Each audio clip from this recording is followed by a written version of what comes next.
What's up, people? Unity Coder with the bits. Thank you, dude. How you doing? Welcome. So, Red Rucker is forcing you to stand up for 10 minutes. let's do it. How you doing, Rucker? Welcome in. Prosto as well. Nice to see you.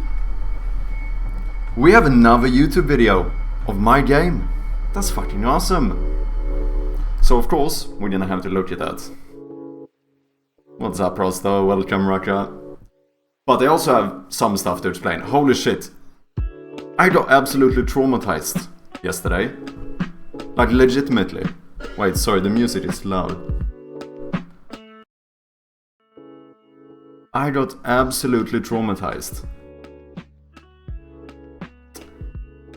What exactly means what's up? What's up is like what's happening, what's going on, ish. Welcome in, Checks. Nice to see you, man. How you doing? Yeah, I went to a barber yesterday and I got absolutely traumatized. The funny thing is that I've went to the same place before, and that time, this was like 2 years ago or something, I ended up getting absolutely traumatized, and I was like, yeah, I'm not going back here. So then I started going to a different barber, there we go.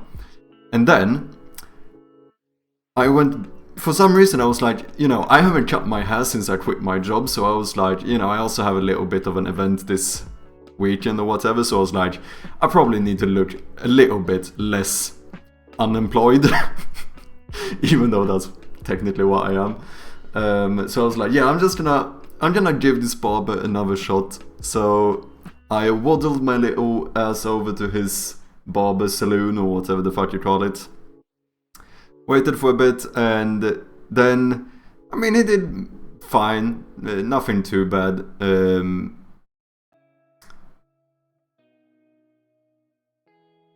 Saying nothing, told him a little bit what happened recently. Are you bald? I'm not bald, fortunately. It's not that bad. It's not that bad. But, you know, I fucking did, out of nowhere. And here's the thing that I don't understand. Like, okay, if you do this shit, sure, absolutely. But without no warning, like, all of a sudden, he just slaps fucking wax all over my sheets, which fucking hurt when it ripped off, you know?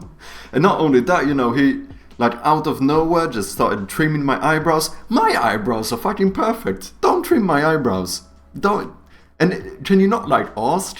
I don't know. My cheeks were fucking red when I had to, like, you know, walk home from there.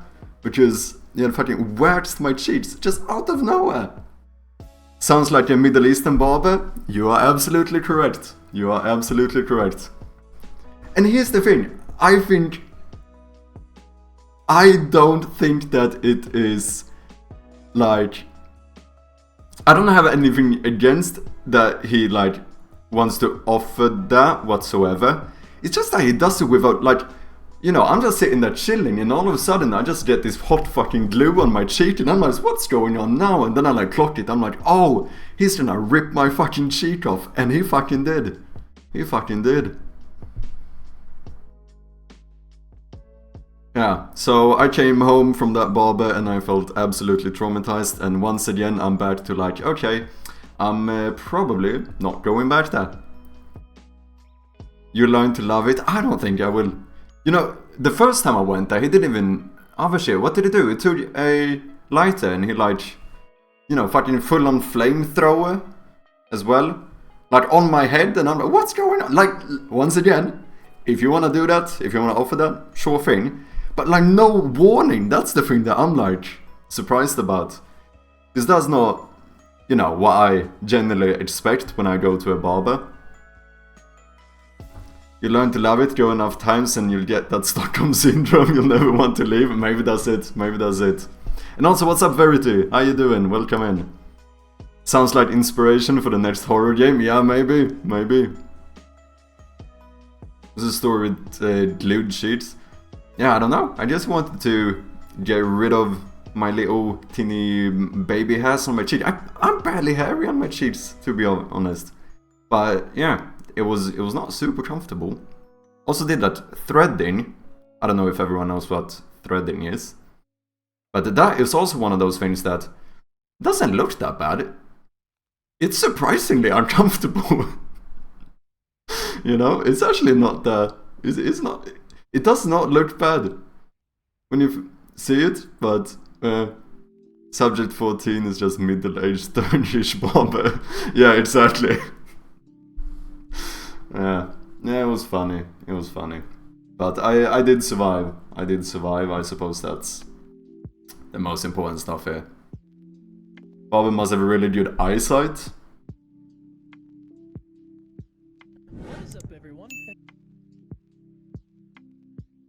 Yeah, I don't know. It's just a thing. Yeah, like I said, the only thing that like shocks me is the fact that there's no like, no warning about it. I feel like maybe you could just let someone know, like, or maybe ask, like, yeah, so do you want me to like wax your cheek and rip your skin off? And I could have been like, no, thank you. I'm probably alright.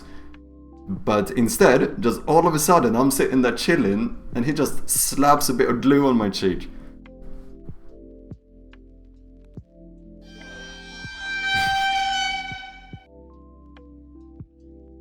I thought you were talking about some deranged man you'd waxed. No, this was a fucking barber.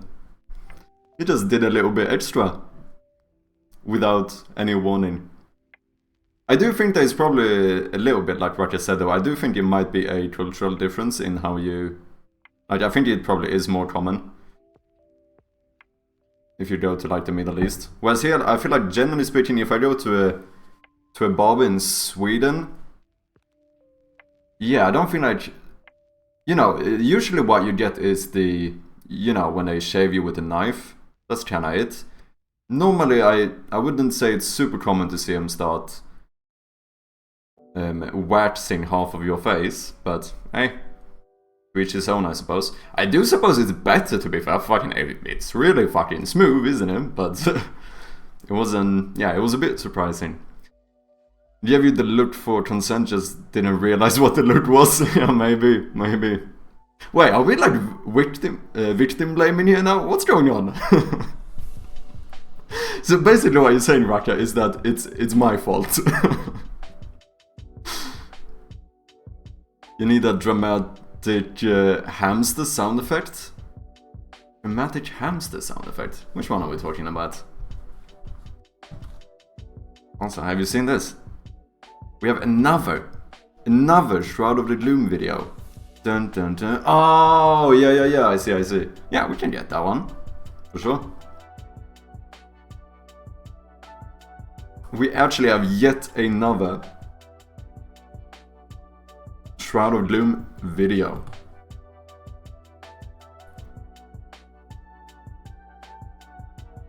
Apparently there's also some song called Shroud of Gloom, I think. That's fine. But I thought we could take a look at this one. It does seem like he is playing the newest version, so that's pretty nice. Oh, look at that, he linked the game as well. Legend. Let's... Seems like this is a thing. A lot of people are like indie horror game YouTubers. Because Dark Ducky, the other guy who made a video, seemed to also be very focused on horror games, if I'm not mistaken. Yeah. Seems to be a lot of indie horror games. That's cool.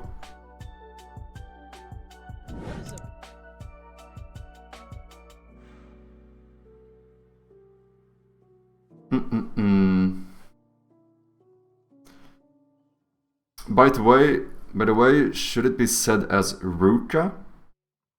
I don't think... Raka, you say Raka, right? So no, I think it's Raka. Do you think these YouTube videos are a result of each algorithm, or the streamers... or the streamers playing your game?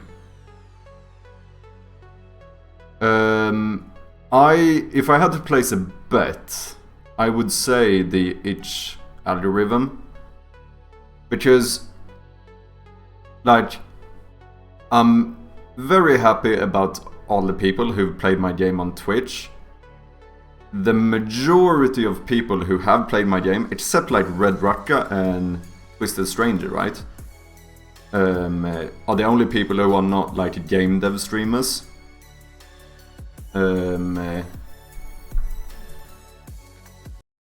Whereas like for a bit we did actually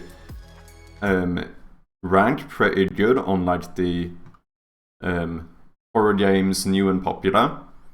So what I think, since these guys do so much like indie horror games, which is like all of this indie horror game, yeah, it's only in the indie horror games. And if we just take like a random one, yeah, it's played on itch as well. I think these people actually search itch to find the games to play.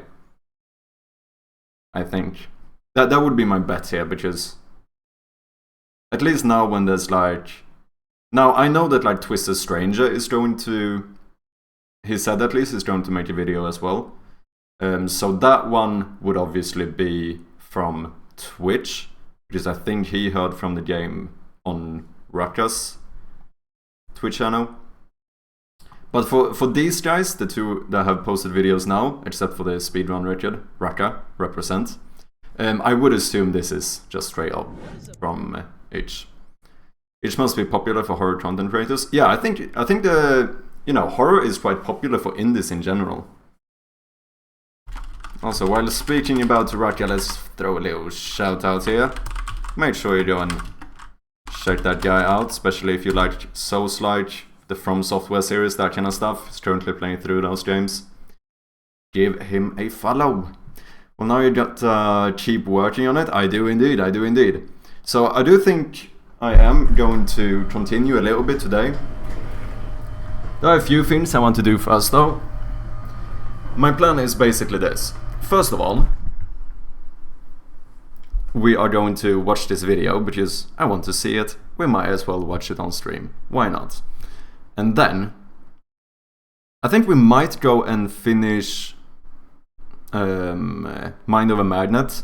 So if you guys were here last time, we started playing the game made by GMTK, and I think I almost finished it. Almost to the point where I feel a little bit bad about ending the stream rather than finishing it. But so I think we're just gonna rush through the end of that game just to, you know, be done with it. And then we might start looking into refactoring a little bit in Shroud of Gloom. How much money am I making by linking people to your game? You are making the amount of ad revenue that you get from me linking people and stuff to your video here.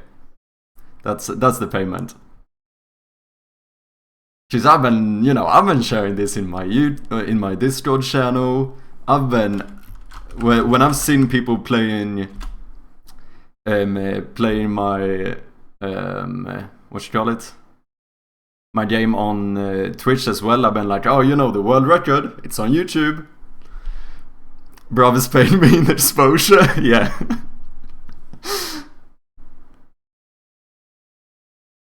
For sure. I'm paying you in exposure for exposure, you know? We're just sharing exposure, that's what we're doing.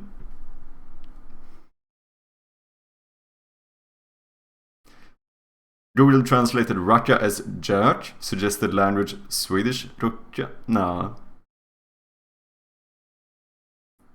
Rucka, no. That wouldn't be jerk, unless it's some weird slang I don't know about. These influencers, man. Stop exposing yourselves.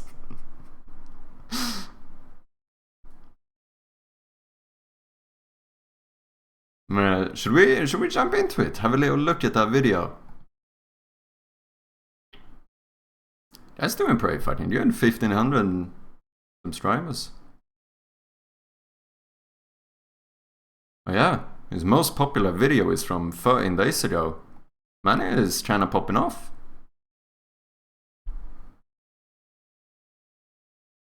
That's cool.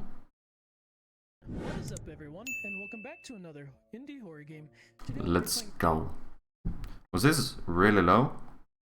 What is up, everyone, and welcome back to another indie horror game. Today we'll be playing a game called Shroud of Gloom. Let's get to it.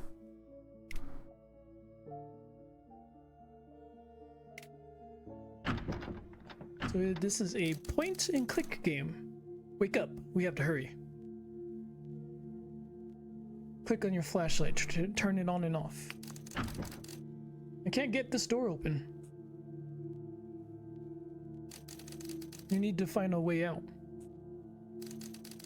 But don't get caught with the light on. Yeah, he's actually reading. I'm sorry, I can't stay here. That's PodChamp.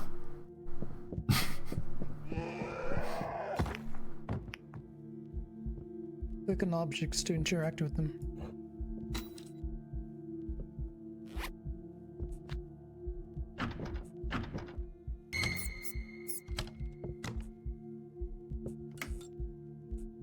Okay, the little mouse did not get him. They say I'm safe down here, but they lied. They're watching, always watching.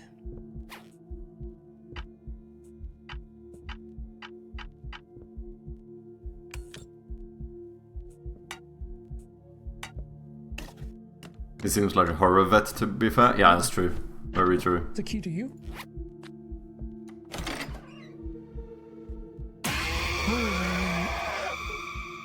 That sounded like it got him a little bit, though. Alright, now I know. Okay. Yeah, to be fair, I think that's a good case to be made. Like, I feel like if you do a lot of horror games, you would end up getting quite a bit desensitized, wouldn't you? Because in the end, like, you know, ironically, I am very bad when it comes to horror games. But I also think one of the reasons why is because, you know, I've almost never played through... I played through one horror game in my life. You know, I do think there probably is a correlation. Most people fall into either the jump scare camp or tension camp. I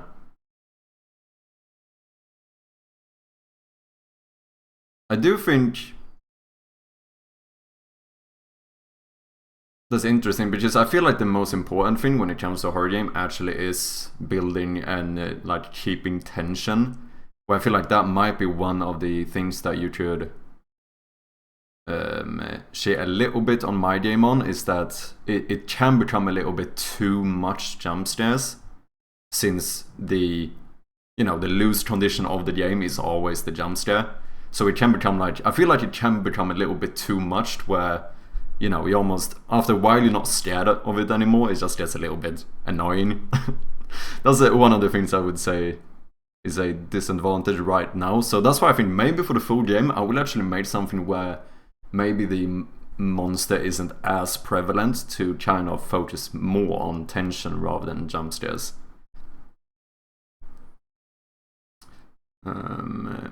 Remember the game called Clive Burtis Undying? Don't know that one. Doesn't seem like he's a tension guy. Yeah. What's up, Idan? How you doing? Welcome in. Guys, go and check out Idan Ruzi on Twitch as well. Currently developing Nautical Survival, a really cool roguelike, or survival-like, I suppose is the more correct term, yeah. About boats and fishes. It's really dope, so check him out.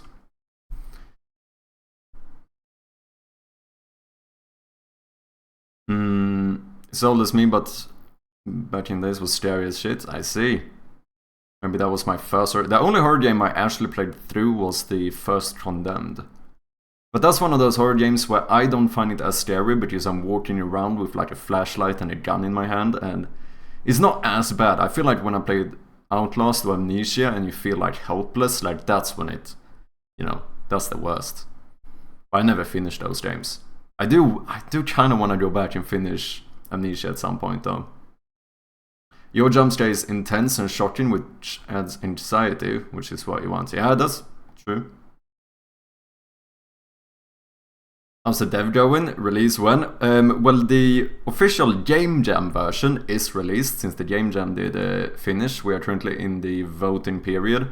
Yeah, that's something maybe I should say as well. I was fucking ecstatic yesterday. Zach Avelli, the host of the Game Jam, played through the games on his Twitch channel yesterday, and holy shit, we got some good fucking feedback. That was quite fun to see. Like, you know, he said the game was what did he say? He said it was awesome. He said that it was one of the best Game Jam games this year for the Game Jams. And keep in mind, they make like a Game Jam every month, so that's like 50 games. And it was one of the best 2 games in this year, he said. Not only that, he said that he didn't really have anything bad to say, and the reason why was that he didn't even play it to critique it, he was just having fun, which I feel like is the best fucking feedback you can get. So that was a lot of fun to see.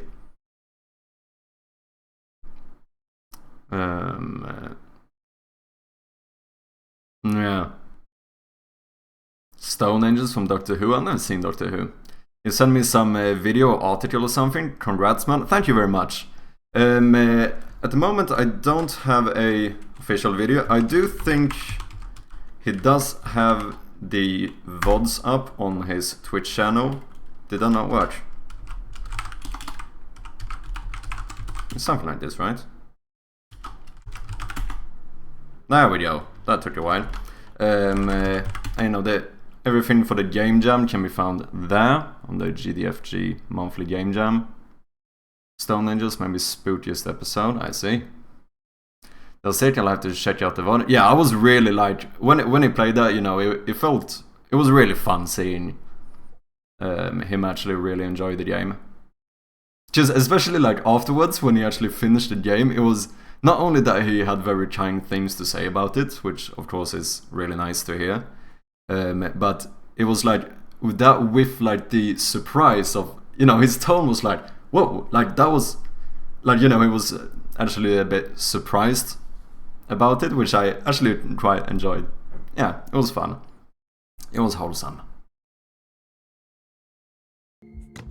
We'll see if we can get through this video and see how this guy does. I must say, Zajavelli did quite good as well. I think he completed the game in like, well, a bit more than 20 minutes or something, so he had a pretty decent time as well.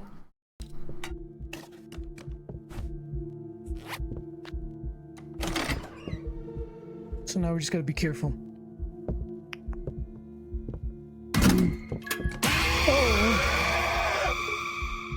That one got him. Look around to find checkpoints. Oh. That's so true, yeah. Bruh.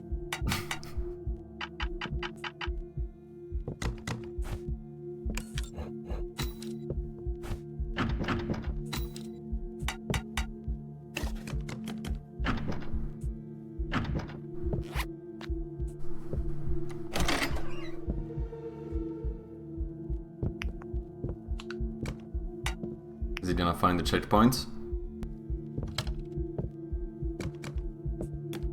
Oh. Wait. Did he try it out? He must have.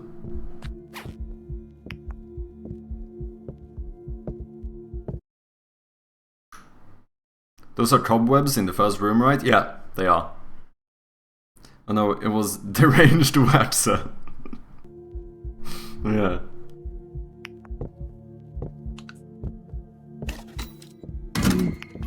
Ooh. Learning. Good.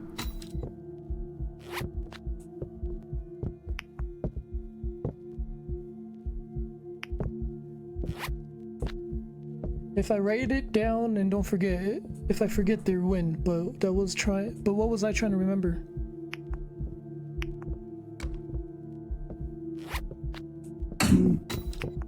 Okay.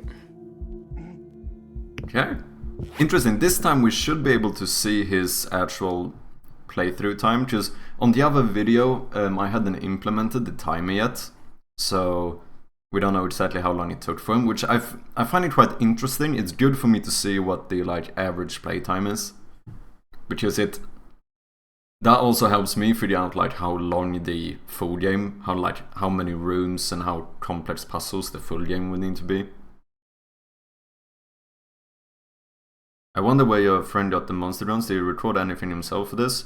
I think he did record some things for it, and then a lot of it is from like sound effects from Splice and stuff that you can, you can use like credits to get sound effects from Splice, and then you can he changes them in FL Studio, adds them together to make sure that they sound good, that kind of stuff.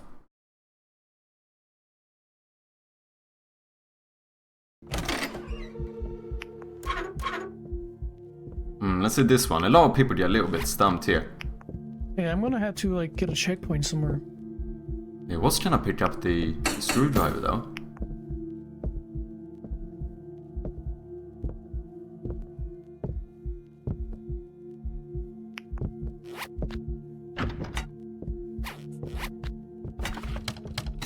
Okay, that is 100% the quickest I have seen someone, unless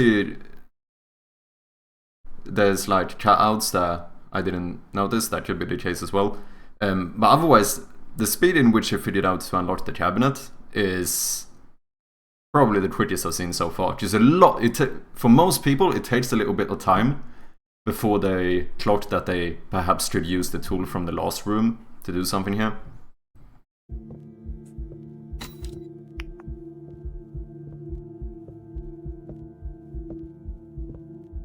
Damn, maybe he is like a horror professional. Like, what the heck?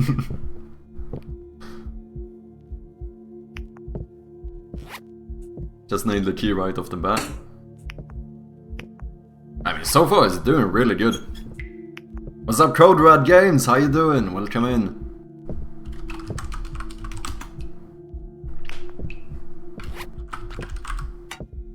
Guys, ladies and gentlemen, I know I shout him out every time he comes in here, but I have to. If you have not checked out Code Red Games yet, definitely go and do so. It's developing this awesome game called Roguelite, which is going to have a demo release on the 4th of December. So that's not long time left. Look at this shit. Fought countless battles. This is so dope.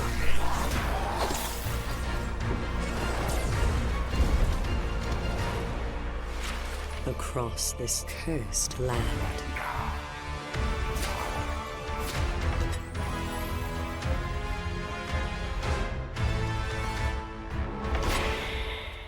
Such a cool game. I actually started rewatching the Pixel Pitch episode that you were in, just because I wanted to see more game content. It was pretty fun. Yeah, such a cool game, man. Wow, we knew the exact Pixel to place the water valve. This is not the first time in this room. Yeah, right, is that true? Because no one... That's crazy if it did. But wait. No, I think just now, look, he takes the valve and tries to put it there.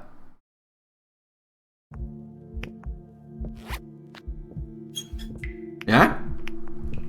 I think he actually was the first. Oh, not the first.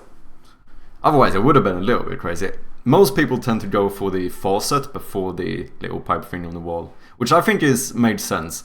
I think it maybe would have been better for me to just make that valve be where most people would expect it to go. Because it is a little bit like that, where if people expect it to behave in a certain way, it probably should behave in that way. You know what I mean?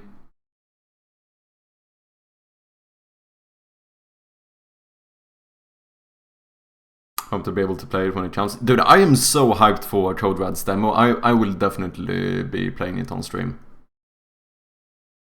The dreaded one pixel valve. It's not one. Okay, you guys, shut up, shut up. Do you wanna see this? It's not one pixel, fam. It is not one. We're gonna go into the game and have a look. Look, it could probably be better. I probably should be even nicer with the hitbox. You are absolutely correct. It's not one pixel though. I'm not that bad. It's not pure like. It's not 2 pixels, fam. It's like 15 pixels.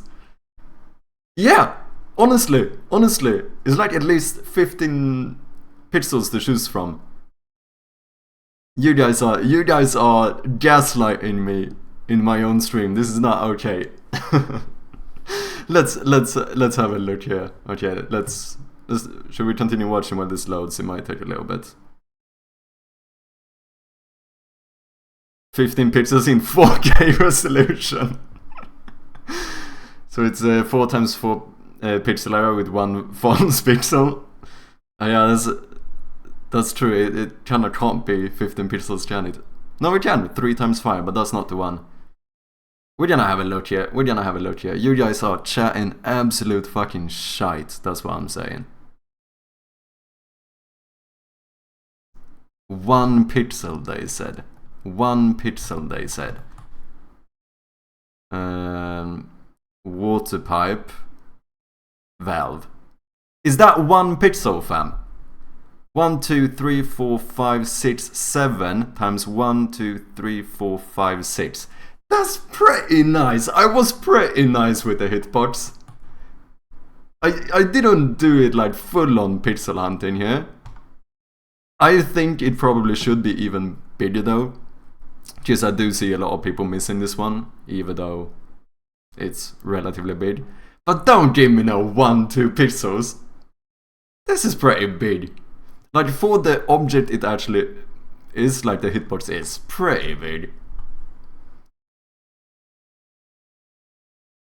I always aim for that top pixel, so I just assume. I should say though, in the beginning this one was way worse. If you played one of the early builds, it was quite a lot smaller. So at that point you almost had to aim quite a lot. But like for the final game jam version, I did try and go back and improve a lot of the hitboxes. Same thing with the faucet here, because a lot of people missed it with the bucket. So like I tried making sure that this hitbox is pretty big. People still miss it though, so I don't know if they should be. I think for the full version, we should either try to make the hitboxes even bigger, or maybe better yet, I think it might be worth looking into like having some system that maybe highlights objects you're hovering over to, so that you get a little bit more feedback that you're like in the correct place.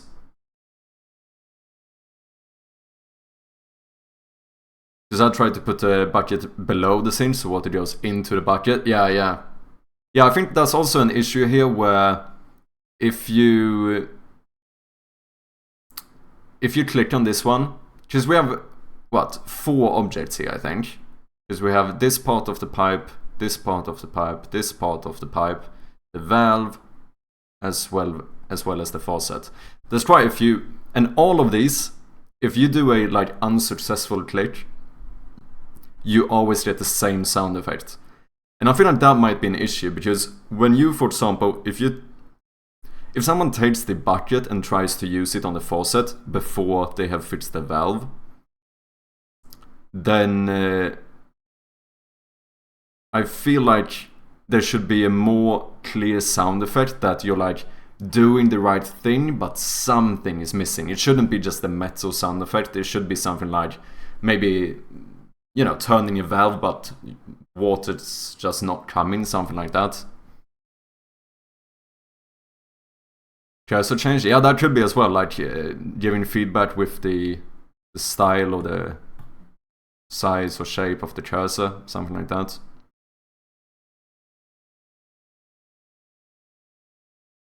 I do like the non-hand holding though.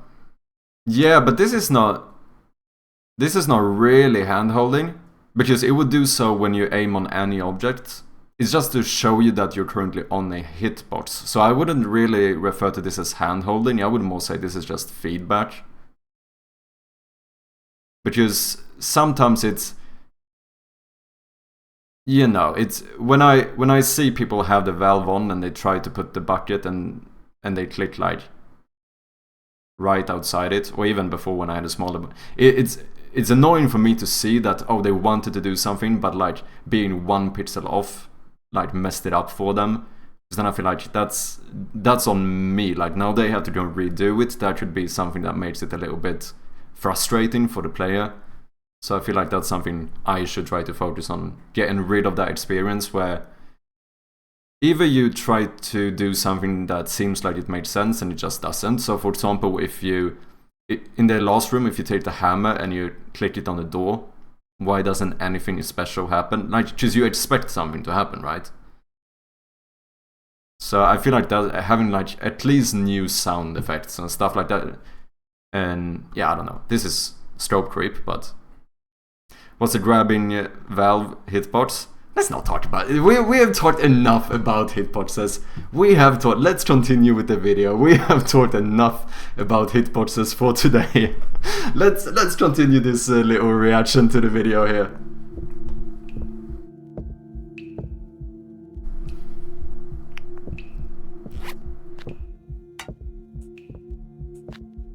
Yeah, he also tried putting the bucket below.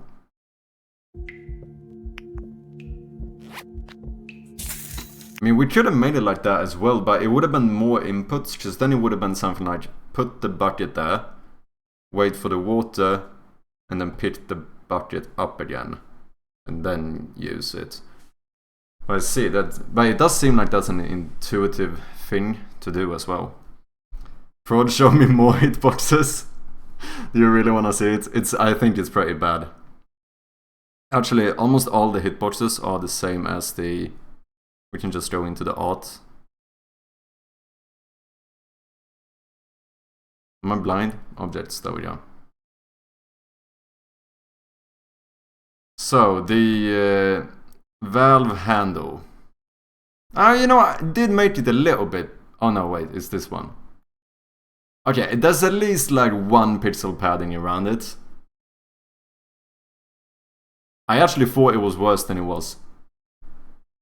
Because that was like this one is pretty mean. That's the hammer shaft, you know, in the robe or whatever. Obviously the bucket is like exactly as big as the bucket, but the object is pretty good, so I feel like it's fine. It's pretty big. Hotbox is something very different. It is. It is indeed. Man, come on. Don't say if you find a dead rat in point and click game, you wouldn't try to apply it on everything. Be a pipe door, wrench princess. Yeah, I do think that's the thing when it comes to these tools. If I'm gonna make it so that multiple objects have different interactions when you use the hammer on them, like it, you know, that scales. It becomes like a lot extra, you know, interactions we have to actually make in the game. Because right now I just made it so that this only works specifically for the item that I told it to work on. But yeah. It's how these games are played. Click on everything. Click everything on everything. Yeah, it kind of is. That's the good thing about the traps we have though. It kind of makes it so that people can't click around too much.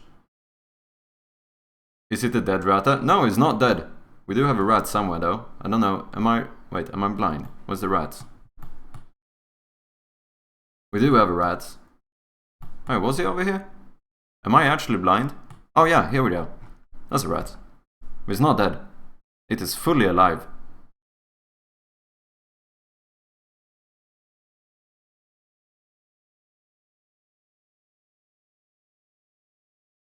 You can show his hotbox too, I don't mind. Yeah, but I do think you're correct when it comes to click and point games. It feels like a lot of people do want to see like every interaction, so they kind of end up clicking around everywhere. Which is good and bad. That is one of the reasons why I made it so that you can't pick up a tool, and if you do like a misclick, you know, it goes back into the inventory. I actually think that's pretty good. I know it can be frustrating, but if that's not the case, you would just brute force every room, wouldn't you? Like you take an item and then you just try clicking on everything. That didn't work, try the next item, click on everything. Because there's, you know, it's too easy to kind of brute force it. I don't know. Okay, wait, we have to get through this video. I'm getting a bit sidetracked here. Bring back that rat from the first room. I do like that they were having those like mini jump scare kind of things. I feel like more stuff like that might be good to add.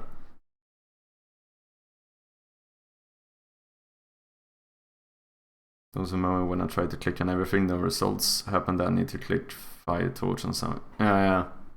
No, but I do think a lot of people end up doing that kind of thing where you kind of try clicking around everywhere. Okay, he got the checkpoint. Oh, he's reading the time very early. That might be good, actually. Yeah, he's really...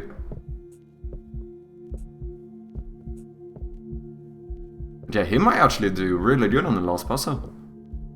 Because I feel like that's the specific hint that most people kind of miss.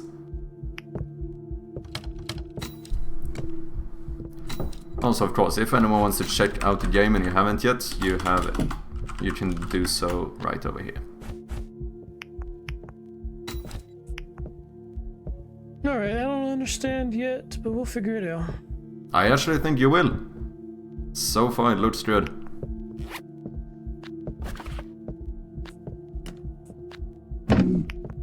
Dude, he's mad quick, isn't he? I know this is chat and stuff, but I'm very interested to see his final time. 220. See, it does change, but like... Oh yeah, okay, it does change, so it is chat. It's not the first time he's in the room.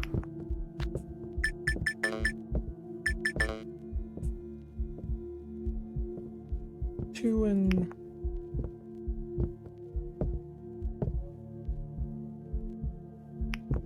So you're telling me it clicks on everything but the radio? Yeah. To be fair, I think some people actually just see through the radio. Because Captain Coda did when he played the game as well. Like this was the room he got to, and immediately looked over there, he went, oh, that's a radio, I'm not gonna click on that, and then continued. I wonder if he maybe clicked on it afterwards, just out of curiosity, but yeah, I think he like understood that it's probably not a good idea to click on this one. It is funny, like I do feel like that's one of the most fun stuff we had in the game, where there's been a lot of funny reactions to the radio. 100%. We even have Red Rocker, don't we? Don't we? You got by the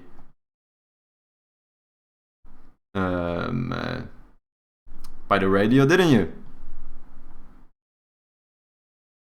Got him. He was so clean before the radio.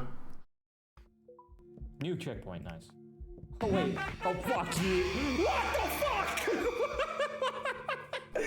fuck? Got him.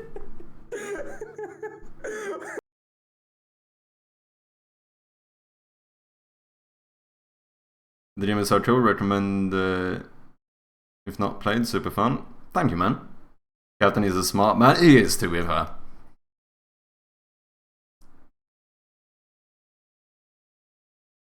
I think Jonas have no idea what a radio is. Everything that's not an iPhone considered as a boulder. Maybe. Yeah, I think a lot of people are gonna...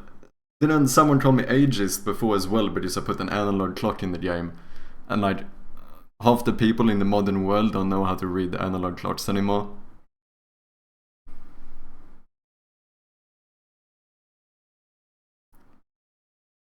I think everyone got by the radio. Yeah, most people definitely did.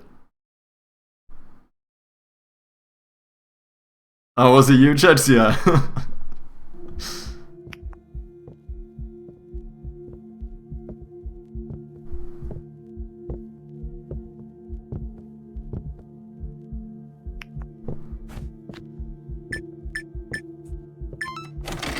It was 5222?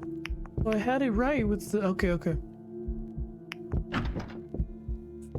Okay, he might have been stuck on this one more than I first expected. I actually read the clock wrong. Yeah, I remember. Oh, just... Yeah, I think you had the right code, but I don't remember if the clock was like 7 and you thought it was... Or you said it was 6 and you went 6. But you did get it eventually, though. But yeah, it was... I do remember that. Clock is the hardest mechanic in the game. Yeah, I think it's not as intuitive. People don't... But to be fair, I'm surprised at the people who don't clock the thing on the wall as well. Oh, no pun intended.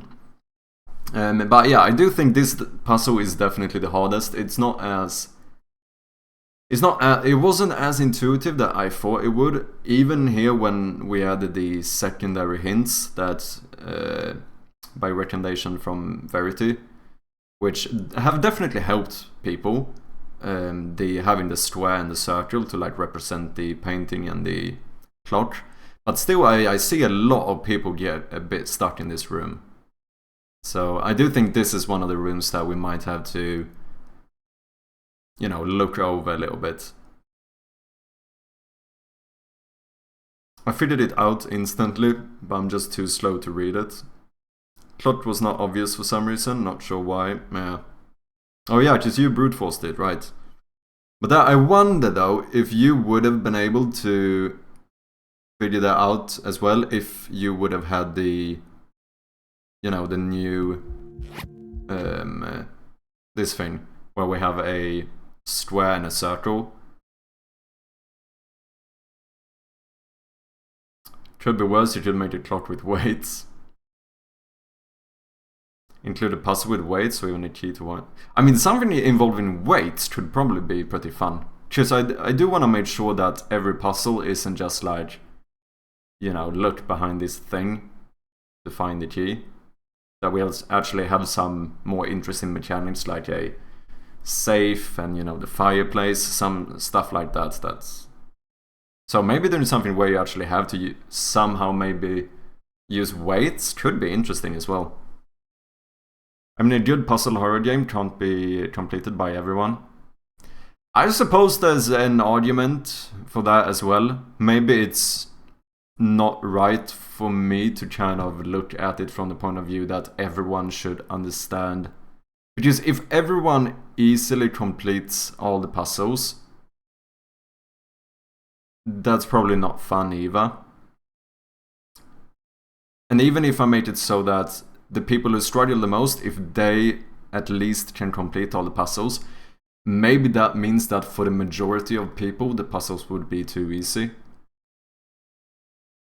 And I do think that's important to consider as well, because puzzles are very much a balance. Like, if it's too easy, it's not fun, it's not rewarding. But if it's too difficult, it's frustrating and infuriating, you know. You do definitely need to strike a balance. I feel like that's why I'm surprised I dared going for a puzzle game, because I feel like there's quite a few disadvantages to making a puzzle game, if I'm being honest. My initial worry when you decided on point and click would be that it would be too easy, yeah. No, I also had, for a long time, my biggest fear was that it was too easy. And it's also, and that's where I feel like it's very dangerous, because it could make it so that I end up trying to make it harder by adding unnecessary complexity to puzzles, which I don't think. I think just adding unnecessary complexity to a puzzle does not make a good puzzle. I think having even like a good but difficult puzzle should actually be pretty easy, shouldn't it? It shouldn't be a, you know, 20-step super complex, intricate like puzzle thing you have to do. It should still be pretty simple. It's just that it should be difficult to get that, like, aha, now I get how this all ties together, whatever, you know. But difficulty ramp up was right for me personally, especially the last room. All jokes aside, but once I heard that children from orphanage don't know how to make a tea, this is all pretty. Wait, what? Sometimes even the most obvious thing could cause what the fuck reaction to someone. Yeah, I do think when it comes to playtesting and stuff, it's very important to not make too massive changes out of like one playtest. It's important to see the majority, you know, and see what. Because if one person struggles with something in your game, that might not be a problem. But if you have a pattern of people who struggle with the same thing, at that point we might be getting into territory, you know, where maybe this is actually something you need to have a look at and see if it can be done in a better way. Like, I saw multiple people get confused by the little nail on the wall that I put behind the painting. That was unnecessary. It just confused people. And after enough people had gotten... Like, first it was actually you, Chex. I think you were the first one who gave me feedback that you got a bit confused by it. And I was like, okay, that is noted. And I think I even told you back then. Oh, what's up, Joao? Welcome in. I think I even told you back then, Chex, that it probably wasn't a necessary detail. And then afterwards, I also saw like 2 more people who played it on stream, and I saw how they got like distracted by that little thing, and that's when I was like, okay, now there's like a very clear pattern. That one is too distracting, and we need to remove it. And I think that's a pretty good way of going about it. Where, like, I think it's good taking in all feedback, noting everything that people tell you, but not making too big judgments and like impulsive changes to the game if we only have like one source of input. Depending on what it is, of course. If it's a game-breaking bug, then I don't need 5 people to tell me about it before I want to fix it. But also making this puzzle easier, same thing, because I noticed that multiple people did struggle quite a lot, so I wanted to give more hints in this room.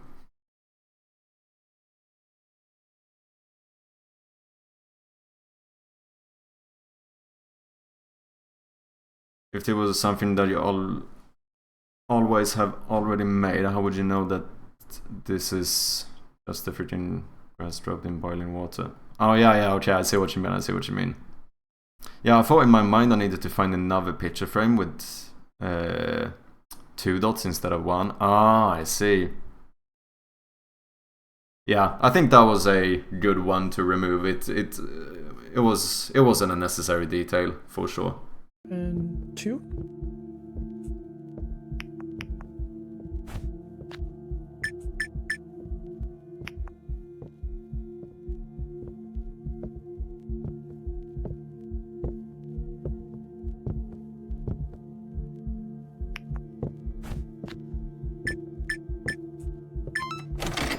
It was 5222. Yeah, because this is not good. It's not good when he entered the code and then is surprised about why that's the code. That means that this wasn't a full-on puzzle solution, which I think is something that we should try to give that, make sure that people get that experience as much as possible. Well, I had it right with the... Okay.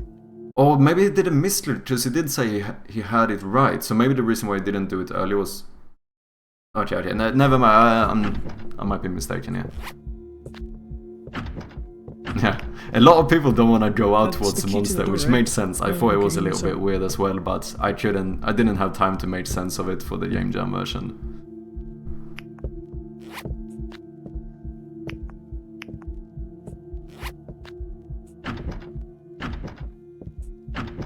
What was it to that door?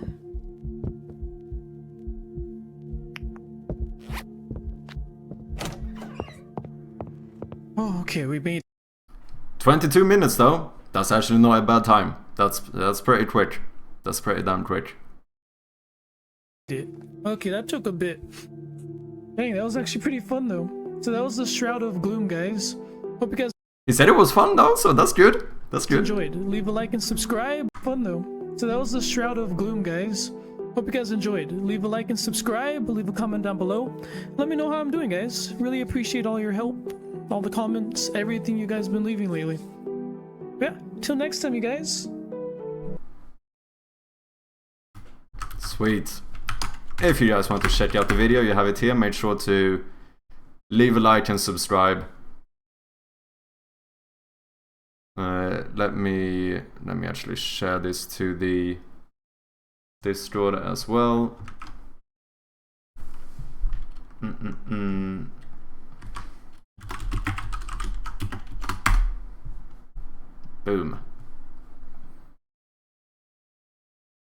Sweet.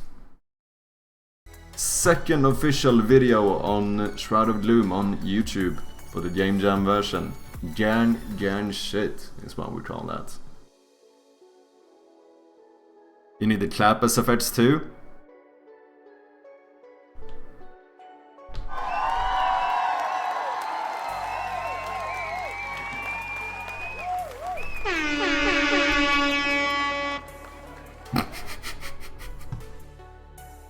I mean, you can't do him, but I can.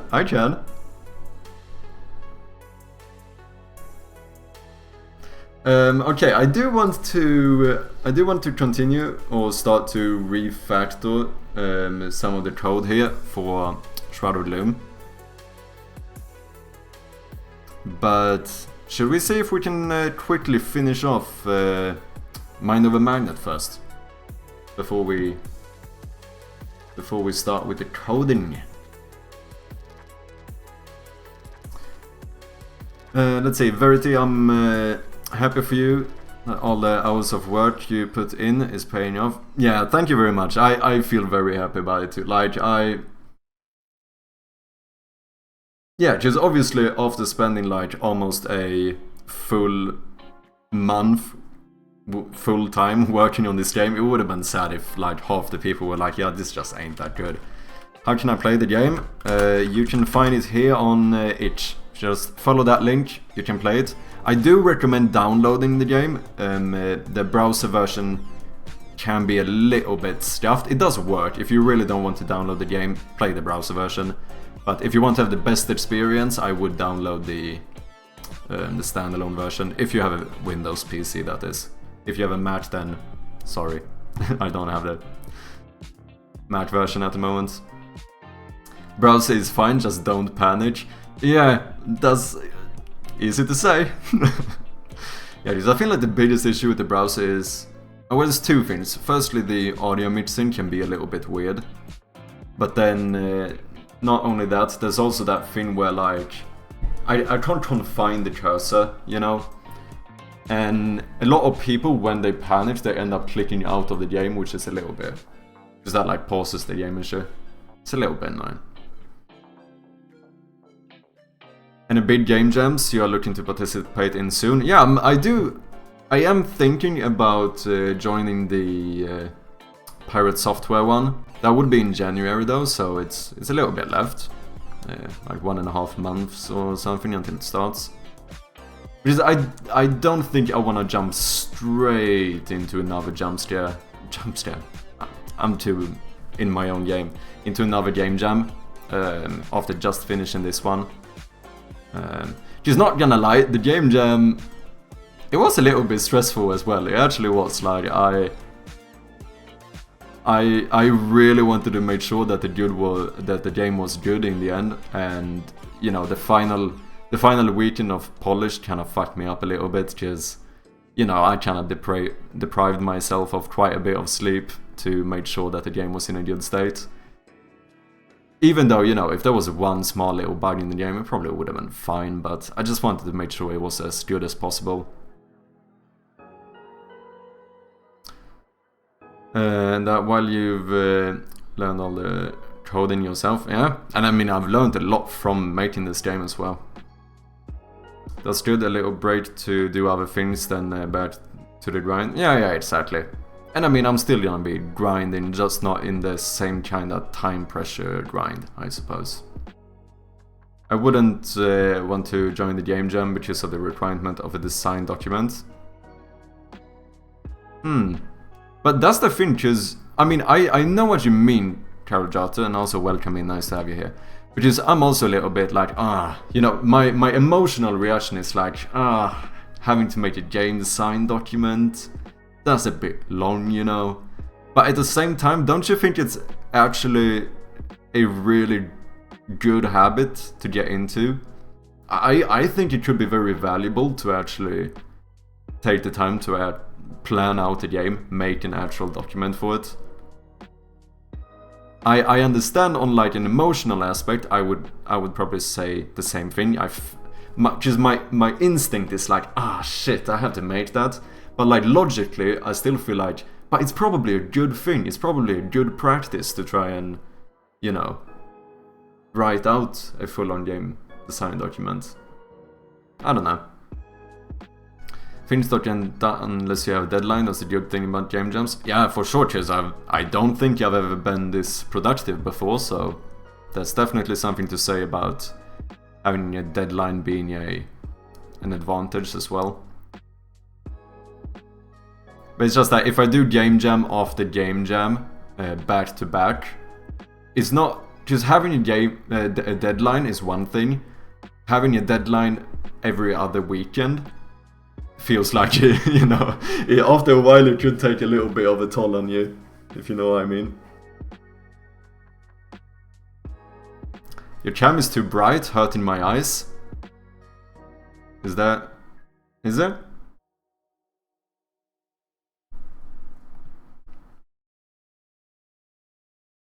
Lower your brightness.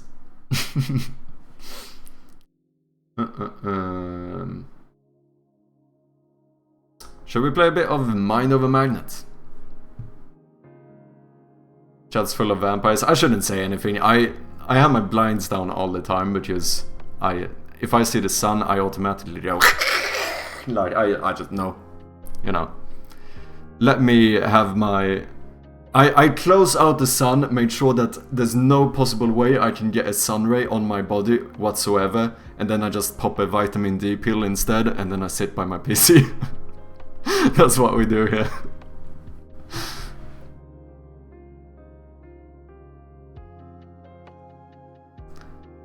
From what I've seen of the documents from the winners, they aren't too deep. Have you had a look? Oh yeah, I remember you saying that before as well. Maybe you don't actually have to, you know, you might not have to make like a 15-page super in-depth document. What's up, Crystal? How you doing? Welcome in. Nice to have you here.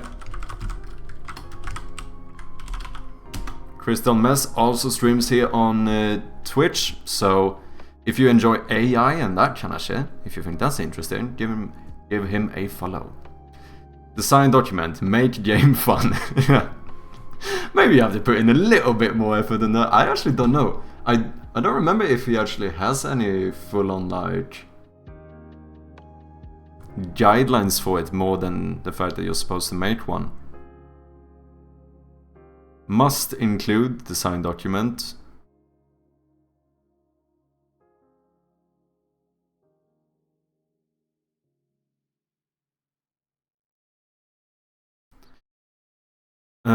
Design document, this is a planning document that details what your game will be. Required part of the submission and best practice, so don't forget it. Yeah, this is the thing, I mean, like, the reason it's here is not because it's fun to do, it's because it's something that Pirate Software recommends you to do. It's not because it's an enjoyable thing, perhaps, but because it's a good habit to have. And that's kind of why I feel like, because I have not... You know, I've made game design documents with like quotation marks. That's the most. Like, my game design document is just like, here I have a design document, which is like, you know, this is the core concept, some features, but this is like very, you know, it's very simple. And for most of them, like Shroud of Gloom, do I have a... Wait, is this gonna be spoilers? Yeah, this is not even a... I have a game design document with 2 pages, one for the intro dialogue and then one for a potential ending of the game. This is not a game design document. This is not even... This is just a list of certain dialogues and whatever, or like certain story elements, rather. What else did it say? You're the dry sample. So it doesn't actually say any like strict guidelines on what the game design document needs to be.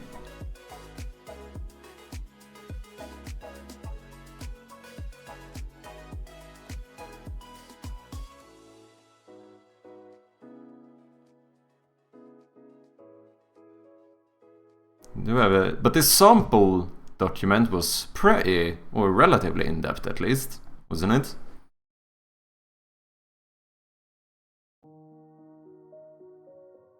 8 pages.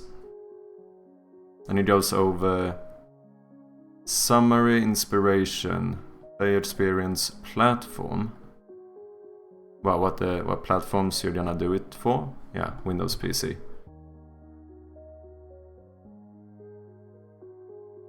Development software, genre, target audience, concept, gameplay, theme, primary mechanics, secondary mechanics.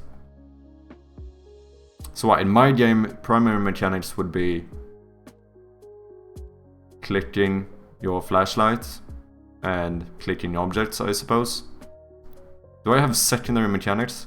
Yeah, maybe like reading the notes. Maybe that's a secondary mechanic. We have a button, the art, audio. This is pretty in depth.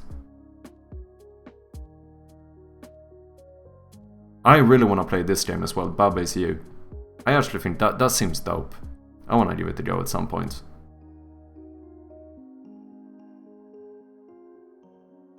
Dude, we even have animated mock-ups here. This is pretty in depth. I wonder though, there's no specific time, is it? Like, can I spend 1.5 weeks on a game design document and then make a prototype in half a week? Or vice versa? I think so.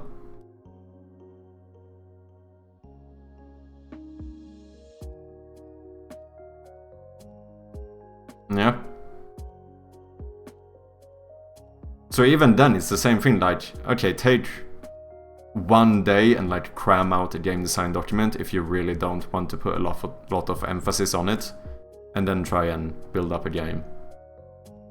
This way, if you don't design first, you won't complete your game. I think it's helpful. I think saying you won't complete it can be a little bit harsh, because you can make a game without a game design document. There's probably a lot of disadvantages, because it's easier to get scope creep and stuff like that, so you're less likely to complete your game, absolutely. But to be fair, if we count the Game Jam version as a completed version of the game, this didn't have I had no game design document for this. Would it have been better if I had one? Maybe. Maybe even probably. Very, very possible. It's a good base to start with, especially if you're going to work with a team, I guess. Yeah, I think that's also something that's good to consider. It's probably even more useful if you're ever going to work with like a team or something similar. Because then everyone has some kind of documents to follow, don't they? Even if you're just an artist, if you're working like professionally, you would have like an art director that gives you like the general gist of what you're supposed to do. So yeah, you must have had your design document set in your head. Yeah, there's an argument that can be made that because I did plan the game out, I did kind of know-ish what I was going for, at least the old mechanic with the flashlight. So I suppose you could argue that I had a bit of a design document just, in my mind rather than on a piece of paper. But I do think there's probably, mostly scope creep and improvisation will never end. It's happened to me. Yeah, I think that's where a good game design document would probably help, because it feels like you already kind of have a goal. Of course, this stuff can be changed, but at least you're more clear on the direction where you're going from the start, which I feel like might be good. Okay, should we finish this game and then get to coding? Maybe.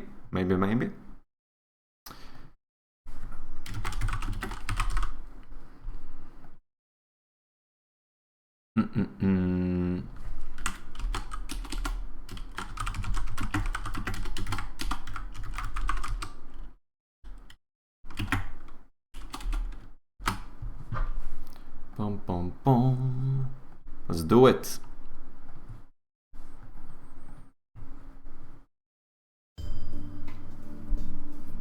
Yeah, I don't know. I think Pirate Software might be, because that one is going to start sometime in January, and I feel like that might be a pretty reasonable time frame for me as well. Because I don't think I would like to do a game jam in like November, December. I don't think. Okay, let's see. Before we start this, I'm just gonna go and grab a little bit more coffee. And then we'll jump into the game. So I'll be back in just like 1 minute. See you soon.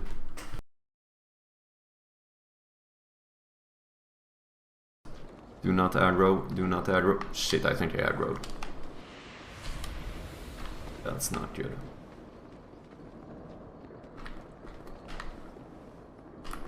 Here we go.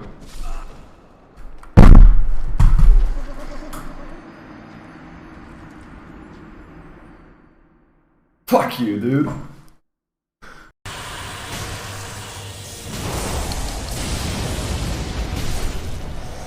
Fucking easy, bro. Fucking easy. Sit down, boy. Okay. Let's go.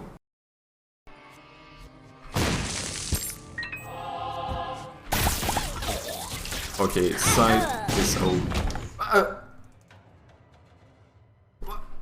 Wait a minute. Oh shit, do I? Right, down, left, down. We got it. 8 seconds left. Holy shit, we actually did it. Damn, that was intense. Oh, dude, yeah, just give me something small, like brimstone. Yeah. Okay, 1 free, Guppy's tail. Oh, is this Guppy? Holy shit, dude! Yo, we are back. Let's put my intelligence to shame live on twitch.tv. That's the plan. Thank you very much, Verity. I do think we are pretty close to the end, though. I have a feeling we're on like the last world. Oh shit, where's my snooze? No. Ah, fuck. Okay, wait. 10 seconds.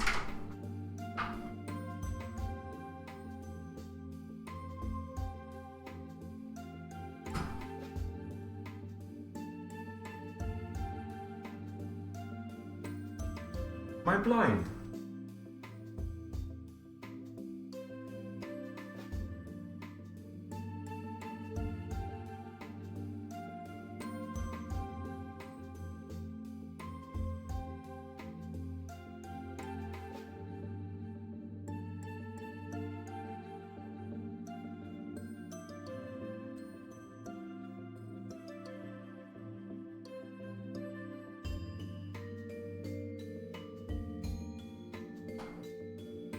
Never mind, I found it. How long is the game? I think you can probably complete it in like 2-3 hours. I think I was a little bit slow because I got stuck in a few places. Like tunnel vision stuck, you know. Your last bit of intelligence is already gone before you started the game. But yeah, it doesn't seem to be a super long game. And with a bit of coffee, we can do this. Okay, let's get into it. And I think I prefer playing with controller. Oh yeah, this is the one. I did get a little bit stuck on this one last time. Because I do know the general gist here. I should say I really like this mechanic with like switching polarities. But I know it must be that I'm supposed to go up here. And then I need to use this one, yeet her over here, so that she gets this one down for me.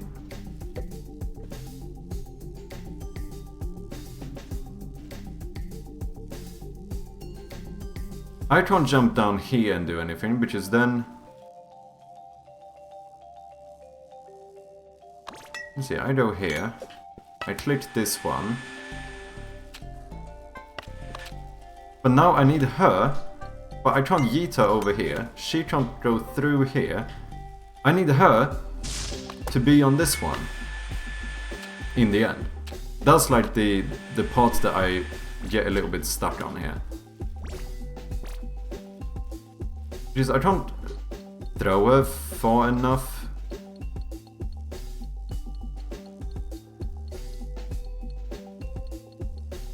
Can I? Wait. Because if I change polarity, I would just throw it through this little force thing. But then I can't get up to press that one. So that doesn't work either. I need to use the magnet here to be able to get up. And then now... Oh, but now I can't go up here! After pressing that button. And I...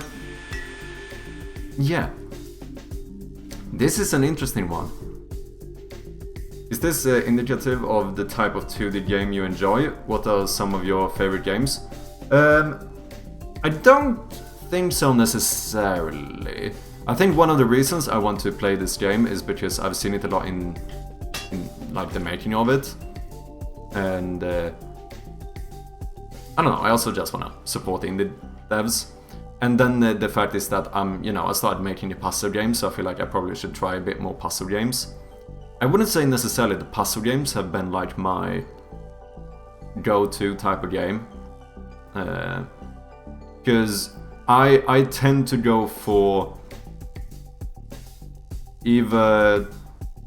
I tend to like roguelites and difficult games, RPGs, that kind of stuff, where, you know, my favorite games of all time is like Dark Souls 1 and Binding of Isaac.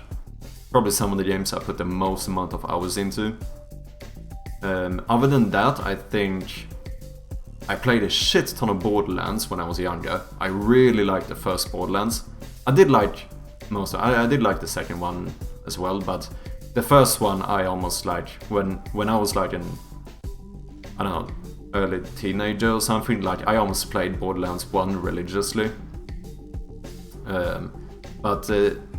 Then, especially nowadays, I would say Isaac and Dark Souls are my favorite games. So this is not a very similar game. But so far I've actually been enjoying it. Did you develop ADHD after playing Borderlands? No.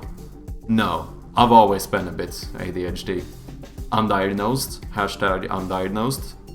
But maybe I don't even have it. Who fucking knows? Maybe I'm just... You know, I'm just like this. Who fucking knows? I'm not gonna self-diagnose myself, but...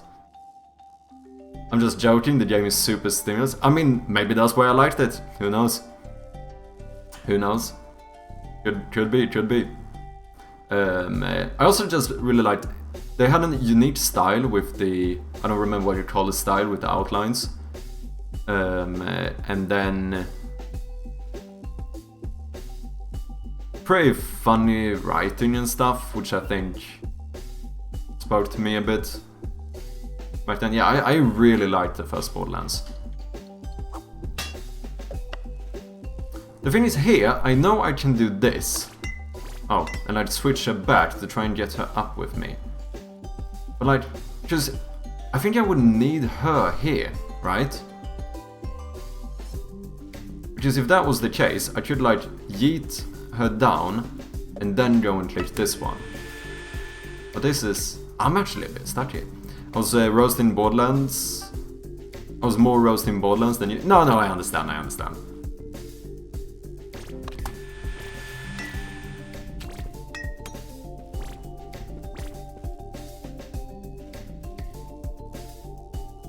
Wait, what if I don't let go? No. Does this help me? It doesn't really, does it? I mean, I can get her over here, but now I will not be able to get up there. It doesn't really help me. Am I actually a Dumbo? Can Can we get a 1 in chat if you think you figured out this puzzle?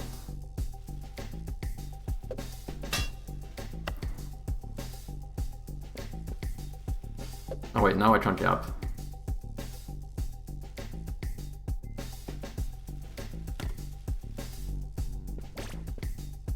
W?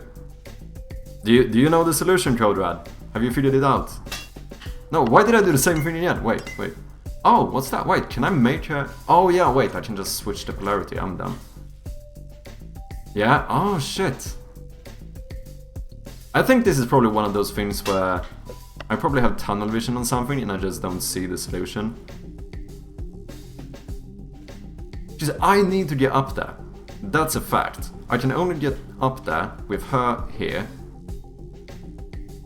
I should press... Wait, that one opens the first one.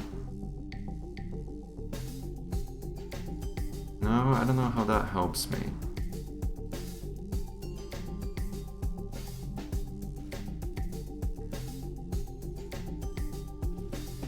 What the fuck?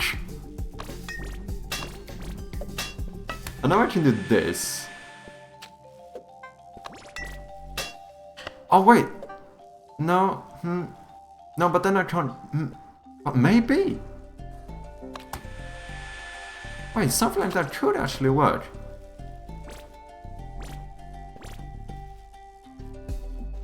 Because then I could... jump over? I don't know if am I brute forcing this now? Is this the actual solution? What if I keep you here? So that I can click this one. And then we do... Yeah, but I need to catch you. Fuck!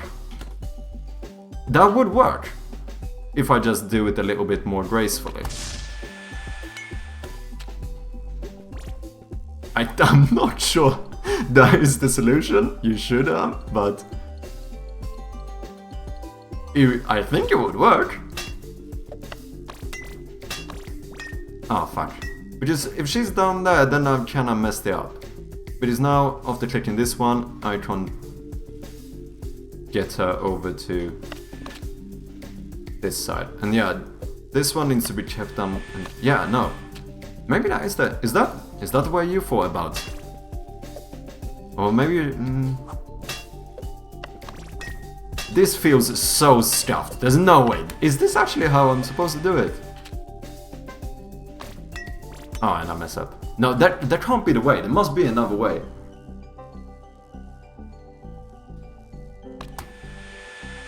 I feel like I've found something that could be a solution, but it seems too scuffed.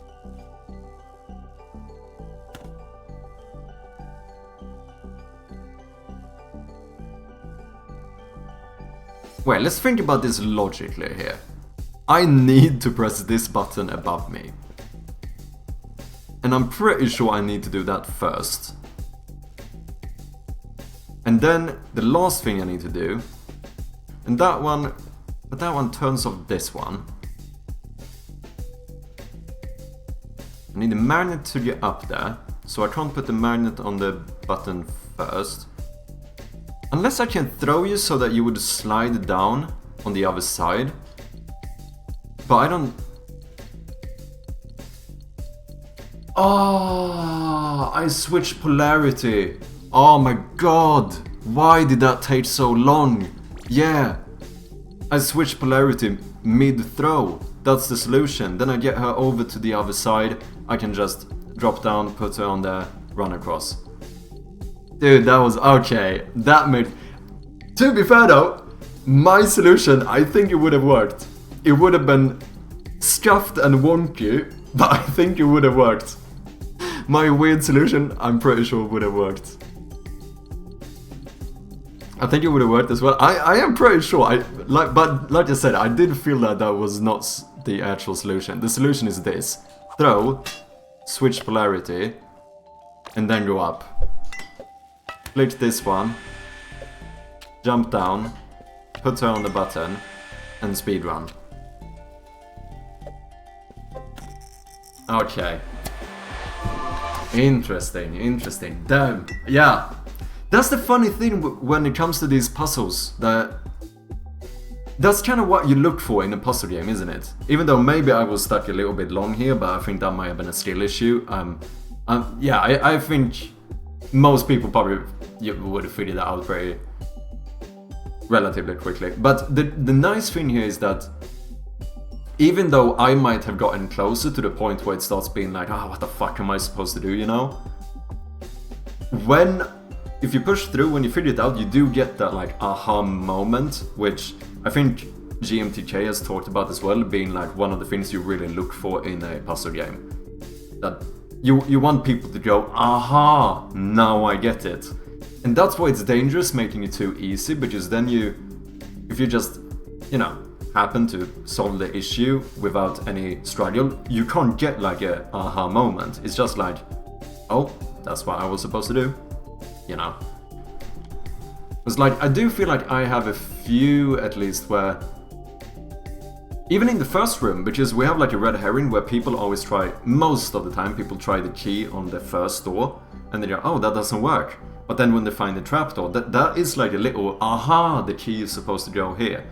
So I think that kind of stuff is good to focus on. Probably. I don't really know what I'm talking about, but...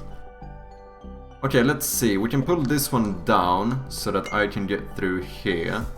Pull that one. But then... Oh, those are gonna change as well. The bridge thing is up there. Okay, let's try this. Let's see what happens.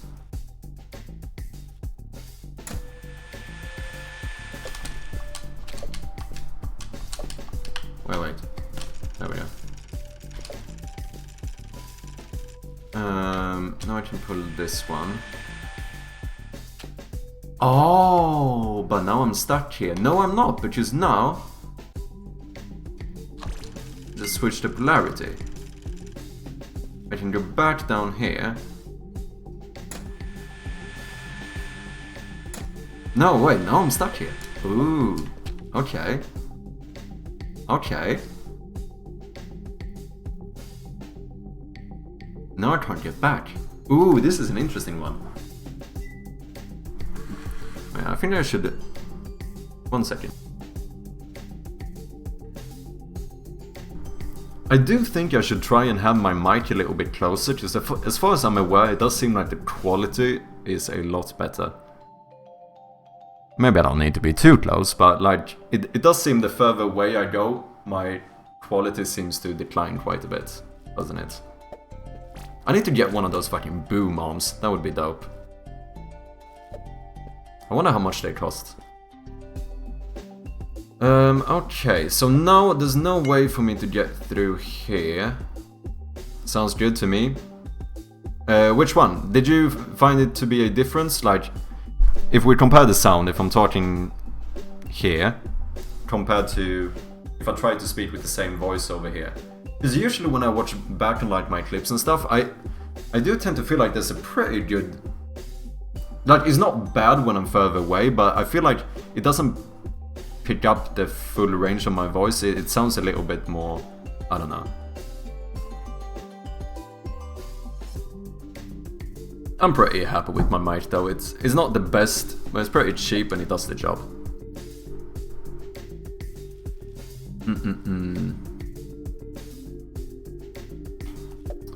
Okay, so no, the first part must definitely be to do this, right?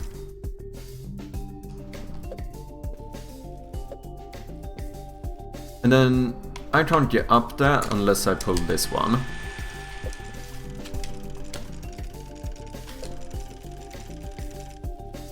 And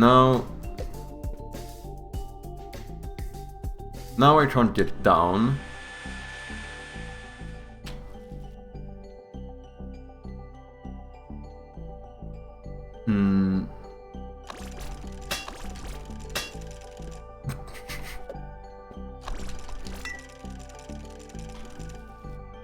Wait, I'm just doing the same thing again.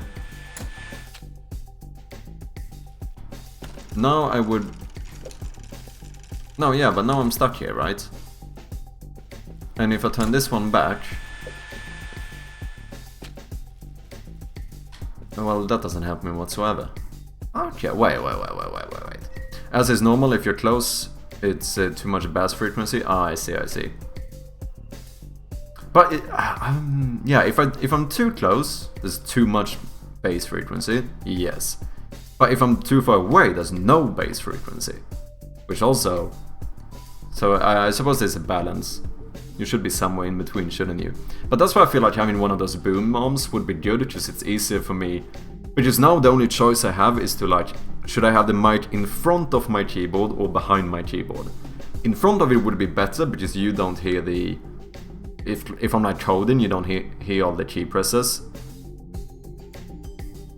Right now sounds good, you don't like it? No, it's fine, it's not like I don't like it. But I know sometimes when I keep my mic a little bit too far, because now it's at a pretty good range. Sometimes I feel like it does affect the quality a little bit. I don't know. Okay, what am I missing here? Let's do it again. Can we get a 1 in chat if anyone has figured out the puzzle way before me? Let's just continue doing that. Let's just bash on my ego here. I'm fine with it. This is an interesting puzzle though, I must say.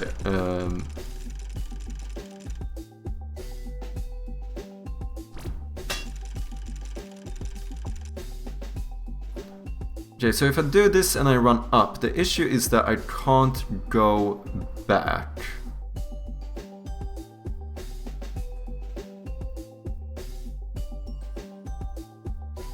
Oh, wait! Wait. Now, what happens here? If you... Ah, I think I know what I need to do. I need to keep you up there here. Pull this one.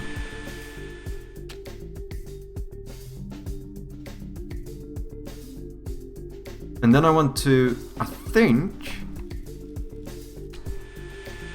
Is this gonna... No, that's not enough. I think I want to get the green drill out again. 0? Okay, just wondering how high can you jump? Like this. It's not super high. Sometimes if you have momentum you can jump higher, I've noticed, like when I go up with this one. If I jump at the top you can go a little bit higher, but it's not a super high jump.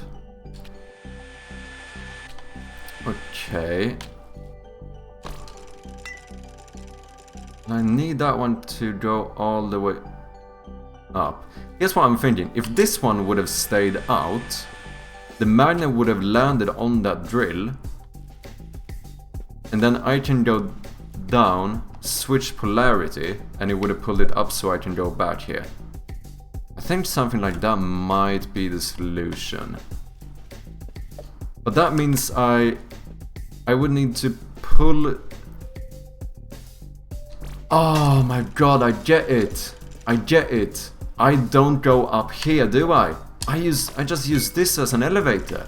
I go here, switch polarity, I get pulled up, now I can pull this one, drop her down, so I go down, switch polarity so that I can get back, remove the second one, grab her because I'm a nice friend, go down, boom. There we go. Okay, that was a good one. Okay, we have new things here now. What's this? Do I just yeet her on it? Well, why would I want to do that? What?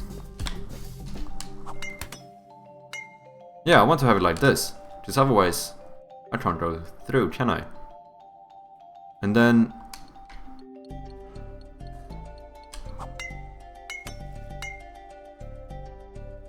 Oh wait, this one is connected...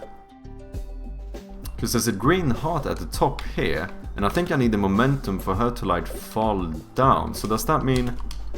Wait, what happens if we switch... Oh, then this becomes... Okay, I missed that before. So now we do this.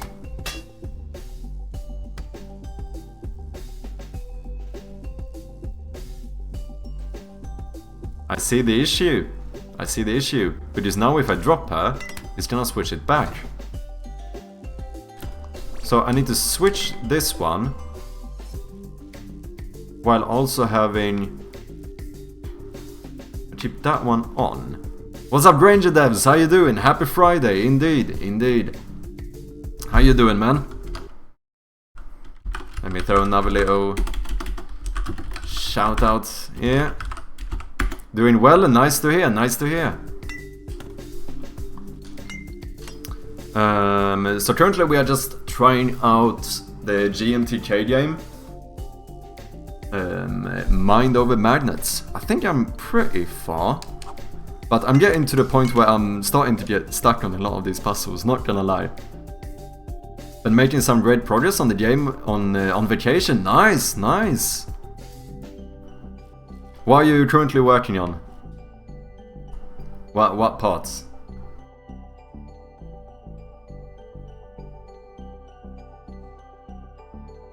Do you have something you want to show?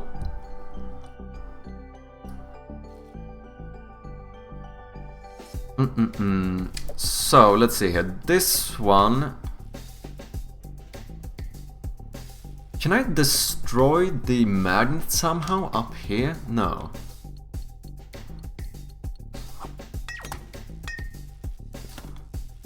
Because now, I do know that if I throw her in here, she's gonna respawn and flip that one.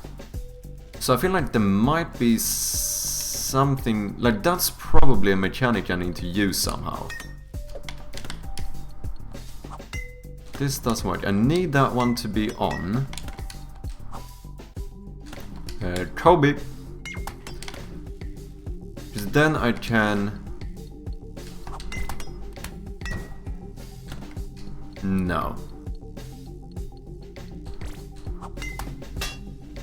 Now you're stuck there, but I need you to be able to go up.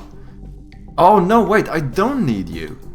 Because I can use the... Yeah, I don't need to use the magnet to go up here. I just use this one as an... Wait, this is super easy. No, wait. No! No, just now you can't get up there. Oh, interesting. What happens if I...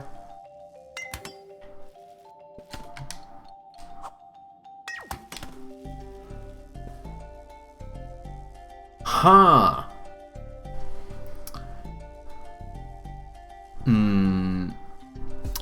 I watched the dev of this project from its beginning.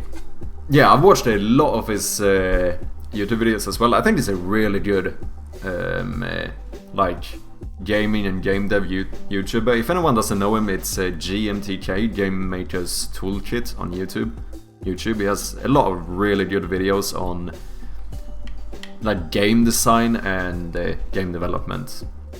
Highly recommend to check it out if you're interested in that kind of stuff. I don't have anything to show yet other than the old version that's on itch. Currently working on telekinesis ability for the player. Ooh, that sounds pretty dope. Redoing it from the Game Jam version. What is the name again? Let's have a look at the old version, why not? Just have a quick peek at it. Void Echo, yeah. That's it. I know I've seen it on your stream, but... So this is an... So this was a... Was it a Game Jam version from the beginning as well? Ooh. Ooh, is it run-based? Maybe that's... It's only a small slice of what the many mechanics to come. I see, I see. That's look pretty damn cool though.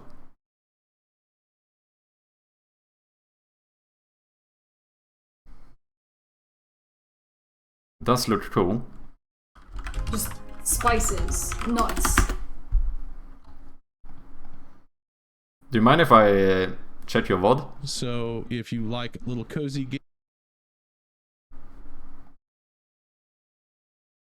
100% procedurally generated with a voxel engine built from the ground up. Damn, you people are such professionals. I feel so I feel so dumb among all of you people on in this category. Holy shit. Everyone does so impressive stuff. Really cool.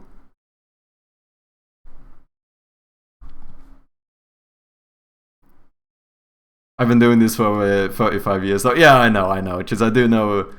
Let's see. Yeah, I do remember reading this. Working in software development scene 30 plus years. Ranging from enterprise software to game development. Really cool. Sprite, Unity, Affinity Photon Designer. I don't know about that one. JetBrains Rider, I've heard of that one. Oh, Milanote. That's the one where you can kind of make a big whiteboard planning thing, right? Kind of what I use Notion for, but no, I don't think Notion have the exact one. Oh, it's a Photoshop alternative. I see. Makes sense. Yeah, I started using GIMP instead. I'm actually pretty happy with it. Ryder, you like it as well? Have you mentioned it before, Checks? Because I know someone has talked about this. Oh, yeah, it's an IDE. Oh. Yeah. Yeah, I think you mentioned this, Checks, because I do know I've heard of the name.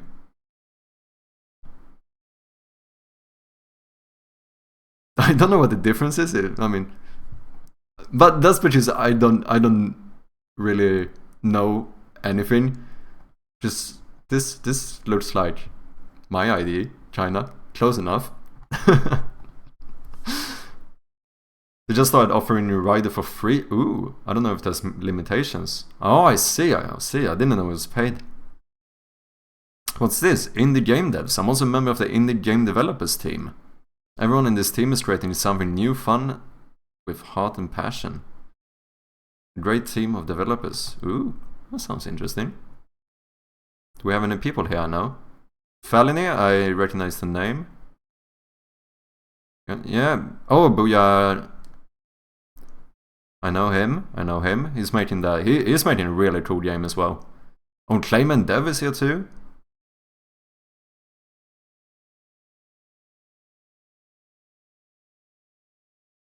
That's cool. Two Nerdy Nerds I recognize as well.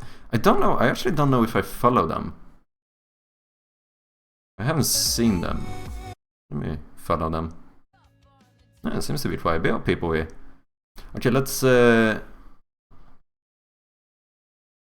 Oh, you changed the art a little bit, right? I mean, that makes sense from the... Just this, the one on itch, that's the Game Jam version, is it? Limitation is that if you're going to use it for commercial, you need to get a license. Or if you make over 200k a year in profits. I see. Otherwise you can use it for free for personal usage or educational purpose. Major overhaul? Yeah.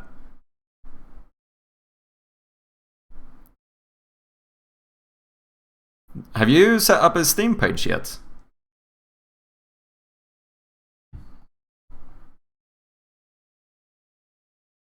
But I'm excited for it. I think it's going to be a lot of fun. No, just this is the itch page, right? Yeah. Yeah, it looks cool. Not yet? Yeah. I'm planning on probably setting up my first Steam page pretty soon, but it does seem to be a bit of work to get it going. Trapped between dimensions by powerful deity. That is how you pronounce this, right? Deity, is it?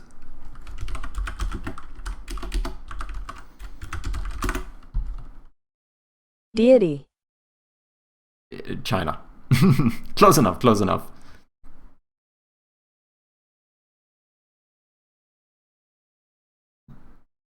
That's true. Maybe we should try this at some point.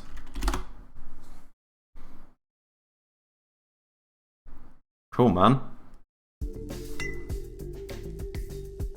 But yeah, just stick with Visual Studio. Yeah, right now I don't know why. That's the thing, I suppose. I don't know the reason why I would change, because everything seems... I don't even know what I would be missing out on. But it seems to work fine for me, so... But yeah, it's multiplayer too, just to mention that I decided to punish myself. Yeah, that's a pretty... As far as I know, that's a pretty big undertaking, isn't it? That's one of those things where I just go, if it has anything to do with network, I'm too scared and I don't even dare trying yet. Dude, I feel like hesitant to even make like a leaderboard for a game, because it's like, does that not mean I have to do some network stuff maybe. That's spooky. I don't dare doing it.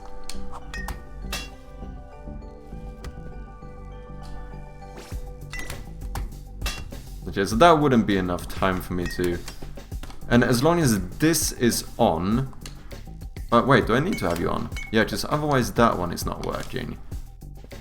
I can't yeet her all the way from here. Steam leaderboards are super easy. Oh, are they? Yeah, I do know Steam does have some implementation. Same thing with like Steam achievements, right? As far as I did look into it a little bit once, and it doesn't seem like it necessarily has to be super difficult. I think the issue for me was that I wasn't, like my first game I kind of wanted to have a leaderboard for, but I decided it was too big in scope for me to add that as well. Because I didn't know anything what I was doing. But I don't know how it would work on itch, because I assume I can't use a Steam leaderboard on itch. But they might have something similar. There's probably some Unity asset for like itch leaderboards, maybe. It's not too bad if you plan it as part of the initial design of the project, I see. Unity is pushing their in-house multiplayer framework, haven't tried it yet. Netcode for game objects. Yeah, we're using netcode for game objects and some ECS stuff as well. What's ECS?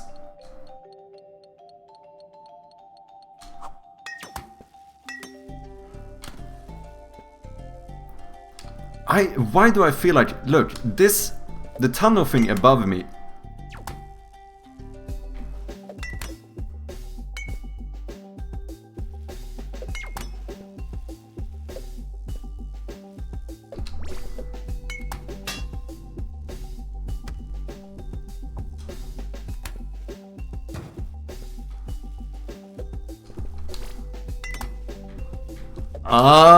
I kind of found that as an accident, not gonna lie.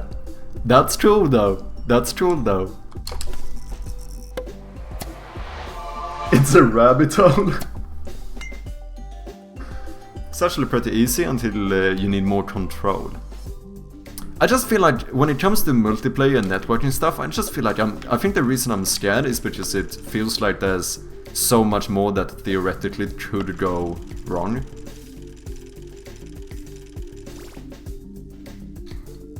Well, that's you. I don't know. I don't know.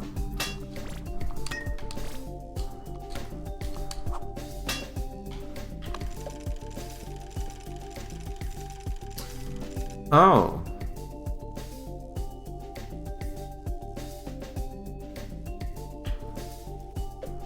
Oh, but then I drop her, pick you up, throw you here, and then I run over. Maybe not. Maybe not. Where does she spawn? She spawns over there. Okay, so throwing her can't be the... I was just gonna say, well, this was a very easy puzzle. That was not enough time. You're not wrong, it does add a lot more complexity, which increases the chance of stuff going wrong. Yes, Chappie, there's no such thing as multitons. Oh, that's funny. Oh, I know what I need to do. I know what I need to do. I figured it out. Dude, if there was multitons, I would be using the hell out of them. I don't know what they would do, but it sounds fucking awesome. Code Red, do you have any like... Is there any like network stuff in Roguelite? Do you... Is there... It's just called C#.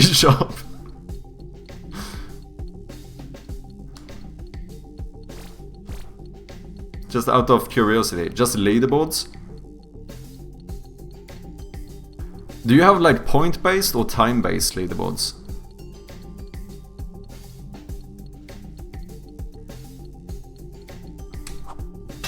Okay, so what I need to do is that I need to do this and then like drop her here somewhere so that I can get this back and pick her up closer to the end. Go over here, drop her. Shite! Okay, patience. We need patience. That's what we need. I was too quick there. Otherwise, it seems like we should have the solution. So we drop her, take this back, pick it up like here instead, and then drop. Easy peasy. Based on New Game Plus. Wait, leaderboards based on New Game Plus. But what determines your, or like, do you mean like how far into New Game Plus you get? Like that kind of thing? Or what determines the placement on the leaderboards? Will there be leaderboards in the demo? Yeah. Oh, so it's depending on like how far into New Game Plus you go. Oh, that's kind of cool. New Game Plus 10, for example, is above New Game Plus 9. Interesting. Do you have infinite New Game Plus? What do you? Or is there like a max?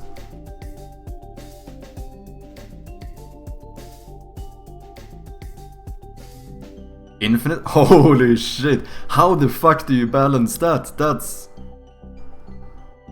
I suppose maybe it's not like... You know, it probably doesn't double the difficulty in each New Game Plus. That sounds fucking interesting. Dude, I think we're gonna spend some time hardcore playing the demo afterwards. I am so excited for your demo, I actually am.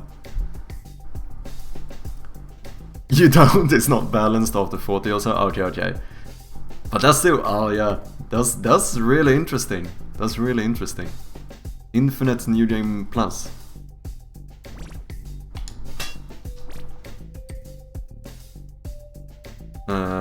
Okay, so we need to flip this one. That will open the... This must be the solution then. We flip this one. Throw her up here. Okay. It's not the solution. Because that will not give me enough time. It's unfair at that point? Okay. But it's also that thing where you... you know, I think it's easy to underestimate how good players can become in certain games. So, you never know, maybe some guy will fucking... I'm probably not gonna be that guy, let's settle it now. I'm probably not gonna be the guy to reach like level 60 New Game Plus. But you never fucking know, people, you know, they found... Elrazar got to 100 before in an old playtest. Holy shit. Oh, you watch Code Red as well, Carol? Yeah, his game is so dope. I'm really excited. Ranger devs, do you have any what you call it, time frame where you think you'll be finished with Void Echo? Just out of curiosity. Wait, can I throw it from here? That seems... Because then I should press this one instead.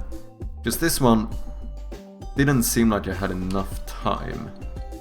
Oh my god, that seems to be just enough for me to not be able to do it.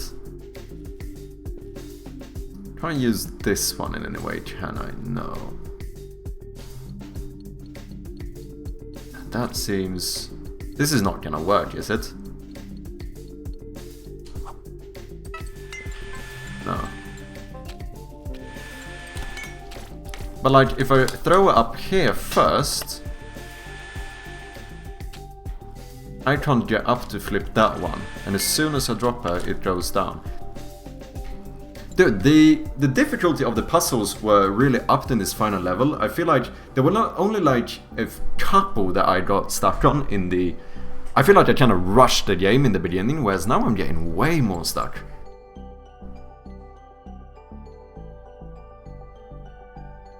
Road Legacy 2. I don't know if I know Road Legacy actually. And he has like 300 hours on it.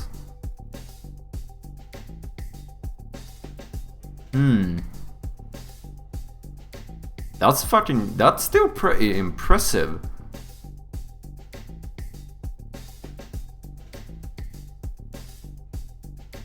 Because that's 300 hours by today's standard is not an insane amount. Like, I almost feel like when I've played way more Dark Souls than that. If Dark Souls had infinite New Game Plus, to be fair, I actually haven't played that much New Game Plus on Dark Souls. Kinda weird.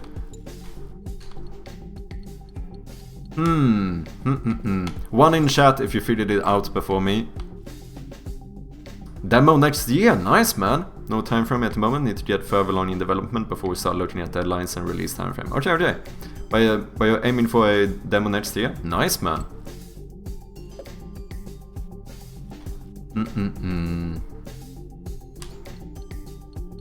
So this is just far enough to where it doesn't seem like I should make it. I can't see a way for me to kill her. So I don't think this little tunnel up there is the solution. I don't know why I would use this one again. Am I being a Dumbo? Maybe. Yeet her down here? No. I did, yeah, there's no way. There's no way. But after I put her here, I can't see a way in like how I would be able to flip that one. Unless... No, but I can't throw her up there either. Huh.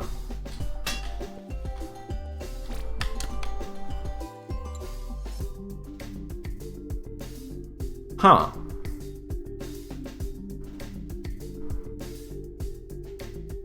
Interesting. So what we do then? Also, can we just take a moment and shout out the fact, I don't think I announced this. Did you guys know I have officially, I got an achievement like 2 days ago or something on Twitch. This is kind of mad. I have officially streamed over 1,000 hours on this account. Officially, 1,000 hours on Twitch. That's fucking insane. Also hit an achievement for having 50 viewers at a time. Gan shit. I think that was thanks to Captain Coda. That's a lot of hours. It is a lot of hours. I don't know if it's a flex, but you have my sympathy. Yeah. But it's still pretty cool. It's still pretty cool. A lot of inconsistent hours on that. I wish that wasn't the case, but to be fair, I've upped it a lot recently because how many streams have I had since I started streaming again? Like, on average, I've had like 3 streams a week and they all are like 8 to 10 hours. So, you know, I've just in the last month, you know, we streamed more than 100 hours.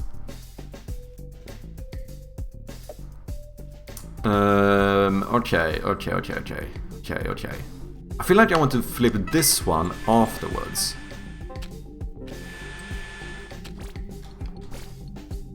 Because that one is so quick, and she gets stuck after I put her up there. Whoops. But the only other thing I could figure out here is that maybe I'm supposed to like jump and throw her mid-air. But I feel like that might be... I feel like that shouldn't be this... Oh no, I actually can't. Yeah, you can't throw while in air. So that is not the solution. And I also feel like that would be... Yeah, it's too finicky. It doesn't seem like... I know we talked about it in the devlog as well, where he removed some puzzles that felt a little bit too much like a platformer part of the game. And put more emphasis on like the puzzle part. So I don't think something like that would be the solution anyway. Also, all of these screws laying around, I probably don't have an... Yeah, that's probably just extra details. Wow, I'm actually stuck again! Holy shit!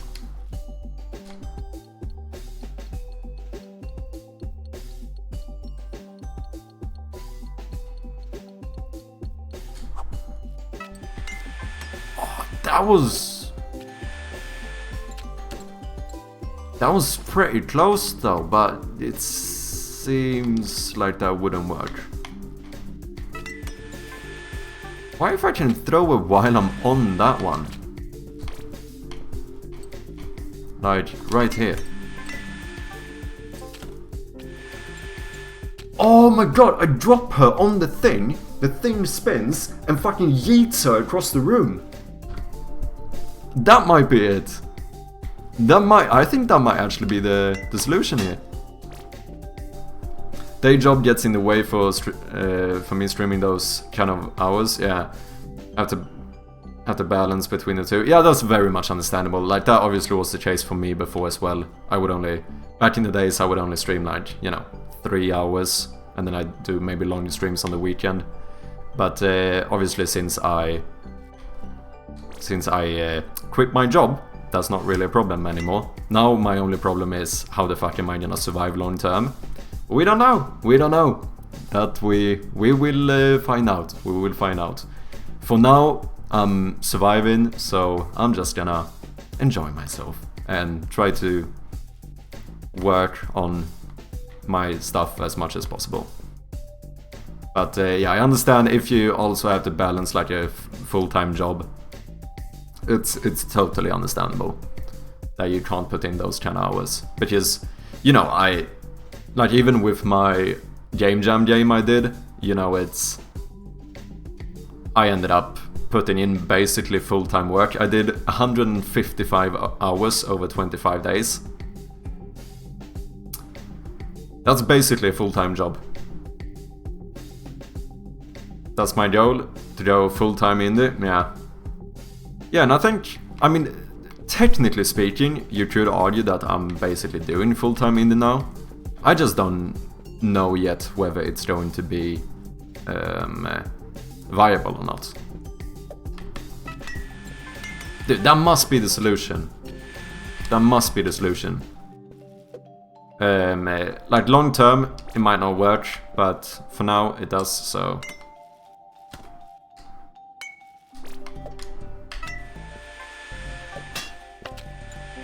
There we go.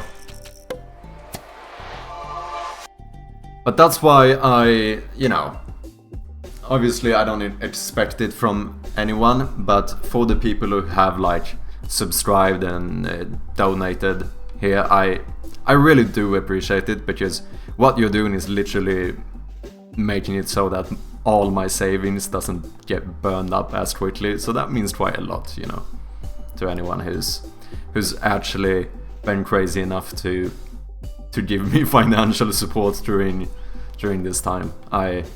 Yeah, thank you guys. Much appreciated.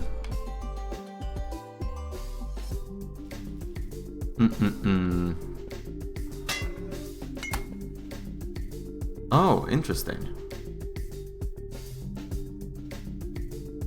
Wait, is that all Is this not instant win? Ah, no, because I now I need the magnet here as well. Oh, so then I just place her... I see.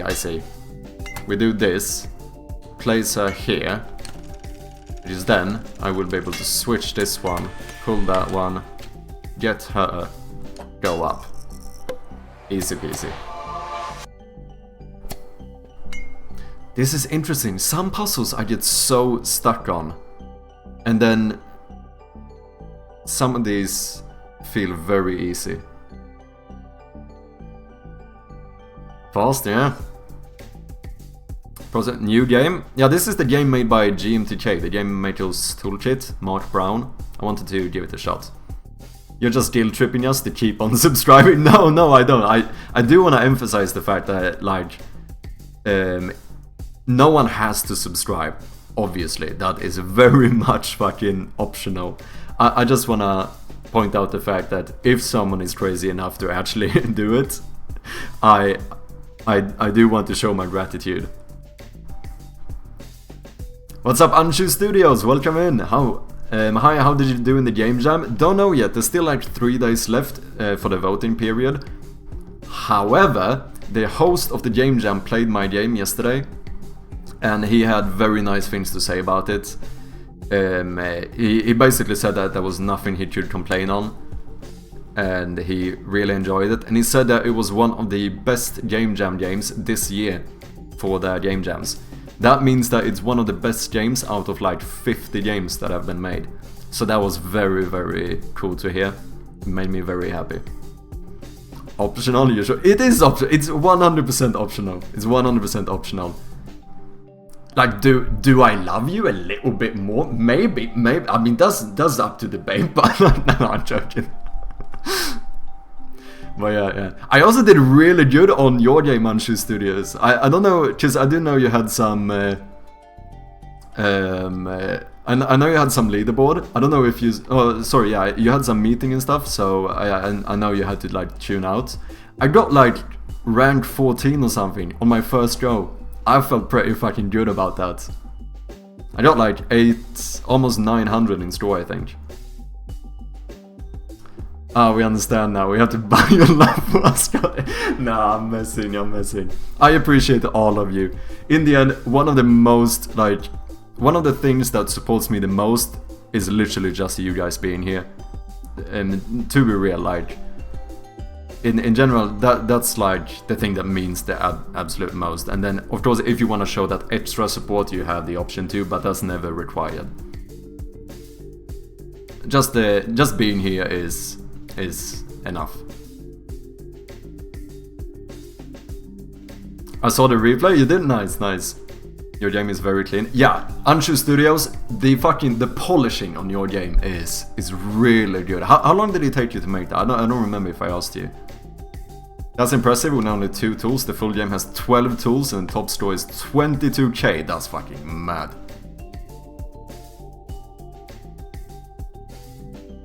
Else you would be lonely, yeah. 1 year part-time. That's fucking good. Like I said, the polishing is very, very impressive. Oh. Let's see here. Wait, why would I want to push... Oh, if I push this one, I get that one, but then I get the drill in the way. Oh, so I need to... Huh.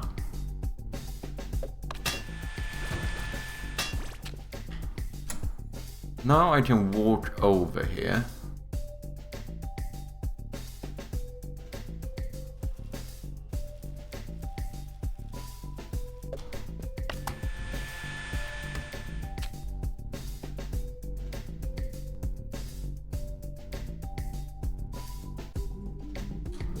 Like, I could like put her here so that I can go over here, but I would need a way for her to be removed afterwards so that I can stay here. I do like the little... that this actually moves. That's pretty cool. Interesting.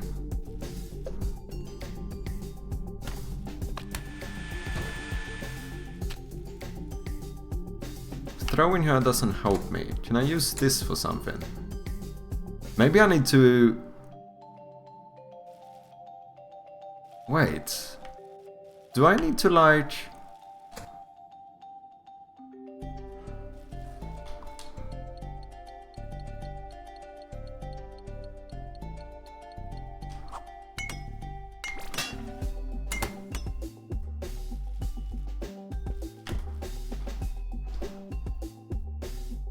Wait, I'm just trying stuff here. Why if I do this and then... Ow! What the fuck, man? I'm thinking if I can like...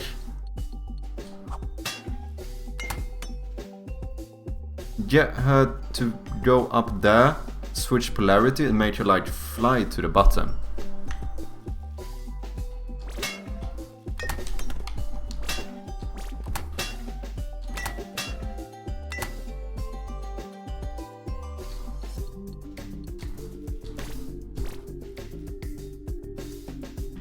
Huh.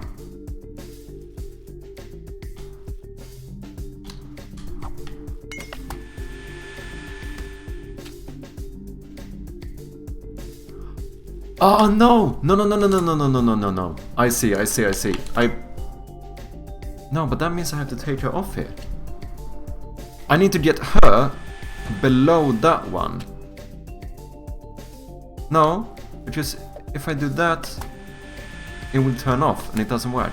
One in chat if you already figured it out, and I'm a Dumbo. It's 4:30 AM, gonna pass out. For sure, man, checks. Have a good one, you as well. Sleep well. Thank you very much for dropping by, like always. It's nice having you here, man. 2? Okay, that's good. Code Red has not figured it out yet. That makes me feel a little bit better. I feel like it's definitely something with this one. Maybe.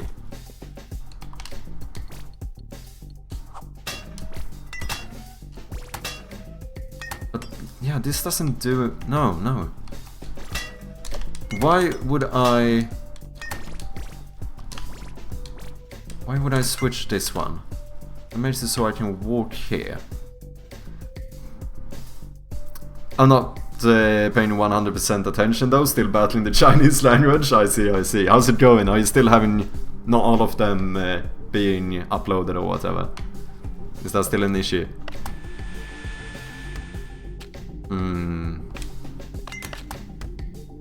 Just look, if this one could be stay on, I could have theoretically put the magnet below this one and the magnet would actually hold it up, I'm pretty sure. Because we did a puzzle similar to that before. But like now, just I need this one to be up for me to go over here. But I need her to be off the button for me to be able to go through that door there.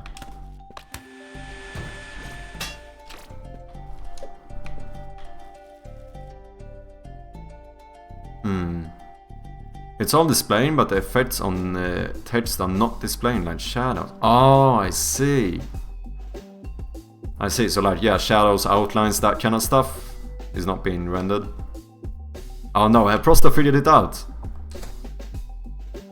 Wait, don't tell me the solution yet. Oh, have you figured it out? Oh, I see, Code Red. Yeah, I do think it's definitely gonna be worth having the Chinese support. Seems like... Oh wait, I'm stuck here now. Yeah. Oh, you think you figured it out? Okay. So wait, you figured it out while I was talking about this stuff.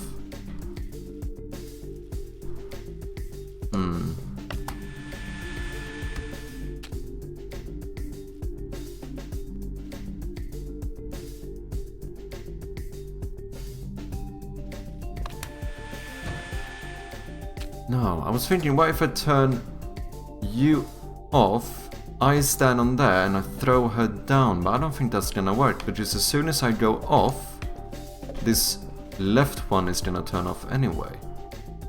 Oh, and if she falls down there, she's dead. Just there's spikes there. Why did he put spikes there? Now I feel like I am supposed to get her below it. But then if I walk away from this one, as soon as I go off, she would drop down and die.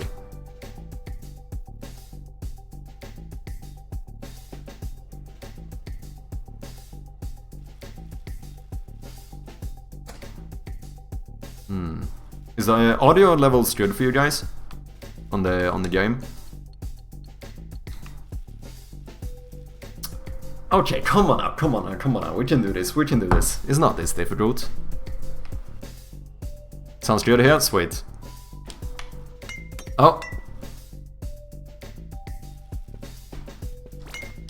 Okay, we are stuck now.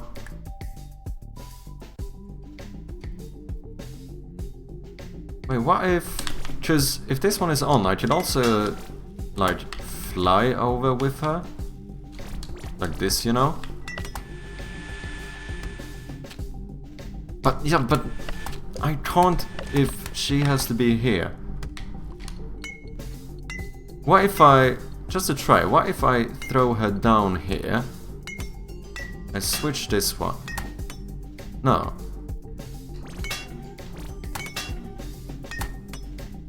That does not work.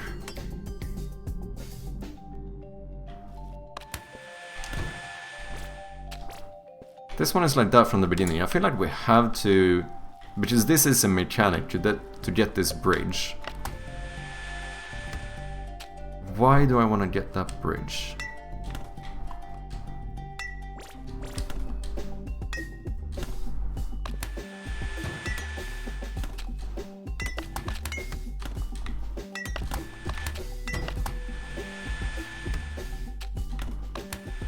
Should be something where I have to like put her here and then flip this one later maybe?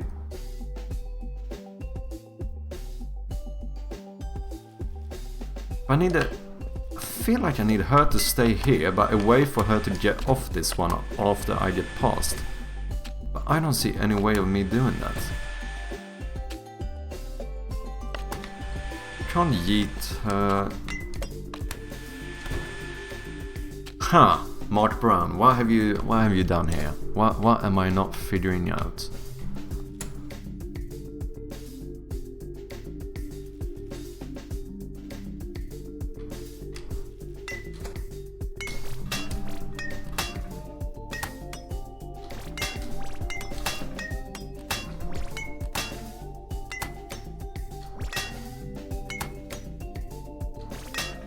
Oh no, Codra got it as well! Ah shit, no, people are starting to get it.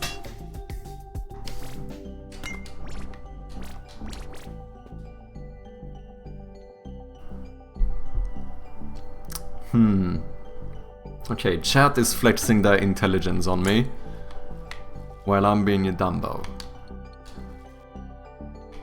Huh. Does not... Everyone dancing. That's not enough time for me though. No, that's... I can't rush it. That's not the solution.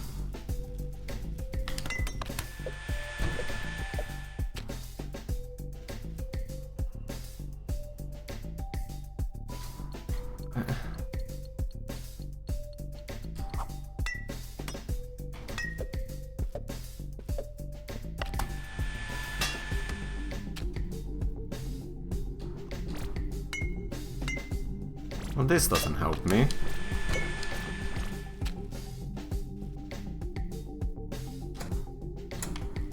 Unless...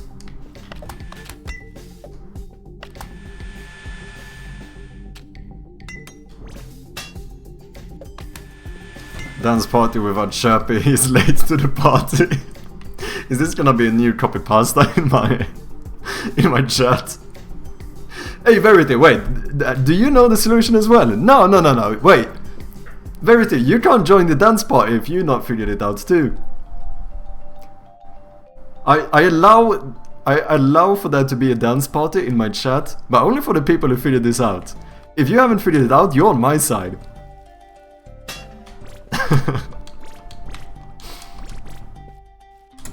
Wait, what? What am I missing? What am I missing here, fam? What do you guys know that I don't? Something with this one, I feel like... Maybe... I yeet her over here? No, why would I do that? Can I...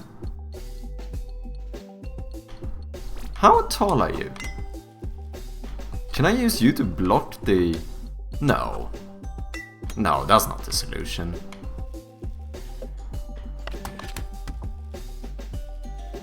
No, just then... Wait. I can't get this one up without you. No. What the fuck? You're missing your intelligence. Just relax and dance with us, Flip.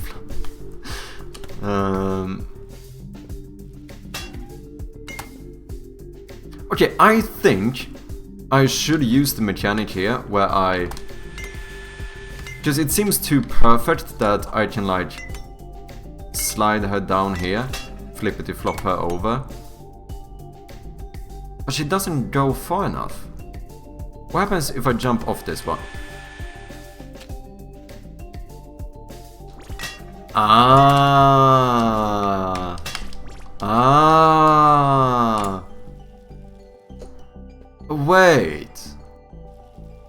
need this one. And now she can't go down here. Oh, so I throw her down with the wrong polarity, switch this one, push this one up, flip her over, and then I can walk over. It's a dance party, and I am invited. Let's fucking go. We did it! Easy peasy. It took a little while, but we got there in the end. Now wait, how loud are these sound effects for you? They should be fine. Sweet. Okay, are we having a cutscene here? I think there's a cutscene here.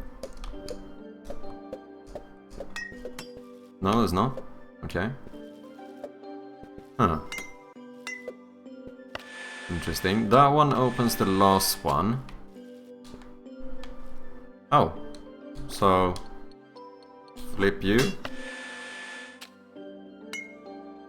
Oh! Magnus! What's up? Good to see you as well. Smiley face. Is Min with you? Yeah.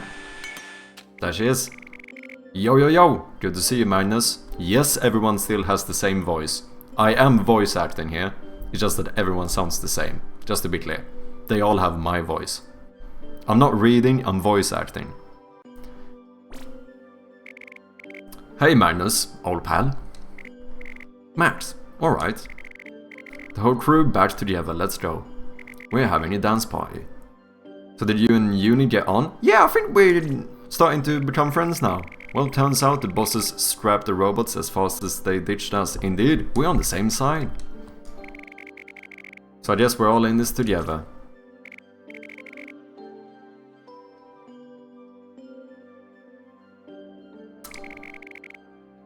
Yeah, nearly at the exit. Exactly. One more, yeah, let's go on. Okay, so I need you to stay here. You to stay here.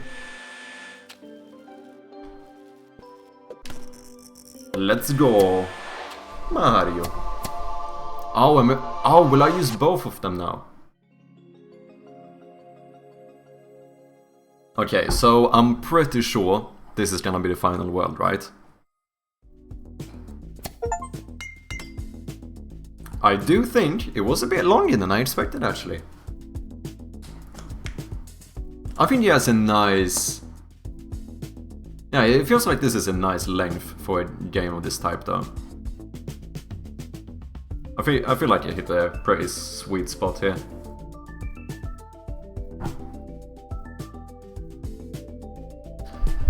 Okay, let's see here. We got a button we can push here.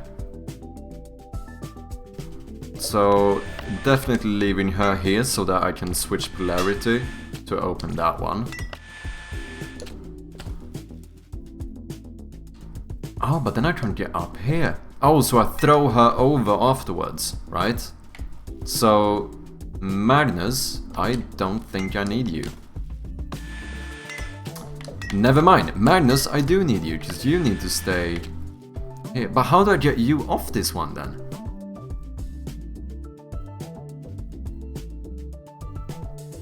Because I need to have you to be able to switch the polarity here to get up here. But now I need to get Magnus off this one. Okay, so that must be the solution then. So we go up here, use this one to knock him off, and then somehow switch the polarity. So with a little bit more finesse, I think we have it. So we do this, we knock Magnus off, switch polarity. Easy peasy.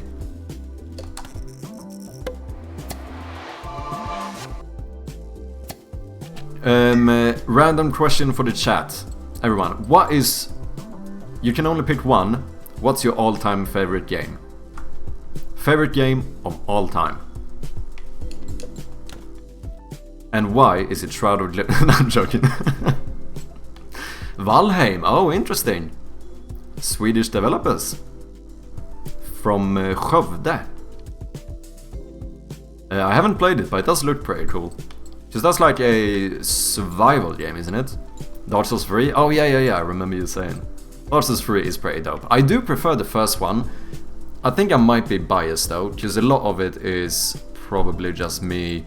You know, it was my first experience, and I think it, you know, I think it had the biggest impact on me, which I think, even though Dark Souls 3 might be a better game in certain aspects, I think it just can't beat the, like, emotional experience I had playing Dark Souls 1. So I think there is some bias there. Interesting question. CodeRad, what's the first Dark Souls game you played? Dungeon Keeper 2. That's a hard question. I have way too many favorites. Okay, but this is, you're forced to pick one. Gun to the head. No, gun in game gun to the head. What's what's the number one game? Dungeon Keeper 2.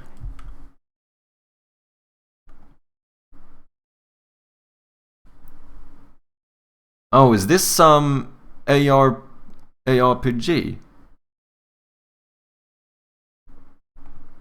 I have not seen this one.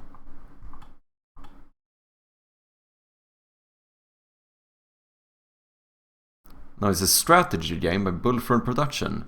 Published 1999 by EA. Sequel to Dungeon Keeper. Interesting.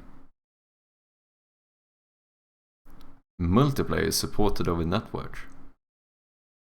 It looked very ARPG-ish at first.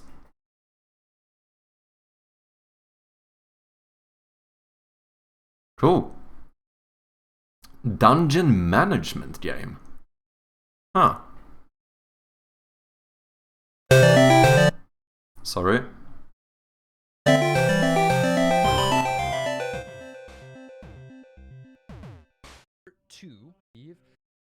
Dungeon so that you can ever from this land. Gold will be required. Rooms. Mine on until your dungeon heart. You know what this reminds me of? What was that Lego game? That was pretty fucking badass. The old Lego game where you were like down in mines and shit. Oh no, holy shit, that's such a throwback. This reminds me of that. Sorry, there's a lot here. What's that? Lego Dungeon Cave game. No? What's the game I'm thinking about? It was definitely a Lego game. And something about like mining. Game. Rock Raiders? Yeah! Yeah! This shit. It reminds me of this. 2000? Oh, they came pretty much at the same time. I remember this being such a dope game when I was young. I don't think I understood anything of what I was doing, because I was like, you know, 5 years old when I played this. But it seemed fucking cool. Interesting. Yeah, it does have a similar, like, UI thing going on. Trolling. And it does seem to be some digging and stuff as well. I mean, that actually looks kinda cool, not gonna lie.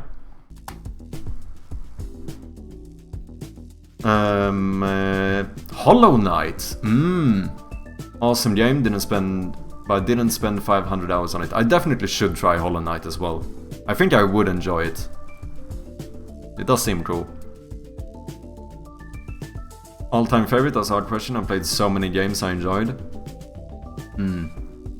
I played all of them on release, even Demon Souls back in 2009. Fucking hell, look at CodeRad being an OG. So, if you played all of them on release, yeah, so Demon Souls was the first one. Interesting. Interesting. Why is Dark Souls 3 your favorite? Dark Souls 3 just grew on me a lot. Okay. You build an underground dungeon with minions, then train different species. But what got me hooked is that you can get inside any minion and the camera turns into first person. Oh, and you control the... Ooh, that's kind of dope. That's kind of dope, not gonna lie. Interesting. Oh, you played it as well, Prosta. Did you hold this game worth time? Yeah, dude, maybe we have to try that at some point. It does seem pretty cool, not gonna lie. You kinda got me a little bit intrigued here. Something I need to play as well is the Dark Souls DLC for Dark Souls 3. You played a little bit? Okay. Okay, so this opens that one. Did you hold is just a song? Oh, I see. Cool song. That's something I would say as well. I think I know what I need to do. I need to place you here and you on top. Is that possible? Yeah. Easy peasy. Alright, I don't think so. I don't think I have heard it. Speaking of songs, something I was surprised about, the ending songs in the Portal games were actually really good, I must say. I'm a little bit scared because I did see my VODs on YouTube from that playthrough actually got copyright striked, and I think it was because of the ending song. Now of course my VOD channel and my second channel are not monetized, so I don't know if it's full on like unmonetized because of it. But I was a little bit surprised because usually I feel like games tend to be pretty nice with allowing people to make content around it. It's a little bit sad if that one gets if that channel would get monetized, then I have to cut out the intro because it's a copyrighted song. How in-game song could be copyrighted? Yeah, I feel like it tends to be weird because usually game studios are pretty nice with allowing people to play their games, meaning that the songs are not full on. Even they might be copyrighted, but not in the case of where they copyright strike you. But I am 99% sure that my videos from when I played Portal 1 and 2, I think both of them got copyright strike on YouTube. But that might just be a notice that oh, you have this song. It doesn't necessarily... I'm not entirely sure if it's demonetized because of it. Just the only channel I've ever had monetized is my main channel. And yeah, I only posted the Portal ones. The full VODs are on my VOD channel, and the full playthroughs are on my second channel, Nevo, which are monetized. But I was a little bit weirded out by it. Okay, so we have this thing, which closes that one. Don't know why I would want to do that. I assume we want to flip this one. Oh, but that flips that one as well. So now I can't go through. Well, brute force kinda works. So what if we do this now, and then I flip you? Huh. Okay. Now we use... No, wait, I can't yeet Magnus.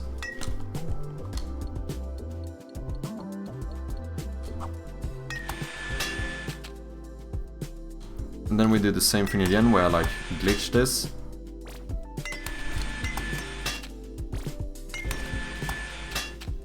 I mean, that would allow me to go through though, and that, if I get through the first one, I think I'm fine, because then we can just change the polarity. Right? Now we just do this. Yeah, easy.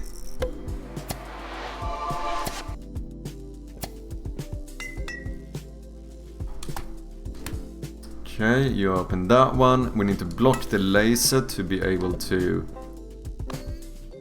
Oh, I see. So... Wait, which color were you? Oh, but that one's not turned on. How do I... Oh, I do this. Okay. So what, we just... yeet... Magnus up there, maybe? Boom. You block that one. And then I use you. I don't even know if I need to use you. Oh, I see. So I need to... Okay, I think I fucked up. I don't think I want to block that one. No? Does that matter?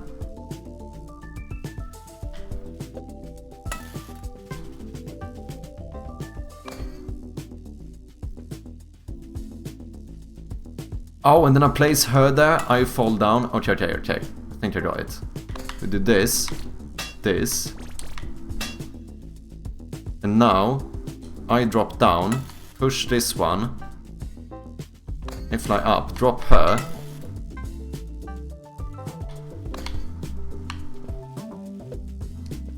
I think I'm onto something here.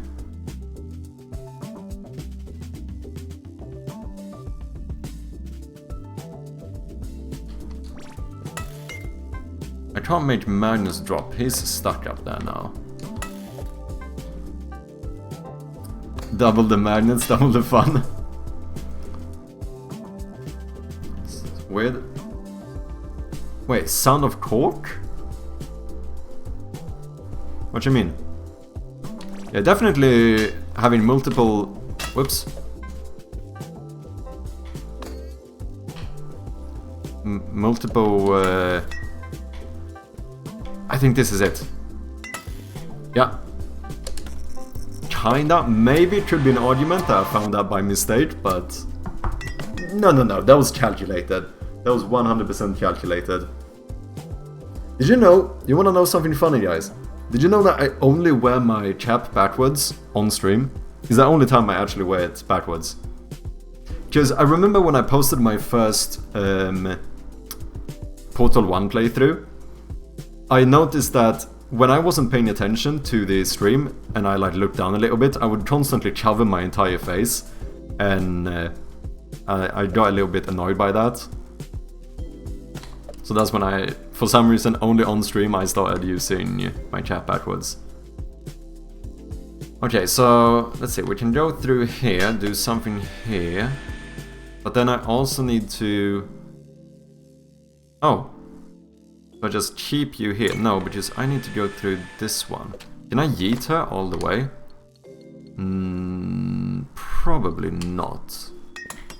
Oh, that is close though. That is close though. I have no webcam on stream, no face, no issues. Suppose that's true. Yeah. I don't know, I like having... I think the main reason why I like having webcam on is because I tend to like watching streams with webcam. I think, I don't know, it's... Yeah, I don't know. For some reason it hooks me a little bit more, so... I guess it's me trying to emulate that experience. I have streamed without webcam as well though, and there definitely are pros to it as well, advantages to not having a webcam, but I don't know, I kinda like it. What I really don't like is VTube avatars that cover 90% of the screen. I don't like anything that covers too much of the screen. I feel like it's... Just like, I don't see the point in why, you know, we should be playing the game. Okay, so this is Mind Over Magnets. You know, we don't care too much about the game, so let me just cover everything. Especially on dev streams. I suppose there is an argument to, depending on what you're doing, it might be less or more advantageous. Because if you're playing a game, I suppose it might mean more having a webcam, because a lot of this stuff is like seeing the reaction of the stream, I suppose. Whereas on a development stream, it might not be as important. I still like it, but...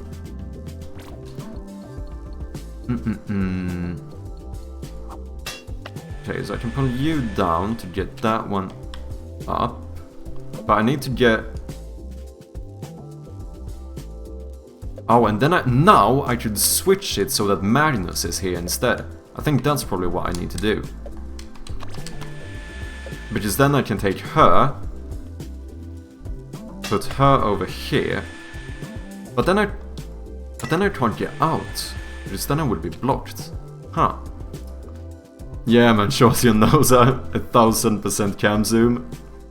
Like a huge... I used to have it so that I could zoom in super much on my face.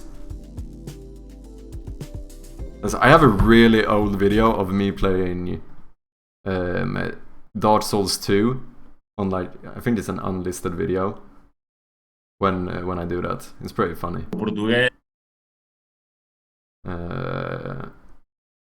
How the fuck do I find that one? Wait, am I gonna leak the video now? Because theoretically you could just copy the... If it's unlisted, which I think it is. Yeah, I also have... This is my first video on YouTube.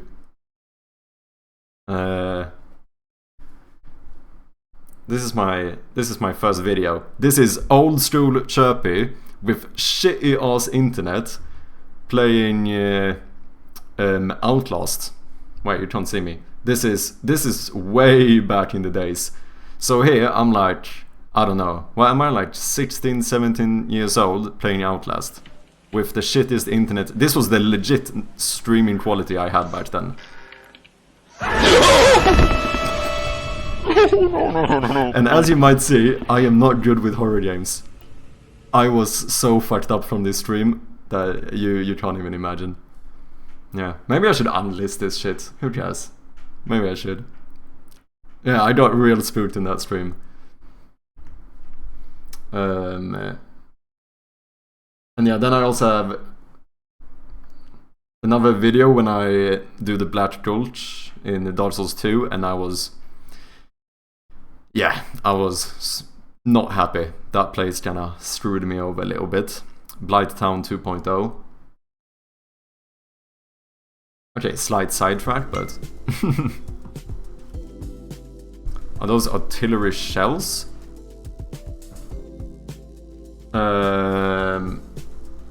Which ones? Oh, do you mean these ones? They are shells. They are indeed massive shells. It's actually from my grandfather. Fun fact. My grandfather, his daddy's been dead for a very long time, but he was his like greatest passion was like guns, I suppose. So I have some like memorabilia or whatever you want to call it left from him, which is that kind of stuff. I also have a mirror that's like the frame around the mirror is nothing but bullets. Kind of, you know, it might be a little bit much, but it's also the only thing I have from my grandfather, so I kinda still wanna keep it, you know. I suppose it's a little bit sentimental. Might be weird, because I actually never met him myself, but Game of Thrones mirror, yeah, it does look a little bit Game of Thronesy, I suppose. Yeah, it's like you know that throne? It's like a mirror with that kind of style. It pretty much is. It pretty much is. Okay, so I need to flip this one and that one. Which, that itself is not actually difficult, because I just throw you here and then I push this one. Teamwork indeed. But now I need to get Mini right, because I can't go up to this one. Seems it's just big replicas of gun ammo. Yeah, it is. Yeah. To be clear, it's not actual ammo, you know. It is, like you said, it's big replicas of normal gun ammo. Yeah, my grandfather, he would like build his own guns, and you know, he had a gun store, and you know, it's very interesting. As far as I know, he did hunt a little bit, but I think he was more interested in guns than he actually was in hunting. Whereas like my father is like a hunter and stuff, but he's not. I don't think he's the kind of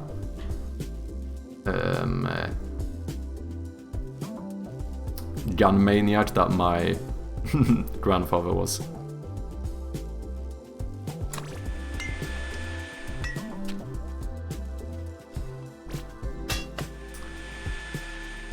Okay, I think I need...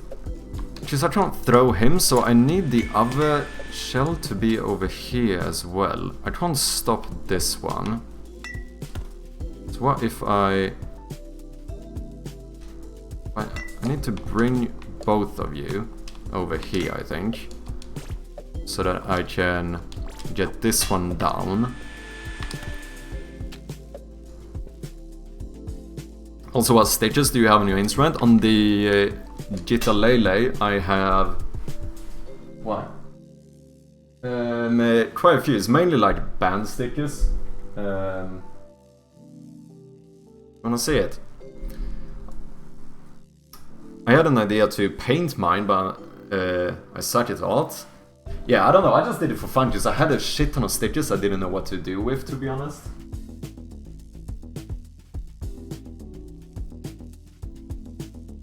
So, we have quite a few. Can you see this? Boom. It's Rise Against, Banksy, Red Hot Chili Peppers, Jimi Hendrix, Banksy again, Next Deep Story So Far, Millencolin, Banksy. Quite a few Banksy ones here. Yeah, a few.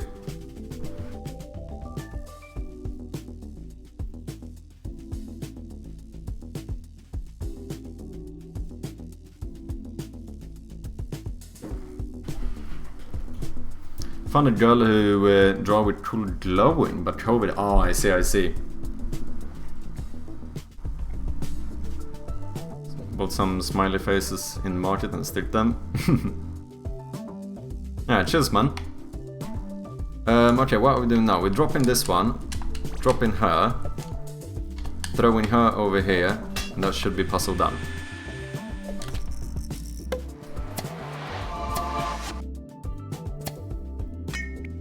Growing? Oh no, but you mean glowing, right? I assume. Growing paints? That would be interesting, like animated paints. Okay, what do we do here? Turn it up here.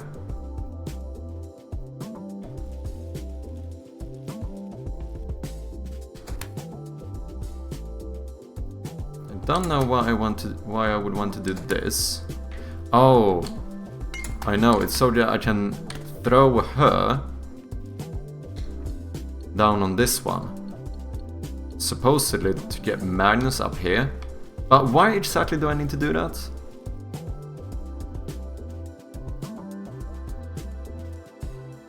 Because I probably... Holy shit, this was a long one. Because I probably need to use him over here, don't I? That one, what does that do? That one stops this one, doesn't it? I don't know how that helps me.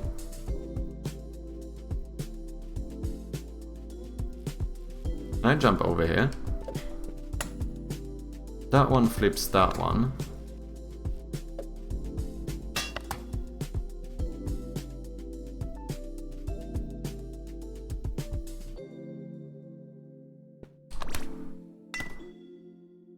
So I probably need him on this side to be able to flip this. Yeah, so I am gonna need both of them.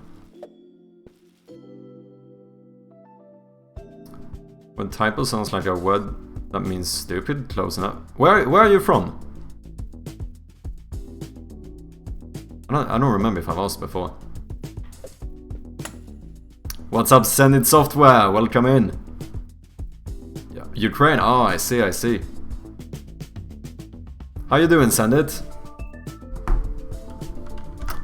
Yet another game development streamer here on Twitch.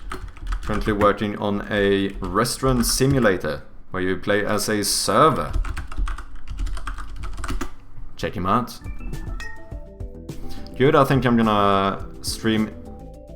Oh, Dragon Quest? Yeah, I saw you playing it the other day. All day instead of working. Hey, we all need off days. At some point, right? Okay, so we definitely need to get Magnus up here as well, right? I see why they stopped releasing those games on weekdays in Japan. I've never played them actually. I've seen a few people playing them on stream. Oh wait, I see. Because now, if I throw this here, shite. Then she's gonna die and respawn over here. So I will be able to get her back. Okay, I get it.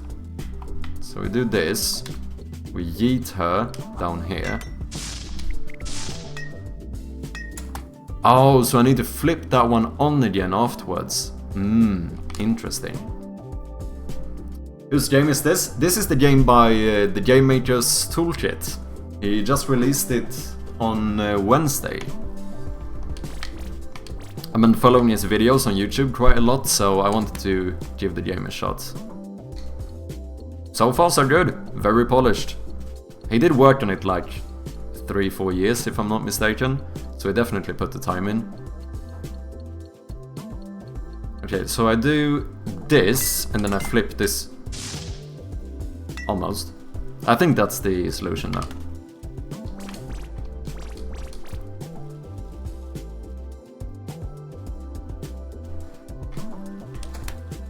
Ooh, that was close. That was close. I wanna do another indie show-off on Sunday again. It was fun. Yeah, it's pretty fun. We did a last stream as well. We played through quite a lot of... We played an Anaconda's game, which I saw that you had played as well. I beat one of your times, so get wrecked. And then... and then we also played Anshu Studios game, Mike's Garden. And then we started playing this one. And also Kamarao's, his game we played as well.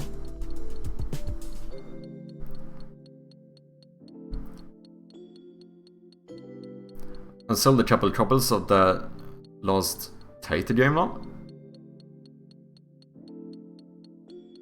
Oh wait, you have?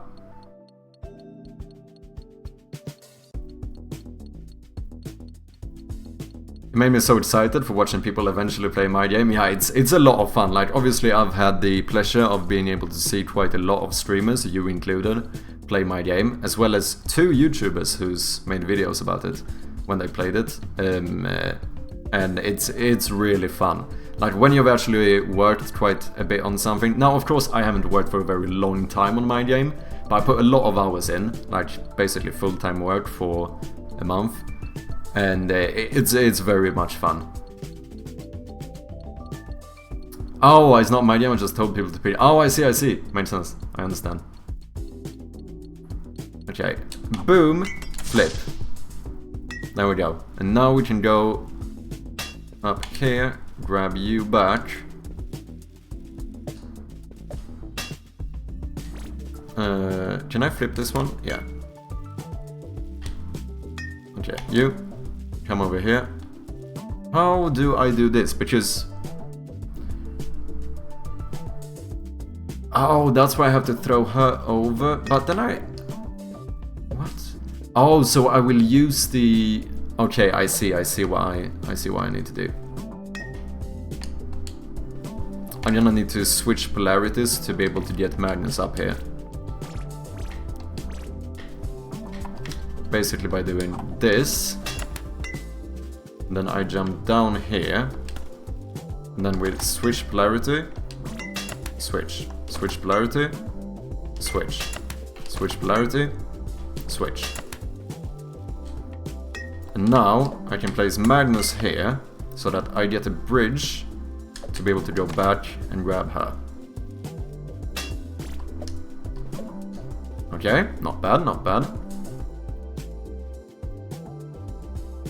So I think there's a 4-person game jam in the last 2 weeks of January. Would you be interested at all in trying to make a team? A 4-person game? Which game jam is that? Either of you? Also, I think you said you prefer solo there, right?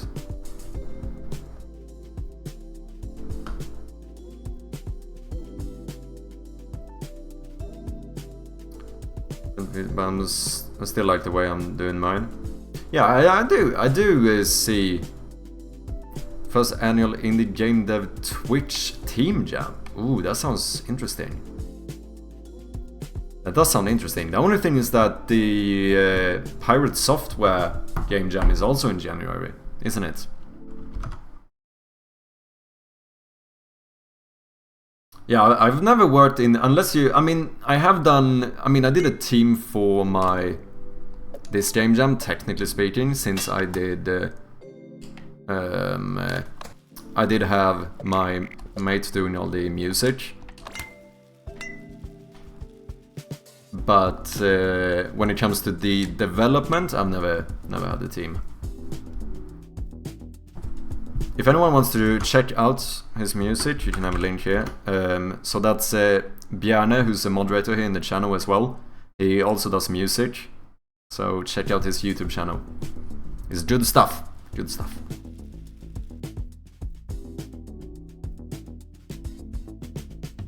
I didn't know that he does a few a year, doesn't he?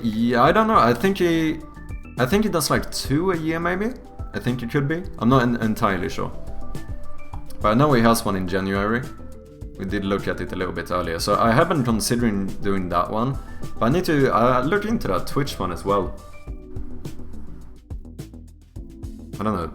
Maybe they don't overlap, but still, 2 game jams in a month? Maybe. We'll see.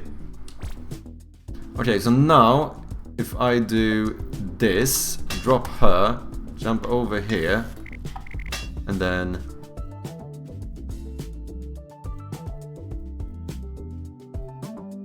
Oh, do I need to drop him? There we go. Boom.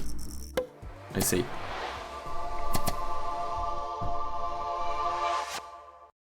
Wait, the community goal in my channel when meant to do one.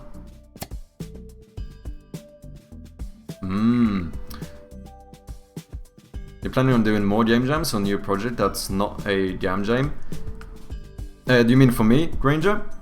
I think I'm planning on continuing polishing and making Shroud of Gloom into a full project. And then we might do some, you know, side projects as well. Maybe I'll, you know, if it takes a long time to finish that game, we might join a few game jams just for fun. But I do think, I feel very good about Shroud of Gloom, and a lot of people, so far I've gotten a pretty good response, so I feel pretty good about having that be my first, you know, full serious release. So that's kinda what I'm thinking.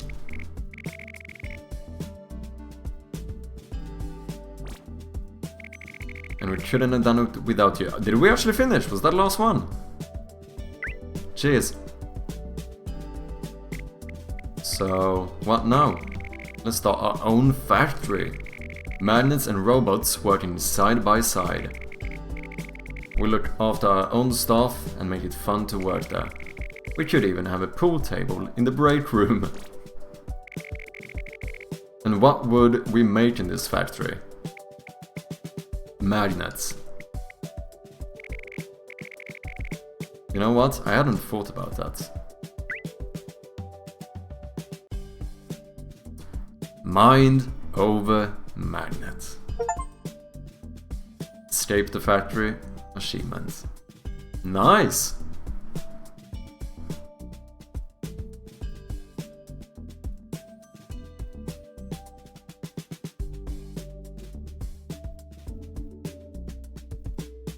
Low quality assurance, nice. Special thanks. Oh, Jonas Tie Roller. I know him, he's a YouTuber as well.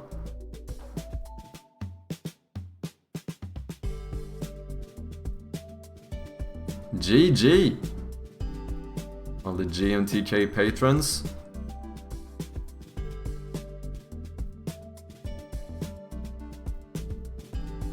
Holy shit, this man has a lot of patrons. We're not even away from A yet.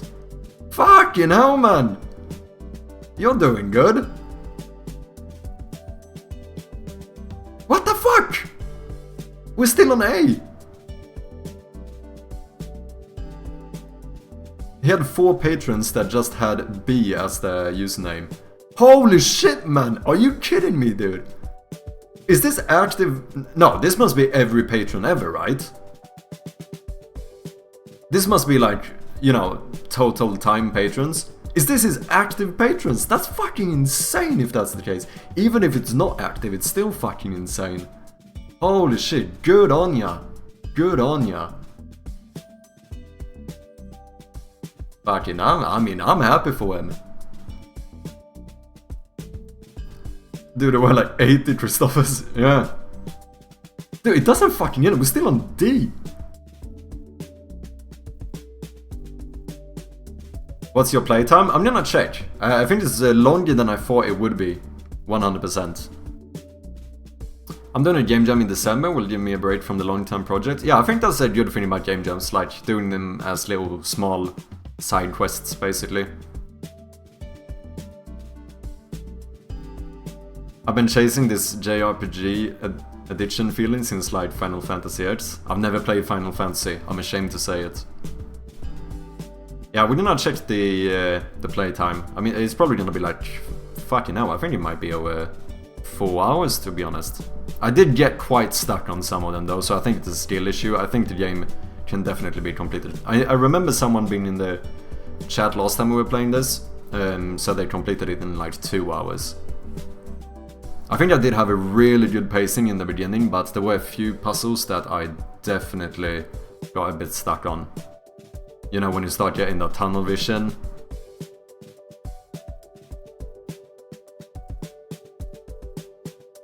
He has 8.7 thousand patrons, just checked. Holy shit. That is fucking insane. Good for him, fucking good for him. That's it, that is very, very impressive. Oh, we had some Polish guy there as well, I'm pretty sure. So a lot of those. I suppose it could be like Czech or Slovakian as well. If it looks like... oh, that was definitely Wojcik, that was definitely Polish. If it looks like a Slavic language, but it has the Latin letters, but a shit ton of accents and stuff, it should be either like Slovakian, Czech, or Polish, as far as I'm aware. There might be a few others actually.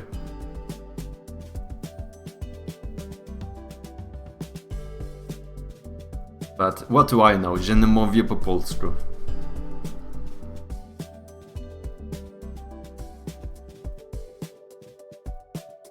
I wonder how long it took him, just this credit scene. Yeah, but no way he's typing this out. That would be absolutely insane. Absolutely insane.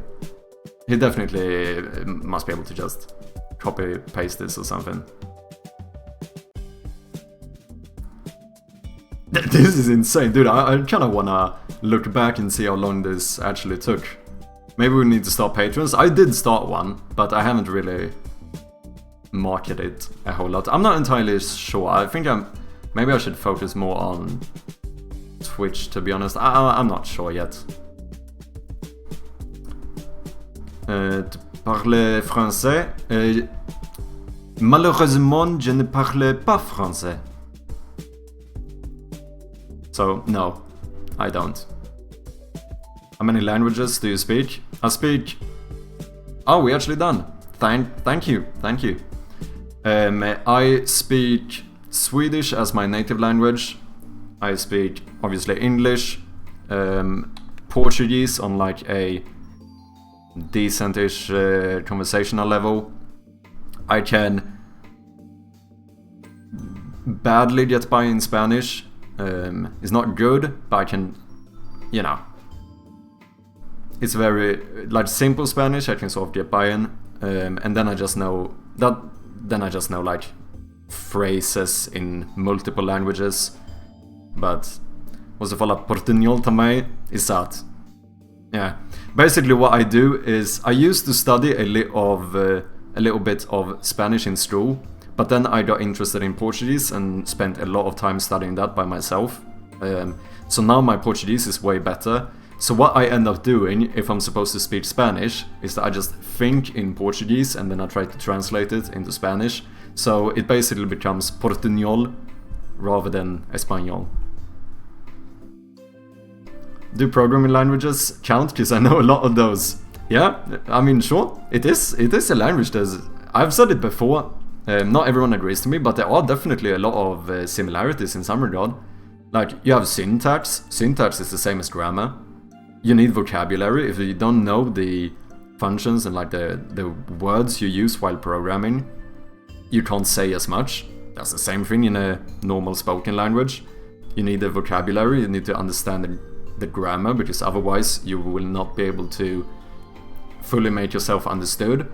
The normal issue with a spoken language is that someone goes, I don't really understand what you say, whereas with a programming language, the computer goes, you're fucking stupid, here's 15 errors, or here's a bug. But I mean, there's definitely similarities. In the end, it is a language just for a computer instead of a human, you know? Zeojato, yeah.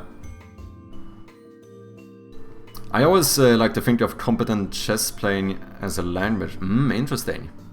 Did you ever read that book Code? No, I do have it on my list. Bugs are just misunderstandings in language. Yeah, that's a good way of putting it. That's basically how I see it as well.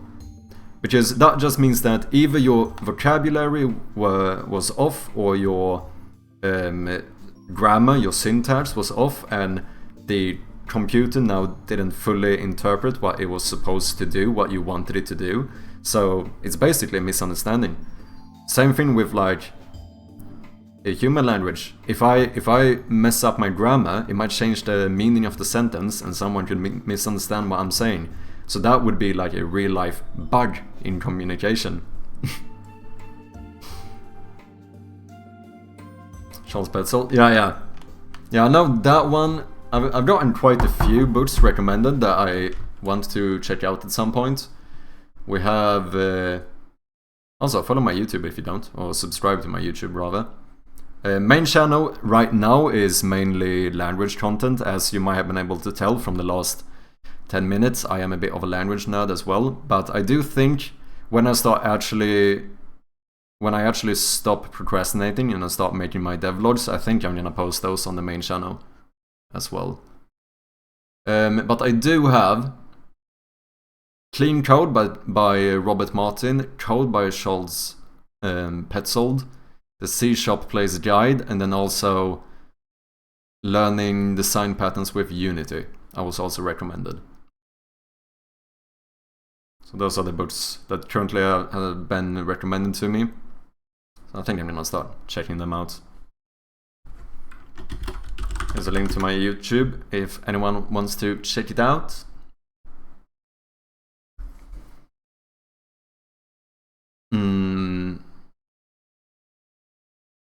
As a language nerd and a programmer, you would love it. Cool, man. Yeah, I'm definitely gonna read it at some point. Music also kind of language, especially improvisation, I think. I agree. Because I would like to phrase it like, if you look at like jazz artists and stuff who are like really competent with like improvisation, I could almost equate that to being fluent in a language. Like, you don't even have to think to make the music anymore. You can just completely improvise it. Just like when you're fully fluent in the language, you no longer, like, right now when I speak English, I don't think about like how I'm phrasing my sentence and stuff. It's just, you know, it's basically verbal improvisation in a way. So I definitely think there are similarities between music and language as well. Because music can also communicate feelings. A sad song, even without vocals, can give someone a sensation of sadness. So it does communicate in a way.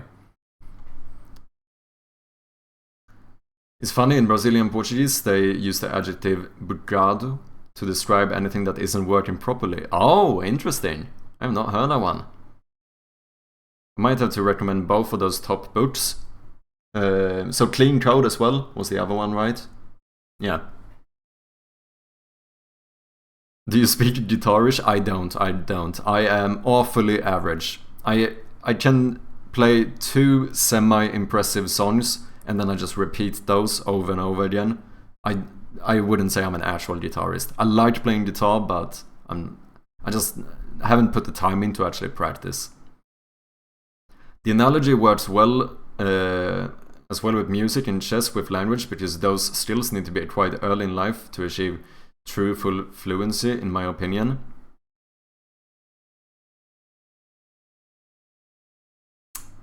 I don't know. I'm not completely convinced about that one. In my opinion, I think a lot of the time we put too much emphasis on like talent and early adoption of stuff. Does it help? Absolutely. Absolutely. I don't think it should dissuade someone from wanting to learn something, because I think it's... The amount of times I've heard someone say that you can't learn a language once you're old is mind-boggling to me, and I think it's absolutely not true. Is it gonna be a little bit harder, especially when it comes to pronunciation? Probably, yeah.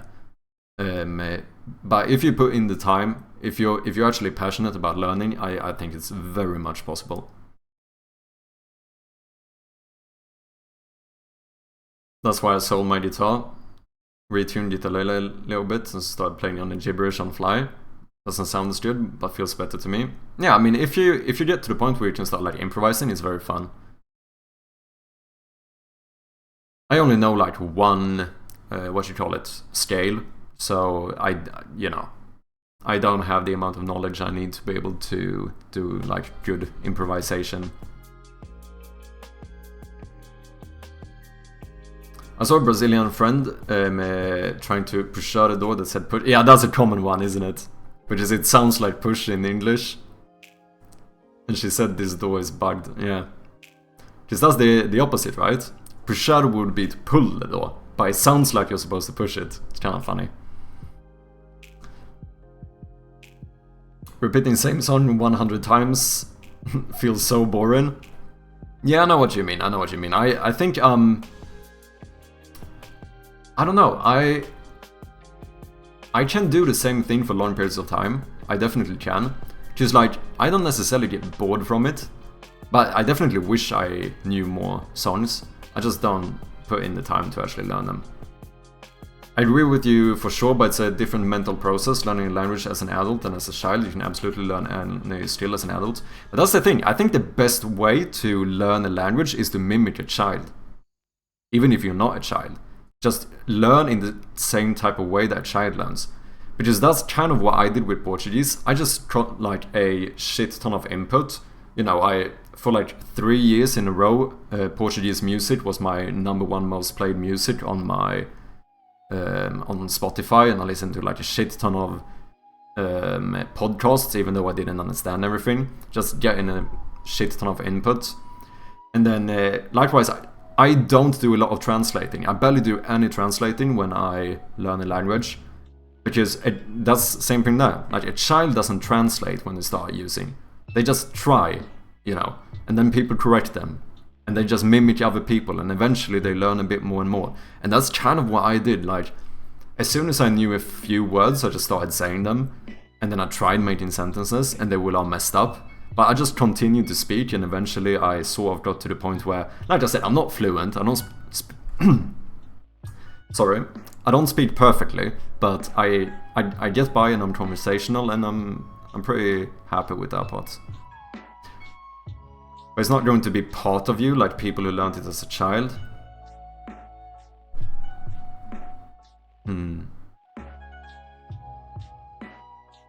I don't know. I don't know actually. I don't know.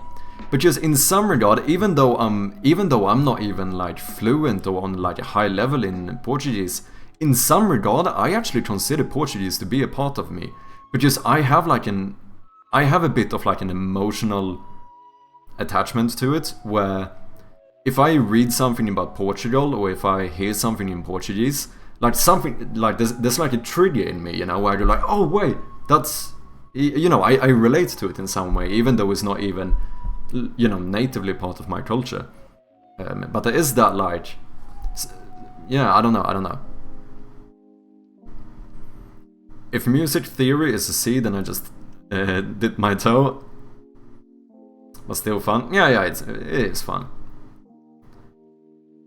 Yeah, man, there are two types of people: those playing Tetris every day for 30 years, and me who can't play the same melody twice in a row. Yeah, I think I can definitely stick with something for what if I am like passionate, and you know, when I feel passionate about something, I get very obsessive. I think that's the thing. So if that makes me do the same thing over and over, it doesn't necessarily have to be a problem for me. Like working on my game 12 hours a day. You know, it doesn't... Now, of course, you could argue that I don't do the same exact thing every day, because I work on different parts of the game. But, I don't know. That's really cool. I definitely did immersion late in my journey, but I learned in a very analytical manner at the beginning. Yeah, I didn't. I learn in a very... I prefer to learn in a very, like, practical way. That's kind of my go-to. Need to go now. Be good. Thank you very much for dropping by, pros, though, and I'll see you next time. Have a good one. Yeah, I like learning languages in a very practical sense. I know not everyone prefers it. There's a lot of people who say that it might even be bad to start speaking too early. Because if we take the child analogy, people, like children, they tend to listen for like, what, 2 years before they start speaking. So they definitely get a lot more input in the beginning, a lot more immersion, and then they start doing output. For me, I don't know, I like the aspect of learning through practice. So that's why I think, like, generally speaking, if I know one phrase, I start saying that phrase. And you can see it, like, whenever I saw something Polish, I can't help myself but throw out a Polish phrase, even though I don't even know Polish. I just enjoy the practical sense of it, I suppose. That's cool. Whenever I'm learning something new, I like to break down the theory a lot first before working on the practice. Yeah, I think there's advantages and disadvantages to both things. There's definitely disadvantages with speaking as... Because if you start speaking as early as I tend to do, it's a bigger chance of you getting bad habits when it comes to pronunciation. So especially for pronunciation, I think it can be a disadvantage. But I do think that you get more comfortable speaking way earlier, and what I enjoy the most about languages is speaking to other people. So I think that's one of the reasons why I tend to go for a very early start and practical method for learning.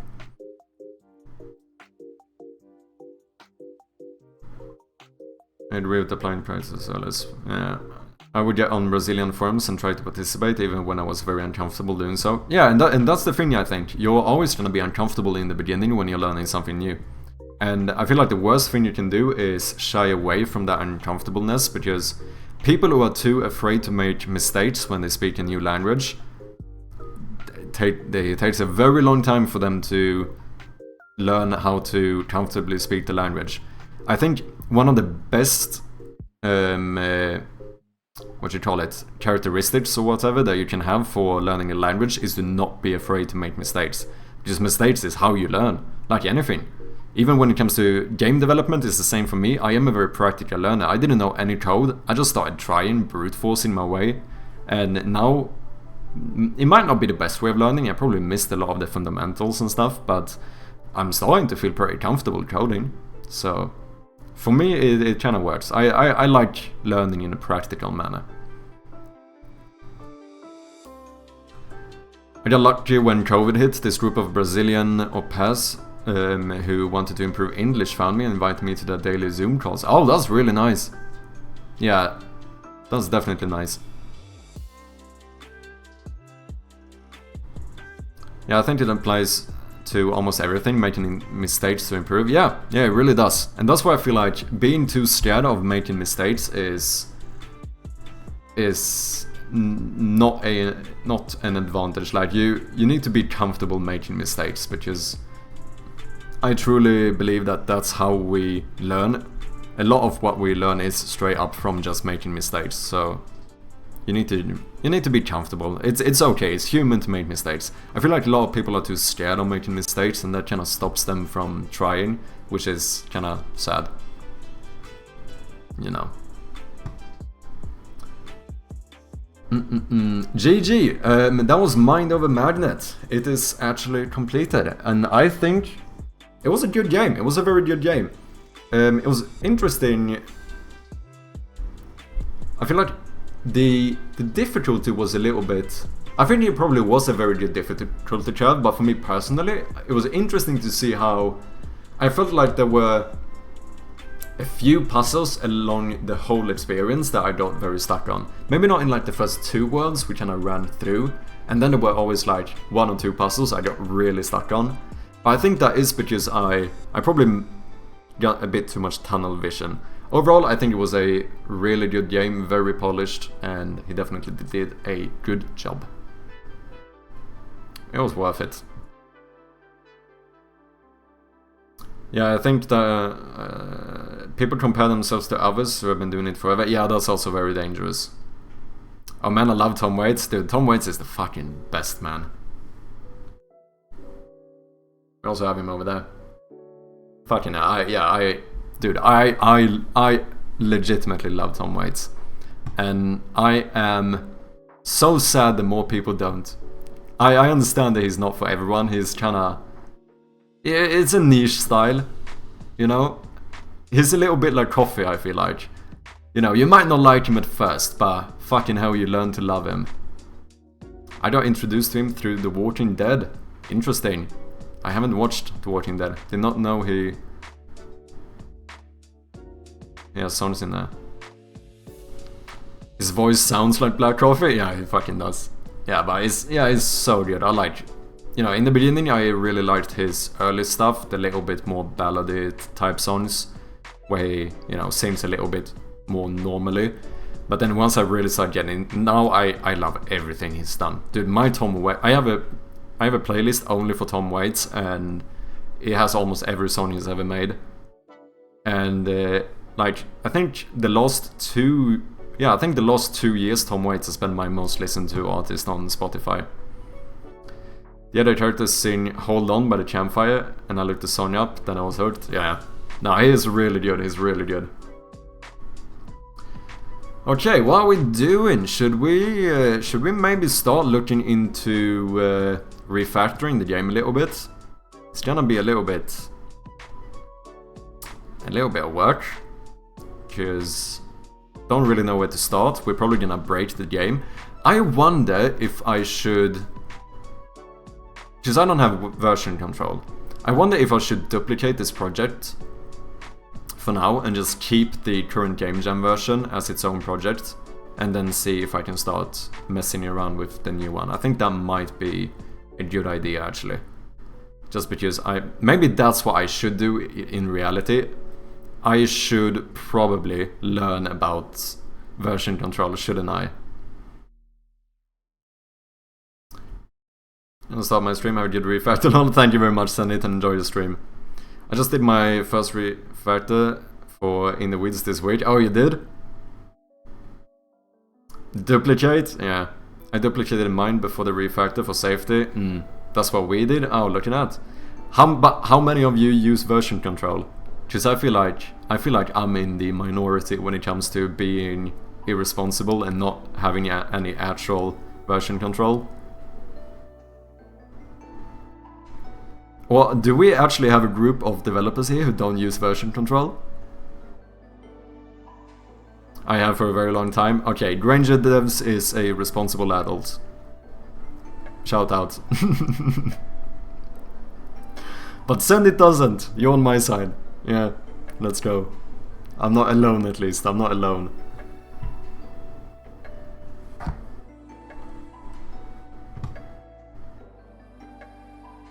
Yeah, I really need to start using version control. I just haven't taken the time to actually look into it yet.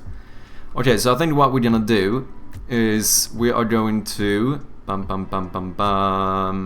not duplicate it? No, okay, so we're just gonna copy, paste. I do backups though, yeah, me too. I do, but not nearly as often as I probably should. Well, I wouldn't say adult, more like kid that is responsible. I see. Can you guys hear my washing machine going? I think my noise gate blocks it out. I don't know about when I speak, if you can hear it. Okay, really leaving off this message is, have a good one, send it, thank you for dropping by. Can't hear the machine? Okay, sweet. Hey, you didn't leave after the message. Scam. Have a good one, man. Yeah, I don't know. GitHub kinda scares me. I don't know where to start, and I feel like that's the main reason I've been procrastinating it. Okay, let's call this Shroud of Gloom Jam version, the new one. I kinda wanna make sure that one actually works, so let's add the project here, Jam version.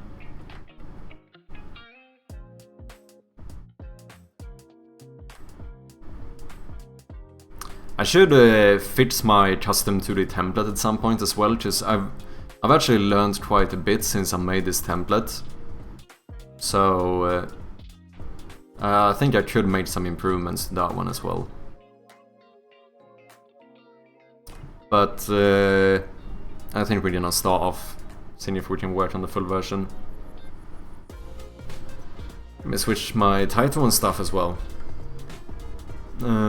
Category is software and game development.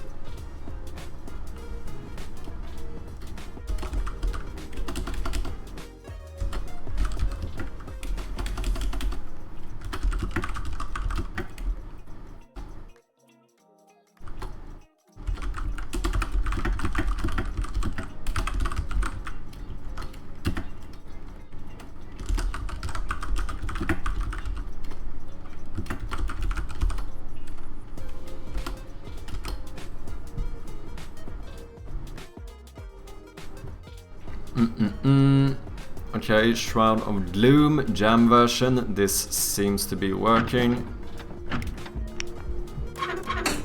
Yeah, seems fine. Maybe we should set this up correctly. Why not? Let's see. Game. We have room. So this one off. This one on. We're gonna save this and exit. Now, dude, I'm a little bit scared here. I'm actually gonna start working on the full version of this game. I do need to release my other two games. I do have the itch pages set up for them. Yeah. But both of them just say soon to be released, and they have said soon to be released for a pretty long time. And they are very close to being finished. I just need to get some music in and we can publish these. But I also need to make it, because I have all the development recorded for my first game. This is the first game I actually, did. So I kind of want to make a devlog for it as well, which I have started, but I keep on procrastinating it because I am an irresponsible child. Don't be scared, you did a great job on the Jam version. Yeah, I should say I actually feel quite proud of this project so far. If I'm allowed to be a little bit wholesome here. But I'm scared because we're gonna start doing some big stuff here. We're gonna start actually trying to refactor this, which means that I will most likely break the entire game. But I think the main thing that we should focus on is that I'm going to learn a lot. Because now, with the help of you guys, we have learned a lot about what makes a game more, or the code more flexible and maintainable. So that's kind of what we want to see if we can fix here. What's up, Irish John Games? How you doing? How are you doing? Let me give a big shout out here to the man, the myth, the legend, Irish John Games, currently working on Rise of Piracy, really dope looking game. I bet most of you already know of him, but definitely check him out if you don't. How you doing, Irish? Nice to see you, man. I am anxious. We're gonna start working on the full version of my game, which means that I'm gonna see if I can fix my issues I have with the code right now. So most likely what's gonna end up happening is I'm gonna break the entire game. Because right now we have way too many singletons. Everything is a singleton. The monster is a singleton, the flashlight is a singleton instance, all my managers, everything. So for that, I think the plan is to start using events instead, because I think that would decouple my code. And then when it comes to all my clickable objects, objects here, all of these are so deep in inheritance. We are like 4 or 5 levels deep in inheritance in some places. So people ended up telling me about interfaces. And not gonna lie, interfaces sound like something that would fix this game quite a lot. So I think that's the main plans I have as of right now for refactoring. Introducing more events to decouple all my singletons, and then probably using interfaces for this stuff to not rely as heavily on inheritance. I think that's the plan. Best Friday ever? Ooh, do you have some good news?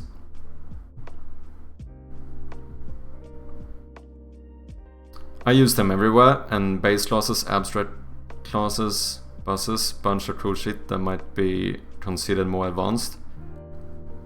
Wait, you use what, interfaces? No, it's just great. Well, I'm glad to hear that. I'm very glad to hear that. Yeah, interfaces everywhere pretty much. Okay, yeah. Yeah, just people did recommend me to start using interfaces. I did look into it, and like basically all the issues that they said interfaces could fix is like all the issues I'm having with this. So it feels like the logical solution here is to start actually using interfaces. I'm still not entirely sure how they work. I do think that that's gonna break the game less though, because once again we have no version control. I am a irresponsible child, and I don't use version control. So maybe we should look into interfaces first. And from what I understand,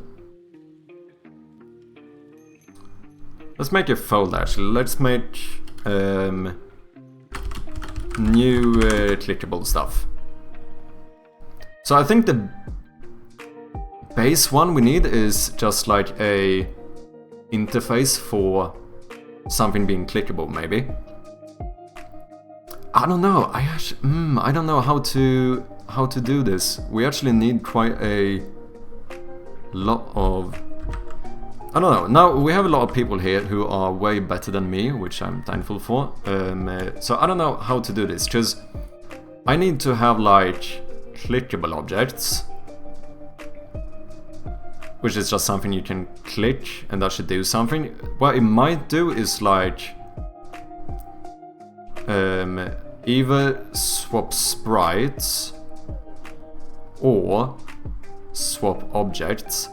We also might want to have some objects that can be destroyed, and some that needs to be like item dependent. So, you know, like for example the door you need to use the key on, so that's like an item dependent clickable object. So right now what I've done is that clickable object is the base class. All it does is play a sound effect. So what I've done then is that, like for example the object swapping script just inherits from clickable object. And then when it's item dependent, I usually want to swap the object as well, so that derives from the swapping object, clickable object. So yeah, a lot of inheritance. So I don't know what to do here. Will it be like one separate interface for each one, and then I choose which interface I want to use? And each of these have like their own on-click function? Is that how you guys would do it? I am 100% using you guys as my personal teachers here. Unfortunately, it is an unpaid position, just to make that clear before we go any further. But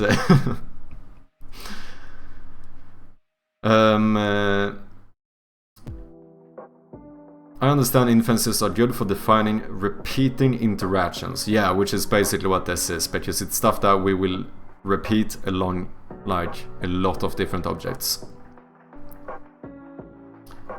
Oh man, 100% GitHub top priority.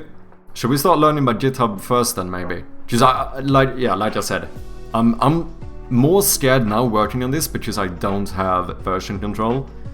Like, the only backup I have is that we just duplicated the jam version in case I mess everything up. I do think learning about GitHub and version control would be very valuable for me, since I don't know anything about it right now.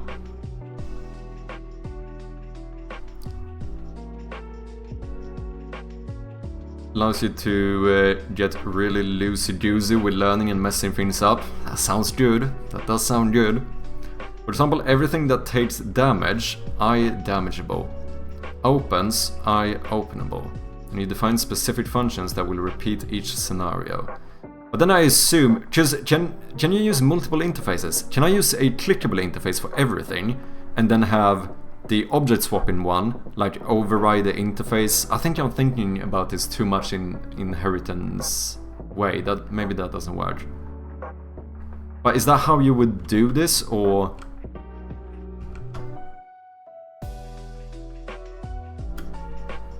Or like, should I make like a on pointer down thing for each of my interfaces?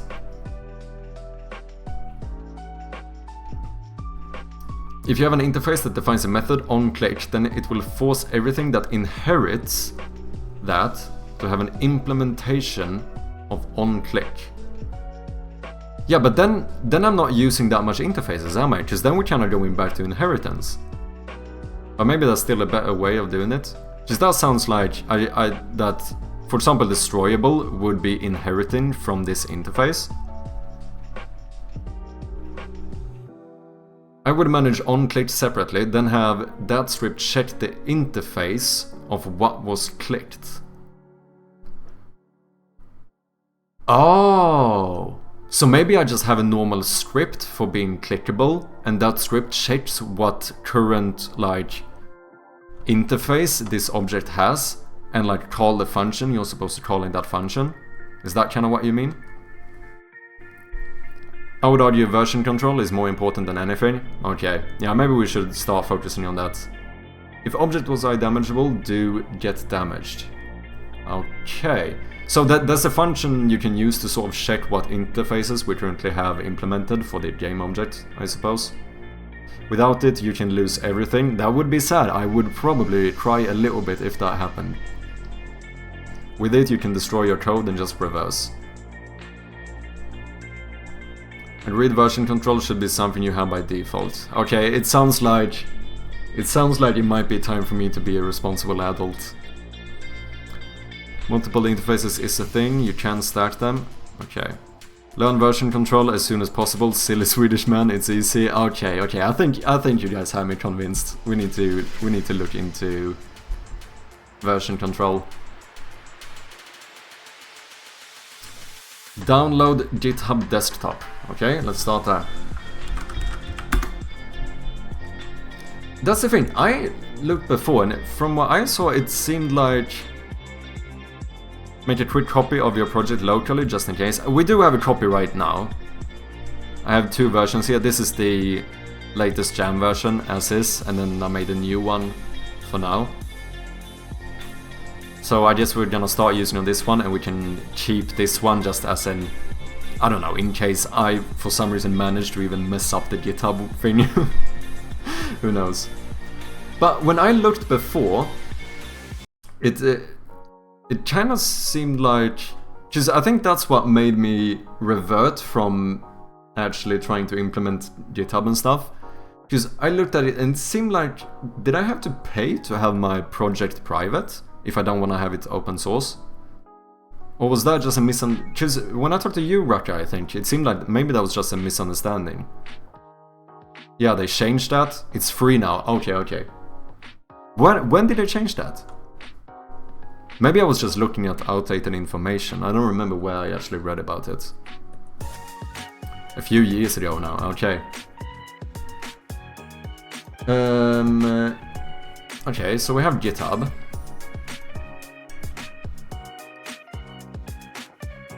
Yeah, they do have pricing. So what do you get if you pay? just out of curiosity. Protected branches. Okay, lots of stuff. Even with the cost, it was well worth it. Only a few euros a month. Oh, so you have the paid version, or did you have the paid version before they made it free? I pay around 15 a month with all the extra storage and stuff. Oh, I see.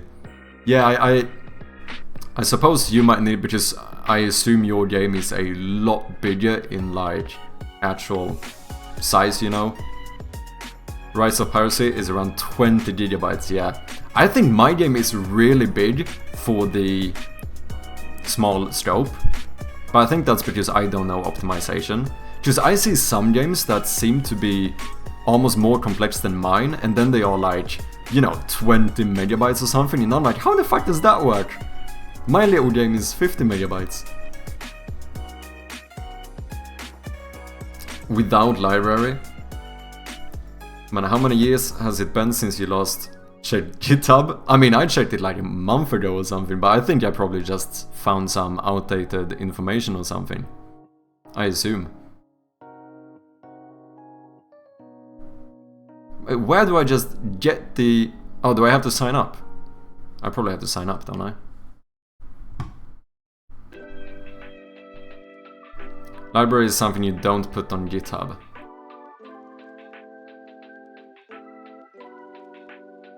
Sign up and then get GitHub desktop application. Okay.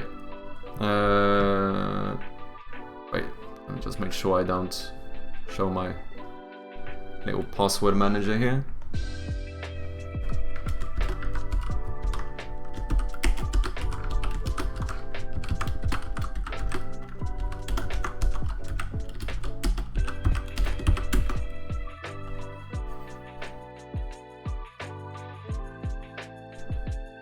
After all of this, you gotta bust out that ukulele.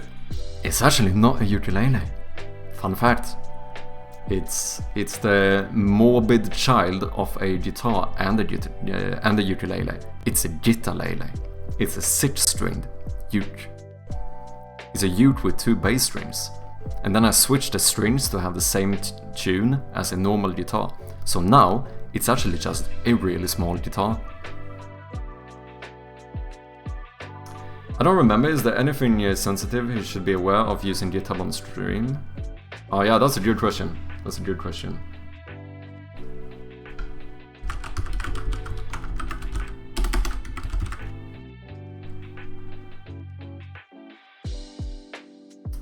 Save. Yeah, I wouldn't do it on stream. Sometimes bash windows can open with some shit and bad actor can get a sneaky screenshot in. There's keys and shit. Oh, I see. Do you mean like, relatively speaking, something like the stream key on Twitch kind of thing? Where someone could get like access to the GitHub thing? Yeah, that can... Oh, okay.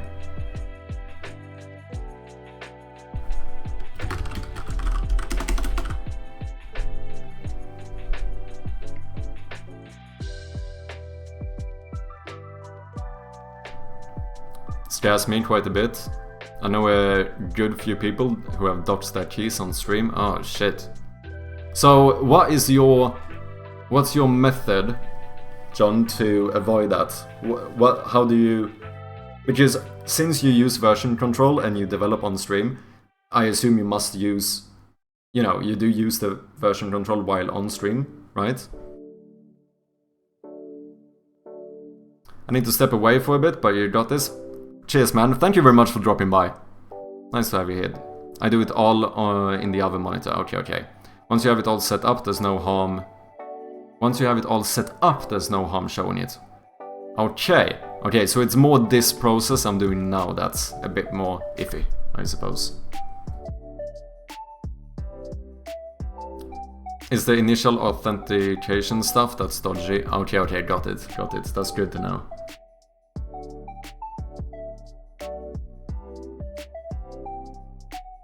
Stay safe. Thank you very much. I learned for a little bit. Very much appreciated. Once again, guys, big shout out to Irish John James, awesome game developer streamer here on Twitch.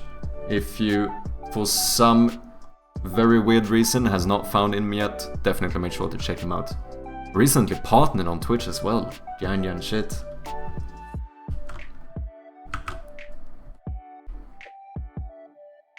Okay, account is created. Should I change my title? Because I think my title says refactoring. Let's just do learning about version control. Help, please, Lamau.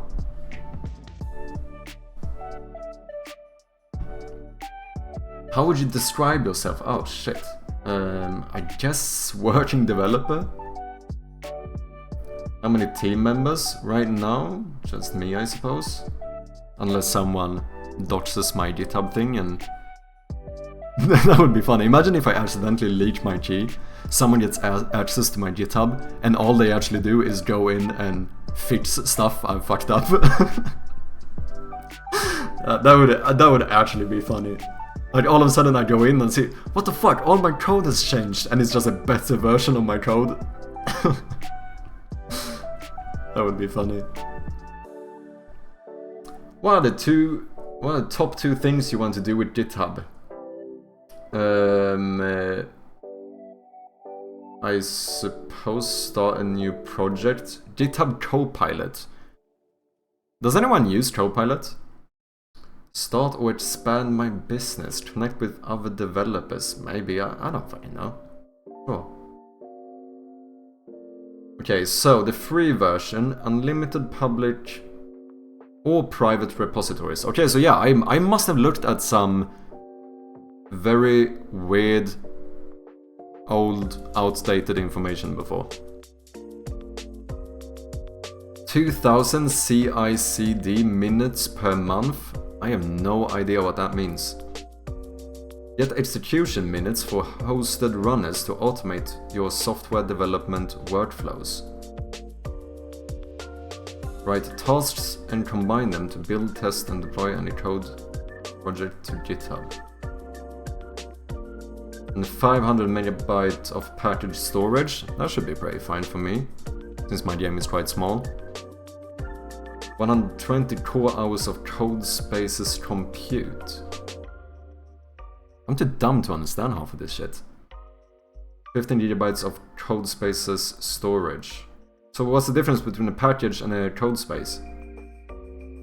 Oh, is... Okay, anyway, we did not continue for free. The Copilot is GPT-4, so probably useful, but I haven't used it. Okay. Okay, I think I did something. Yeah, I think my account is set up now. So what do I do? Create a repository, I suppose? Ah, shit. That's annoying that there might be sensitive stuff here I can't show, because it would be nice if I could just show you guys this, so that you can help me out, but now I'm a little bit spooked here. Okay, create repository. So, owner repository name, and this repository would be like project specific, right? So this is like, I would make a repository for Shroud of Gloom, basically.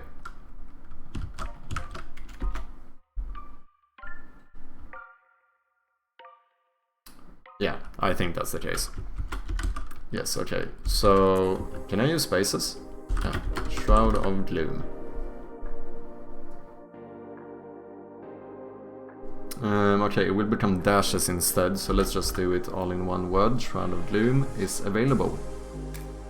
Description, I don't need the description right now. For now at least, let's have this public. Add a readme file. This is where you can write a long description for your projects. So I suppose a readme file would maybe be more if this was a public thing where I wanted to explain to people why my code is shit, that kind of thing. Spaces, yeah, I don't know why I wanted to use spaces. I guess that's like developer cringe, isn't it? If you're supposed to use something, it's underscores, right? If you want a space in between something, you use an underscore.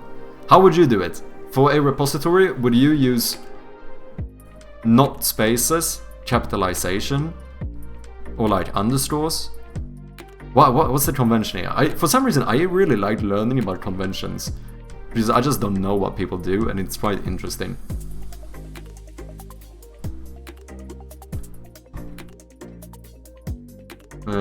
Add git ignore. Choose which files to not track from list of... I guess I don't need a git ignore. License tells other what it can and can't do with your code. I don't need that since it's a private one. I use underscores personally. To use capitalization. I don't know why I'm intrigued by conventions. I think it's just because if I learn more and more conventions, I might actually feel like I know what I'm doing at some point. And I do learn a lot of new stuff. People tell me new conventions all the time. Like the whole thing about making underscores before private variables. I had no idea that was a thing, but apparently people do it. And after you guys told me about it, when I've been watching people code, I see like, oh yeah, a lot of these people actually put underscores before private variables. Interesting. Maybe I should start doing that.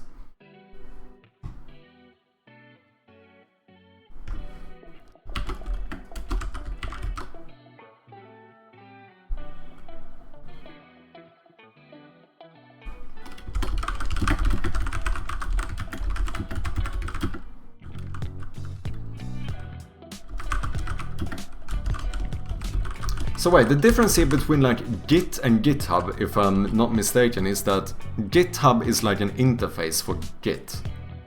Is that somewhat correct?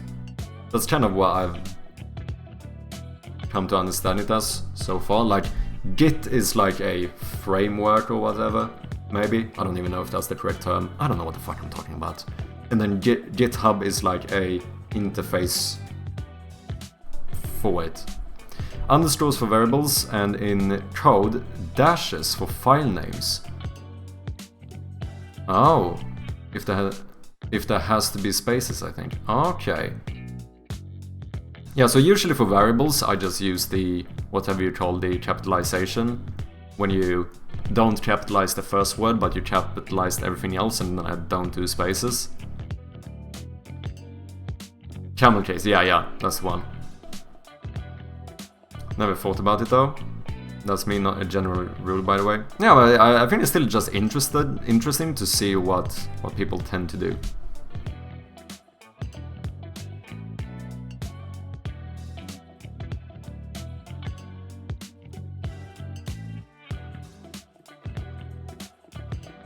And it seems like people don't tend to capitalize stuff in repositories, so I'm not gonna do that either. I suppose this can probably be renamed if I would want to, but...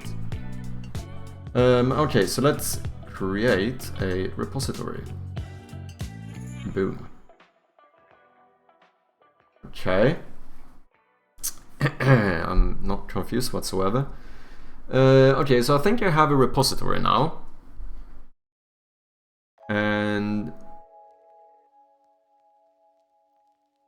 get in it, add readme. Okay, so are these like commands I can use? Wait, do I need or push an existing repository from the command line?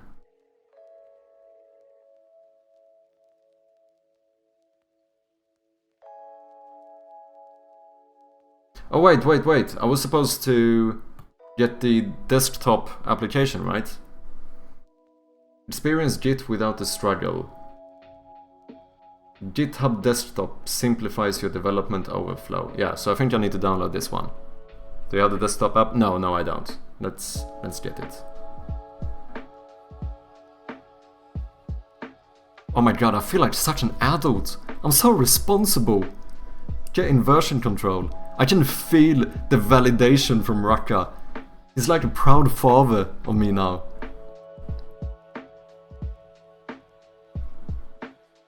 He's been waiting months for this to happen.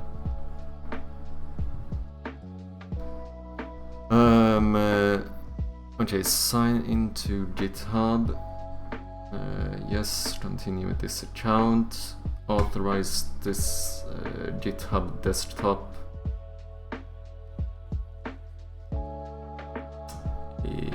Yes.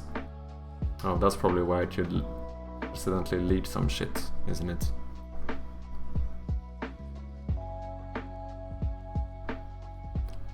I only use the GitHub add-on on Visual Studio and push commit and push. But that's as far as I used it. Now I will follow what you do and learn how to use it properly.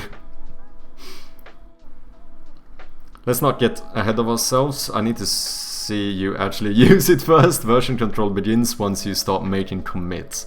Yeah, just that's the thing. I don't really even know how it works. So what would this do? Like, I will download, or yeah, I will use a specific branch in Unity, do changes on it, and then push those changes to GitHub, and then start having like a tree of changes in my repository.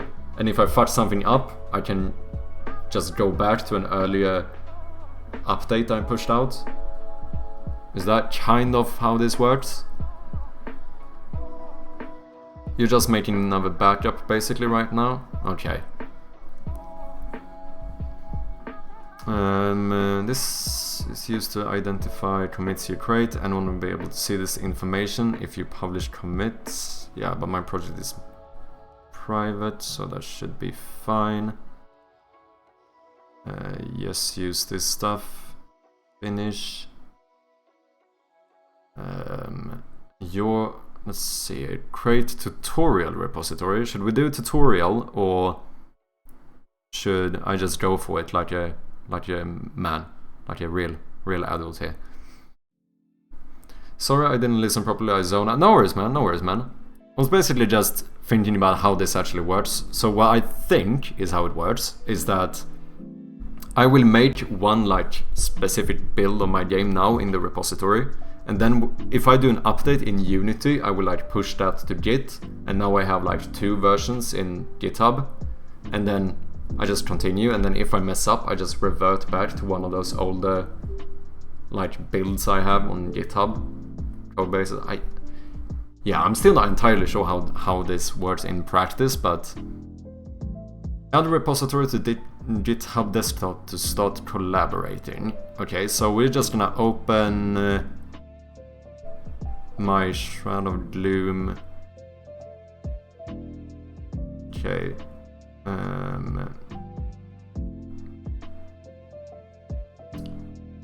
So I guess I do this with URL. So I clone that repository. Red Raka is the tutorial. Yeah, he's the official teacher right now.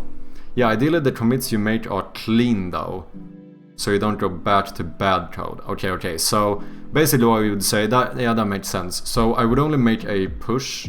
Is that what you call it? I push something? No, I commit something. Fuck, lingo. It's not easy, fam. Yeah, so I only commit something once I'm at a new good state in the project. Then I do like a commit, and then we continue from there. Commit, then push. Huh? Wait, what the fuck's the difference? What's the difference between committing and pushing? Welcome back, Irish. Nice to have you here. Fucking nice to have you here, mate. Commits. Make sure you commit your git ignore first. Oh shit. Wait, when I did my... Because I created a repository on GitHub in the browser, and I think I chose none for the git ignore. What do I need that for? Commit is saving. Then you push that commit to the repo.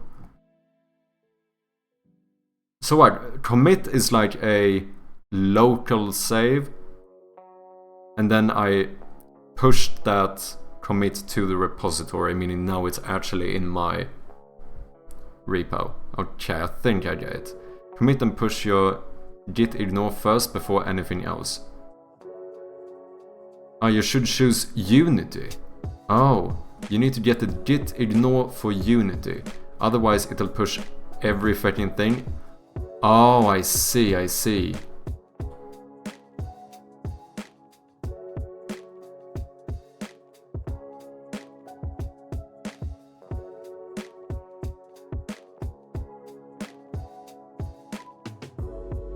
So wait, what am I not pushing then? Like, are we referring to like game objects here, or like libraries that I don't need to have in the repo? Or I'm sorry if I'm asking you a lot of dumb questions here. I'm just, you know, I am like, right now when I have people here that are better than me, I try to be a sponge, so I'm just trying to make sure I get as much information out of you guys as I possibly can. Because you'll have a local version of the repo, which will be your current file structure for the project. Yeah, a local version of the repo, okay, yes, which will be your current file structure for the project. So that's what I'm currently working on. I make commits to that current file structure, and when I feel happy about it, I push that commit to the repo itself, and that's like one of my new more like core savings or whatever. I don't know if I'm making any sense here. There's a git ignore for most applications out there. Your library folder and a bunch of meta files from the root. Okay. It's not dumb. No, I know. I mean, to be fair, I am very much under the thoughts that there actually are not dumb questions. You know, as long as I... Yeah, because in the end, the reason I ask a bunch of shit is because I just want to learn and make sure I understand what I'm doing, because that's, you know, that's how I learn. Usually I have 5-6 commits every night that I push off the stream. Okay, so you do a few changes while once you feel happy with them, you commit that, you keep working. If everything is working out alright, you commit that one, and then after streaming, you push those commits to the repo. Okay, this is good. Yeah, it's good for me to understand in practice how you actually use this. Because I think that's the thing. I am a very practical person, so I think phrasing it in a practical way is very good. Just a dumb guy asking them. Fair point. I mean, that might be the case. You never know. The question itself is not dumb. The person, maybe. We'll have to find out. We'll see if I break everything or not. No problem asking questions, but yeah, cheers. Okay. So, but I need to make sure. So I think can I make... Because now I have two things open. I have the browser open with my repository I created in browser, and I'm currently doing a clone of a repository. I'm a one button press away from cloning this to the desktop app. So I suppose I can add the git ignore here in the browser, and then just after that I can clone it, because otherwise I might have to do that twice, I assume. So how do I change this project then? Pull requests, no idea what that is yet. Settings, maybe. Because right now I'm pretty sure I completely skipped the git ignore, which I suppose the bad thing about skipping that is because, yeah, I will save too much, use up unnecessary space, probably stuff would take longer as well, I assume. Let's see if I can find this. Issues, pull requests, actions, project maybe? No, I think projects are something else.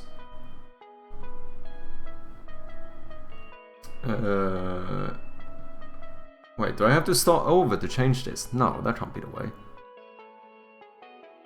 Code spaces, pages, code security deploy keys. How the fuck how do I add a git ignore?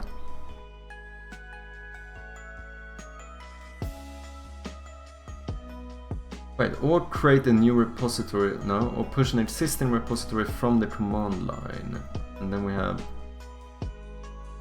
Okay.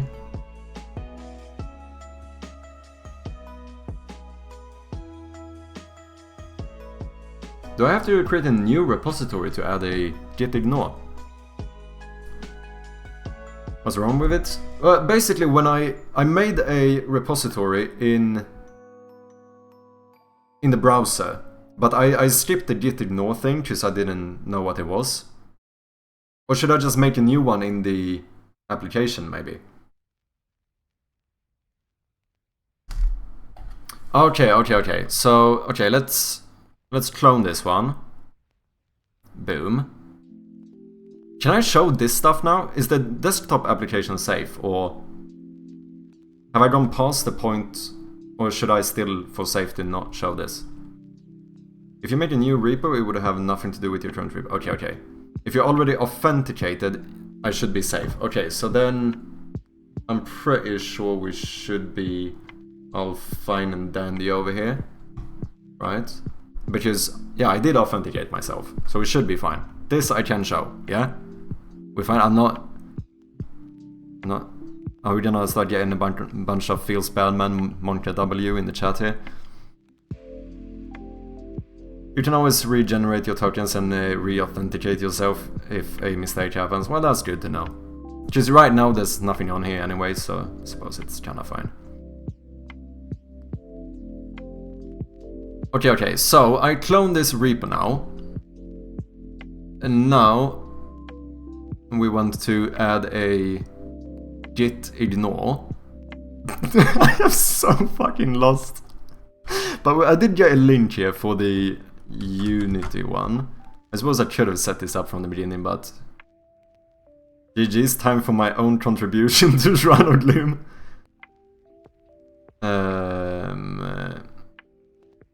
Go to history, perhaps. History. No branches to compare. I'm currently on the main branch, so I suppose this is if I want to make another branch where I'm experimenting with something, I suppose.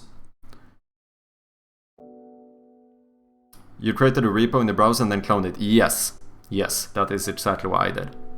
Should I start over somehow? And like make everything in here instead? Sorry for rushing you, I need to go again. No worries whatsoever.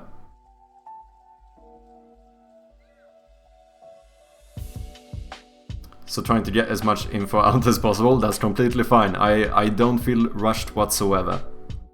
The error under publish is worrying. Cannot publish unborn head?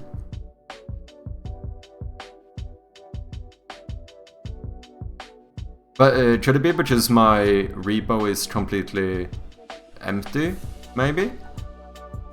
Could that be it? I have no idea what this actually means, but...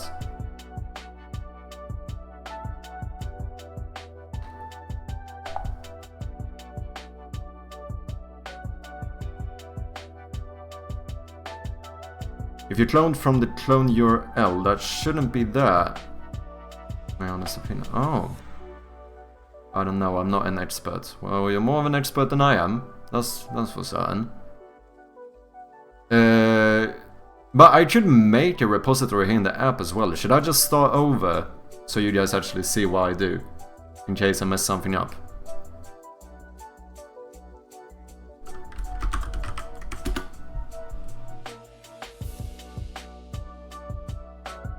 No.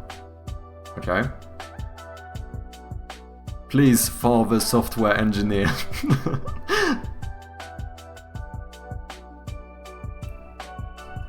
Sure, but this time when you're creating the new repo, select Unity git ignore file. Yeah, because I did see there was a drop down, I just didn't know where it was, so that's why I kinda skipped over it.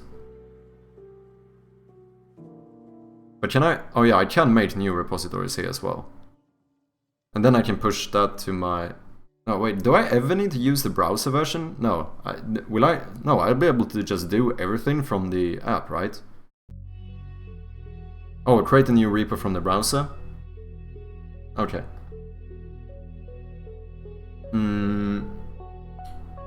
Let's see... Can make a new... Can I remove the one I have? Just to make it less confusing. Here, delete this repository. The flow is most intuitive from my experience. Okay. You can have as many as you want. Yeah, I just... No, just not mix them up. There's no way you should have messed up this early, but maybe we can try this again. Yeah, let me try making a new one.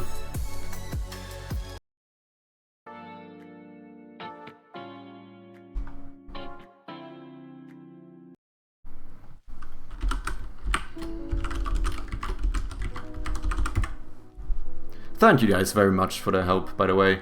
Just to be... show you guys, I am grateful, because I don't know what I'm doing, and you guys are a lot of help.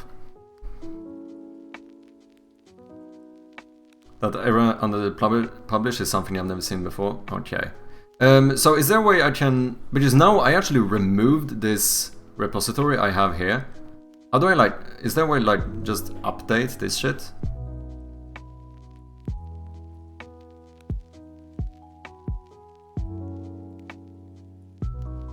What's up, Unity Coder? Unborn Head, hashtag Mad Horror Channel. Does sound pretty disturbing, that's for sure. It's almost as if the repo exists only locally. So create a new repo on the web version, then hit clone, then get the URL from the box that it gives you and post that into the GitHub desktop clone button. Okay, okay. Let's try it. I must leave, dropping alert will be gone for at least 1 hour. Good luck. Thank you very much once again. Thank you for lurking. Thank you for all the help. Thank you for being a cool dude. Cheers, man. I mean, I don't think he's mapped it properly locally, has he? Probably not. I mean, my name and doing stuff properly doesn't tend to mix very well together.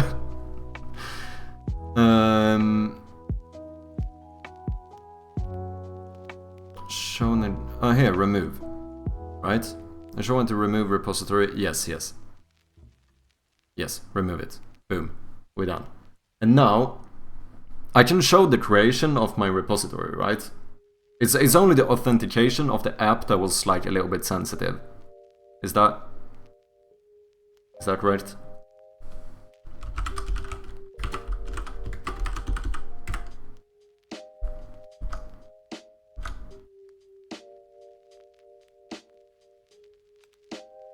Yes? Okay. So we're making a new repo called Shroud of Gloom. I'm gonna set it to private. I don't think I need a... like I said before, I'm pretty sure a readme file would be more if this was a public or a project with multiple people and there might be some important information we need to share. Right? But then what I didn't do last time, which we need, is a git ignore, isn't it? And then I think here, can I just... yeah, we have one for Unity. So the git ignore template should be Unity. And then let me just double check what Irish said here. Create a new repo on the web version, then hit clone in the app, I suppose. Then get the URL from the box that it gives you and post that into the GitHub desktop clone button. Oh wait, okay. But this is all I need here, right? We have a name, it's public, and the git ignore template is Unity. I think that's good, correct? Okay, let's create this. Boom. And now I actually do have a git ignore. Add a readme with an overview of your project.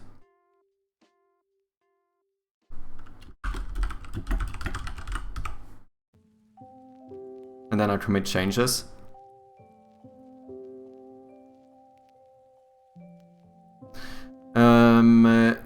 Okay, but now, am I supposed to clone it here?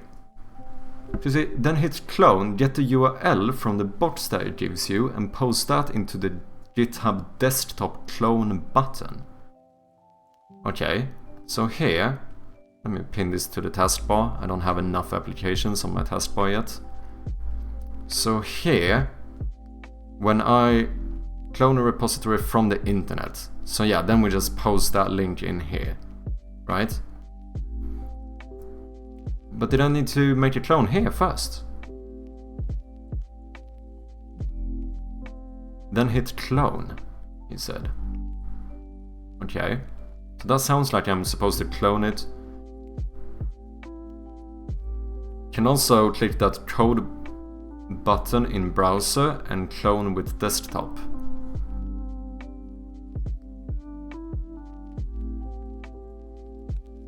Open with GitHub desktop.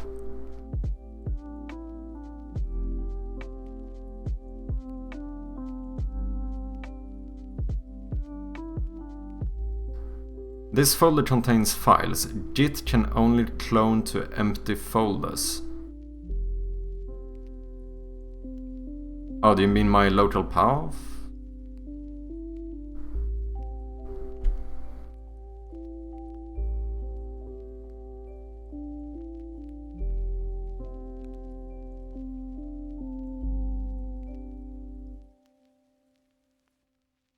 That's your previous target.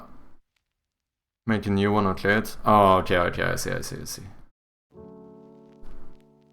So I already have an existing one, I suppose, which is messing this up.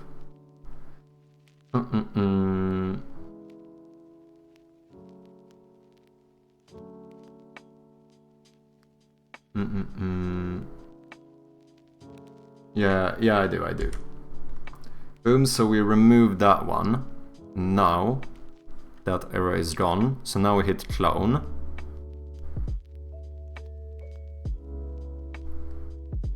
Okay. So that thing is gone. So it seems like we did something right now.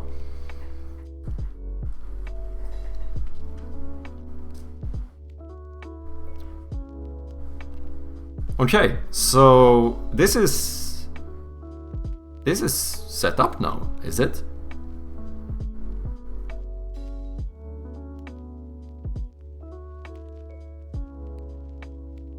Now we have branches, fetch origin, so that I suppose is to like download the original one. Commit to main. Okay, so do I need to do something in Unity now? Do I need to... Because there is some...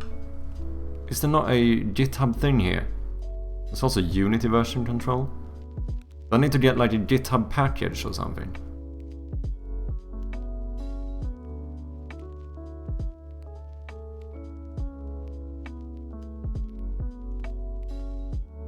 How do I actually start using this now?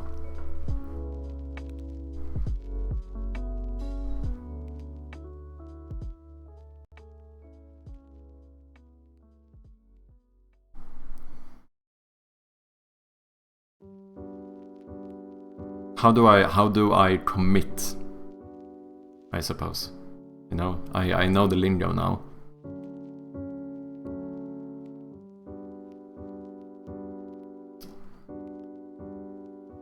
Oh, and here we can see, okay.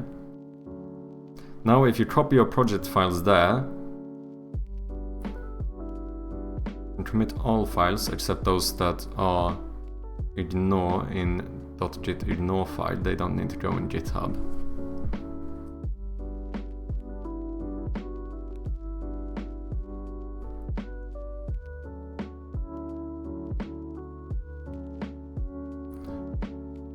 I don't know about anything Unity specific, but for my projects I would move the files to the local folder you just set up. And then commit and push that, excluding libraries. Like Irish John mentioned.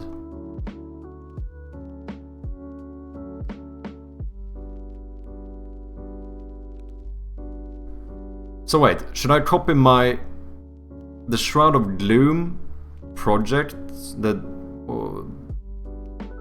over to this file, or should I change the local repository thingy to my project? Wait, I'm not fully sure I am following here. Copy your project files there. And with project files we mean like the scripts I have in Unity. And commit all files except those that are ignore in .ignore file. But does that happen automatically, or do... Okay, I am a little bit confused. Copy project over to local repo folder. Okay. So the entire Unity project.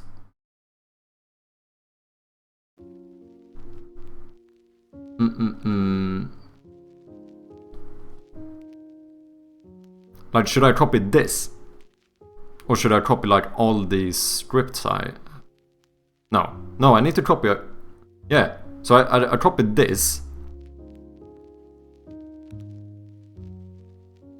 I can't help you with which Unity files should and shouldn't go in. Yeah, no, that's fair. Because Unity Coder said copy your project files. That makes it sound like I'm supposed to copy this entire folder. Because this is all my project files. I mean, this is technically not. But then I suppose I just don't push this. Oh shit, I am a little bit confused.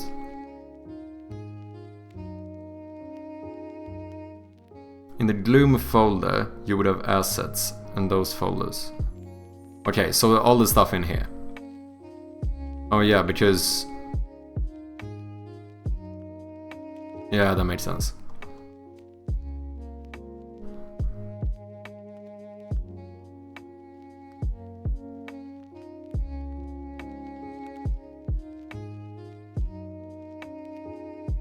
So the assets...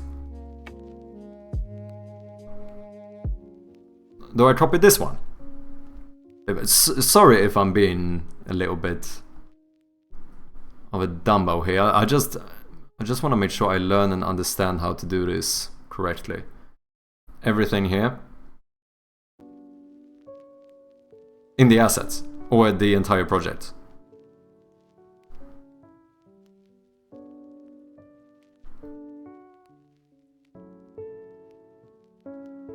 I suppose I don't need, just this is like each stuff. The git ignore should prevent some things from being tracked by, yes, all in that folder. Okay. I wonder if I should move some stuff though, because this is like a bunch of test art and stuff. Videos and GIF for like each. This is some old stuff. This is for Visual Studio, so I probably need that. These are game projects. I don't know if I should have this in the same one. The art files. Some other folder and ignore it if you don't want to put on Git. And move to some other folder and ignore it if you don't want to put it on Git. Okay. So, but I suppose that my... Because yeah, those are just... Like this art stuff, do you push this stuff as well? Is GitHub mainly for the scripts, or do... Like here, for example, I have the actual art that's in the game. Except for some unnecessary game projects, but... So like this, you would also push. Because in general, you want almost the entire project itself in GitHub, is it?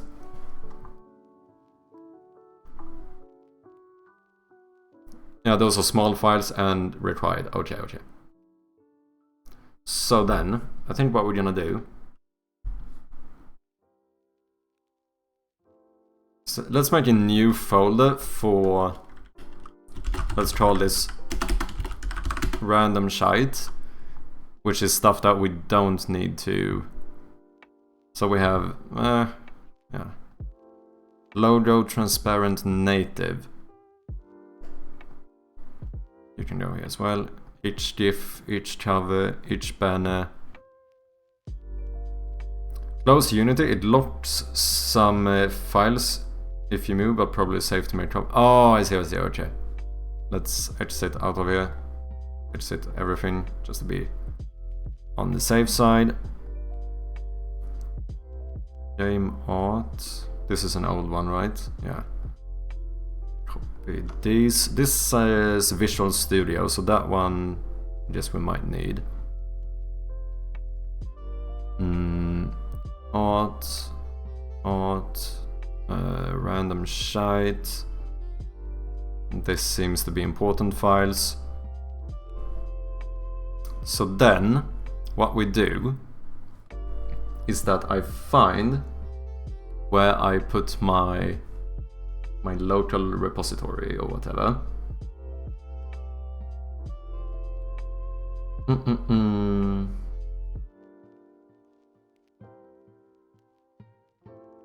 Which is here somewhere. GitHub.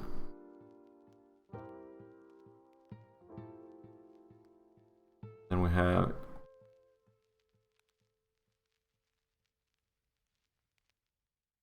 Guess that might be stuff for Git. So I just put it in here.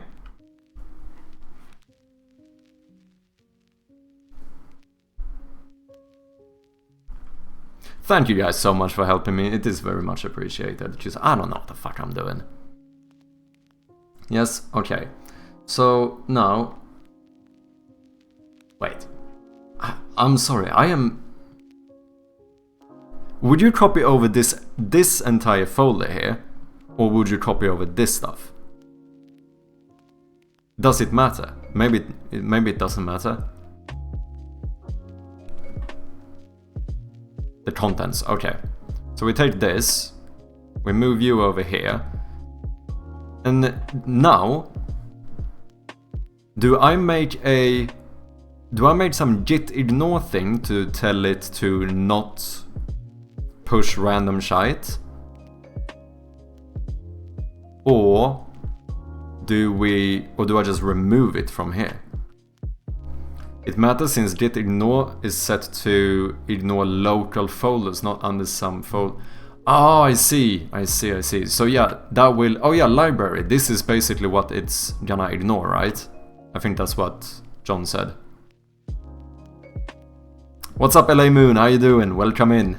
We are currently learning about version control here.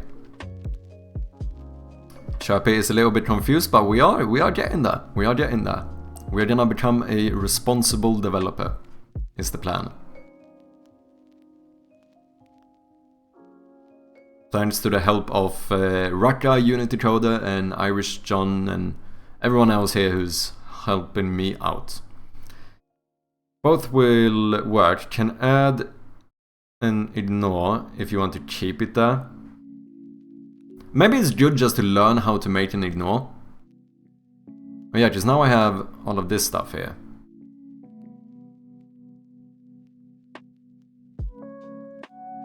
You'll see what git tracks before you commit anything, so there's no concern anyways. Oh, I see. Which is this stuff, right? 1065 changed files. This would be the stuff that it tracks.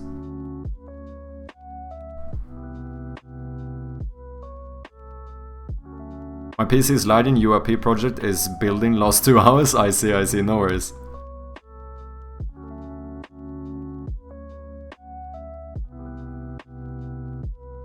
Yeah, and this is taking the random shite folder. Which is here's the random shite. I don't think we need to push.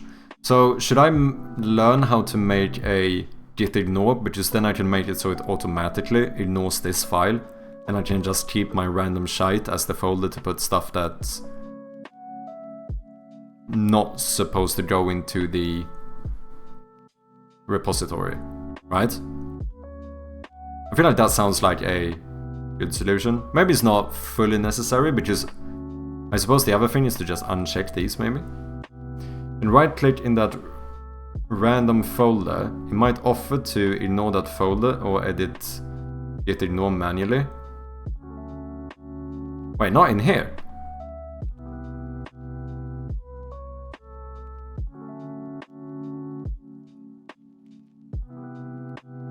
But in here. So I would go to... Oh, ignore file, ignore folder, random shite. Ignore all PNG files. But I might know, yeah, just the game art itself I might want to keep, but this is just random stuff that I don't think I need. Because I don't actually use it in the game, it's related to my game, but I don't use it for the game. So we just add a .git ignore to random shite.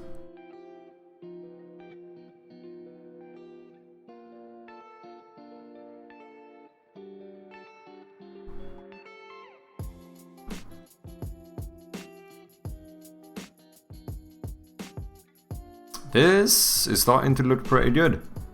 Oh yeah, now we can see here that... So this is my git ignore file.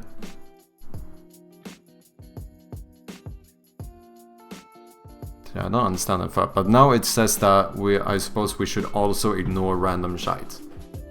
Okay, this seems good. And it's just text file, can open in Notepad. The git ignore.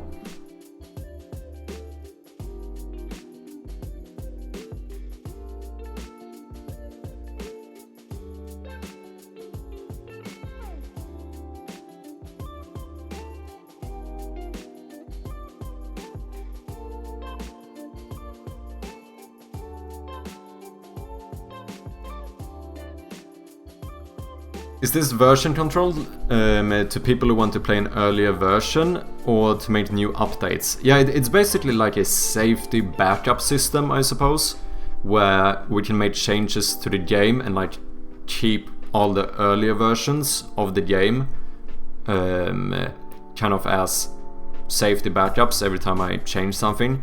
So for example, in case I would crash the entire game, I can just revert back to an older version of it and continue working on that one instead.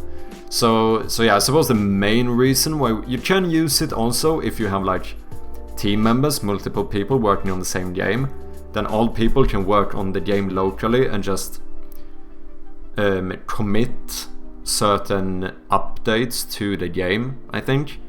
And for me, since I'm mainly working on this solo, it's more just for the safety in case I like break the entire game.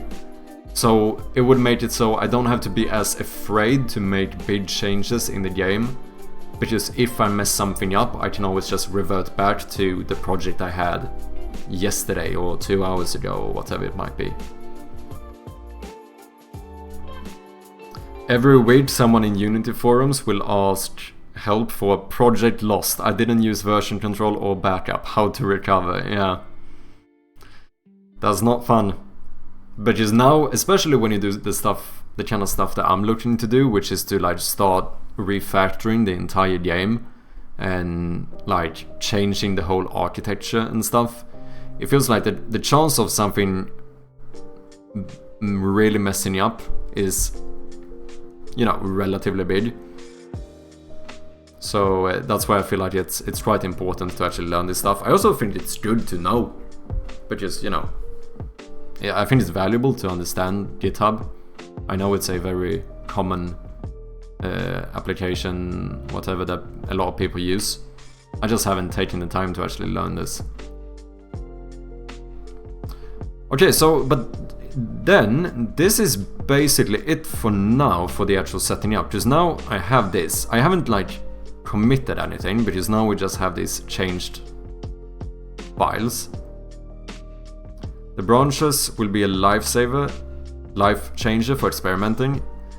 Yeah, so then what I do now is that I'm gonna save this as the main branch, and then maybe I make a new branch for like the refactoring, and if everything works, can I like push that branch to now become the main branch? Is that kind of how you would do it? You can merge it back in, yeah? Okay. Yeah, that seems good. But then the first thing I suppose I need to do, because now it seems like this project is kind of set up correctly. That's a good plan, nice. So, a commit summary is required to commit. So the first thing I want to do is to commit this, right?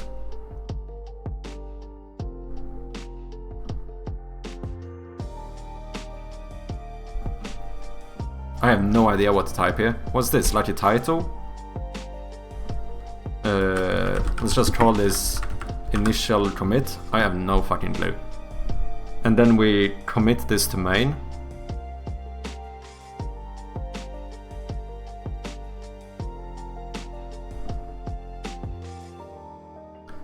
And then I just need to... So I'm pretty sure I need to set something up with Unity as well to make sure that... Or do I want to change it now in the Unity hub, where instead of opening my local, I just open the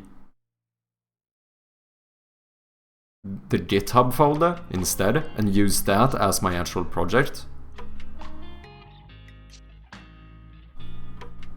For the future, you would just type a brief description on the changes. So summary, this is the title, and then so yeah, maybe now I will do something like a big old change, and then the description would be like remove the static instances and implemented C# events, stuff like that, I suppose.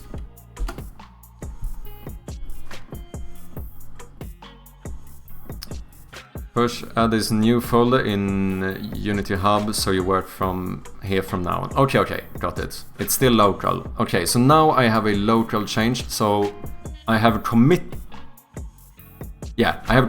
this, but only to my local repo. Now I want to actually save. Oh my god, this also makes it so I actually have non-local. So if my computer burns up, I can still find this in GitHub. This is so good. Why have I not used this earlier? Not that I hope my computer won't burn up anytime soon, but this made so much sense. Oh, so yeah, just now committed, but I haven't pushed. So now I want to push this. Yep, many buzz with one star. Yeah, it really is. Push commits to the origin remote. You have one local commit waiting to be pushed to GitHub. Okay, so then from what Irish John said before, what he basically does is that he works on the game, and during like one day he might do 5 or 6 commits, and then afterwards, like after his stream in his case, he just makes a push to update all of this. So now I just want to push this, I think.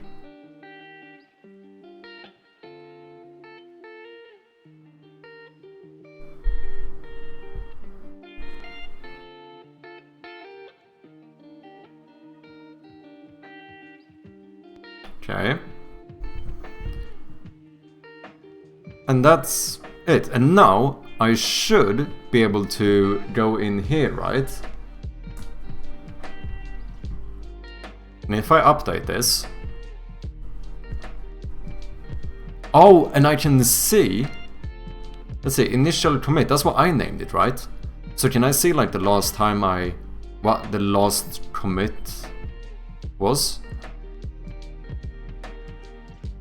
Yeah, so then if I now change a specific thing, I think this is still gonna say initial commit, but if I change this one, it might say refactoring commit. What the fuck is that Omega Lulema emote? Oh, that's a fun one. Maybe? I think that might be it.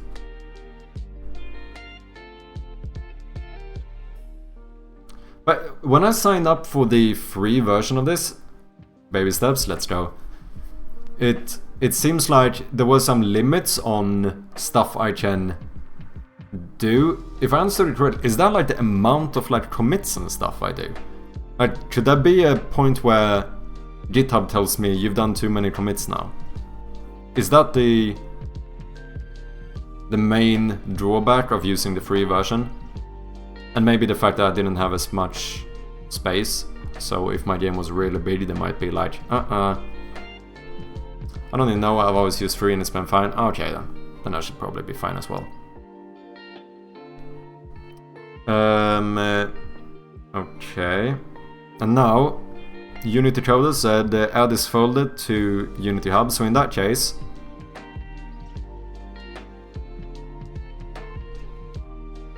I think space would be a main issue with the free version. Okay, got it.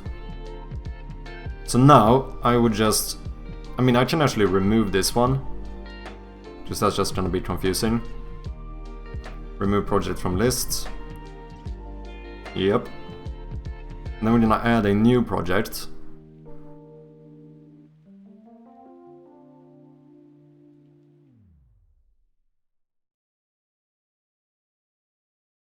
which will be here, right? Shroud of Gloom. Yes. You is my new project. Right?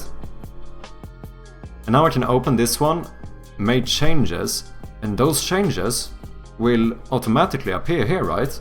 Because the GitHub app will be able to tell whether any specific files have been changed. So now that's all I need to do, isn't it? I'm pretty much done. Now I can start working on the game, and when I make changes, they will just start appearing here, and then I just commit and push. I commit, and then once I'm done for the day, I push it. How do I create a new branch? New branch. So this is the main, this is like the working game, I suppose. So let's make a refactoring branch. I think that's a smart idea. Raka told me it was a smart idea, and he's a software engineer, so I think it was a smart idea. And now, Mad Shappy 2.0. Yeah, this feels good. I feel like a responsible adult. I actually have GitHub. Is this the first step to becoming a professional? Okay. Now we can start working now, right? Out of curiosity, can I? No, I can't change the name here, can I? No. That's fine. Okay. So I open this one.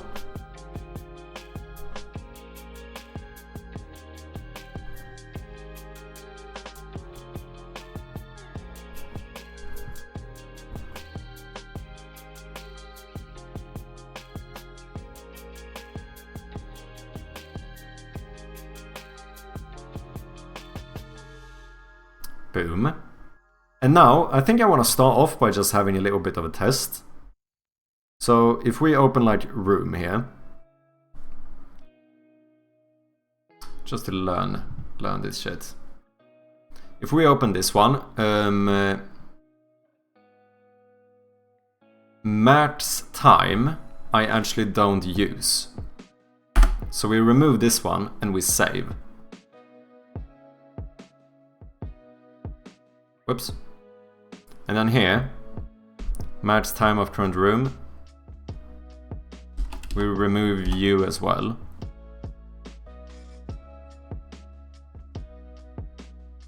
Boom. Now if I open GitHub, I can actually see the changes I've done. So now we can see here that in the room script I removed max time. And in the room manager, we remove this function to check what the max time of the room is. And then I suppose before I commit to refactoring, I can even now start doing small descriptions of what I've done. This one is unnecessary, but this is just for testing purposes. Like remove the unused max time variable of rooms. Maybe. I don't know. But then I don't need to like commit constantly, right?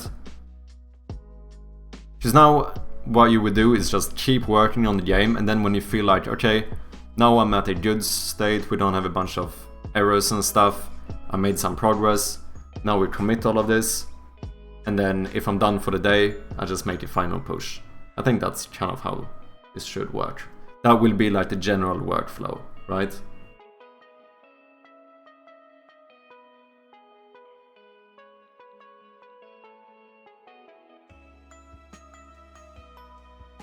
This feels good. This feels good. Sweet. So I guess it's time to start actually messing up this shite. Wait, that's a good question. How do I... So what do I do if I want to revert? Okay, so I should just do that and change my branch. I guess committing actually isn't I can commit however many times I want, theoretically. Yeah, let's just test this, I just want to see how it works. So if I do... Oh, no, committing is fine even when Unity is open. That should be fine. It was only when doing the things with the files, if I'm moving files, it might be a bit weird. Right click should have discard or something similar. Ah! Okay, so if I discard this... Yeah, let's just say... Yeah, that was a bad change, I want to go back. Now I should get an error, because... Now this is back again. Holy shit, this is so good. Now we can remove that, because I don't want to have it. And now, boom, we are here again. And then, if this would completely break the game, I could just go back to the main, make a new branch, and start working on that one instead. Choose a branch to merge into refactoring. Okay! So after I feel good about this one, I go to the main file and I choose to merge refactoring into the main file.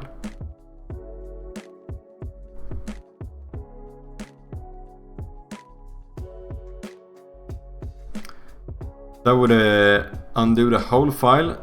Can also discard those snippets in the right view individually if you have many.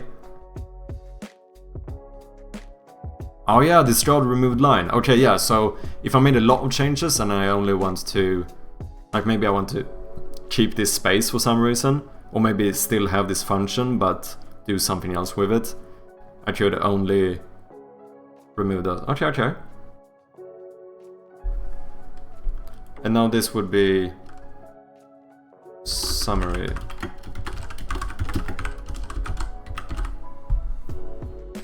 Let's just try committing this. Boom. So that's fine. And now I could also... Now we see that refactoring has been updated very recently, but not the main one. So if I revert back to the main one, does that change here as well then? It should, right? Yeah.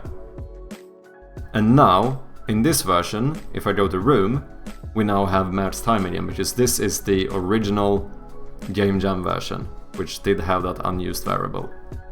But now when I want to work, we go back to refactoring. This is fucking awesome. Thank you guys so much for the help. Yeah, I think I actually understand this.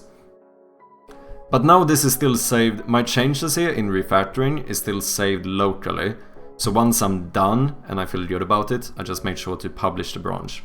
But that I will basically, I think I'm just gonna do like once a day-ish. Like after I'm done working on it, basically. Now we should be back, so this one does not have match time anymore. Sweet! Sweet! Responsible adult, let's go. Let's fucking go! Okay, I do think before we start working on this though, I'm gonna need to take a little bit of a break. It's time for me to try and get some food in me belly. So if you haven't done so yourself, take a little break, have something to eat, go get some water, all of that good stuff, and I will be back after I've eaten a bit. Break, yeah, we are... You know, we're on the track of being responsible adults here, using version control and stuff. That means... Apparently, I also need to take breaks every now and then if I'm gonna be live for like, you know, 8 hours a day. Might be a good thing. Who knows? Grind, don't stop, baby. Yeah, now we will keep grinding after like 20-30 minutes. Probably not 20 minutes. I don't have anything to eat. I need to quickly cook something up, so maybe 30 minutes, maybe a little bit more. I am a time optimist, but I'll try and not take too long, and then we'll start seeing if we can completely break my entire game. Thank you guys very much for being here. Thank you so much for helping me out setting up GitHub. This feels very good, and thank you guys for the patience while I go and have some food, and I'll catch you in a little bit. Cheers.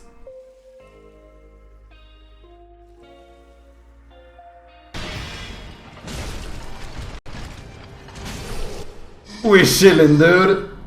Sit down, boy. Third time's the charm. Let's fucking go. First try. I mean... Oh shit, no, wait, is it one of these? No, no, no, not again. I'm on my way. Not again, no. No, it's like the Abyss Watchers. No. Brother. Don't do this to me. Wielding sword of Lothric's Oh. prince. Shit. Rise if you would.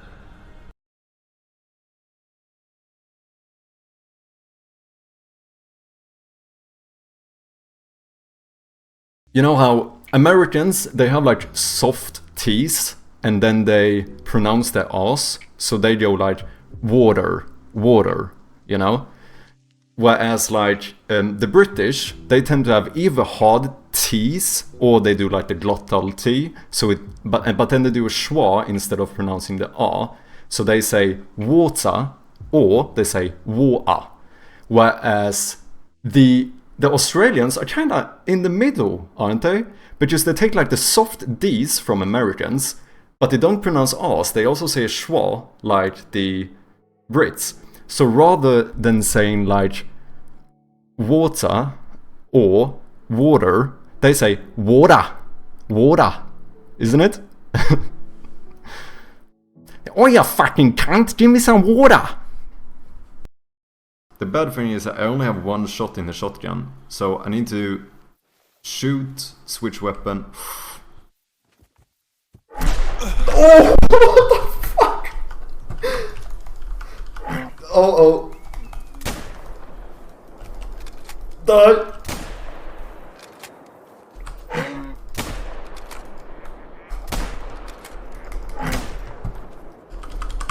Oh, I have no bullets, I have no bullets. Fucking hell, give me bullets.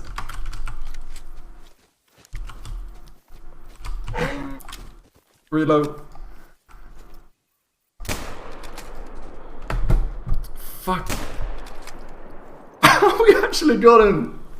Easy, dude. Did anyone say first try? No? Well, first try.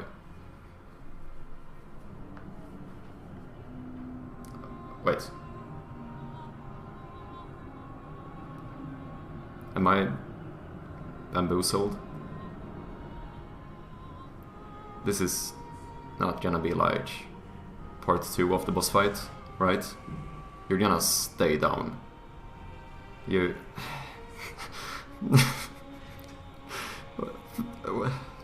Why did I say first try?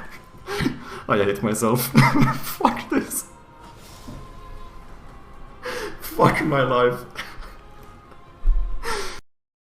If I was a pillar, where would I put myself? Doesn't make...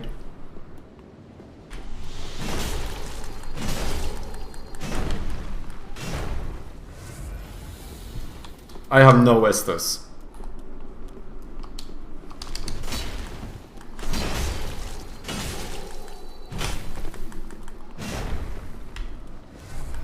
Can you stop cheating with your fucking Estus? Oh, come on, dude. Come on. Yeah, sure. Sure thing. Sure thing. Fuck you. Fuck you. Oh, I used all my fucking Estus against the boss. Dude, I was just starting to feel good about myself too, and then you did this shit. On what day is it today? It's Thursday. Did you notice the dragon? No, I did not. I did not notice any dragon. Unless you mean the weird statue in the middle, but I don't think that was a dragon. I didn't really pay attention. No, dragon these nuts.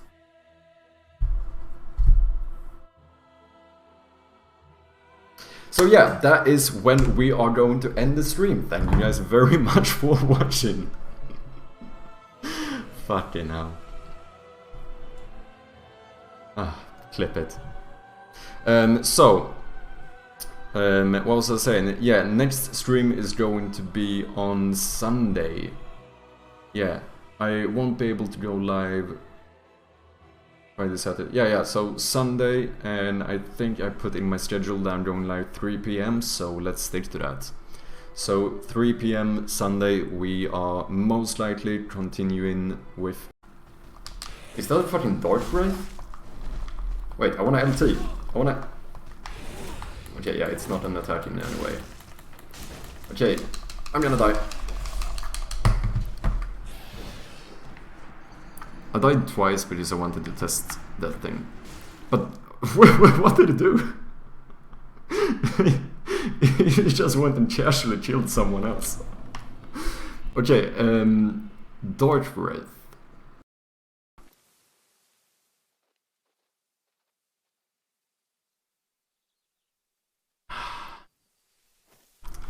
Couldn't do it.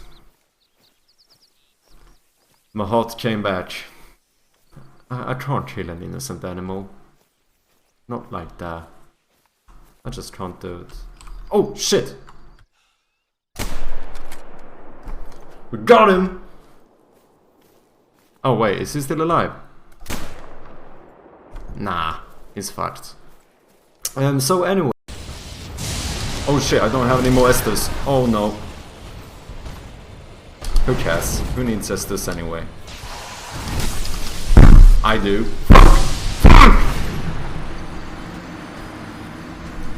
This close! I hate you.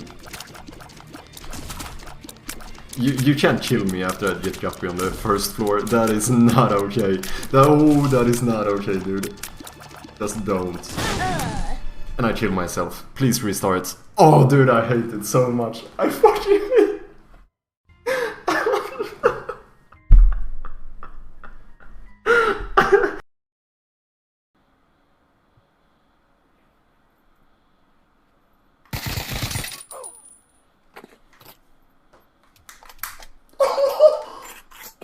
Oh!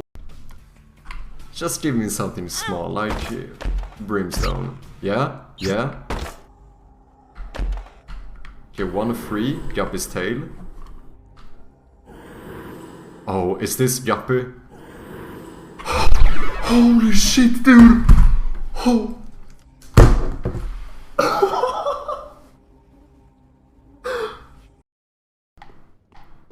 Hello, friend. So, do you want to hang out tomorrow? Okay. Right. Right. Right. Right. Down. Down. Left. Left. Left. Left. Down. Down. Right. We got it. 8 seconds left. Holy shit, we actually did it. Damn, that was intense. Oh, dude, yeah, Wait, I think that's the song that plays when you beat the game. Yeah, I think it's the ending, like the credit music or whatever.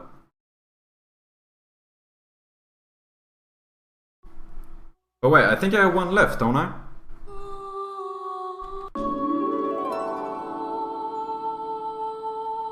No wonder you didn't recognize it. Fuck you, dude. Okay, I didn't have anyone left. Ah, shit. And all of these are sort of sitting in that style. Am I supposed to sit here?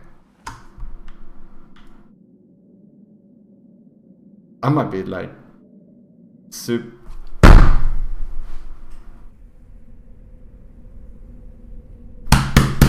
Fucking found it!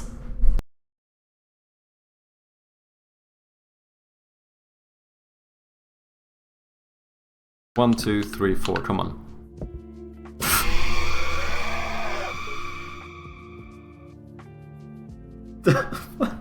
I got distracted. Oh shit.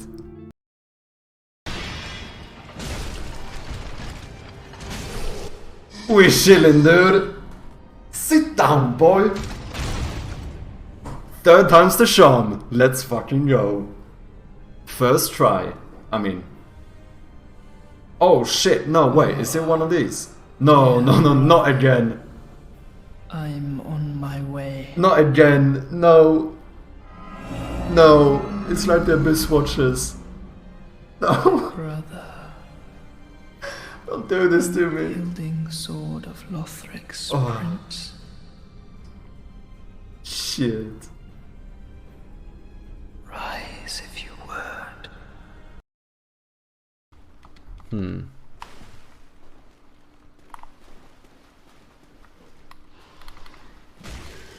Or... Oh, fucking hell, dude! Jesus Christ! Oh wait, we didn't even find a bonfire. This is the same bonfire. This is one of the doors we couldn't open. Okay, GG.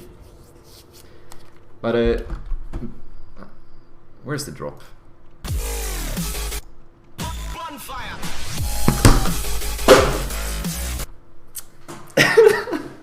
Holy shit, dude. Holy fucking shit. I am so stupid. Okay, someone fucking go naked. That's what we need to do. We need the strength of a nude person to do this role. Okay. Okay. I'm just gonna spam A in case I can catch it, even if I fall. Oh! Yeah? That's right, it just took like 78 tries, but I fucking did it! You guys didn't believe in me, but I did it, I did it. I'm not gonna use that. Oh. Oh! What a waste of time! Oh shit, I knew this was gonna happen.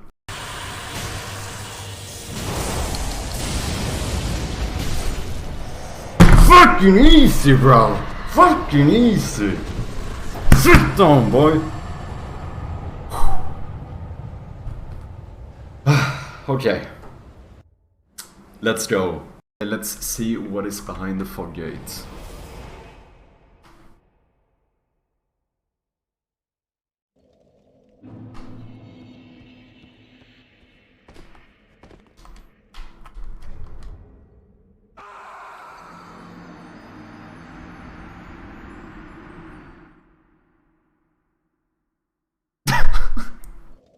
Oh my god. From now on, no more fucking moves. Until we have a better rifle, I'm not even looking at moves.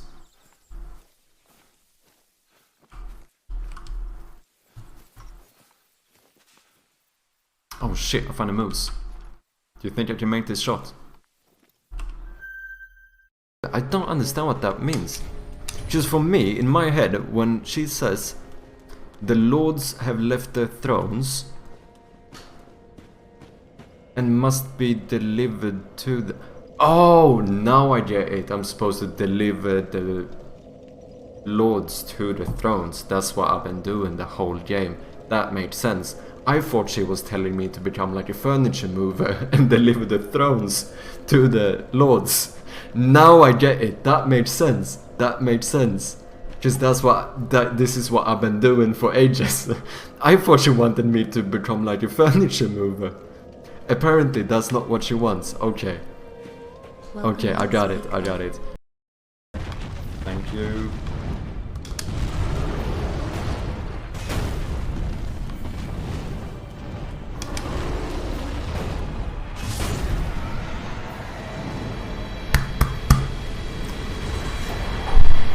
That was a bloody long fight. Jesus. Dragon headstone. Ooh! Easy! What is it? Fucking third try or some shit? Holy shit.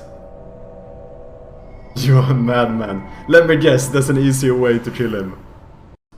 Do not aggro, do not aggro. Shit, I think I aggroed. That's not good.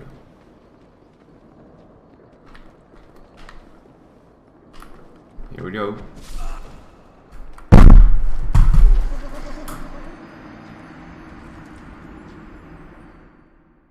Fuck you, dude.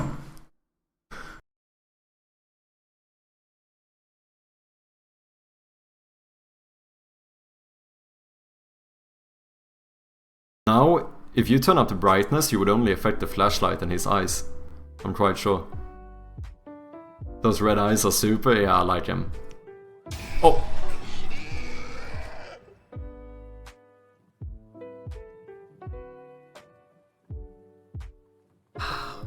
Sorry about that one. Sorry about that one. Hey, I have given quite a few disclaimers today. We are working on a horror game. There is going to be accidental jump scares every now and then. It's kind of inevitable.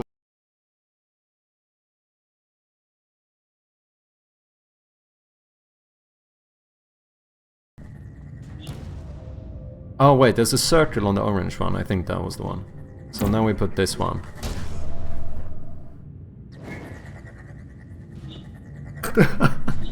I was just gonna look and see if it went to the right place. Ah, shit.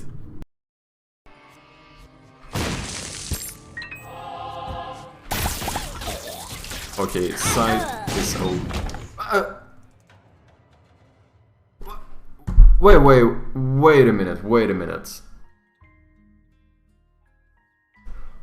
Oh shit, do I? Those are mine, and pace.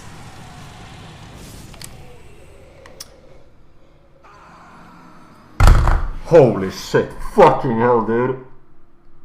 Oh my fucking god.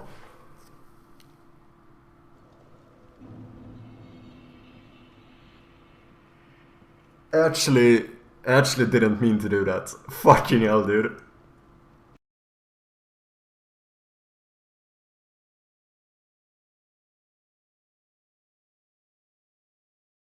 Favorite composition over inheritance is what people say, isn't it? Right now we go full on deep in inheritance. We are swimming in inheritance. This is like, if you thought like that Alabama had a lot of incest, look at my scripts. This is, people are inheriting from each other left and right. This is chaos. That's what this is. Ooh, ladder. Why are there no enemies? That just makes me feel... Shouldn't have said anything. I fucking jinxed it. Should have been quiet.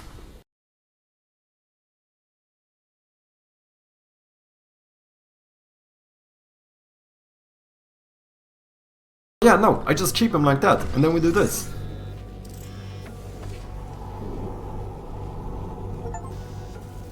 Break the rules in test chamber 7, that was an achievement. GG! Okay, it did work. It was a little bit tricky. I think that one was about to say, I love you. They are sentient, of course. We just have a lot of them.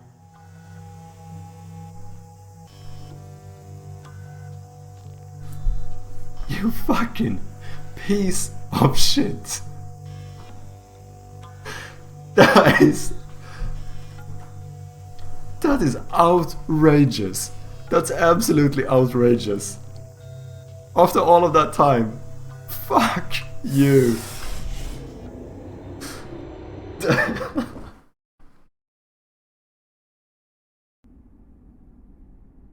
My fucking hammer, dude. You can't even see me. But one day, tiny flames will dance across the It's covering darkness. half the screen. Oh, that's so funny. Look at this shit. Like embers linked by Lord's Pass.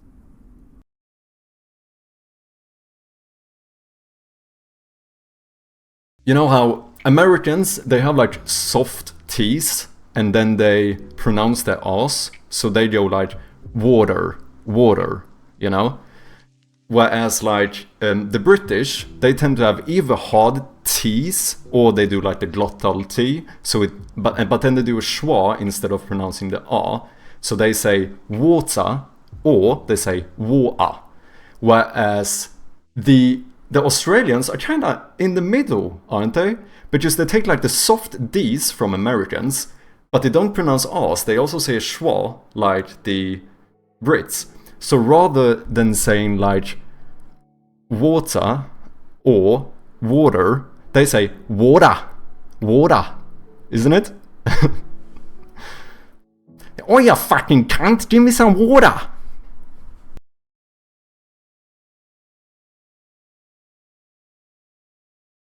Yeah, no, I just keep them like that, and then we do this.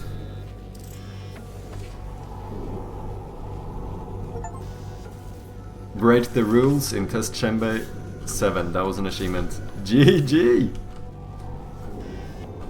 Okay, it did work. It was a little bit tricky. I think that one was about to say, I love you. They are sentient, of course. We just have a lot of them.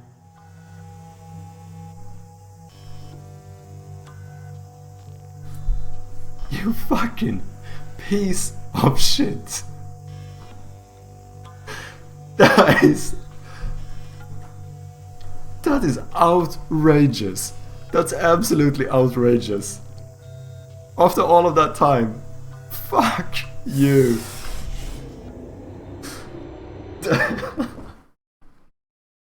Let's see what is behind the fog gate.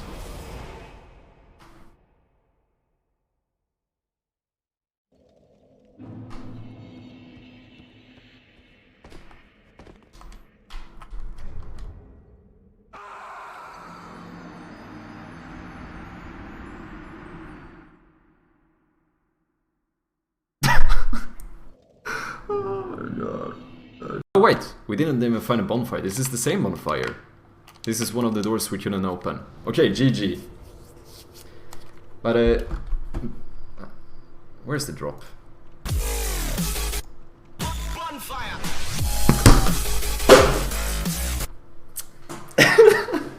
Holy shit, dude. Holy fucking shit. I am so stupid. Okay, someone fucking...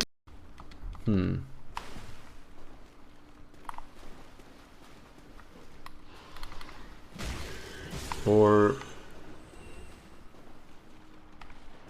Ooh, fucking hell, dude. Jesus Christ. If I was a pillar, where would I put myself? Doesn't make...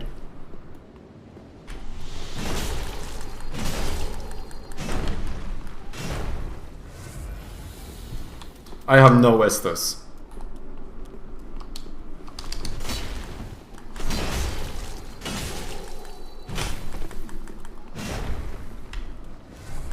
Can you stop cheating with your fucking Estus? Oh, come on, dude. Come on. Yeah, sure. Sure thing. Sure thing. Fuck you. Fuck you. I used all my fucking Estus against the boss. Dude, I was just starting to feel good about myself too, and then you did this shit.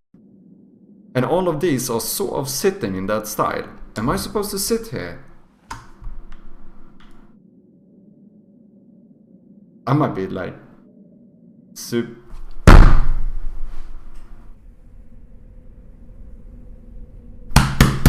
Fucking found it!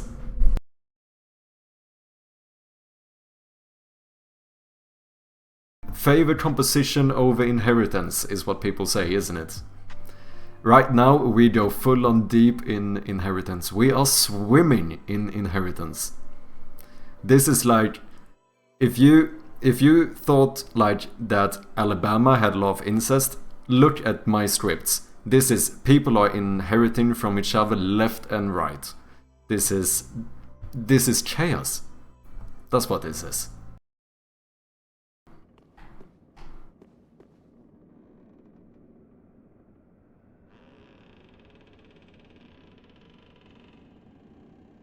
So we can also go another way. I mean, if we really want to, we can actually go another way too. I'm not saying I'm scared or anything. I'm just saying that we could go another way.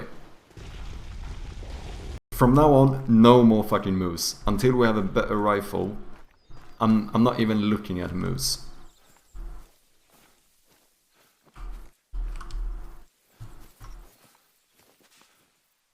Oh shit, I found a moose. Do you think I can make this shot?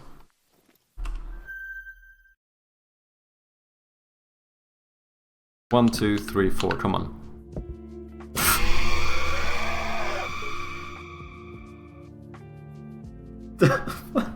I got distracted. Oh shit. I don't understand what that means. Just for me, in my head, when she says the lords have left their thrones, and must be delivered to the... Oh, now I get it. I'm supposed to deliver the lords to the thrones. That's what I've been doing the whole game. That made sense. I thought she was telling me to become like a furniture mover and deliver the thrones to the lords. Now I get it. That made sense. That made sense. Because this is what I've been doing for ages. I thought she wanted me to become like a furniture mover. Apparently that's not what she wants. Okay. Okay, I got it. I got it.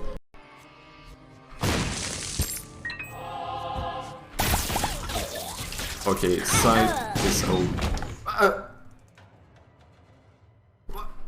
Wait a minute. Oh shit, do I? On what day is it today? It's Thursday. Did you notice the dragon? No, I did not. I did not notice any dragon. Unless you mean the weird statue in the middle, but I don't think that was a dragon. I didn't really pay attention. No, dragon these nuts.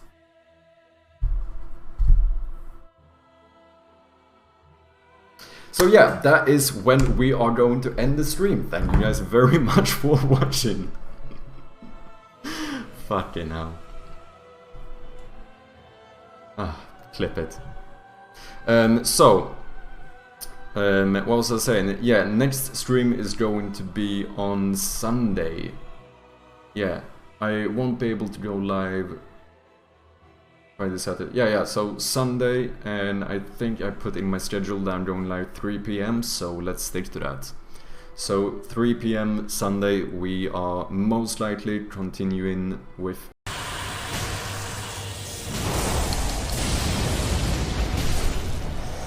Fucking easy, bro! Fucking easy! Sit down, boy! Okay. Let's go.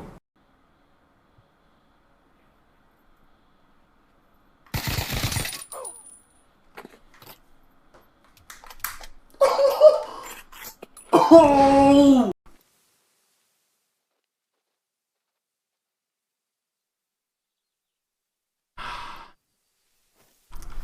Couldn't do it.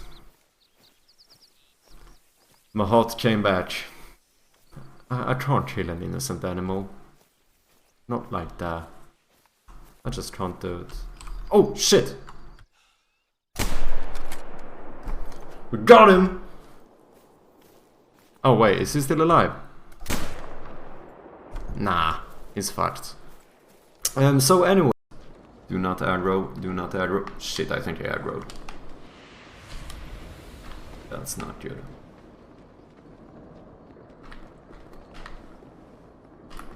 Here we go.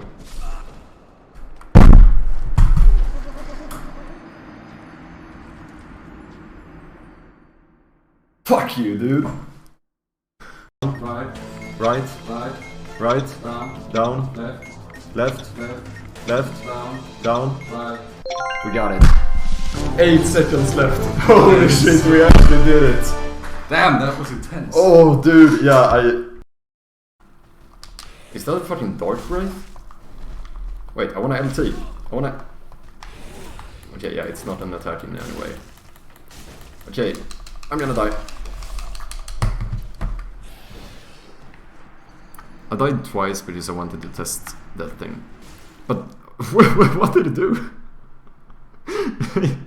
He just went and casually killed someone else. Okay, Dark Wraith.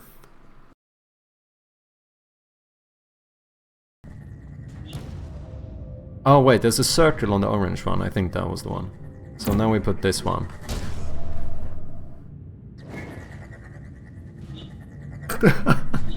I was just gonna look and see if it went to the right place. Ah, shit. Ooh, ladder. Why are there no enemies? That just makes me feel... Shouldn't have said anything. I fucking jinxed it. Should have been quiet. Yo. Welcome back, people. How you doing? Okay, so that took a little bit longer than I expected. I still haven't eaten, so I thought, you know what? Let's watch some videos while I eat. Why not? I saw this one before. How to make coding addictive. Sounded a bit interesting, so let's check it out. Oh, it was very short though, 1 minute. If anyone else has any videos you'd like us to watch, then feel free to let me know. Big box is it Swedish? Sounds like it's a Swede. Is there a fellow Swede over here? Okay. Define your wins. That's it. You can end the video right now. I scroll a lot, and when I scroll on Twitter, LinkedIn, YouTube, I see. Define your wins. That's it. You can end the video right now. I scroll a lot, and when I scroll on Twitter, LinkedIn, YouTube, I see all these amazing engineers. They build awesome stuff. They land gigs at massive companies, or they even start their own startup, whereas for me, even opening VS Code feels like mission impossible. I have this toxic relationship with programming, where I want to be the best in the world, but I can't bring myself to do the actual work. Ambition without the work ethic. That was until I saw this talk. And I get it. I've heard it a million times. Have a routine, make it a habit, have a streak. But in all of this productivity jargon, we forget that we're human. And humans, like any other animals, need positive reinforcement. We can lock in, but sometimes we need to pat ourselves on the back. I mean, no one else is going to do it for us. So I started this simple practice called defining my wins. So when I sit down to code, whatever time I have, I think of the smallest goal I can achieve. So in the next 30 minutes, my simple win could be making the API return hello world. And as soon as I cross that off my to-do list, I get this dopamine hit looking for my next win. And not only does it make programming more rewarding, but it gives me a nice sense of direction. A nice little dopamine hit I've earned by coding. And that's all social media does for us. It provides a guaranteed win on every scroll. And for every win you make, I'm guaranteed to cheer for you. Thank you for your time. I am Big Box. Interesting. I actually already kind of find coding to be quite addictive. I actually think it's pretty fun.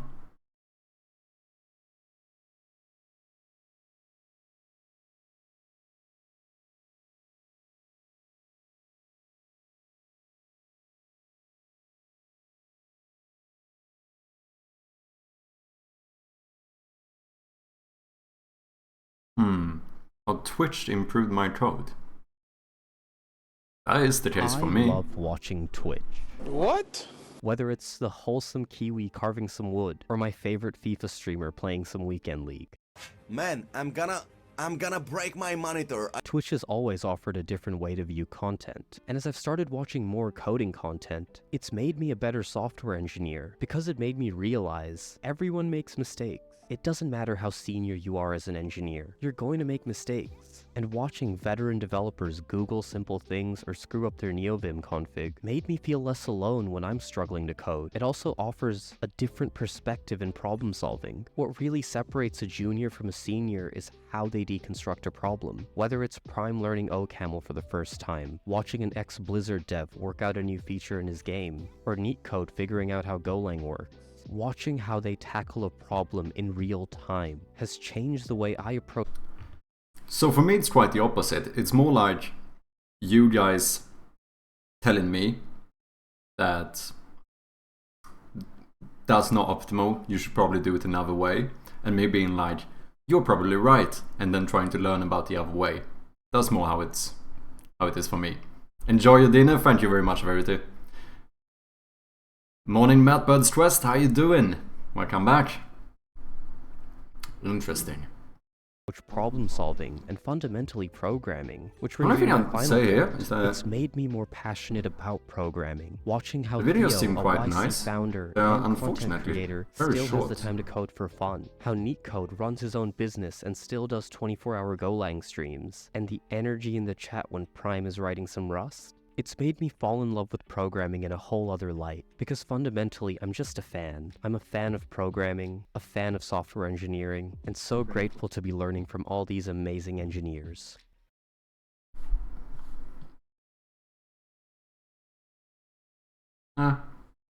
I'll give him a sub. The videos are good. It would be nice if they were a bit longer.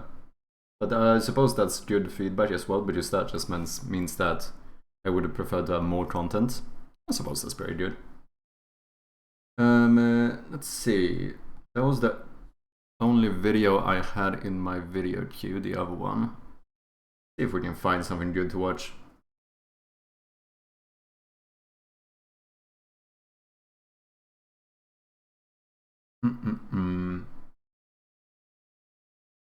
How to think like a genius programmer. And also, yes, for anyone who is wondering, all my recommendations are about code or game development nowadays. And you know what? I'm here for it. Oh, would you watch someone I really enjoy is the Code Aesthetics guy. He has some really good videos. Most coders want to work in big tech, but most coders won't. Most coders want to become good programmers, but the reality is, most coders won't. And the reason why is because a good coder does not equal a good programmer. Think of coding like writing sentences, and think of programming like writing an entire storyline. And if you can't think like a programmer, well, how do you expect to do that? So, this is how to think like a programmer. The black box method. Let's say you need to develop some code that takes in two lists and outputs the merged results of these two lists. A good programmer will immediately think of two things: how to test this code and how to scale it. And notice how we haven't actually implemented any code yet. This is what the black box method is. Essentially, we know the inputs and outputs of our code, but we deliberately don't worry about the internal workings just yet. Now, why is this important? Well, first, it forces you to focus on the bigger picture. By treating your code as a black box, you have clear expectations for what the code should do. For example, if I give it two lists, one containing 1 through 5 and the other 2, 4, 6, the output should be 1 through 6. How the code achieves this isn't important at this stage, but what matters is that it takes these inputs and reliably produces the correct output. For one, this allows you to create test cases with edge scenarios like empty lists, lists with only one item, or repeating elements. And two, this method is essential to help modularize and scale your code. Because let's say you have a much bigger project with several components. By thinking in terms of black boxes, you naturally break your system into several independent parts that interact with each other. This allows you to focus on relationships and a clear goal-driven design when coding. This also means that if one of these boxes needs to be updated or optimized, you can do so without affecting the rest of the system. So basically, the black box method is just a cooler term for abstraction. And as you can tell, abstraction allows you to manage complexity by breaking down a problem. With abstraction, does it mean making every single black box into a singleton instance and having all of them talk to each other back and forth? Because that's how I do it. I don't think that's what he means. To much smaller pieces without getting bogged down in the details too early, which is an essential mindset for a programmer. Collaboration isn't just a soft skill, it's a core skill for any successful programmer. If you're not good at collaborating with others, how do you expect to ever land a tech job? For example, let's say you need to come up with an algorithm that's going to be reused in other parts of the code base. This isn't something you can just whip up in isolation and call it a day. You need to think about things like how this algorithm will fit into the existing system, how it'll interact with other components, and how other team members will use it. So basically, you need to realize you're not just writing code for yourself, you're writing it for your team. And the last thing they want is to look at your code and not understand it at all. So it's up to you to ensure that your code is clean, well documented, and easy to understand. Make sure you use meaningful names, follow coding conventions, and use comments. Basically, try and make your code as easy to understand as possible. That's interesting, because I watched a video by Code Aesthetics where he talked about how using comments actually are pretty bad, and it kind of made sense, to be honest. I think what his argument was something like, generally speaking, where you see most people use comments is not how you should use comments, because a lot of comments just explain what code does. I'm paraphrasing here. Whereas like, it's better to just write code that people understand, so that the code explains the code, and then instead use comments for like explaining why something is done in a very weird way. And yeah, I don't know, that kind of made sense to me.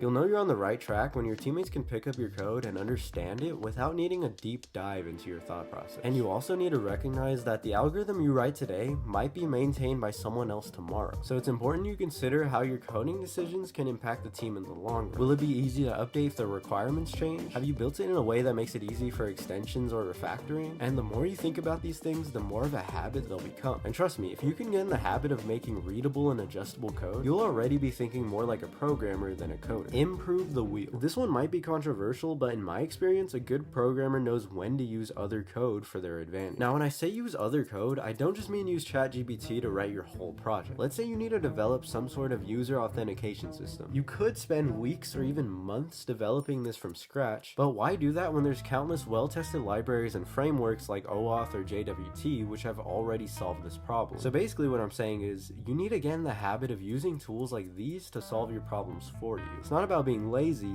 it's about being smart. As a programmer, your time and energy are the most important things you have, and they should be spent on the parts of the project that truly require your unique input. But let me be clear, using other code doesn't mean just blindly copying and pasting without understanding what's happening under the hood. You should always take the time to learn the tools you're working with. This way you're not just assembling code, you're building a deep understanding of the systems as well. Now, some might argue that using pre-built libraries or frameworks means you're not really learning or improving, but that's not true at all. In fact, by using these tools, you're exposing yourself to the industry standards and new ways of thinking. You're learning how to integrate different components, how to read and understand other people's code, and how to make informed decisions about which tools are right for the job, which are all essential skills to think like a programmer. Think in terms of processes. If you're a beginner, you've probably spent the majority of your time mastering one or two programming languages. And this is great because it helps you build a strong foundation. But what happens when you need to learn a new language? Because let's face it, every company uses different technologies, and you'll inevitably need to adapt. The key is to think in terms of processes rather than just code, because when you focus only on the specifics of one or two languages, you limit yourself to that language's paradigm. But programming is more than just knowing how to write for loops or functions in Python. It's about understanding the underlying concepts and methodologies that are used everywhere. So you need to start by really understanding the different possible solutions for a problem before even thinking about the code. For example, if you're asked to build a feature that sorts a list of items, instead of immediately writing code, think about the process. What's the most efficient way to sort this data? What are the trade-offs between different sorting algorithms? Or let's say you get asked to create a class that can insert and remove elements. You need to think about which data structures will be best fit for your specific constraints and specifications. These are all examples of what makes a good programmer, knowing what to use and when to use it. And if you get really good at understanding these processes, figuring out how to apply it into code will become 100 times easier. Because from here, all you have to do is convert your process into the specifics of whatever language you're using. And it's also important to understand that your first processes might not always be the best. So it's up to you to be willing to iterate on your ideas and adapt your approaches. Because overall, if you want to think like a programmer, you need to be willing to adapt to new ideas and change your existing ones. Let's talk about something that can make or break a programmer: failure. In programming, failure is not just inevitable, it's valuable. Every error, bug, and failure to solve a problem is one step towards your learning. You see, pretty much everyone at every level makes mistakes, and it's impossible to write perfect code all the time. This is what we talked about before. What I'm saying, no matter what the subject might be, being too afraid to make mistakes is like the worst thing when it comes, like, for actually learning something. It's okay to fail a little bit, you know? Which is why you need to start seeing bugs as an opportunity to understand your code and to better improve it. You need to recognize that failure isn't a setback, it's feedback. When something goes wrong, view it as an opportunity to learn from your mistake. This mindset is crucial because programming is all about problem solving, and real-world problems are often really messy and error-prone. So instead of viewing failure as a roadblock, if you really want to be a good programmer, you need to continuously improve on your failures and not be discouraged. Overall, I hope I helped you gain a better understanding of how to think like a programmer.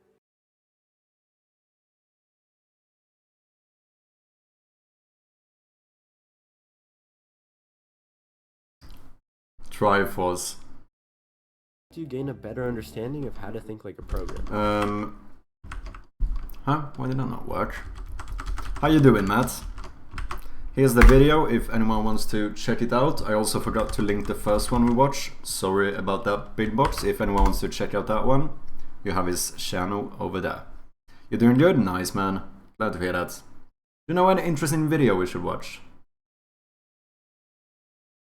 Wait, we just learned how to use GitHub. Should we watch some? Is there some good video? I mean, I feel like I got pretty good explanations from you guys, to be honest. That would have been fun to see the difference in how long it would have taken me to set up and understand GitHub if you guys didn't help me.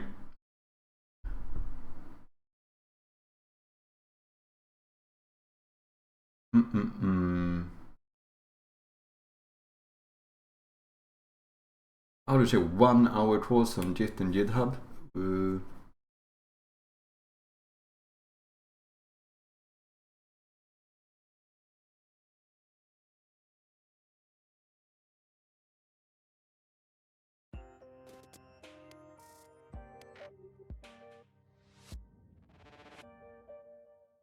When it comes to development, most tools that you come across have a limited shelf life, but I keep trying to click on the video thumbnails out of Fab. I see what you mean. Oh, that's kind of funny. Which one were you trying to click on?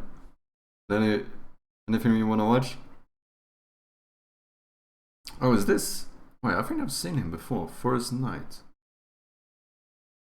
I've seen something of yours. Haven't I?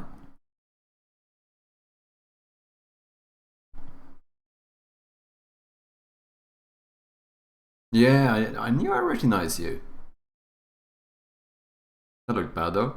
It looked like I could. No, I've watched a full video with this guy. Yeah.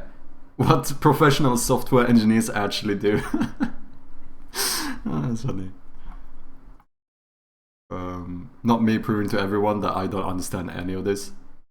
I'm like, what does a software engineer actually do?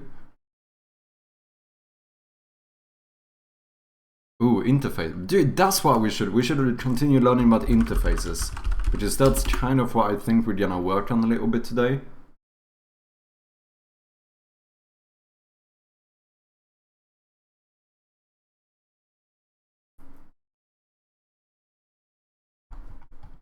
Code Monkey. In this video, we're going to learn what are interfaces in C#.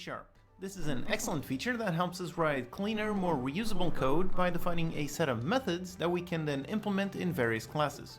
Let's begin.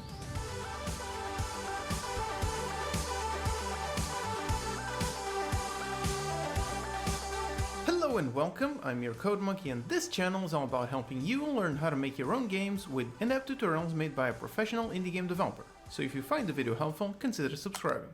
So interfaces are one of the main features of C# and writing object-oriented code. Essentially, they allow you to define functions and properties, but without any implementation. The interface works as a contract. It ensures that when a class implements that interface, they must implement those functions. This allows you to have several different classes that can be used the same way by using a common interface. And you don't care what else that class is doing. Maybe it's a tiny class that only has the interface functions implemented, or maybe it's a mega class with 1,000 lines of code. When you use it as an interface, you can guarantee that it will have those functions regardless of what the rest of the class is doing. Alright, so let's check out some basic code first, and then we're going to look at a practical example of how we can use interfaces so that our player here can shoot both the enemy, the building, and the crate. This video's Patreon sponsor is Bad Adventurer. Bad Adventurer is a game development duo currently working on their first game, Wayfarer's Edge. It's a RPG focused on exploring and settling unknown frontier lands in a low fantasy and Wild West theme. Check them out at badadventurer.com. Thank you to the Patreon sponsor, and thank you to these awesome supporters for making this video possible. Go to patreon.com/unitycodemonkey to get some perks and help keep the videos free for everyone. So here we are in an empty script. Now the first thing we need is to define our interface. Now we can define it in a separate file, or in this case just write it in here. So first we write our accessor, so let's make this our public. And then instead of using the class keyword, we use the interface keyword. Then we write the name for our interface. Now standard practice is to start the name of an interface always with an I. So in this case, let's name it my interface. And that's it. Just like this, we have our interface definition. Now inside our interface, we can define a function. And now normally when defining a function inside of a class, you would do something like this. but this is an interface and not a class. So first of all, in an interface you don't define an accessor. By default, all of the interface elements are public, so get rid of the private. Then we have our return value, so in this case void is correct. Then the name of our function, and finally the parameters. Then again, the interface elements are public, not a class. So first of all, in an interface you don't define an accessor. By default, all of the interface elements are public, so get rid of the private. Okay. Then we have our return value, so in this case void is correct. Then the name of our... But, wait, I don't understand. Is it defining this inside of another class? Shouldn't it be like its own class? Find something good to eat? Yeah, I just got I made some pasta and meatballs, not to be a stereotypical Swede, but I just ate meatballs. It was something I had at home and it was relatively quick to make. A run through life of a Japanese man. I'll check it out. Function? Yeah, I'm a little bit confused here though, because I thought you would make your own.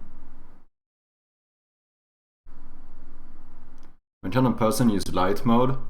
That's a good question. That's good. I generally never do. And finally the parameters. I feel like, especially if you sit in code for a long times, would it not? I feel like it would be so much more straining looking at like an IDE with light mode on.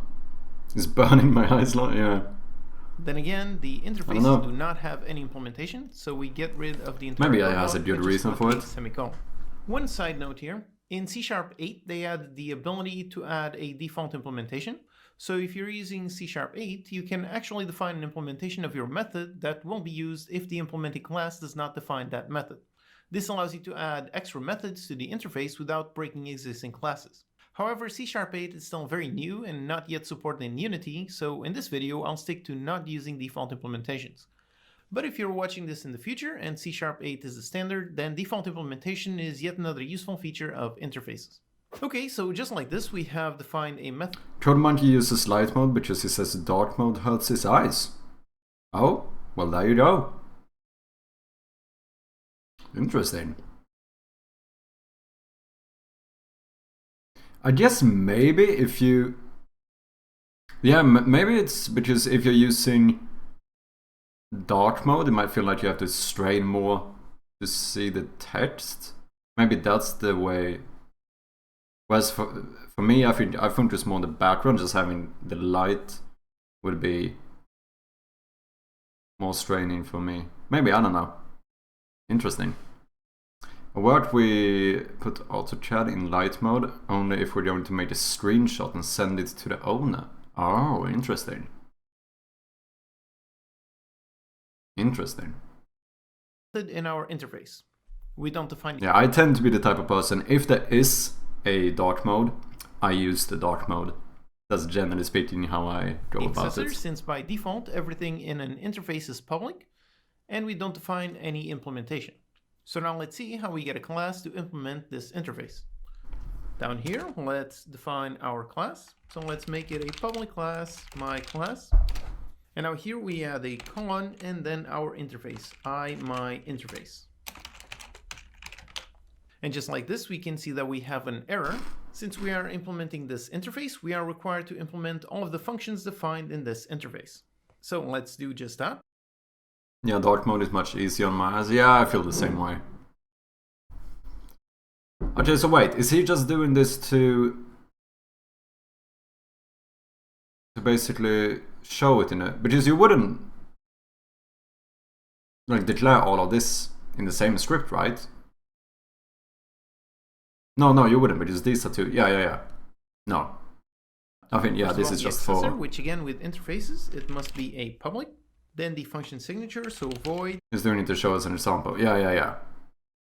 Makes sense. And then I'll turn it back on so I don't die because it's so bright, yeah. Test function and with no parameters. And now finally we implement our method body. Just like this. Okay, so now we have this class which correctly implements our interface. Now let's try it out. Let's go up here for our testing. And first let's instantiate a new my class. So we have an instance of my... Oh wait, can you do this? Can you have multiple classes in one script?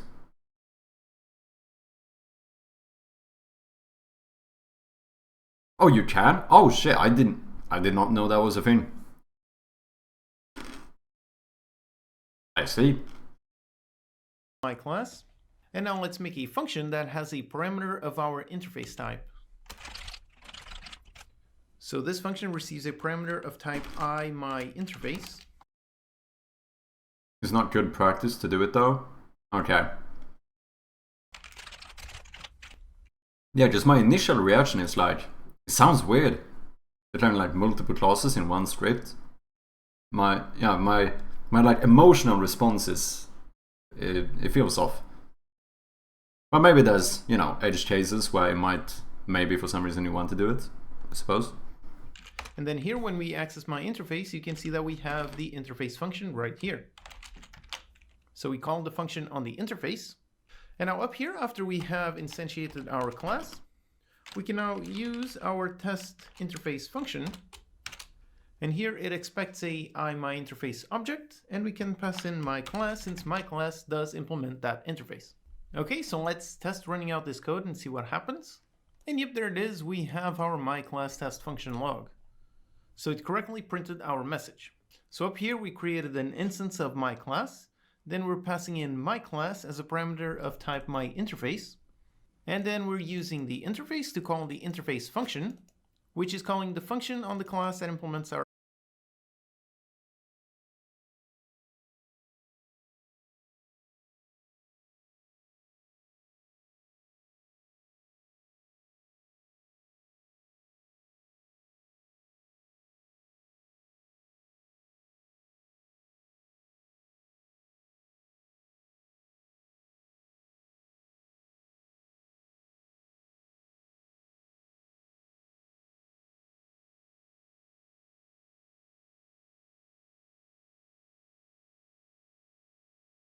interface and running this line of code. Again, interfaces are a contract, so that means you must implement those functions. And you can also have multiple classes implementing the same interface, but with different implementations. So let's try it out and make another class. And here we're also going to implement IMyInterface.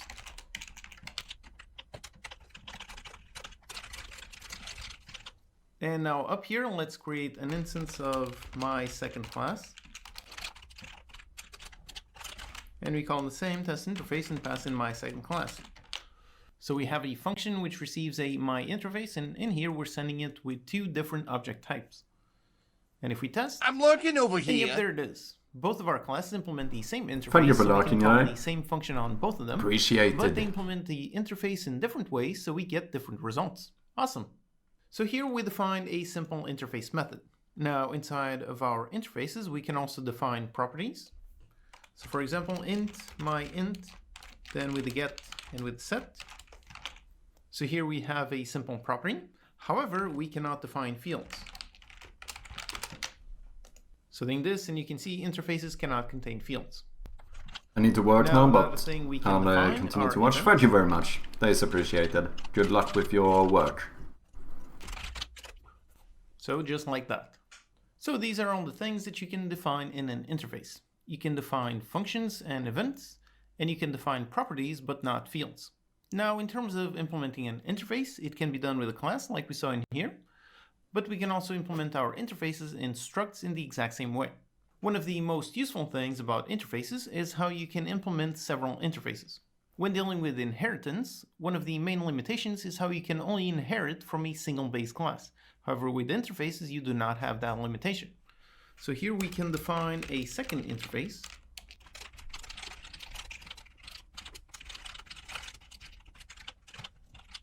And over here on this class, we can implement IMyInterface and also IMySecondInterface.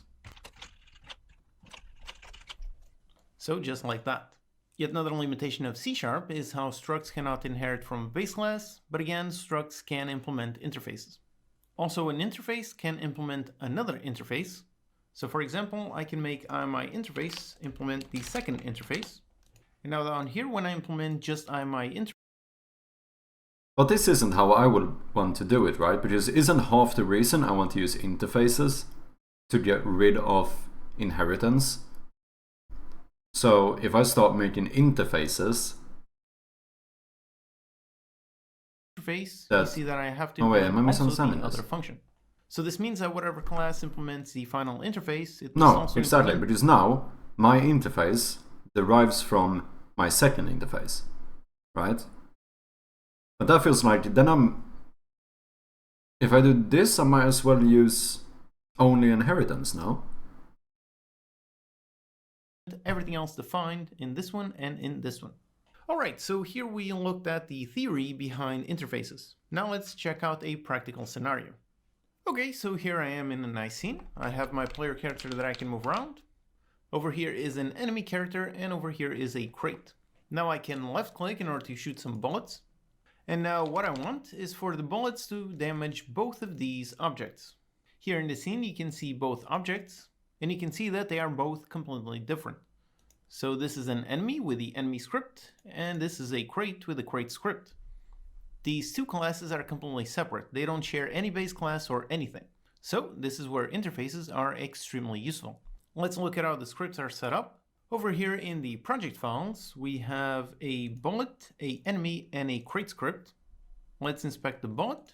There it is, all it has is this. The bullet works by using physics, so it gets fired, and here we're checking for collisions. So it's in here that we want to cause some damage if we hit a valid object. Then over here on the enemy script, we already have a very nice damage function, and the crate has one as well. Now for this type of shooting a bullet and testing for the hits, I covered this in a previous video, so check the link in the description if you haven't seen it yet. And now back in the bullet script, over here we can identify what type of object we hit. So we go into our collider, and we do a get component, and let's see if it's an enemy. So we do get component, and if enemy is not null, then we have hit a enemy. So there it is, just like that. And then we can do the exact same thing for our crate. So collider get component of type crate.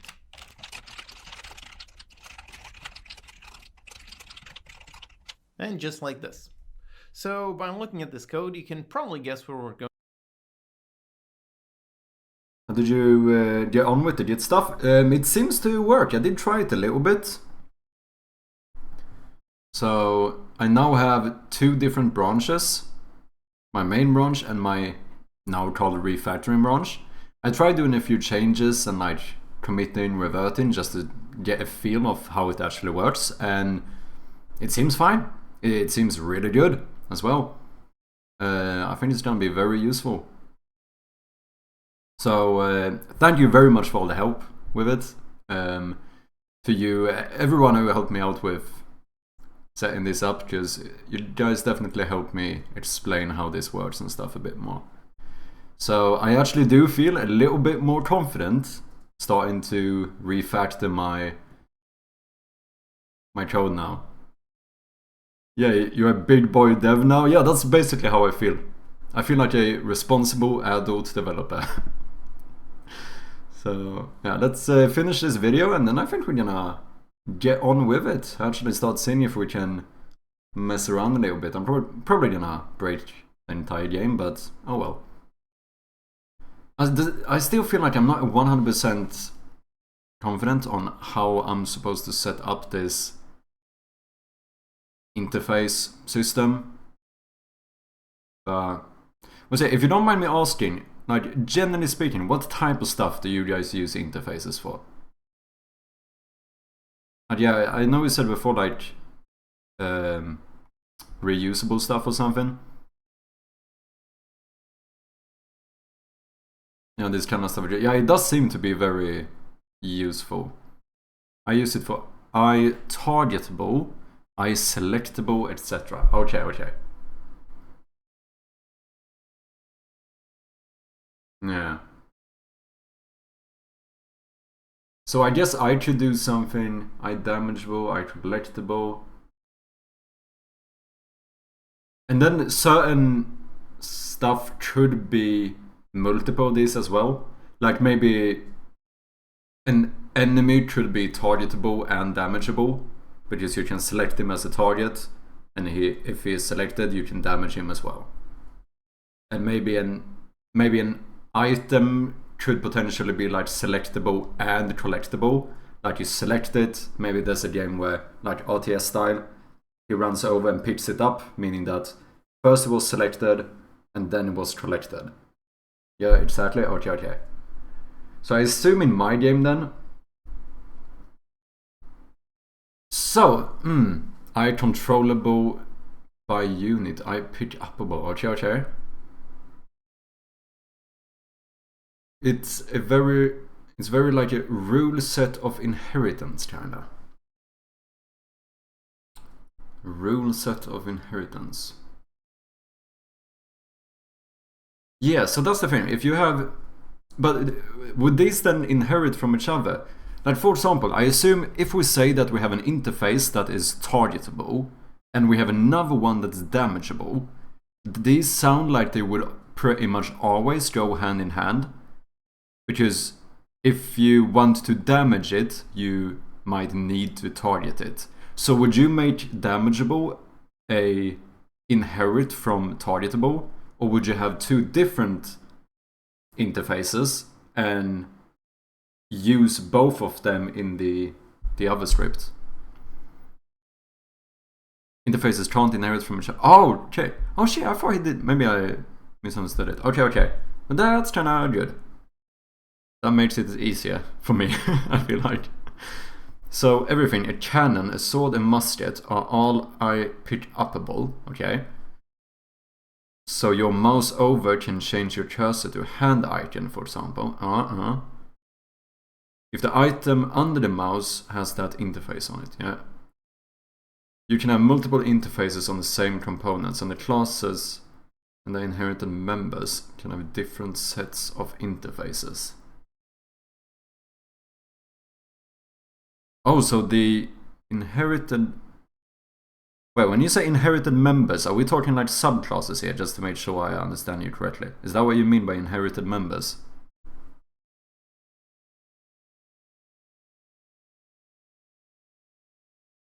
Yeah, so, okay. Yeah. Okay, so the inherited members can have different sets of interfaces. Okay, yeah, but that's probably good, since even though they might inherit some way, maybe one, you know, maybe you can't do the same thing to all of them, you know. Like maybe one enemy has parryable. Parry. You can parry him is what I'm trying to say, but I don't know English. So maybe the like parent object wasn't parryable, but the maybe all enemies are not, but the ogre enemy that we just made, maybe that one should be parryable, so we have an interface for that, maybe. I keep it as simple as you can starting out. This kind of more power kind of stuff is where it gets kind of tricky. Okay. Enemy can have eye targetable, enemy can also have it, or can have more. NPC can have eye selectable, etc. It's very powerful. It sounds good.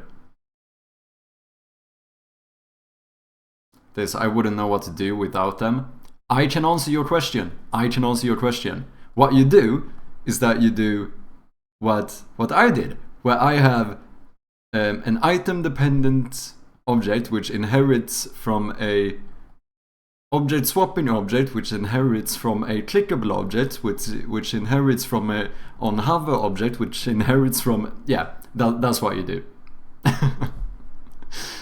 Chaos is what you do without it, it seems like. You can, for example, put all your enemies in some static list somewhere to cache them, and access/query that list easily, as long as everything you put into that list conforms to an interface.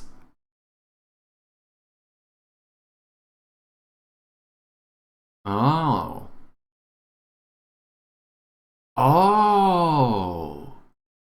So as long as you put it in the list conforms to the interface, so instead of a list of the enemy class, you could do a list of interface unit. And then even like in NPCs, player units, enemy units, all of those could fit into that list, since maybe all of that could be very useful. My OCD would break my brain if I did it that way. Yeah, that's the good thing about when you're a noob developer like me. If you don't know another way of doing it, it doesn't seem wrong. But then after I started speaking to people here, all of a sudden I'm starting to go, I'm starting to see some issues with this, and you guys have way better ways of handling this. I should probably change my ways, you know? Targetable, all targetable items in scene. Ah. Oh yeah, so wait, this is an array of targetable, which, yeah, with all targetable items in scene. Interesting. Yeah, this seems like it could be very useful. For example, your player, your enemies, your targets, everything can be in one place. Yeah. I'll try to not follow your example in the inheritance thing. Yeah, you probably shouldn't. I thought... The thing is that when you're new and self-taught like me and you don't really know what you're doing, it's like every time you learn something new, every time it seems like this is the solution to everything. And then what you do is that you start overusing it, and then you realize that if you use this too much, everything gets messy, and we probably shouldn't. That's basically what happened to me. Like, the first time when I started to understand that stuff could inherit from other scripts, I was like, this is fucking awesome. Why would you not ever want to use this? Like, just use this everywhere. And then I learned about singletons, and I was like, I don't even need references to stuff anymore. I can just have global access to everything in my game. That's fucking awesome. Why would you not want that? That sounds lovely. So easy. And that's what I have now. Everything talks to everything. Global access.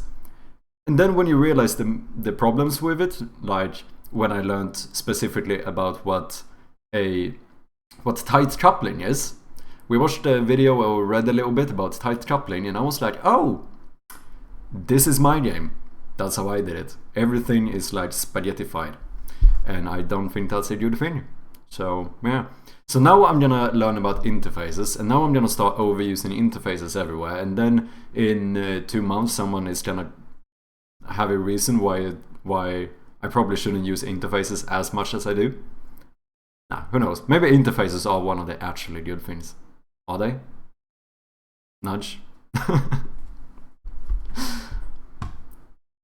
They definitely seem very useful though. We all gotta go through this kind of thing some stage as our project grows its own natural. Yeah. No, it made sense. Like at some point, I think this is actually one of the biggest arguments as to why one maybe should start with like smaller projects when you're a beginner like me, rather than doing what I first did.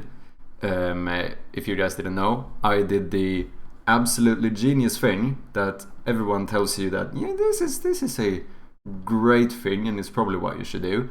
The first thing I ever did was, yes, 100%, as you might be able to tell already, I tried to make a massive RPG game. I didn't know what a variable was. I barely knew the difference between a float and an integer, and I decided that I'm gonna make a massive open world top-down RPG game with a bunch of lore quests, a shit ton of enemies and everything. And I am kinda glad I did not... I mean, it's a little bit cool. It's a little bit cool. Like animated fire, doesn't look too shite. But I'm kinda glad that I came to my senses and started working on smaller projects instead, because... like, imagine if I made a whole codebase for a game this big with like millions of singletons and inheritance left, right and center, and then now, after I've learned all this stuff, try to refactor a game that size. That would be a mess. I think that would be a mess. Whereas like now I feel like it's better, because my first game I learned about singletons, then I made my memory game and I started using too much singletons. I didn't know that then, but then when I started working on this game, people started telling me that, you know, you probably use a bit too much singletons. And I was like, am I? They were like, yeah. And I was like, oh, yeah. But I feel like that's the kind of good thing. Well, was kind of the point I was going for, is that if you make smaller projects instead of these ginormous ones. As a beginner, I feel like it might be more advantageous because every little project teaches you how you should improve the next project you do, if that makes sense. Because now I know. Now, my next project, I'm hopefully not gonna have to refactor because I use too much singletons. Because now, during this project, I'm gonna learn how to not overuse them and use stuff like events, and instead of inheritance, use interfaces. So I feel like for each little game, of course my games are gonna probably naturally gonna get bigger and bigger as I become more experienced, but I feel like not going overboard with it kind of allows me to learn quicker, even though it would be really fun to make a massive RPG game. The rate at which I feel like I'm learning right now doesn't make sense for me to make a project that big, because if I work on something for 2 months, I am like 300% better as a programmer at the end of those 3 months than I was in the beginning. So I keep on wanting to change everything. Because that's the only fortunate thing about being a bit of a noob, is that you can learn pretty quickly. There's probably a lot of Dunning-Kruger effect here though. Going on. Probably. But, yeah, I don't know. I feel like I need to learn about these events before I make my game a mess. Events seem useful. I haven't started really incorporating them yet, but it does seem like a good thing to use. Going to lurk for a bit, need to help a buddy get his computer back up and running. For short range devs, no worries. Enjoy your lurk. Thank you very much for being here. Going with this, but let's test. Okay, so here we are, and I can shoot my bullets, and if I aim towards the enemy and shoot, and yep, there you go, we have a nice hit. And over here is the crate, aim and shoot, and yep, there you go, I've hit the crate. Okay, so we have our code working. We can actually damage both types of objects. But now let's say we want to add another object type, something like a building. Doing it this way would mean that we would have to add all of our possible damaged object types all in here in this function. So eventually this would become a massive, horrendous function. So this is where interfaces come in. Instead of copy pasting all of this code for every single object type, what we can do is let's go into the editor, and here let's create a new C# script, and let's call this iDamageable. This will represent an object that can be damaged. So inside, let's go and make this a interface called iDamageable. And all we're going to have is a void damage function. That's it. Very simple. Now let's go into the enemy class. So we have our enemy, we are extending mono behavior, and now let's also implement iDamageable. And now we already have the damage function, so we don't actually need to write anything else. And the same thing on our crate. So in here, just implement iDamageable. Alright, so that's pretty much it.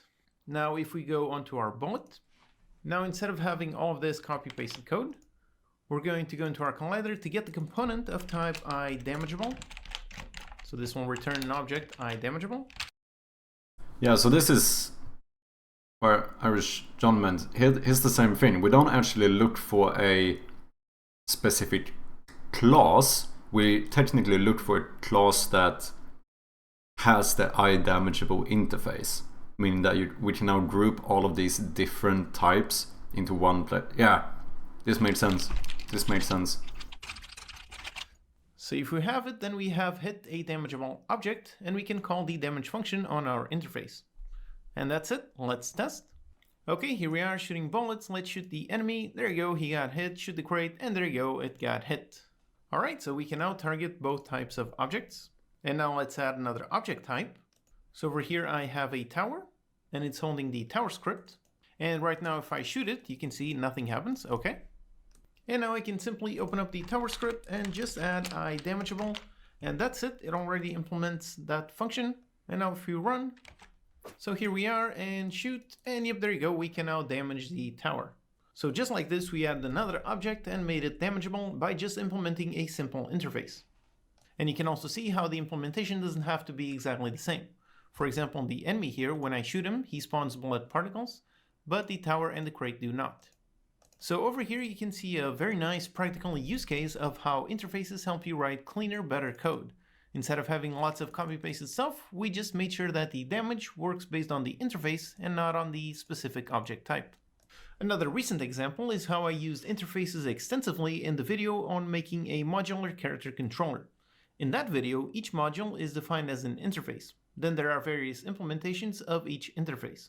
So for example, there's an interface to set a target move position, and then two classes that implement that interface. One goes directly towards the position, and one uses pathfinding. So now that you know the basics of interfaces, go check out that video to see how they can be used. This video is made possible thanks to these awesome supporters. Go to patreon.com/unitycodemonkey to get some perks and help keep the videos free for everyone. As always, you can download the project files and utilities from unitycodemonkey.com. Subscribe to the channel for more Unity tutorials, post any questions you have in the comments, and I'll see you next time. Sweet. That's the video. If you guys wanna check it out. I am ashamed to just realize that I was not subscribed. I am a bit ashamed of that one. With the amount of videos I watched from CodeMonkey, I definitely should have been.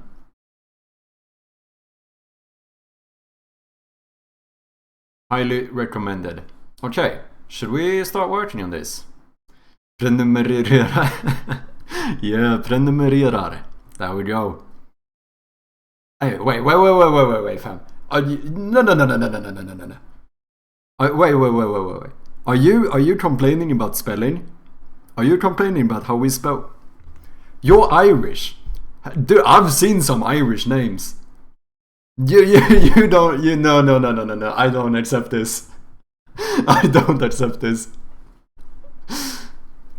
True, yeah, no. That's not okay. What's the... yeah, no, I can't even try it. Irish names can be surprisingly like... The thing is that it's... that they are so unintuitive. At least for like a foreigner, in like how you would pronounce shit. You're like, yeah, that looks like something I can pronounce, and then when you hear someone say it, it's like, no, I was completely off. Nothing of that sounded anything like how I would have said it.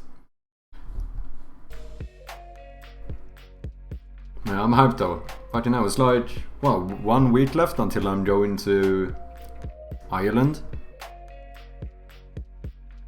That would be fun. Have a bit of Irish whiskey. See if it officially if it beats the Scottish whiskey. I was in Scotland not that long ago.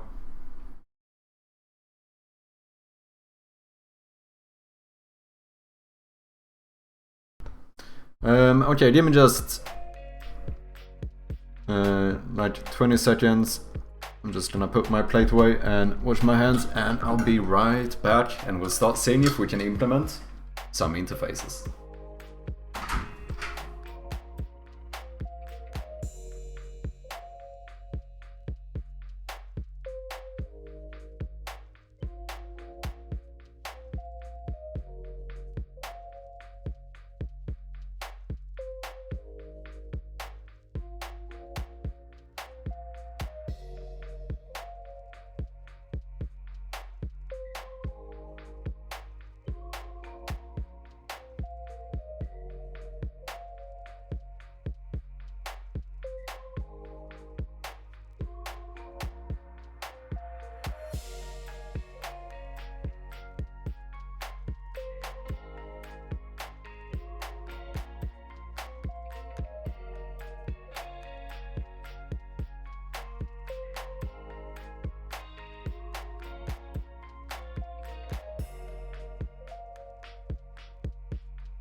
We back. Okay. Holy shit, I'm like scared to start touching this now. But I shouldn't be, because now... I mean, we have GitHub now. Why am I scared? I don't need to be scared, I can do whatever the fuck I want. If we mess this up, we just revert. right? Okay, let's see. How do we do this? Right now, dude, I should have made like a map of how I've actually set this up now. But we can't use inheritance, so I wonder if... Should every object be clickable? And then we also...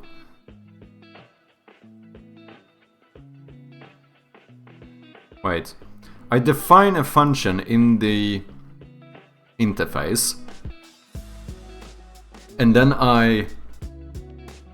in the script itself, I say what it should do.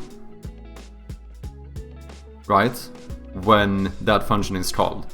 Which is an interface technically just declares a function, but you don't actually say what it does inside of that function, right?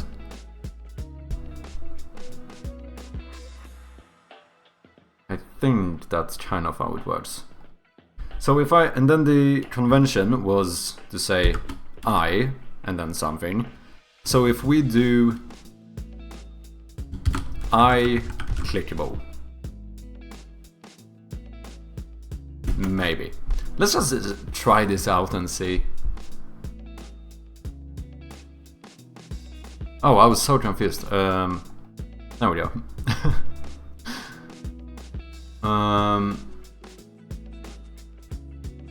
So now you are not a public class. I want you to be a public interface, don't I?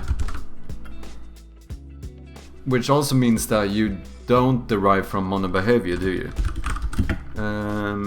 Unity interface. Should we open up the documentation here just to pretend like I'm a serious man? No, not Unity's interface, you. Okay, never mind.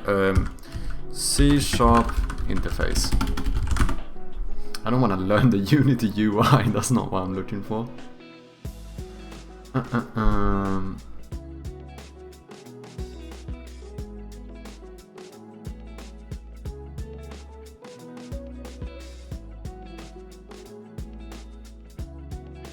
Yeah, no, you should not derive from mono behavior. You should just, but you start. No, you shouldn't.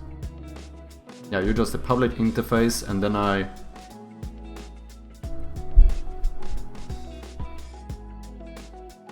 Oh, I see. Wait.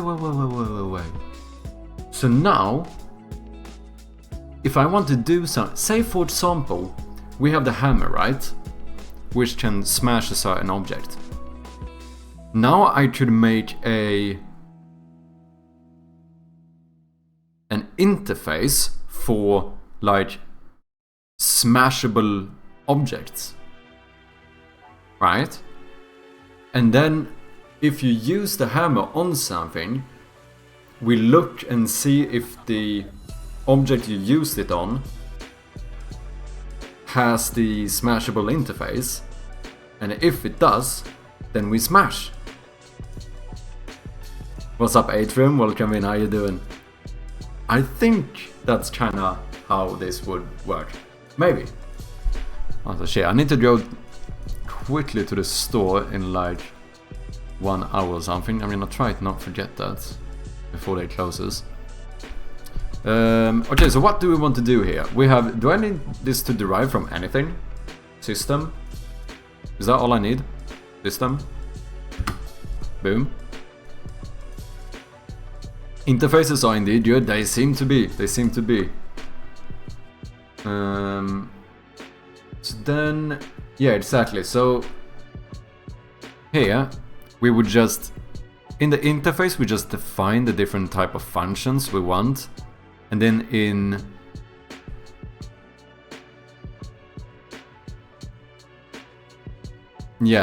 the specific class we take in that interface, and then we declare a function, right? No? Wait. Okay, so you just take the name and chat. No, yeah, move. Made sound, exactly. I'm dumb. So, yeah, exactly. So the interface declares a function, and then we like redeclare it in the class, and that's when we actually say, for this specific object, this is what you should do when, in this case, when it's clicked. So, for example, our clickable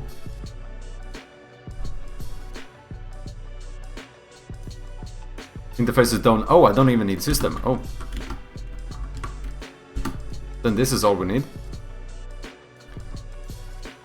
A contract / blueprint of what a class is required to have.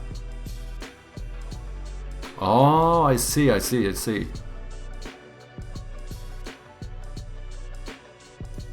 So then here, all I really want to do is just make a void, and this is going to be public, because he said that interface stuff is public by default, right? I don't know why I'm repeating that. I think this is just me trying to force myself to learn this, which is, maybe that's good to know at some point.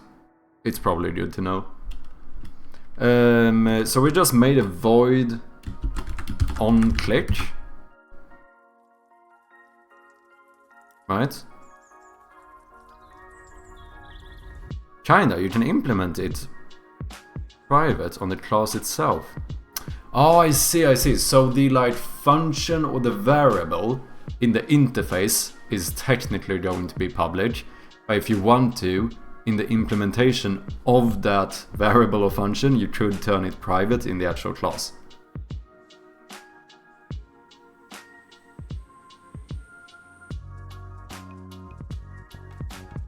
Okay, so then, and I just realized, I think the reason why they use system here is because we actually did it less other classes in the same script. So, because I added system because I saw it above the interface. But that's probably not why it's there. But wait, okay, wait. What about if we look at my clickable objects?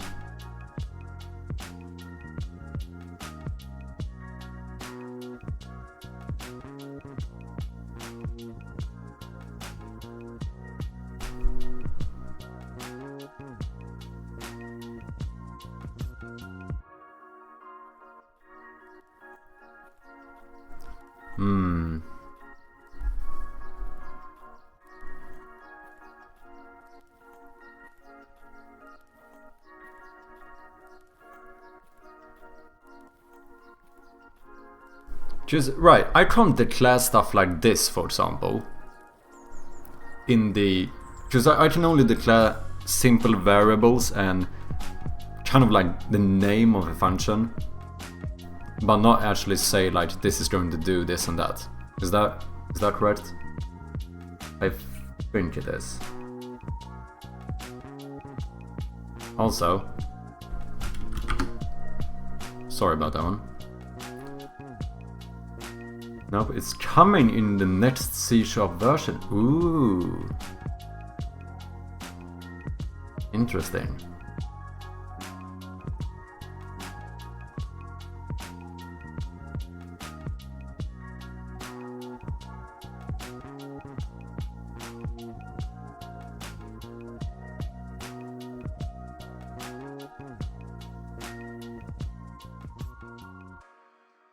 Yeah, not super happy about that, if I'm honest.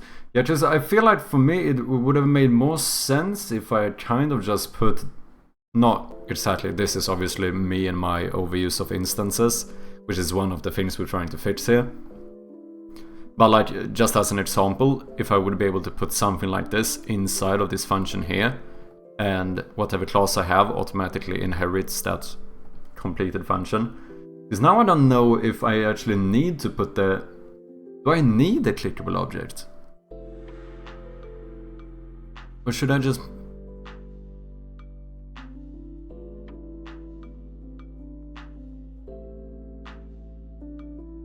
Because I'm still gonna need a script where that derives from iPointer down handler to be able to look for the actual on pointer down. But maybe that's it. Maybe almost all of my scripts will be able to pretty much only be a clickable object. And then we just derive, or we take in multiple interfaces, like maybe clickable, destroyable. But this sounds like it could get a bit messy, because then I would go like, well, am I gonna make checks for every interface? So like, on click, check if it's destroyable, destroy it. If it's changeable, change it. If it's movable, move it. Like, is that how you would do it?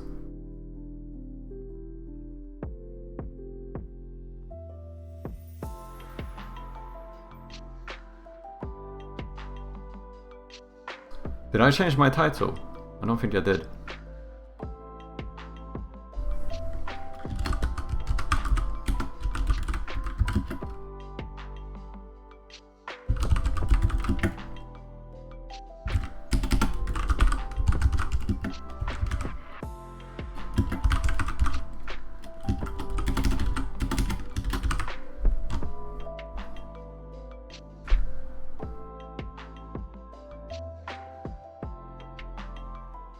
There we go. Huh.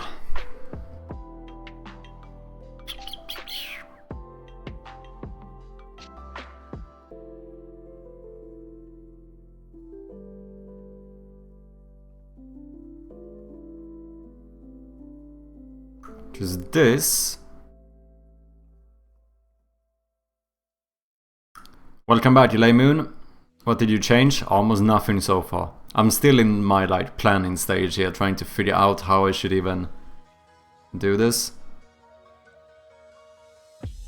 I've made an interface. We don't use it yet. Because I feel like it's probably good to somewhat try to figure this out before... I mean, in the end, you're never gonna get it perfectly, are you? In the end, I'm always gonna like... In 2 months, I'm gonna look back in this and be like, oh yeah, I probably should have done this in a better way. So I shouldn't be... We don't want to be perfectionists. But... we do want to make sure that we have a good base, at least. So biggest issue here is that you're using Unity's UI to handle clicking.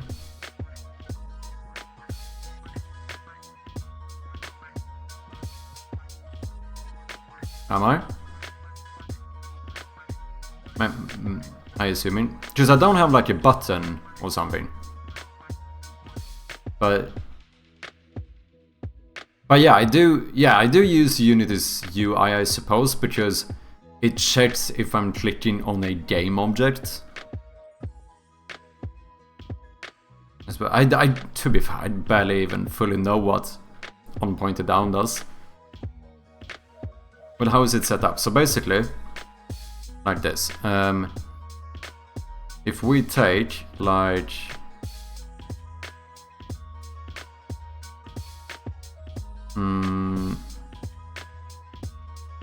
right here, in this room, we have a bunch of objects.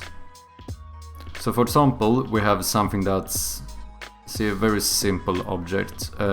This lamp actually doesn't do anything. It's only if you click this one, you turn it on. So I think this is just a clickable object. Nothing special. Other ones have like inheritance from clickable objects. So if we take the lamp and look at this child object, all I have is an image and then the clickable object script. So I suppose it checks if we like click on this transform, I think. Because I think this would work even without using the image, no? Would it?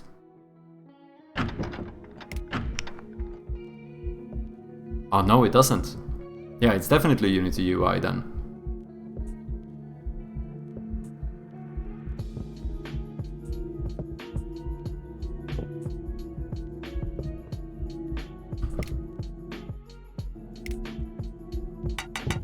Yeah.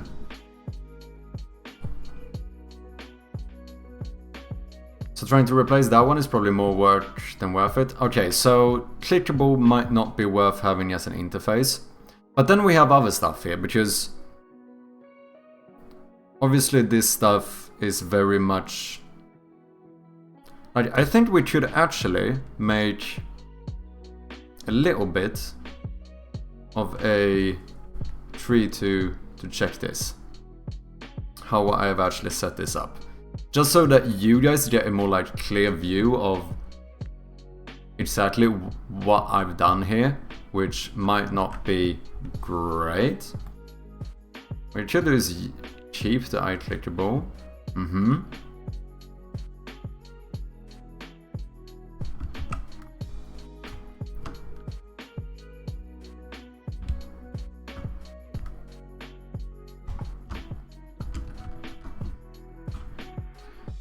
Basically now we have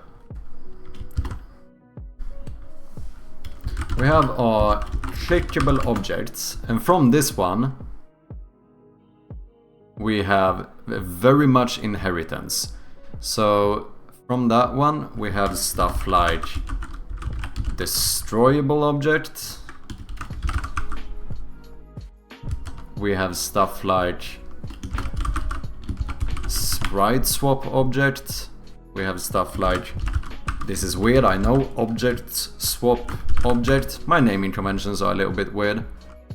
We also have stuff like collectible object, and obviously all of this is like the kind of deep inheritance stuff, you know, where all of this derives from a clickable object. But then we have even more, because collectible object, for example, has an inventory object, which also has two different ones, I think. Which is like, no, because the usable items are just inventory items, but then I also have inspectable inventory items, which override certain functions and stuff. The object swapping one also has a item dependent object swapping object, so you need to have the correct item to be able to click on this one. And some of these keep going, where technically the door is the door actually derives from item dependent clickable object for some reason. I don't know why. That's a bit weird. And then you have like the escape object, which is like an open door, which is the final place to go out. That's also... No, that's not. Because that also... Because you don't need an object to click on that one. So that actually also derives from clickable object. We have the escape object. What you would do is keep the eye clickable, then the component clickable object does on await get components eye clickable, and whenever you click on an object it calls all of those clickable objects.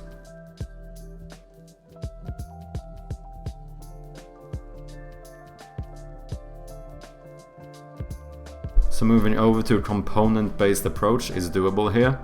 Does it make sense? I think so, I think so.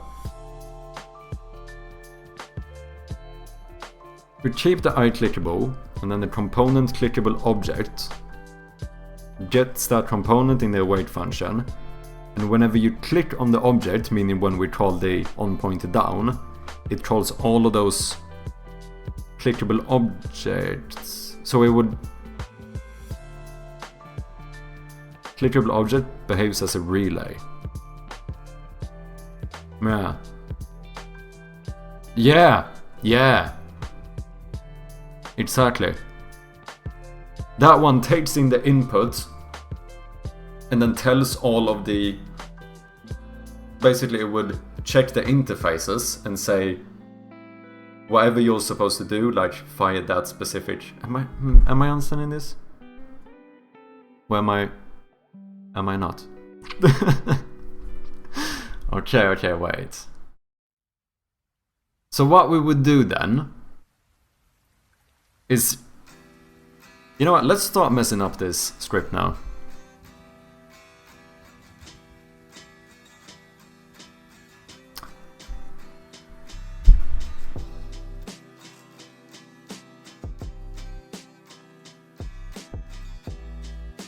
For each variable C in clickables. And that would be like a list of interfaces then. Then we call the click. It's a huge rewrite. Ask yourself why you're doing it and what you gain from doing this change. So, what I think why I'm doing it is because it seems like it in general is a better approach to doing it. And the other, like what I have to gain from doing it, I suppose that long term this project could be more manageable and easy to understand. And maybe more importantly than that, I think I would learn from doing it.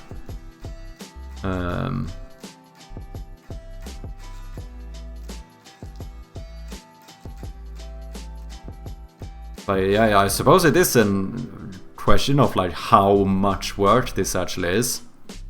It depends on how exactly we implement it, because right now, I mean, we do have quite a few. All of these scripts are different types of interactable objects. It's just that I haven't done it in a way that makes super much sense. Like what is this? Temporarily activate other objects derives from object swapping object. So it swaps your own object and also temporarily activates another object. Okay. A lot of them actually derive from object swap objects. I feel like there is a better way of doing this, and I think interfaces might be that thing. Here we have the item dependent clickable object. That one was pretty long. Because the other thing I said before could be a way of doing this as well. Which I think might actually still be better than inheritance as well. I do think it would be good for me to learn interfaces though. But another thing would be to make one ginormous script called maybe just clickable object. And then what I could do is have a bunch of bools to check exactly what I want this clickable object to do. No, I will unfollow. You don't like that approach?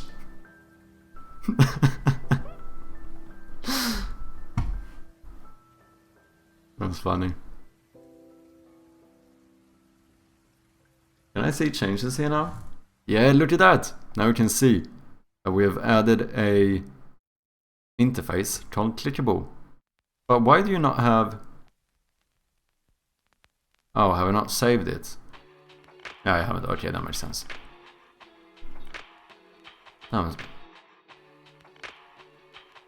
Okay, let's do it in steps. Okay, let's do it.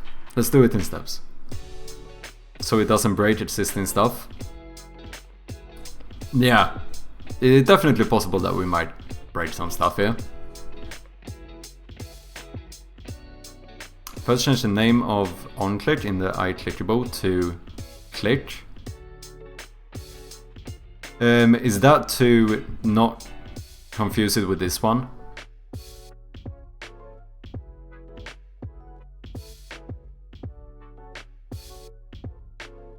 Or is that just a better convention?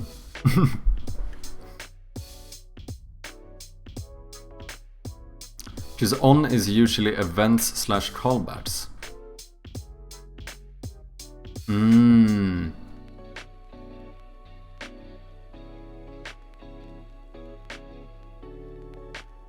So it's an event-driven approach. We're gonna support that as well. Okay. So we rename this to just click. And now we basically have our... I think this might be all I need for the clickable interface.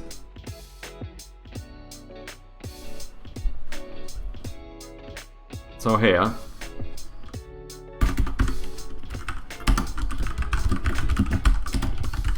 Are we gonna get it?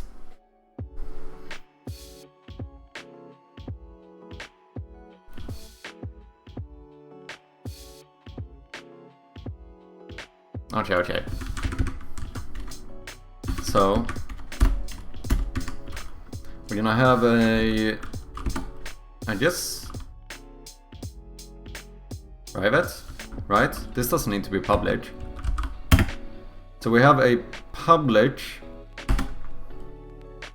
array of iClickable, and I suppose the reason why we make it into an array is, as far as I know, lists are more flexible, but this doesn't need to be flexible because we're never gonna change this in runtime. It's just gonna check once, and then that's gonna be the clickables. So that makes sense. Okay, so we have an array of clickables, and then what we're gonna do is that we're gonna fill that array. So then we go clickables equals something. So I need to what? I need to find the, oh wait, oh yeah,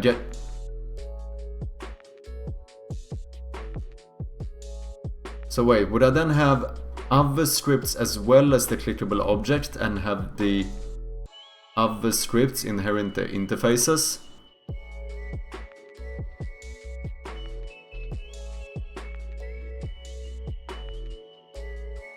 Is that kind of how we would do it?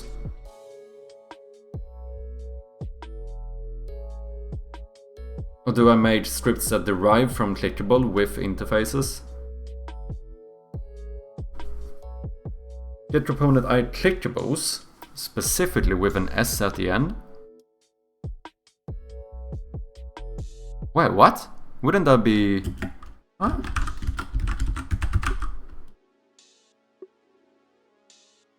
Oh, do you mean get component? Wait, can I say iClickables? No, just this needs to be iClickable now. Can I say iClickables here? No, okay. Yeah, clickable, okay. Yeah, just making sure, no worries. Oh yeah, get components, because we want to make sure that if there's more than one, we get all of them.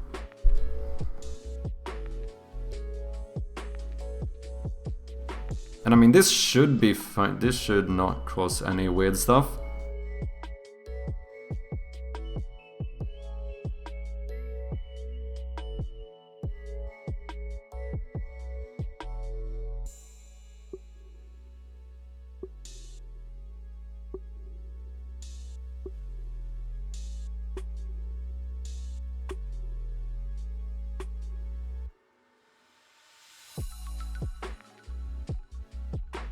Now when you call the onClick, you add that for each variable C in clickables.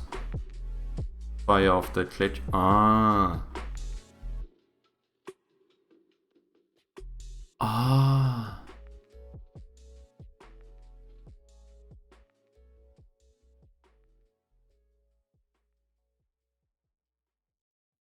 Okay, wait, I think I'm trying to see an approach in how this could be done here now. What's up, Elilo? How you doing, man? You are doing weird stuff? How you doing, man? Welcome in. Okay, so in the onClick function, we say something like for each, not inside onClick. Ooh, whoops, wait. No, where I call it, you mean? Okay. Yeah, because this is technically what I would switch out from, because this is a protected virtual void. This has to do more with inheritance. So what we do is we want to check it at the same place where we would call that script. Okay. So here we would go for each. Why do you make this a variable? Should I not say for each iClickable?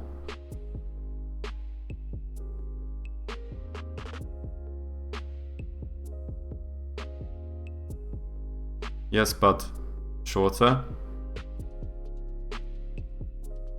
That's a fair point. I can't argue with that. That's absolutely fair. It is shorter. You are 100% correct. That makes sense. That's kind of funny. Where is compile time assigned? So it will be Oh! Oh, wait. Oh! So what you're telling me is that I just haven't understood what var actually is in C#. So you're meaning that when I compile this, the compiler is going to check clickables and find that clickables is an array of iClickable and therefore assign iClickable to this variable?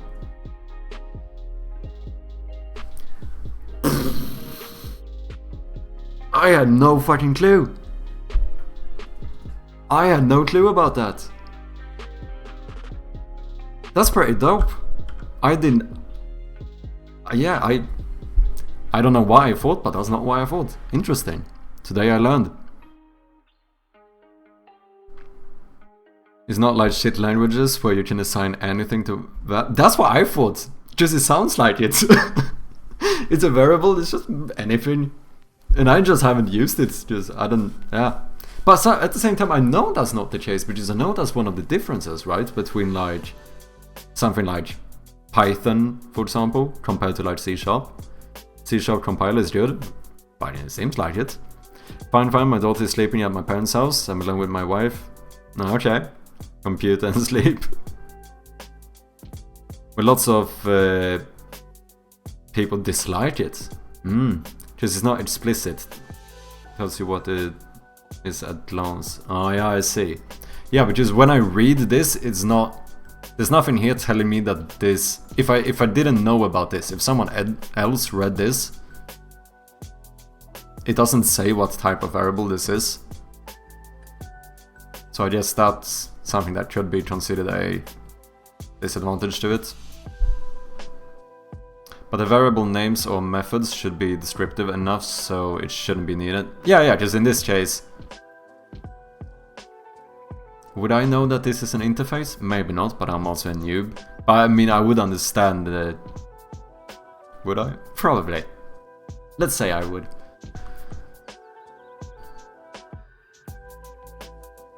Okay, so what we're gonna do is we are going to say clickable.click, right? I don't know what I did there. Boom. And now that should call all of those. Seems to work.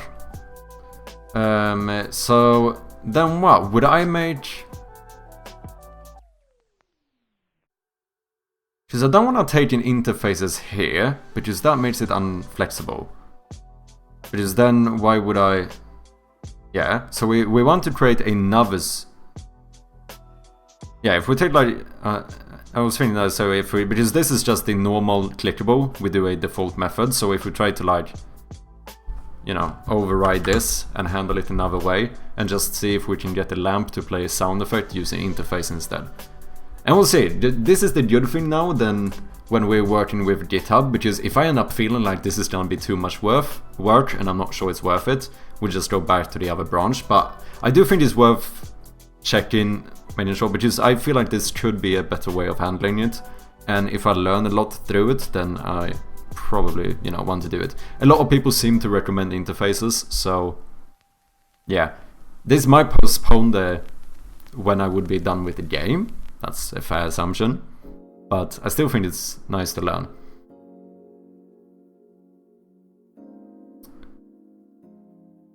Oh, so then we have a new one called Play Audio on Click.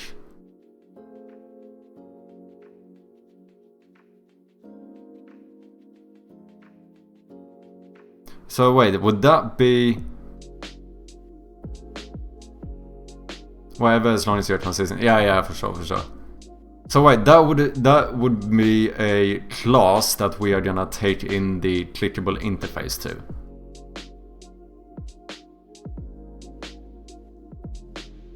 So what I would do is basically divide up the different functions I have in these into different smaller scripts. No, wait. Am I gonna have... No. It's a component-based approach. Yeah. Component as in components on the game object, right? Because I would add the different components I want this thing to do. So my only question, the thing I find interesting here, just to make sure. No, I would kind of do it the same way, right? Because I'm thinking about stuff that's a little bit more... It becomes more of a puzzle. Some people like it, some don't. Yeah, I see what you mean, because it's like puzzle pieces to build the object. I wonder, how are we gonna make it work for something like the item-dependent clickable object, which checks, right now, checks your selected object to make sure that you have the correct item selected, and either does one or the other thing. Which is then we might want to, for example, play one sound effect on... That's how I have it now. We have one sound effect on the successful click and one sound effect on the unsuccessful click, for example. And then other stuff. And get there afterwards? Okay. Yeah, I feel like it's still good. Let's try this and see how it works. So we want to make a new script.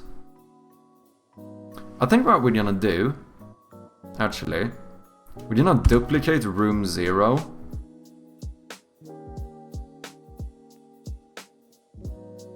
And we are going to completely unpack this prefab. I'm gonna call you test objects. And then here I can play around and do whatever I want. So let's take, for example, the lamp.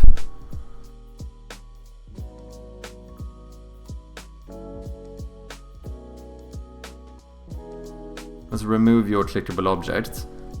So then, yeah, this would be a class. So then here we want, okay, play audio on click or play audio clickable. So we have an interface called clickable.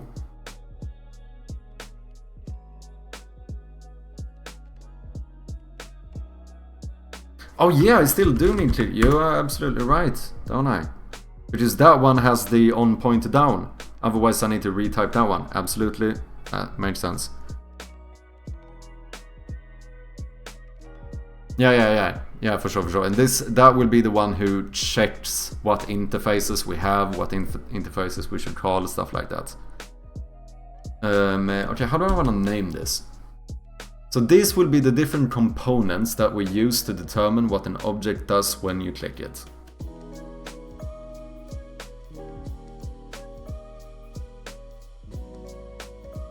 So we have the base one is a clickable object. Maybe I should change this one as well. Why? Because object is kind of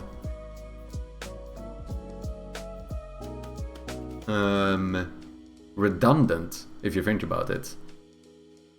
Because this is just, I mean, you know it's an object, because otherwise you can't click it. Because object is very broad in a way. X on click or X clickable.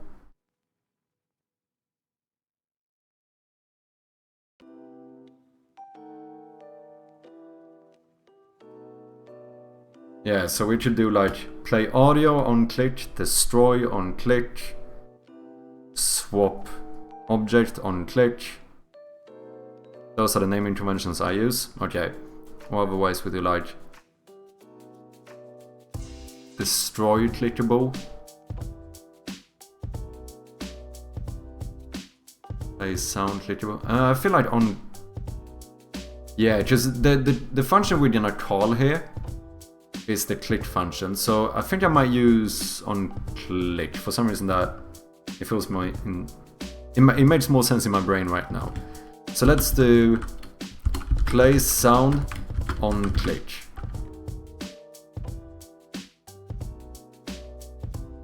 I see how this is gonna become a lot of puzzle pieces, right? Because some of these are gonna have like...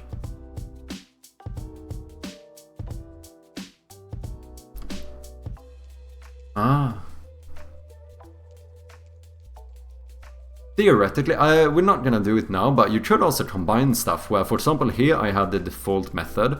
We could have a default on click script that would do both of these things. But I think this, for now, this is better. So play sound on click. I'm just thinking, I'm just trying to think about all the possible ways I could use this, because it's, you know, I'm learning. And also, let's make sure that we put this stuff in there. Play sound on click. You're supposed to go here. Close you. Because I made a new folder for all of the new stuff, didn't I? New clickables. There we have the eye clickable. So this is... I think I went to...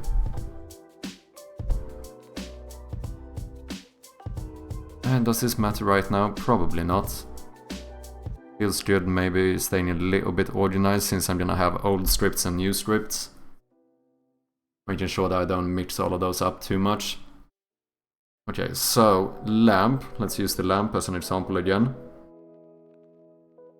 Now we have a play sound on click. And this one... do you need mono behavior? We keep mono behavior? Okay. Dude, you almost... That's too quick. Oh, a voice. Oh, yeah, right. That makes sense. That makes sense. Do you... Did I even finish my question? Do you know what questions I'm gonna ask before I ask them? You're fucking quick, man. you know exactly what I'm thinking. That's fucking gangster.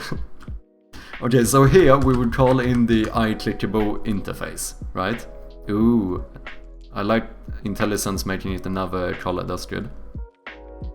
Showing that this is not something we derive from, it's an interface. Now we know that anyway, since we use the convention of putting I in front of it for interface.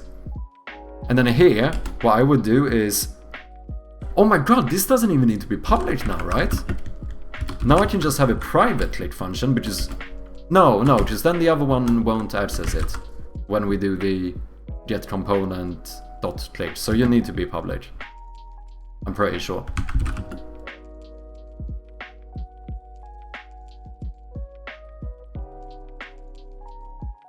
Oh, does it not? Private void iClickable.click, if I recall right. Oh, can it be private? But I thought here, when I'm trying to access this one from another script, will this not return an error where, like, you don't have access to this?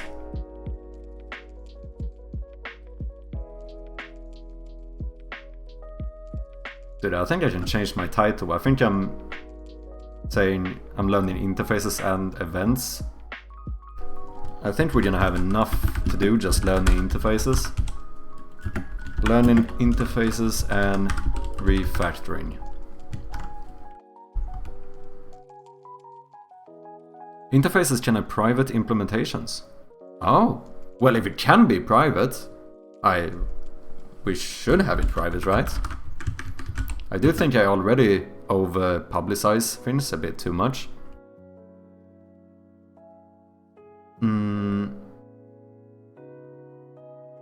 So we do a private void iClickable dot click. Oh, I thought I would only call it click, and then it, like, I don't know if it automatically overrides this one. I have no clue. Okay, wait. So I would do this, and then here I say what should happen on click, and in this case, we should call the audio manager.instance, and then play something called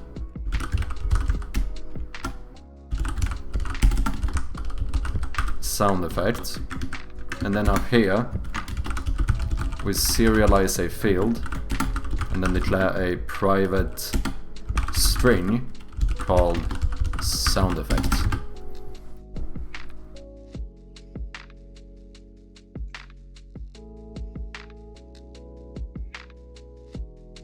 The modifier private is not valid for this item.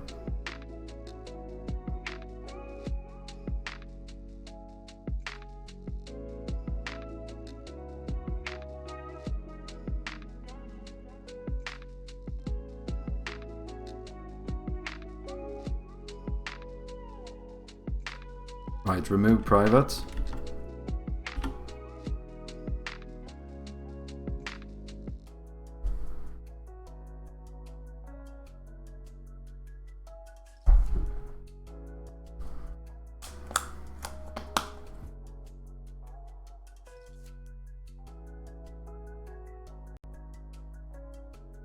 It's not private, but it also can be controlled from other classes, except through interfaces.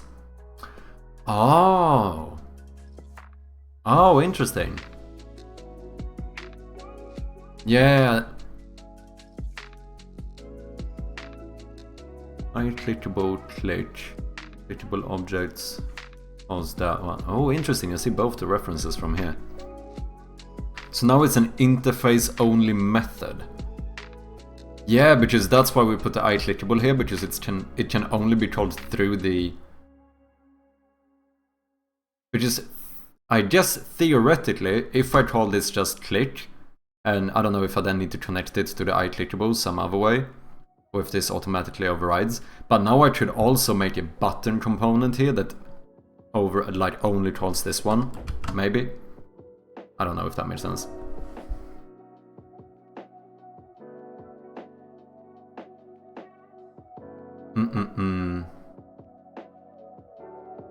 I would not do it here, I would just leave it public, but I wanted to go through it so you know. Yeah, for sure, for sure.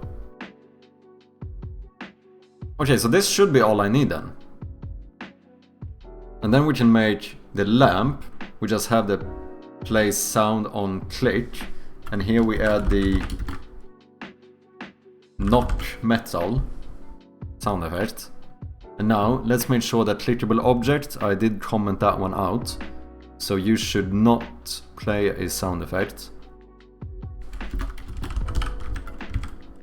Dude, I hate that so much. I just want a normal as debug log. And let's say...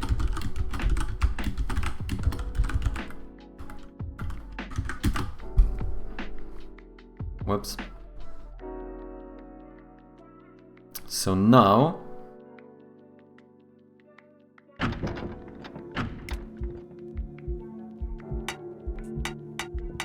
Okay, I see. So now we would have a component that we can put on any clickable object if we want to make it play sound.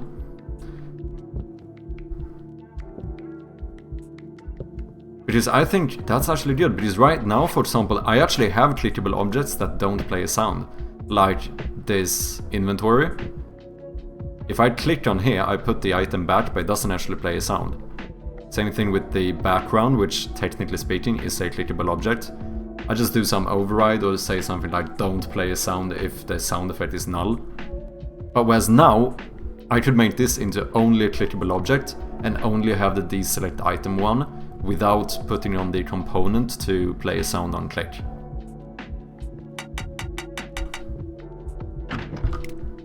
Okay.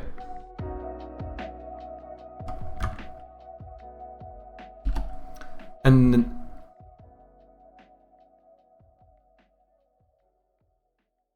this is component based, but negative is that you require a lot of components. Bunch of code to just get stuff running. Yeah, I see what you mean, and obviously I do see how this could... The code wouldn't be very messy, because the code would actually be very simple, because each component has a very like specific thing you do. But I can see how the like Unity interface could become a little bit messy if you have a lot of stuff that it's gonna do. Because then you would have... Maybe some objects would end up having like 8 different components. If, I don't know, if we have... I just wonder how I would set it up to... If I want to call them in different orders and stuff, depending on like if the... Depending on the play sound on click. Say for example that I have an item and I want to play a different sound depending on the item you have selected, or... I mean, I suppose in this one you could make some check as well. Like, check if you're supposed to play. It also follows a thing called single responsibility principle. Obviously by the name, each thing only handles and does one thing. Yeah. Yeah, so it definitely seems like this would be a very decoupled approach in that sense, compared to my current approach with all of my inheritance over here. Because some of these are like 5 layers deep in inheritance. Okay, I think I need to just mess around with this a little bit to actually... Let's take like the rug here, for example, which does 2 things. When I click on it, it switches to another object. Not only the sprite, because I want to change the hitbox as well. So we switch the object as well as play a sound effect. Now the sound effect doesn't play because I commented it out in the clickable object one. So let's see if we can make this one work as well. Which, how would I do that then? We would go to table with cloth. You have a cloth, yeah, that's what you have. Where we have the object swap object.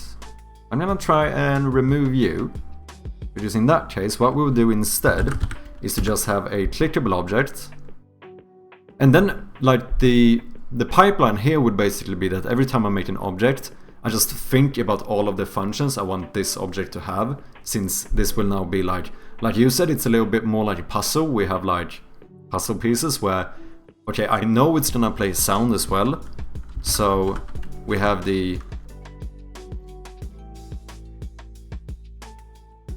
play sound on click. Oh shit, I kinda wanna... Is this bad? Would it be weird to call it on click play sound? Because that means that whenever I search for a component I want, I would type on click and it would be... Oh wait, that would work anyway. Never mind. It's fine. I was just thinking that it would show me all of the ones, but this searches even if it's not the beginning of the word, so it doesn't matter, actually. Okay, so we play a sound. The sound effect would be cloth, and then we want to do something else. So what we want to do is go to new clickable objects. We're going to create a new script, which we are going to call switch object on click. This one is also going to take in... Wait, you do need mono behavior. And then we're also going to have the interface called clickable. So then what we're going to do is say we need a serialized field, which is going to be a private game object.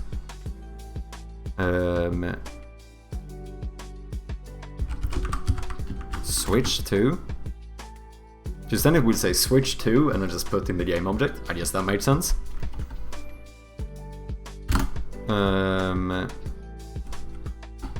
No. New object.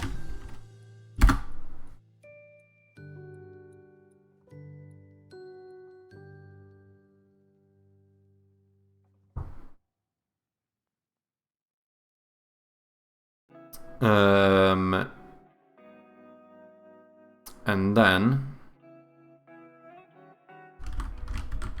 what we're gonna do is we need to get the void I clickable dot click, and in this one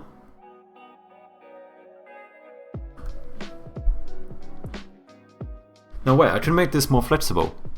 Rather than switch object on click, why don't I make one called... Am I ever gonna use that? I'm thinking if I should make one called activate object on click, and then just have a bool whether or not I also want to disable the current item. Because sometimes I might want to click something that only activates another item, but actually doesn't change this item, the first one.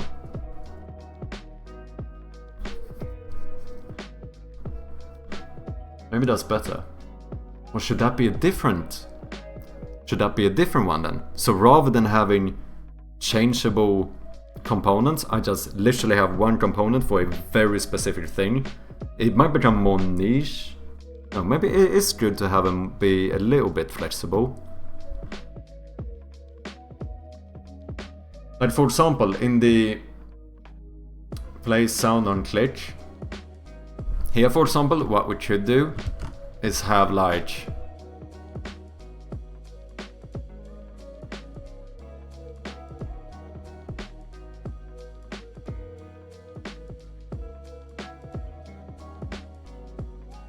multiple sound effects, and then have like a bool to check if you want to play multiple sound effects when you click this item. Because sometimes I do that, like if you unlock a door, there's both an unlock sound effect as well as a door swing open sound effect.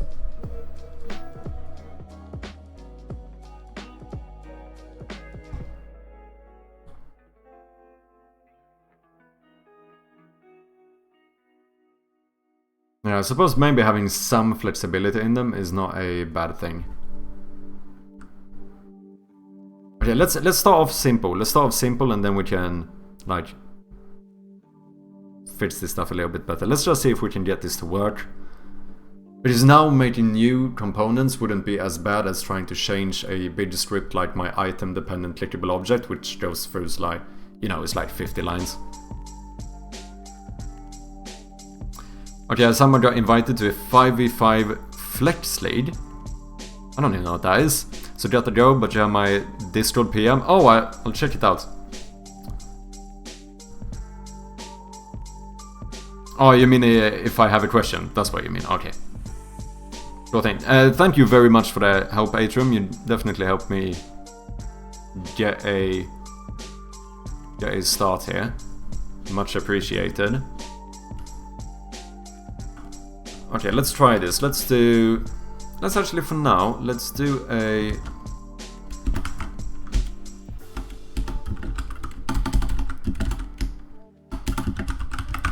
private bool called... But no, this one is called switch object, so if I use this one, I always want to switch the object, not just activate. So, you know what? Screw that. What we're gonna do is say new object dot set active true. Old object, no, we're gonna say game object, meaning this object is going to be deactivated, yes. And now, if we go to the cloth here,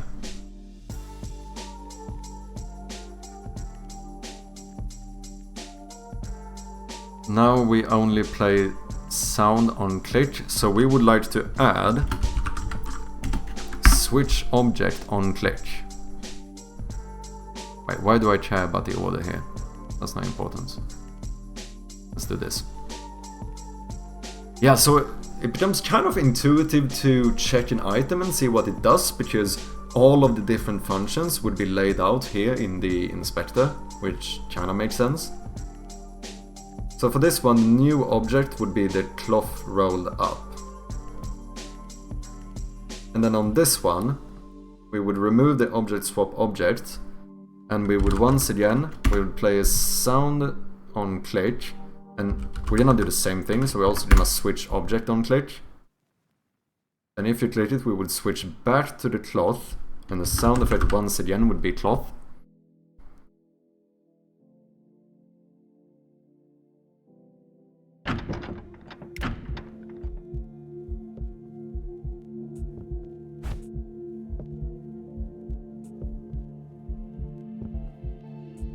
Okay, it only worked one way.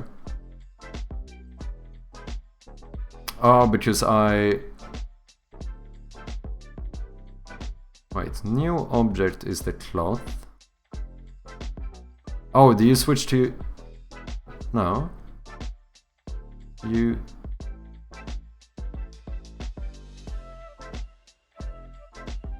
Huh. What's up, Ty Ryan T? How you doing? Just arrived. Welcome, welcome, man. What are you making? Wow, that looks nice. Thank you very much. We are making a point-and-click puzzle horror game, basically. It is technically my first published game. We just submitted it for a game jam, and now the plan is to make a full version of it. So I'm trying to start off by doing some refactoring, making sure that the code base is a little bit less chaotic than it is in the game jam version. And yeah, see if we can make some more content and basically get a full version out. The game jam version is out and fully playable, so if you want to check it out, you have the link there. I would recommend the standalone version, it is a little bit better. If you can't be bothered and want to play it in the browser, you can do that as well. But at least I've mentioned that the standalone one is a little bit better. And yeah, so right now, as the newbie developer I'm trying to learn about interfaces, because I think that's a better way of handling this stuff compared to what I've done so far. But why is that one not working?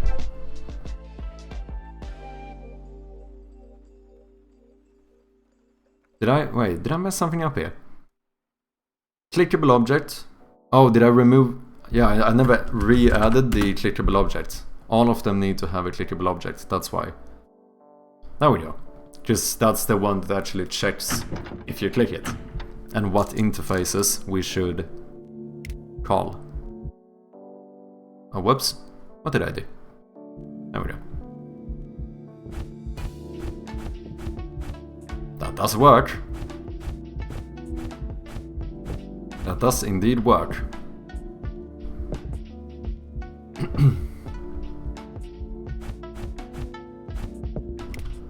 So then if we want to make this more polished and stuff, what we can do is just start adding more stuff here. Where we do like a private bool that checks if you want to have a delay before we swap the object. And then here we check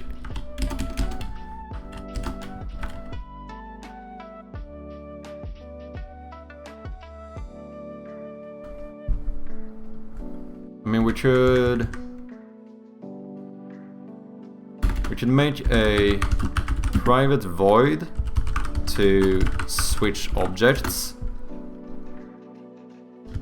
where we do this, and then if no delay,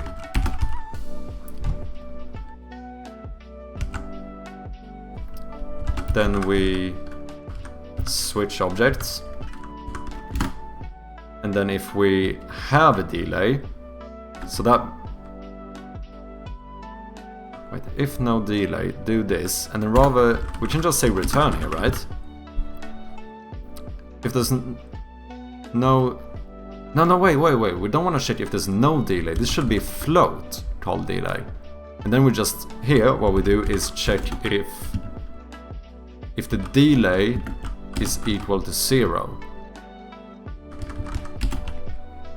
Is less than or equal to 0, meaning we don't have a delay, then just switch the objects and return.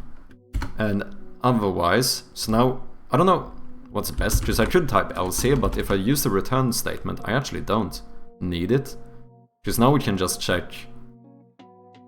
Because if you are down here, that means that we did indeed have a delay. And in that case, we start a coroutine, I suppose, to wait and switch.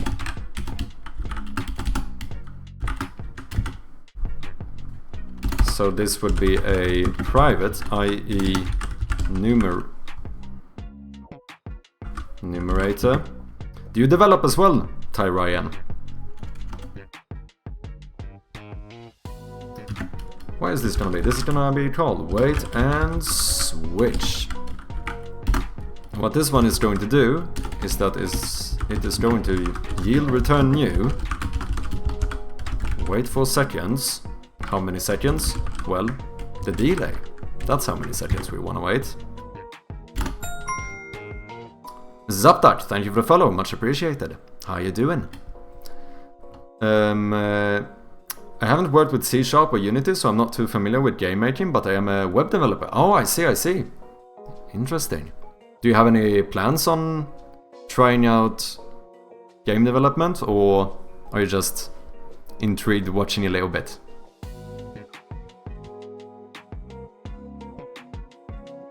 I would like to learn a little bit of web development. I have thought about it sometimes, like maybe I should try and make like my own website just for fun, but then I'm like, I don't know how long that would probably take me a while. I would like to try, and plus I like seeing thought processes. Ah, I see. I try to be pretty verbal with my thought process. It doesn't always make sense, so keep that in mind, but I do try to think out loud quite a bit. Doing alright, reading up on some OOP, which is Object-Oriented Programming. Look, I know shit, sometimes. While watching developer streams. Oh, that's nice! That's nice. Hi, fellow we have another web developer. Sweet. Right now, for fun, I am building a Reddit clone. Oh, interesting. That's cool. How are you, Manchapi? I'm doing very good. I feel good learning some new stuff in Unity, in C#. So far, so good.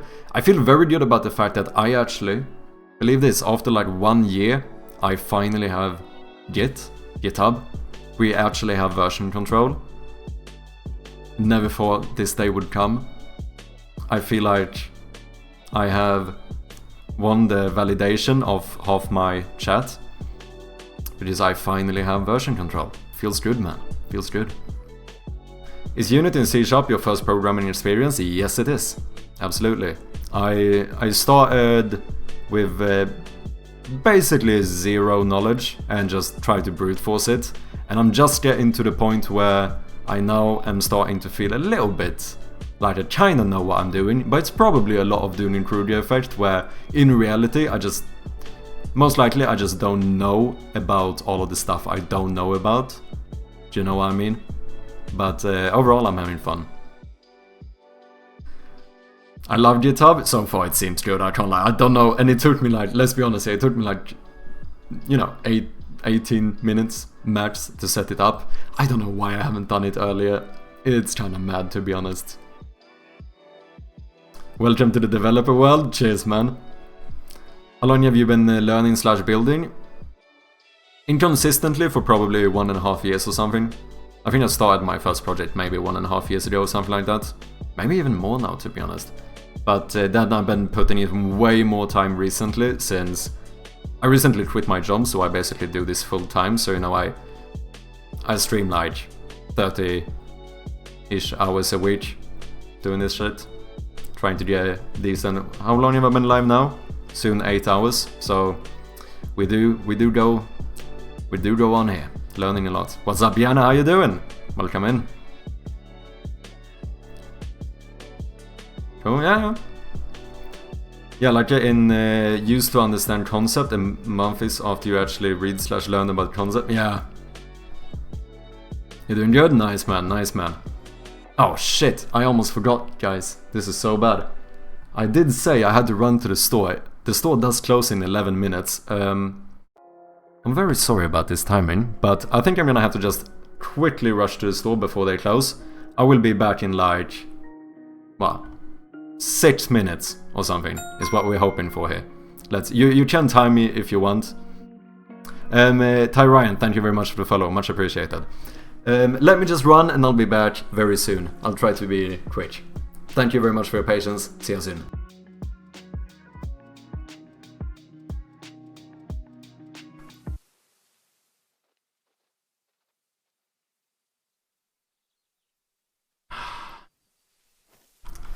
Couldn't do it.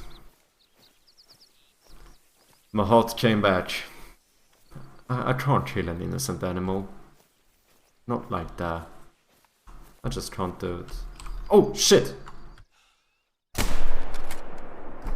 We got him! Oh wait, is he still alive? Nah, he's fucked. So anyway, if I was a killer, where would I put myself? Doesn't make...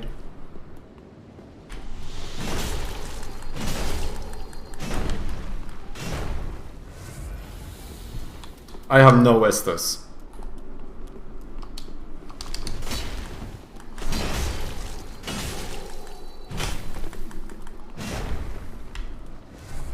Can you stop cheating with your fucking Estus? Oh, come on, dude. Come on. Yeah, sure. Sure thing. Sure thing. Fuck you. Fuck you.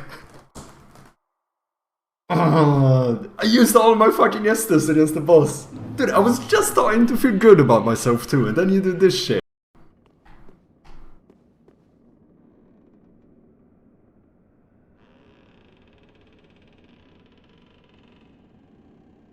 So we can also go another way. I mean, if we really want to, we can actually go another way too. I'm not saying I'm scared or anything. I'm just saying that we could go another way. Oh shit! I don't have any more Estus. Oh no. Who cares? Who needs Estus anyway? I do.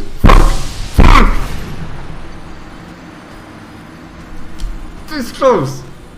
From now on, no more fucking moose. Until we have a better rifle, I'm not even looking at a moose.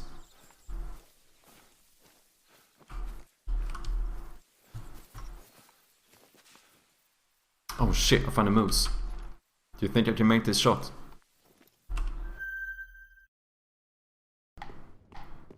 Hello, friend. So, do you want to hang out tomorrow?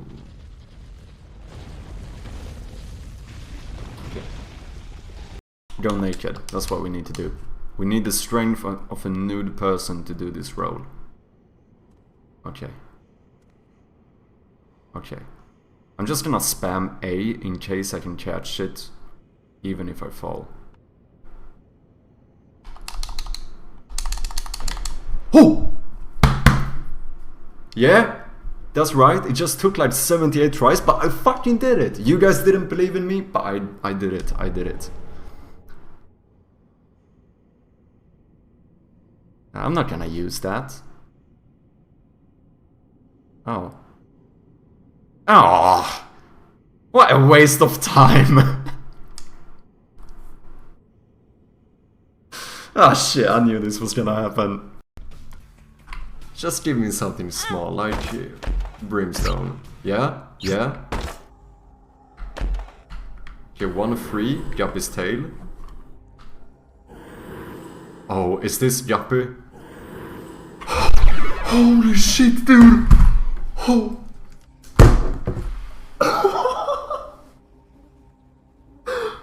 Right. Right. Right. Right. Down. Down. Left.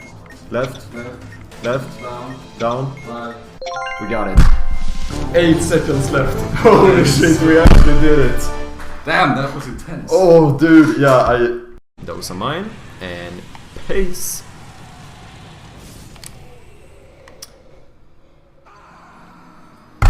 Holy shit, fucking hell, dude. Oh my fucking god.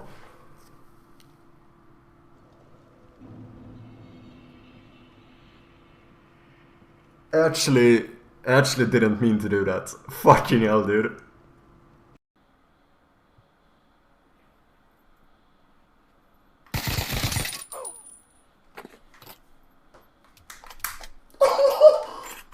Oh!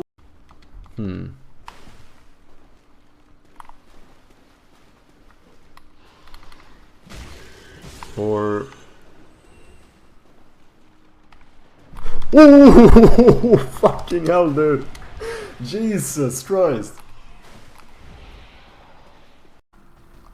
Is that a fucking Dark Wraith? Wait, I wanna MT. I wanna... Okay, yeah, it's not an attack in any way. Okay, I'm gonna die. I died twice because I wanted to test that thing. But what did it do? It just went and casually killed someone else. Okay, Dark Wraith. Wait, I think that's the song that plays when you beat the game. Yeah, I think it's the ending, like the the credit music or whatever.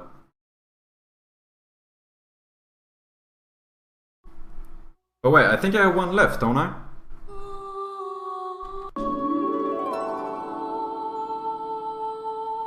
No wonder you didn't recognize it. Fuck you, dude. Okay, I didn't have anyone left. Ah, shit. Easy, dude.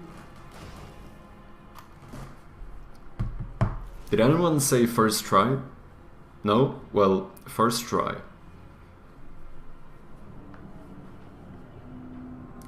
Wait. Am I bamboozled? This is not gonna be like part 2 of the boss fight, right? You're gonna stay down. You...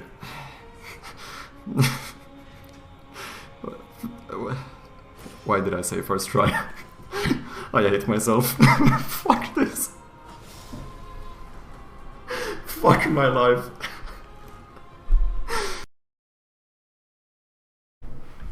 We are back. Just a little, had to catch my breath. How long did that take? I think I actually was pretty much on time, wasn't I? Okay, it might have been a minute more or something.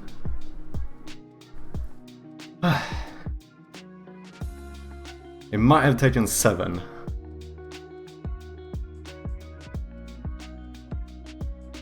Six, 7 minutes?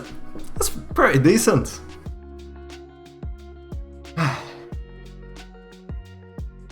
Where do you live where you can get to and from the store so quickly?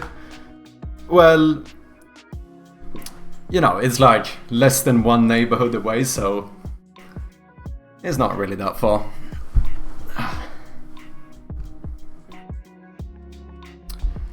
Let's see here, what did I miss? Thank you guys for your patience, by the way. Holy shit, I actually need to catch my breath. Even though I didn't run, it's just fucking Stas, fam. Apartment life, eh?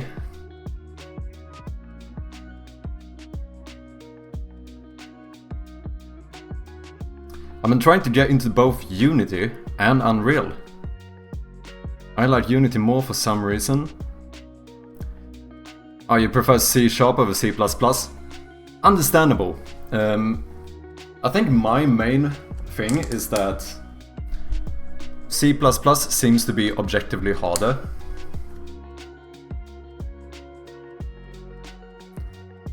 And I struggle enough as is, so I kinda like C#.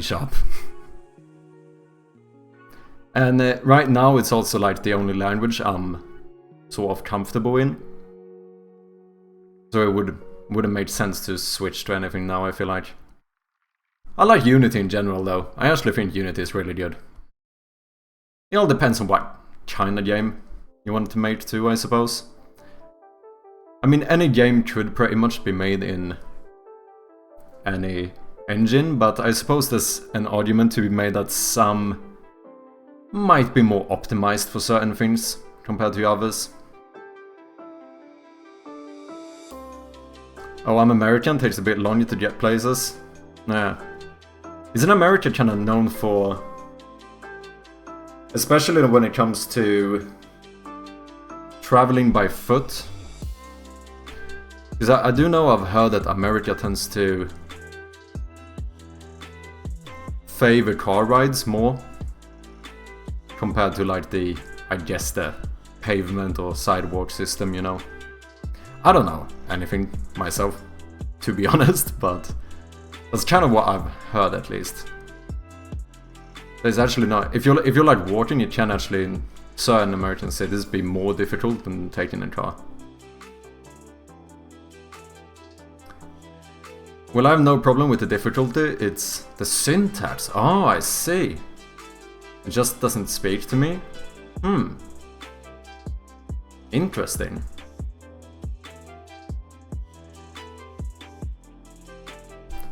You know what? C++. Game.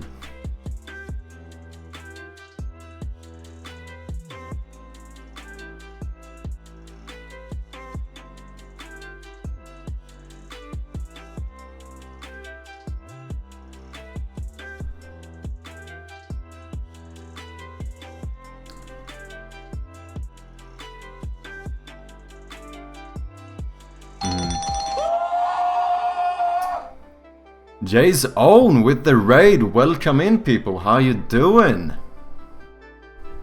Welcome, welcome. Let me throw a shout out here. Thank you so much for that raid, man. My name is Chirpy and we are currently developing one of my first games. It's a point and click puzzle horror game. I just finished it for my first game jam, actually. And the plan is to make it into a full game. Have you been deving it up as well?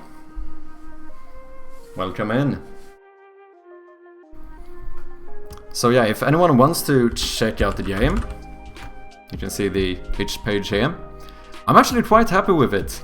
I definitely put in a lot of effort, and so far the response has been quite good, so feels good, feels good. Do you have anything you want to share, Jace?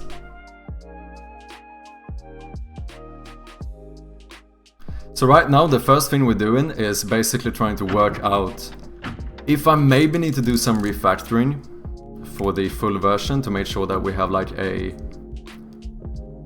good base, a good foundation for the game, I suppose. Because right now I use a lot of singleton instances, and I also might use inheritance a little bit too much. So we have been learning a little bit about interfaces, trying to see if that might be a better solution for me. Very Return of the Obra Dinn, looks great. Thank you very much. I'm definitely take that as a compliment.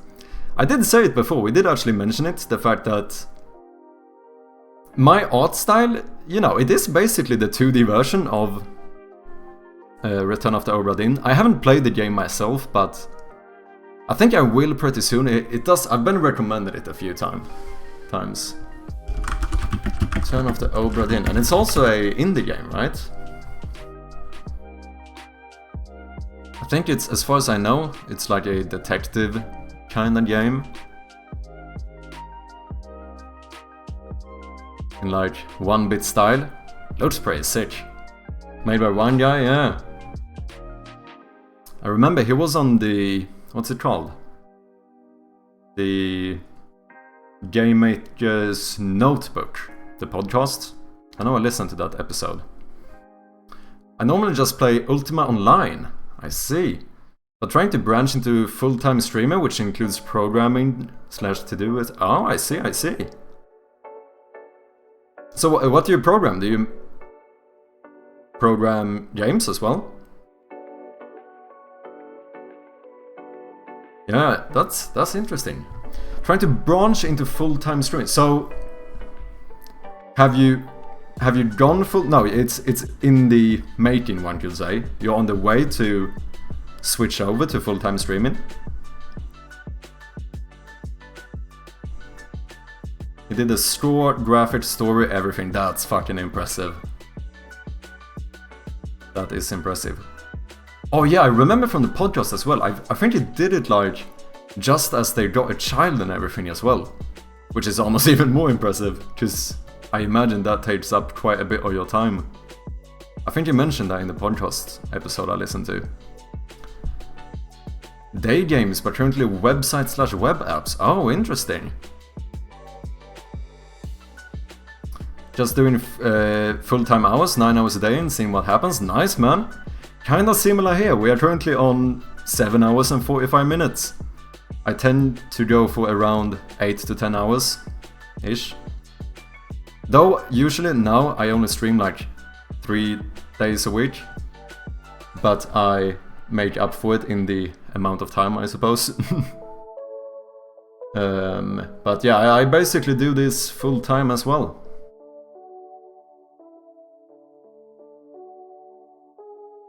Interesting, web apps. The only other thing I made that technically isn't a game is very simple. I am a newbie, but I did make this little dice application just for the fun of it.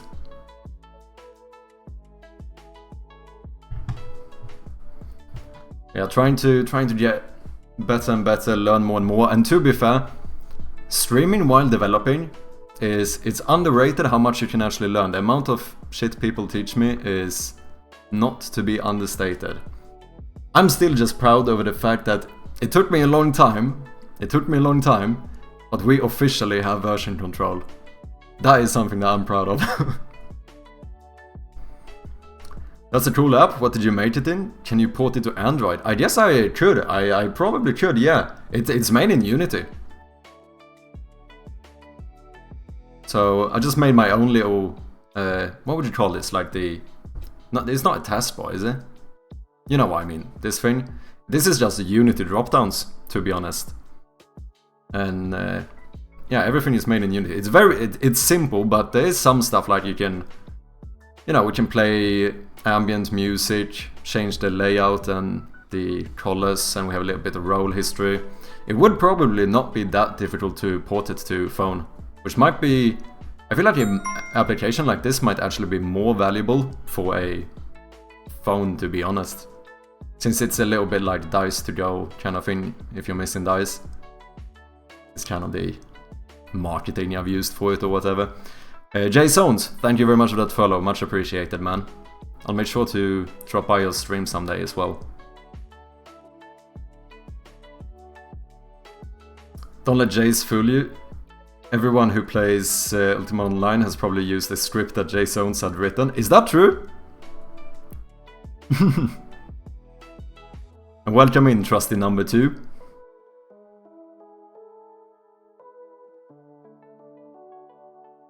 Yeah, that's what I'm thinking. Yeah, no, you're probably right. And I do have the tool layout, I call, which would suit quite well for a phone. And then I guess you could just make it so that if you rotate the phone, you just switch to this layout instead. It could probably work, to be honest. Maybe.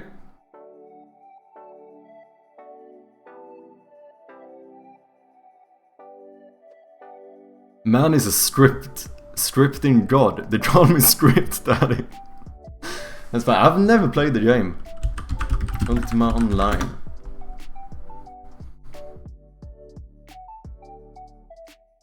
$19.90. Holy shit. OG stuff. This instantly reminds me of RuneScape. Dude, this is RuneScape.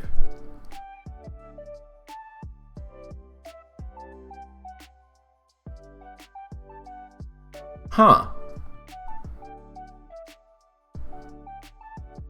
Ultima Online, a fantasy MMORPG set in the world of Britannia that was originally released in 1997 and was well known for its extensive PvP combat and... It's before RuneScape? Holy shit. Oh yeah, wait, when did RuneScape release? I thought it's close though, isn't it? 2001. Oh yeah, it's actually... it's quite a bit later, to be honest. I'm sorry to all of you who just came in here and instantly got offended. I feel like that is probably the... Tell me that that is not the #1 way to offend a Ultima Online player. I feel like I just did the stereotypical thing to offend someone playing this game.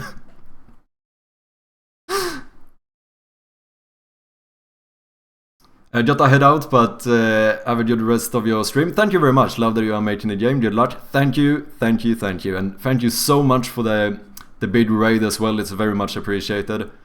Like I said, I'll make sure to tune in or return the favor at some point. Thank you very much, man. Have a good one. Mad Cow Brain, thank you very much for the follow. Appreciate it. Plus, and perhaps most importantly, gives you a lesson on mobile dev. Very true, very true. And like you said, perhaps most importantly, I do, although I want to finish games and stuff, I do put a lot of emphasis on trying to learn, since I am a bit of a newbie.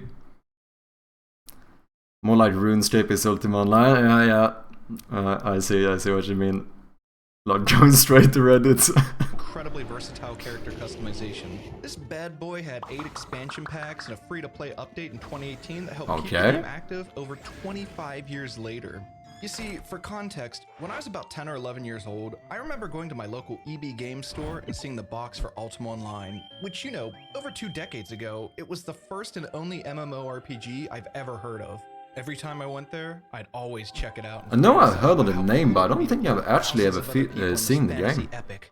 But my hopes and dreams were quickly extinguished when I saw the $10 monthly subscription fee. Something that 10-year-old me just couldn't afford at the Yeah, time. I know the feeling. I did play RuneScape, Childhood dream of playing Ultima so that was Online similar. I played as a free little noob as a kid. Finally experience it. This is Eric with By the way, if you play Ultima Online Outlands is the way to go.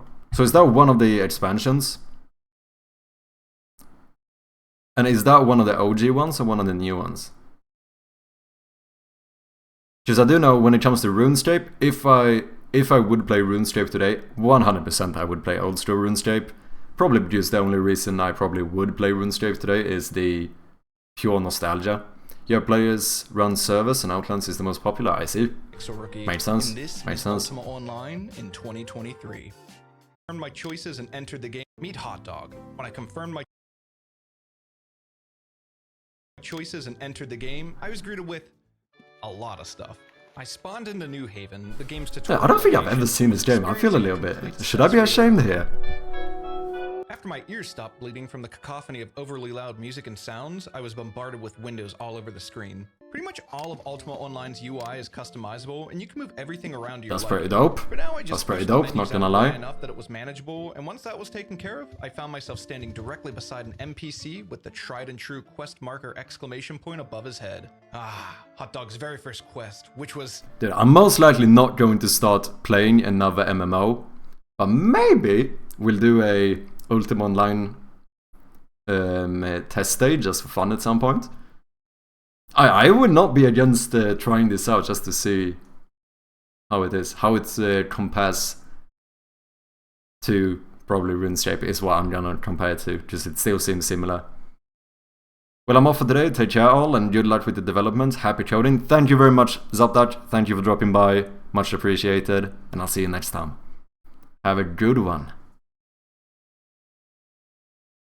to escort him to the New Haven docks, which was Oh like no, do we have escort missions? paces from where he was standing. Never mind, we're not playing. I'm joking. Let's do this.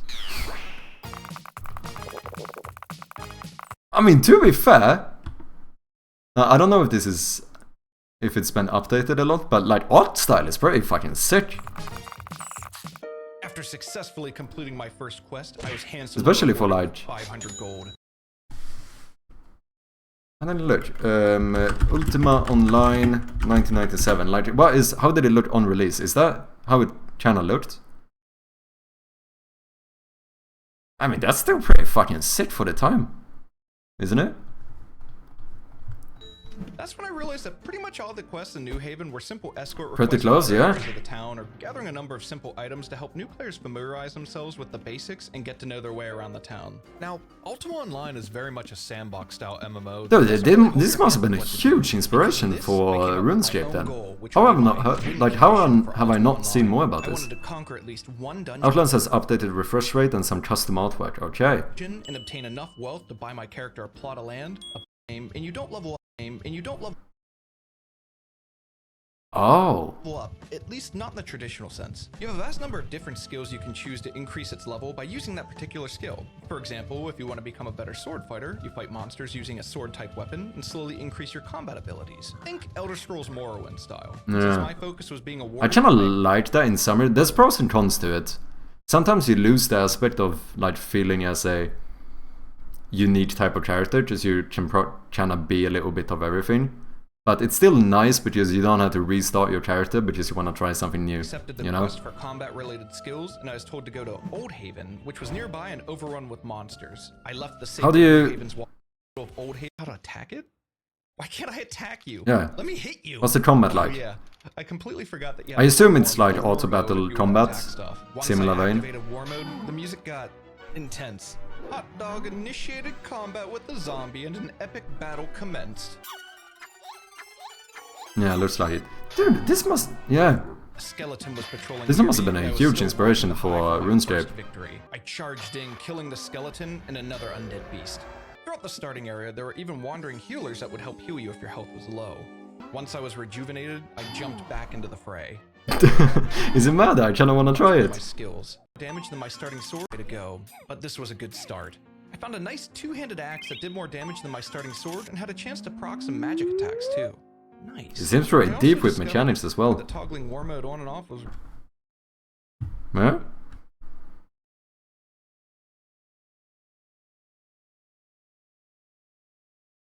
Oh shit, you have mounts as well!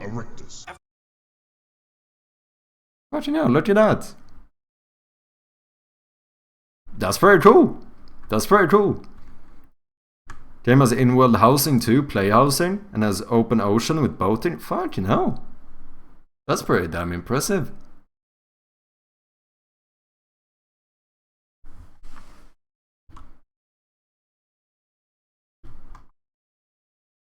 Interesting. Still thriving.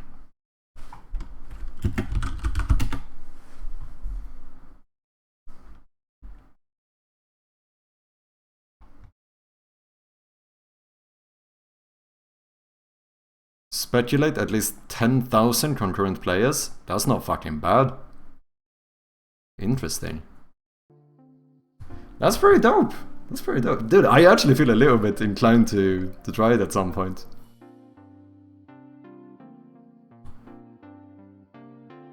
It seems like it might actually have deeper mechanics compared to RuneScape. Which might be pros and cons as well, because I suppose that might make it feel a little bit less approachable for a new guy. Maybe.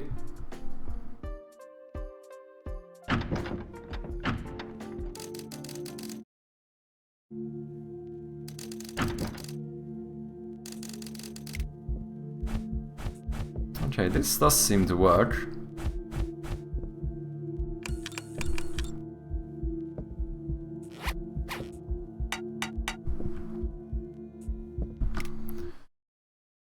I wonder how we would do the item dependent objects, like the door for example, which you need the key for. That might be a little bit more confusing.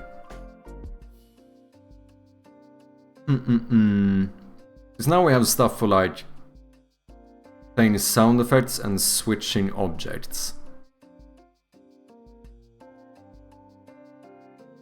Oh, I guess that we just don't play a sound or switch an object.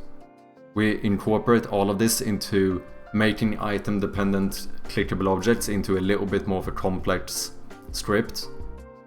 And just play the sound effect from that, because we're always gonna want to play a sound effect anyway. Oh wait, another thing we need to do, which I didn't think about, is the fact that we need to deselect the item as well, right? Because now, with this new one, if I use this like here with deselect the key, I don't if I click here, right? I do? Oh, yeah. Yeah, we do. And the reason why is because we, in the clickable object, we call the default method, which deselects item. So for now,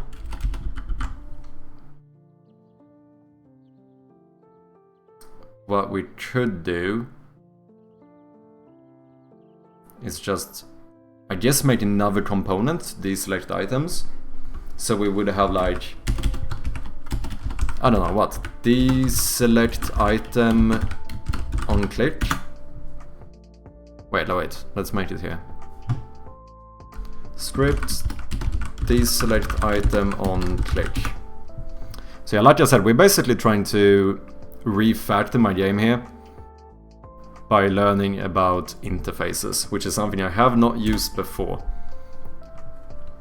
So in this case we would take in the interface called clickable, and then we make a void iClickable.click, and when we call that function, we're probably gonna change this later, maybe, but for now we're gonna say inventory manager.instance.deselect item. I do definitely see how this becomes a little bit more of a puzzle piece type of approach, since we start getting all of these, like we have the clickable object, which is the main one, but then like play sound on click, switch object on click, and so on. And now we would also have deselect item on click.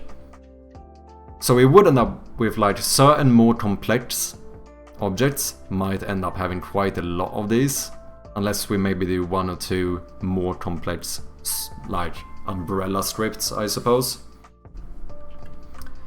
It's definitely very decoupled though compared to what I had before, where we had like this type of approach with like massive amounts of inheritance everywhere, which is basically how I solved it before. Welcome back, Atrium. Yeah, so far it's going good. I am playing around with the approach, and so far it seems to be working.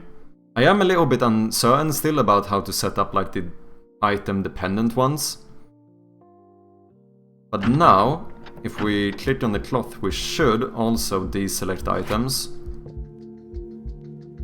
Boom. But if I click here now, since we commented it out... Wait, what if I click here? Oh wait. Did I? Clickable objects. We call the default method, which deselects item. Here I should not deselect item. The lamp is only a clickable object. Let's try it on that one. So now if I pick this one up and use it here, yeah, we don't deselect it. But if I click here, we do. So that seems to work as well. I was gonna go through item lockable clickable objects. Thank you for next time, was just setting it there. Yeah, no worries, no worries. Absolutely no worries, man. I think I know one way. It might not be the best approach, but I mean, I could definitely do it by just having one big script.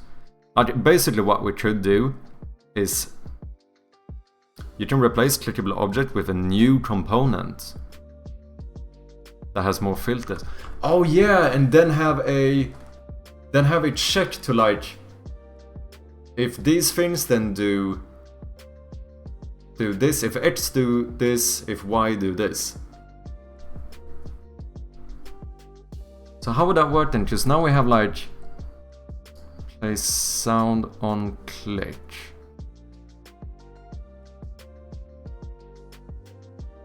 Which is these, are these not always called? Yeah, that calls all the interfaces. So the problem is you can't serialize interfaces without custom special scripts. Yeah, because otherwise we could do something where we like select... Yeah, we could make a list of all the interfaces and select which one in the list to activate, maybe. Something like that. But if I can't serialize them, I suppose that means... But should I not serialize these? Right?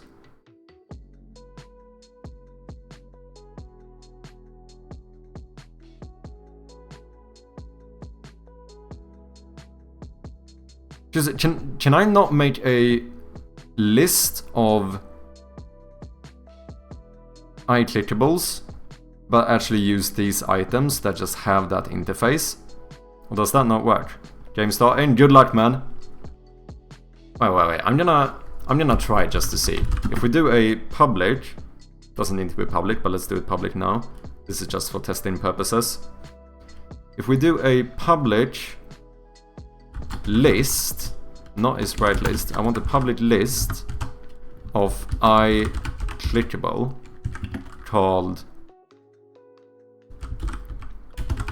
let's just call it clickable list for now. Does this work?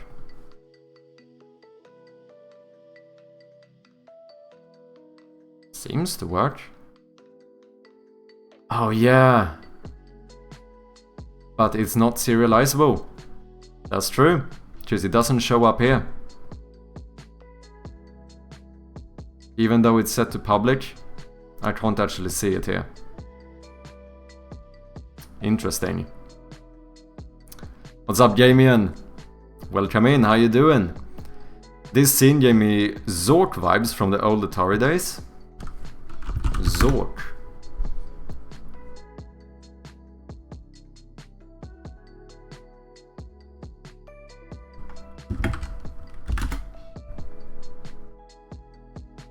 I don't think I know this.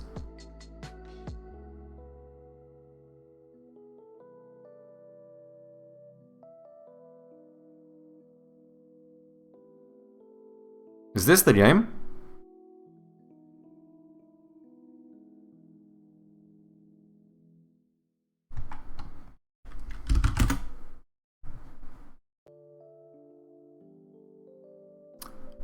Oh. Oh, is this one of those text adventures? Dude, I'm actually impressed by text adventures because it's like the actual like tree of possibilities of like what you can do and stuff must grow exponentially.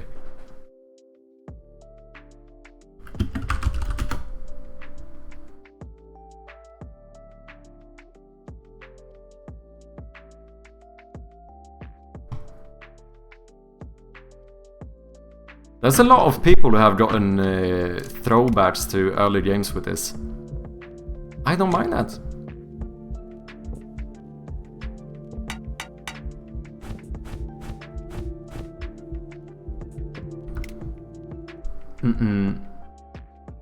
I may be thinking of another game. Yeah, I know someone else mentioned some classic game as well. I can't remember which one it was. How you doing, Damien? You doing good? It's Friday, right? That's good, I suppose. Okay, so it is true, like Atrium said, we can make more main scripts or whatever. So this is like the simple clickable object. And then I suppose here we could make a item-dependent clickable object that does similar stuff, but rather than activating every single clickable, we would have to perform some type of check to see like if it was successful or unsuccessful, what you're supposed to do.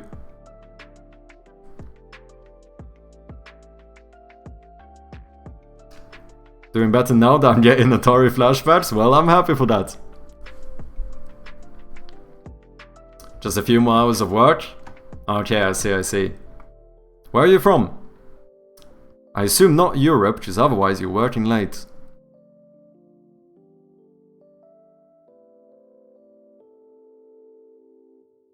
Because for me it is currently 9:30 PM.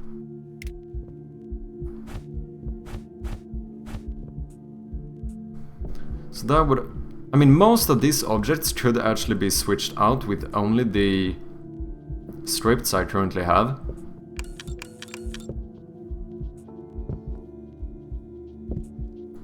Not the items themselves, though. Those I would have to actually be able to pick stuff up would be another function. So I suppose we do... I mean, it's still gonna be clickable, but rather than doing... We do want to play a sound effect on click.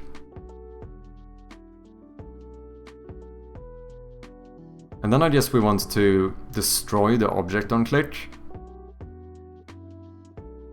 Oh, that's interesting. So I need to make sure that these are called in the correct order, right? Because if destroy object would be called first, you might not be able to call the other ones. I'm not entirely sure how that works. Texas, I see. Then it makes more sense. That definitely makes more sense. Now it should work though. Should we try and see if we can make the... Maybe the...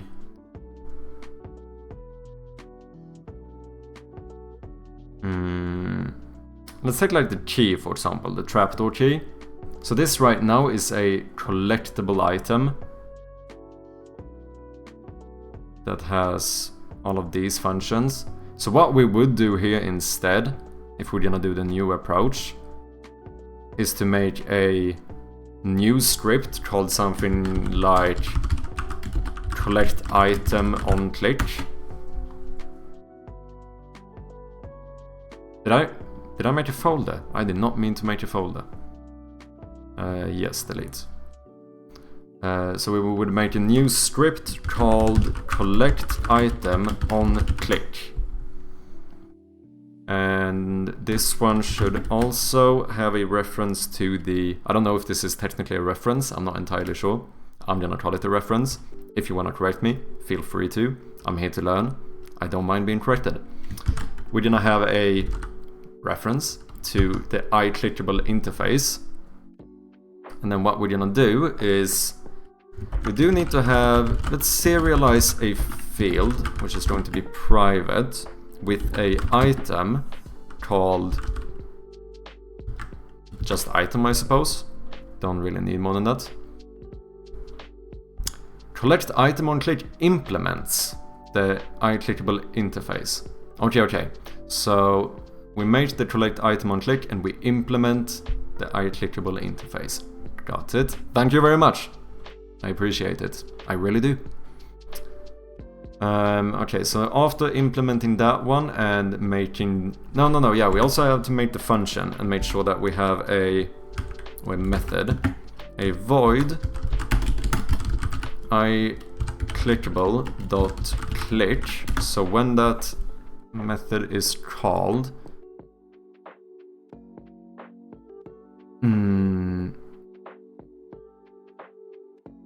Oh yeah, we also have this where we double check if it's found after a certain checkpoint, which is that means basically to make sure that you can't get copies of the same item when you reload, which is then it's only for... no, yeah. Which is if it's found after the current room ID, after you load the checkpoint, that means you found this item after the checkpoint. Wait, what? No. Wait, destroy if found after checkpoint. Collectible... oh yeah, because this actually... this is called in the inventory rather, because this is why inheritance is a little bit weird. It becomes confusing, because this function I put on the collectible item, but I think it's actually called in the inventory item, which inherits from collectible item. It's a little bit confusing, but... so when you click it, we want to add the item to the inventory and set that the item.found in room is the current room ID. We don't want to call the base on click, but we do want to destroy the game objects. Because now we don't have a base on click since we don't use inheritance.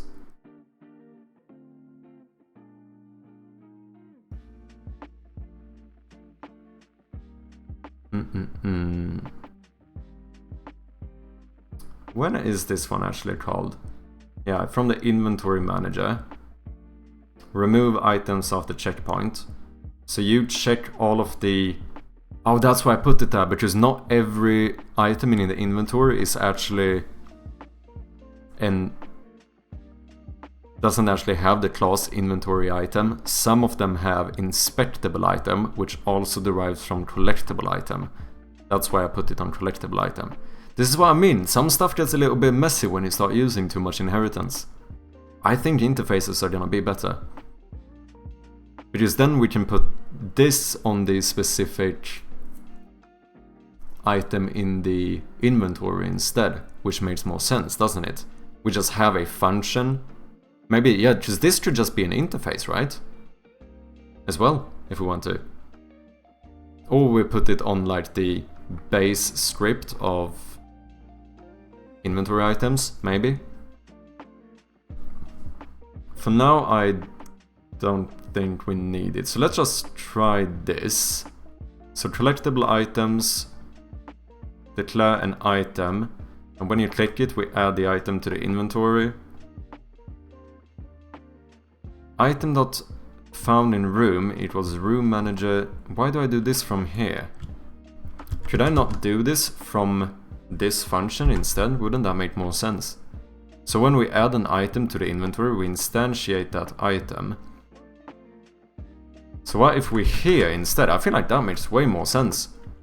Here we say that this item dot found in room ID is equal to whatever the current room ID is.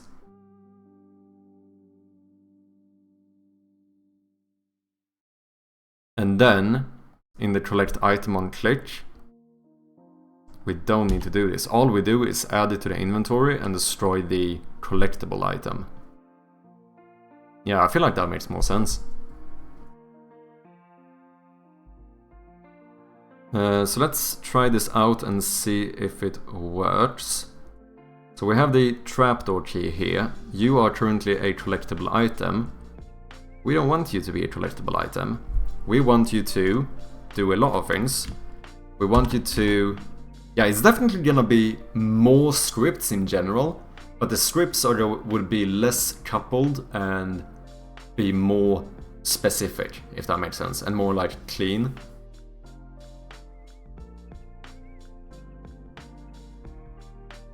It is going to be a lot of components though, for some stuff, because here, like even for this one, I wonder if that's the thing though. Maybe I don't need to make it this specific. Maybe, for example, the collect item on click, rather than having, we should still have the one called play sound on click, but maybe use that one for objects that are only going to play sound on click, because basically every object we have is always going to have some sound effect. So maybe it would actually be better to also have a sound effect on this one.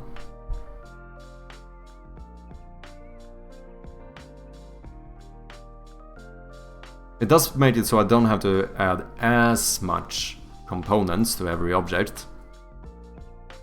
Because otherwise what we would need to do now is have a... we would need to have a collect item on click, which would be the trapdoor key. We would need to play a sound on select, which would be the pickup sound effect. We would also need to deselect the item on click. And if we wanted to have it even more specific and niche, we would actually make another one, which is called destroy object on click, and have that one be called from there as well, rather than doing it from here. I think maybe not going too far might be good. Maybe allowing yourself to... It's not gonna be as much like single responsibility, which I think is generally a good thing, but... Okay, that doesn't work. Why doesn't it work? Because I don't have the base class of the clickable object. That's why it doesn't work. So if we add that one, I think it should be good. Now, if we remove this and click on the key, we should have a... wait. Yeah. We should have a sound effect, and we should collect an item. And it should get destroyed. Does seem to work.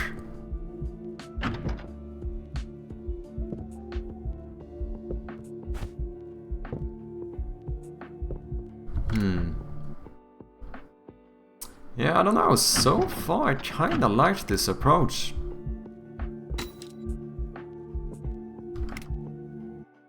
I mean, because each script becomes very simple, you know? Rather than my earlier, like... collectible item, which has, you know, more than twice as many codes, or lines of code, which also derives from clickable object that has even more code.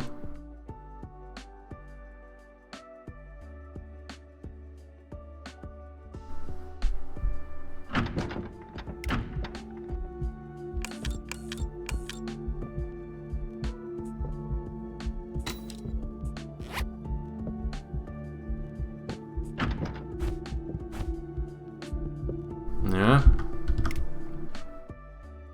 And then we would do basically the same thing for the Let's see, table with cloth, you have a journal. This journal should not be a collectible item. You should have a clickable item.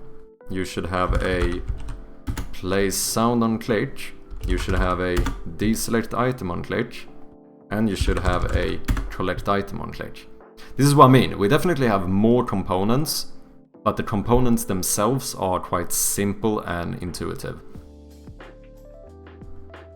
Sound effect would be pick up, and the item you pick up would be journal number 1.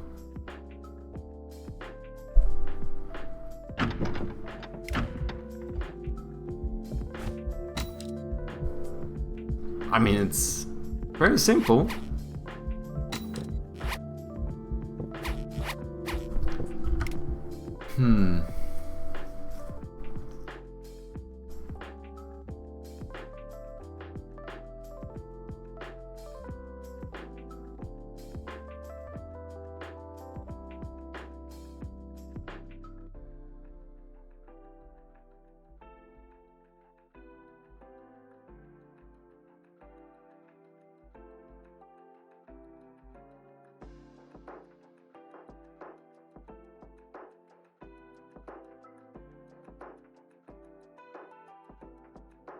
Sorry, I'm just trying to think through how this would change all of the objects in the game.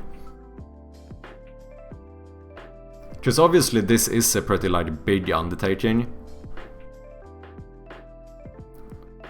We would basically almost switch out every script we have in the game. I do think it's better though, it's way less chaotic, the code would be way more clean. And I would probably learn quite a lot by doing it. All of those sound pretty good. It does sound pretty good.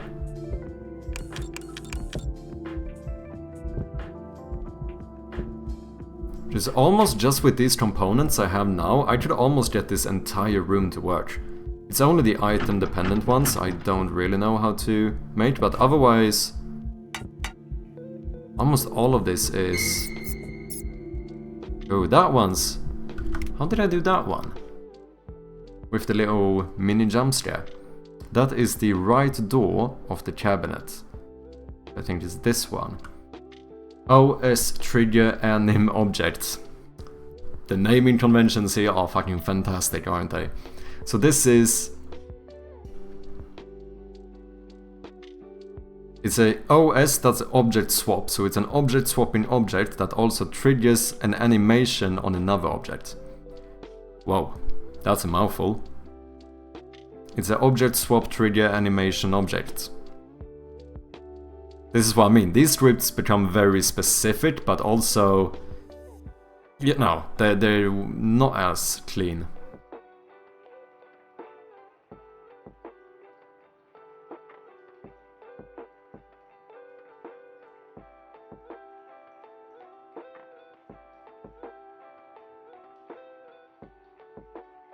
I do think maybe... How do I want to do this? I do think the play sound on click is good to have in case I only want to play a sound. Some of these I feel like I could implement the sound effect into the specific ones instead, because we almost always gonna want to play a sound effect. So rather than having to add this specific one to each and every object, like if you're gonna swap an object, like we do here when we swap to the rolled up tablecloth, like you always wanna play a sound effect when you do this. So we might as well have a sound effect in here as well. And then not have to add this. Same thing when you collect an item. So far, I think we are always going to want to play the pick up sound effect when you collect an item. So here, it would even be easier if we serialize a field, and I'm quite sure we could even make a private string that we from the start set to pick up. Because then it will always default to the pick up sound effect. And if that's not the one you want to use, you just change it, but I think we almost always want to use it. And then what we do here is that before we destroy the object, we just call the audio manager and say play the sound effect. And then here we would play that sound effect. Because now the collect item on click automatically writes in that the sound effect will be picked up, and now we should remove the play sound on click. Yeah, I think doing not going too far into the one responsibility thing might actually make this more simple for me, I feel like. I don't know what you guys think. If this is if it sounds like a worse idea, feel very free to tell me so. But I feel like, because I do see the thing where this will end up with me having, it's gonna be a big puzzle. Like every object is gonna, some objects are gonna have like, you know, like 6 different components on them to do a bunch of specific things. And like I said, I'm not saying that we're gonna delete the play sound on click function, because we might want something that only plays the sound when you click it, actually doesn't do anything else, like this one. This lamp has no function whatsoever if you click on it, besides playing a sound effect. So that one would use the simple script, but for pickups, I feel like I know I'm gonna wanna play a sound effect whenever I pick something up, so the collect item on click can always just have a sound effect.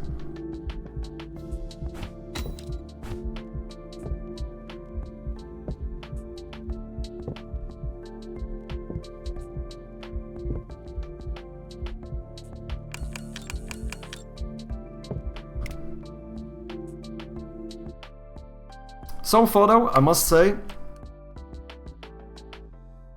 I do like this approach. It seems very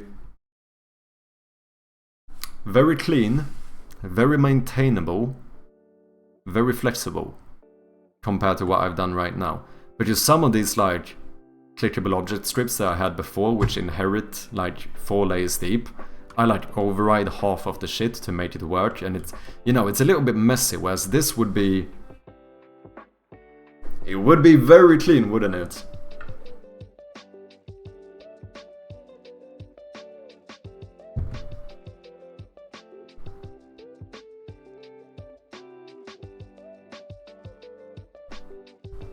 I quite like it.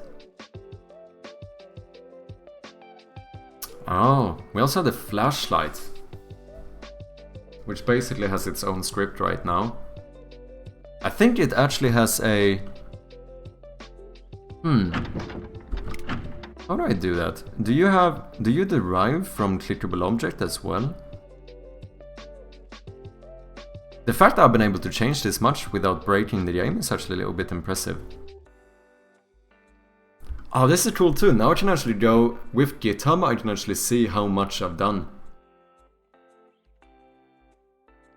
Where's this yellow one? Modified, new. Oh, okay. Okay, so yellow is a modified script, and these are new, like newly added scripts. Okay, that makes sense.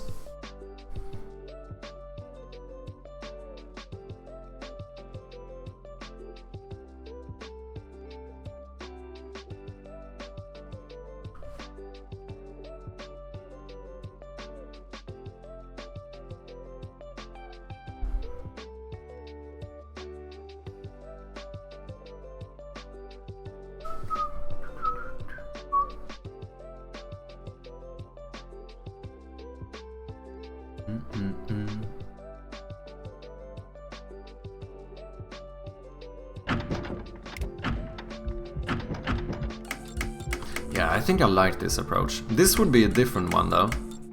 Because what this does is, it does have the object swapping script on it. Since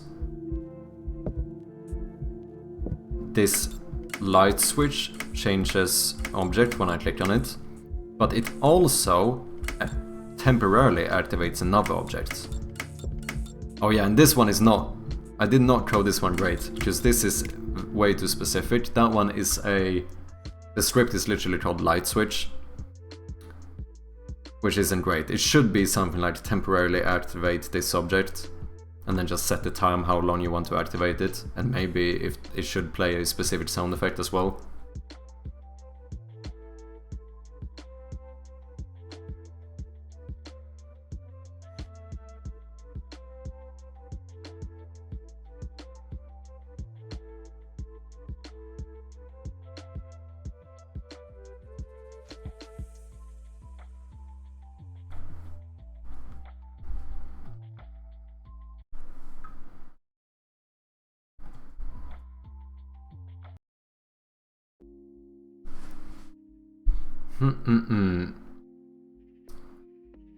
Maybe should we see if we can get that one to work? So that would be the light switch, which currently has a way too chaotic script.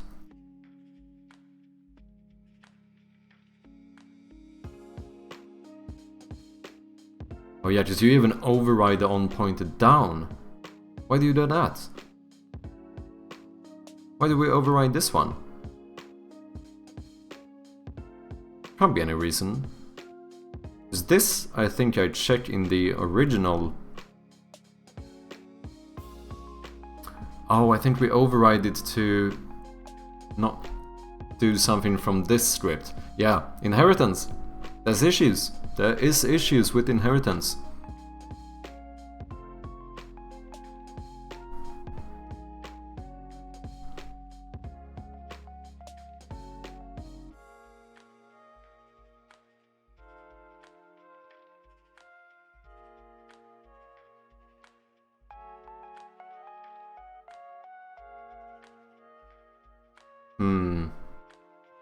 So in this case, what we would do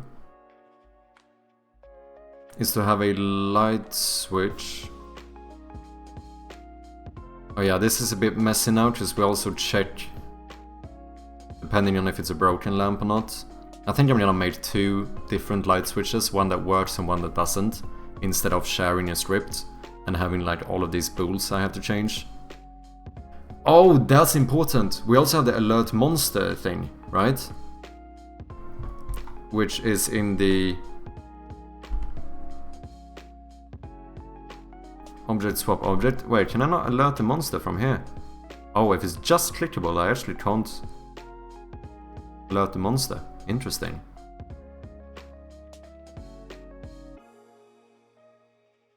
Yeah, I guess I might never actually want to do that.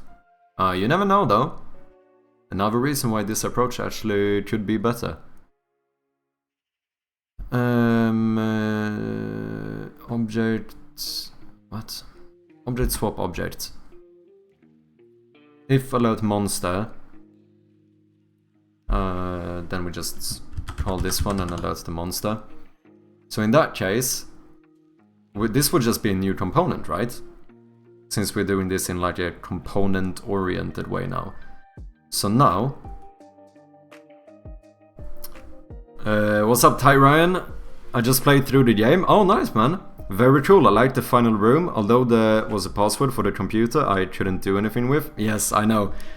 But thank you very much for playing it.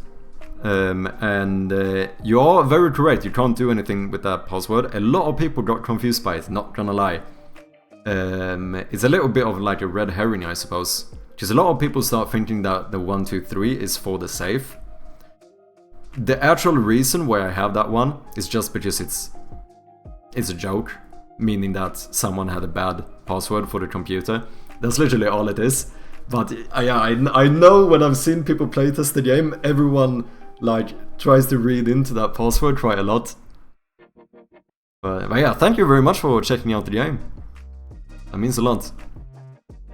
The interface pattern is great if multiple classes expose the same functions, but they don't necessarily belong in the same inheritance chain. Yeah, exactly. Yeah.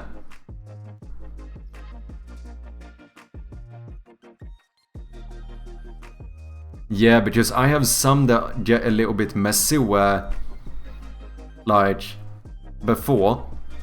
Okay, this is not gonna be completely true, but just as an example, like, maybe here I inherit a lot of stuff, and over here I inherit a lot of stuff, but this one has something... No.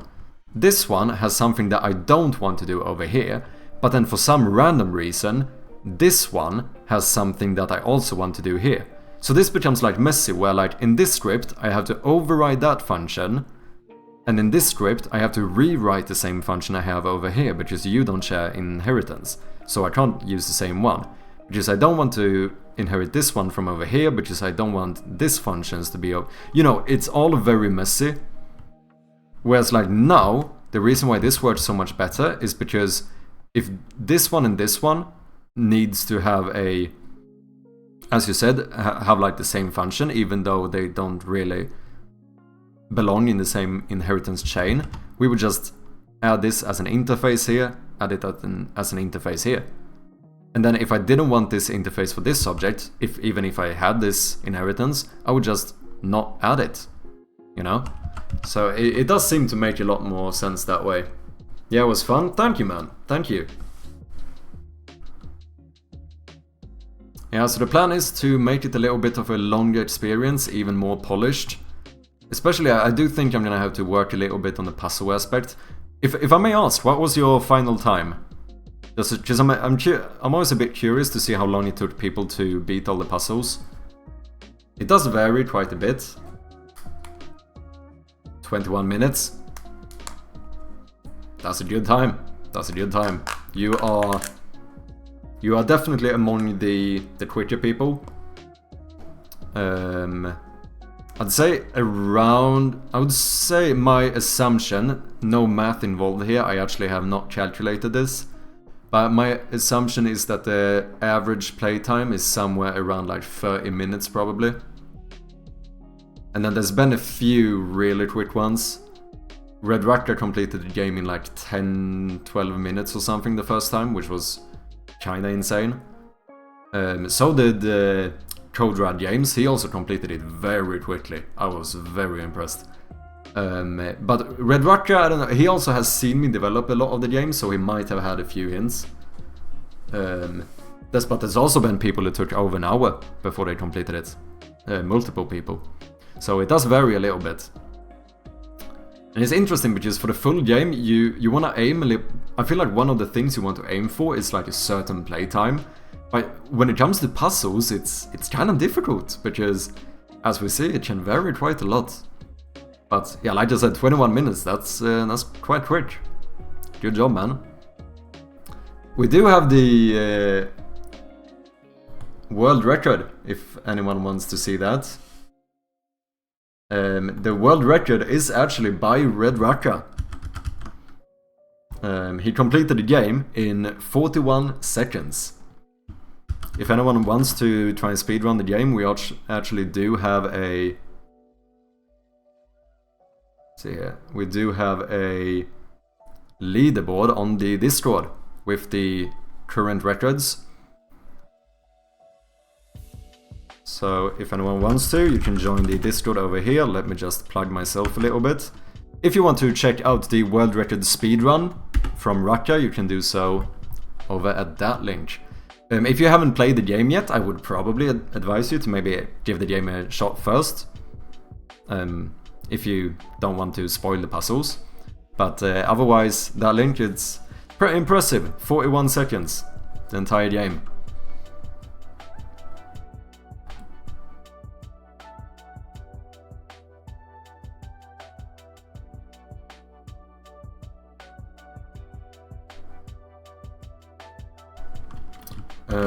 Alert. Let's just call it alert on click. And I think maybe in the future, because now we call the instance of the monster and alert him. What if I want to have more monsters? Or something like that, different type of monster enemies. In that case, it might be better to have this actually be an event, right? Making it so that alerting the enemy is an event, and then all the different type of monsters subscribe to this event, and if alerted and you're in the scene, then do this, you know, that kind of thing. But for now, all we're gonna do is have a reference to the... No, I learned this. gave me and taught me this. It's not a reference. We are going to implement the interface, iClickable. There we go. You see, I'm actually learning. And then we're gonna use a void iClickable.click. And what we're gonna do is not post a YouTube video. That's not what we're gonna do. What we're gonna do is call the monster.instance.alertMonster. Very simple. And now, rather than having a bool, I have to check whether I want to alert him or not. If I don't want to alert him, we just don't add this script, right? I think that's how that would work. But yeah, I do think this would probably work better as an event later on. I don't know if this should be an event hosted by this one, so maybe we will do some events that are specific to certain classes, but it might actually be good to have like a global event manager or something.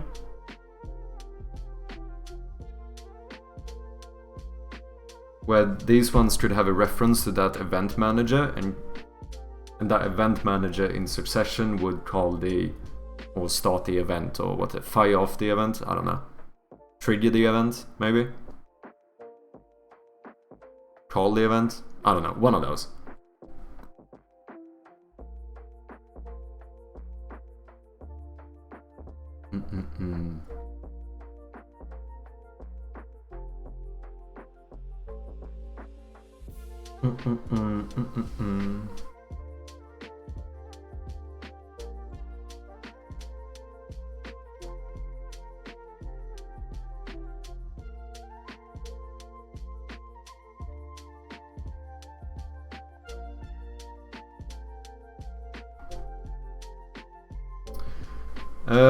Okay. I feel good about this. I actually think this approach is gonna be pretty good. I feel very good about implementing GitHub as well. Because now we can just commit this. We have a branch of refactoring. If we break the game, we can just go back to the old version and that would be fine. However, ladies and gentlemen, I do think I'm gonna need to end it here. I've soon been live for 9 hours. It's starting to be my time to unfortunately leave you. However, before you go, make sure to stay just a little bit longer and we're gonna go and throw a little raid.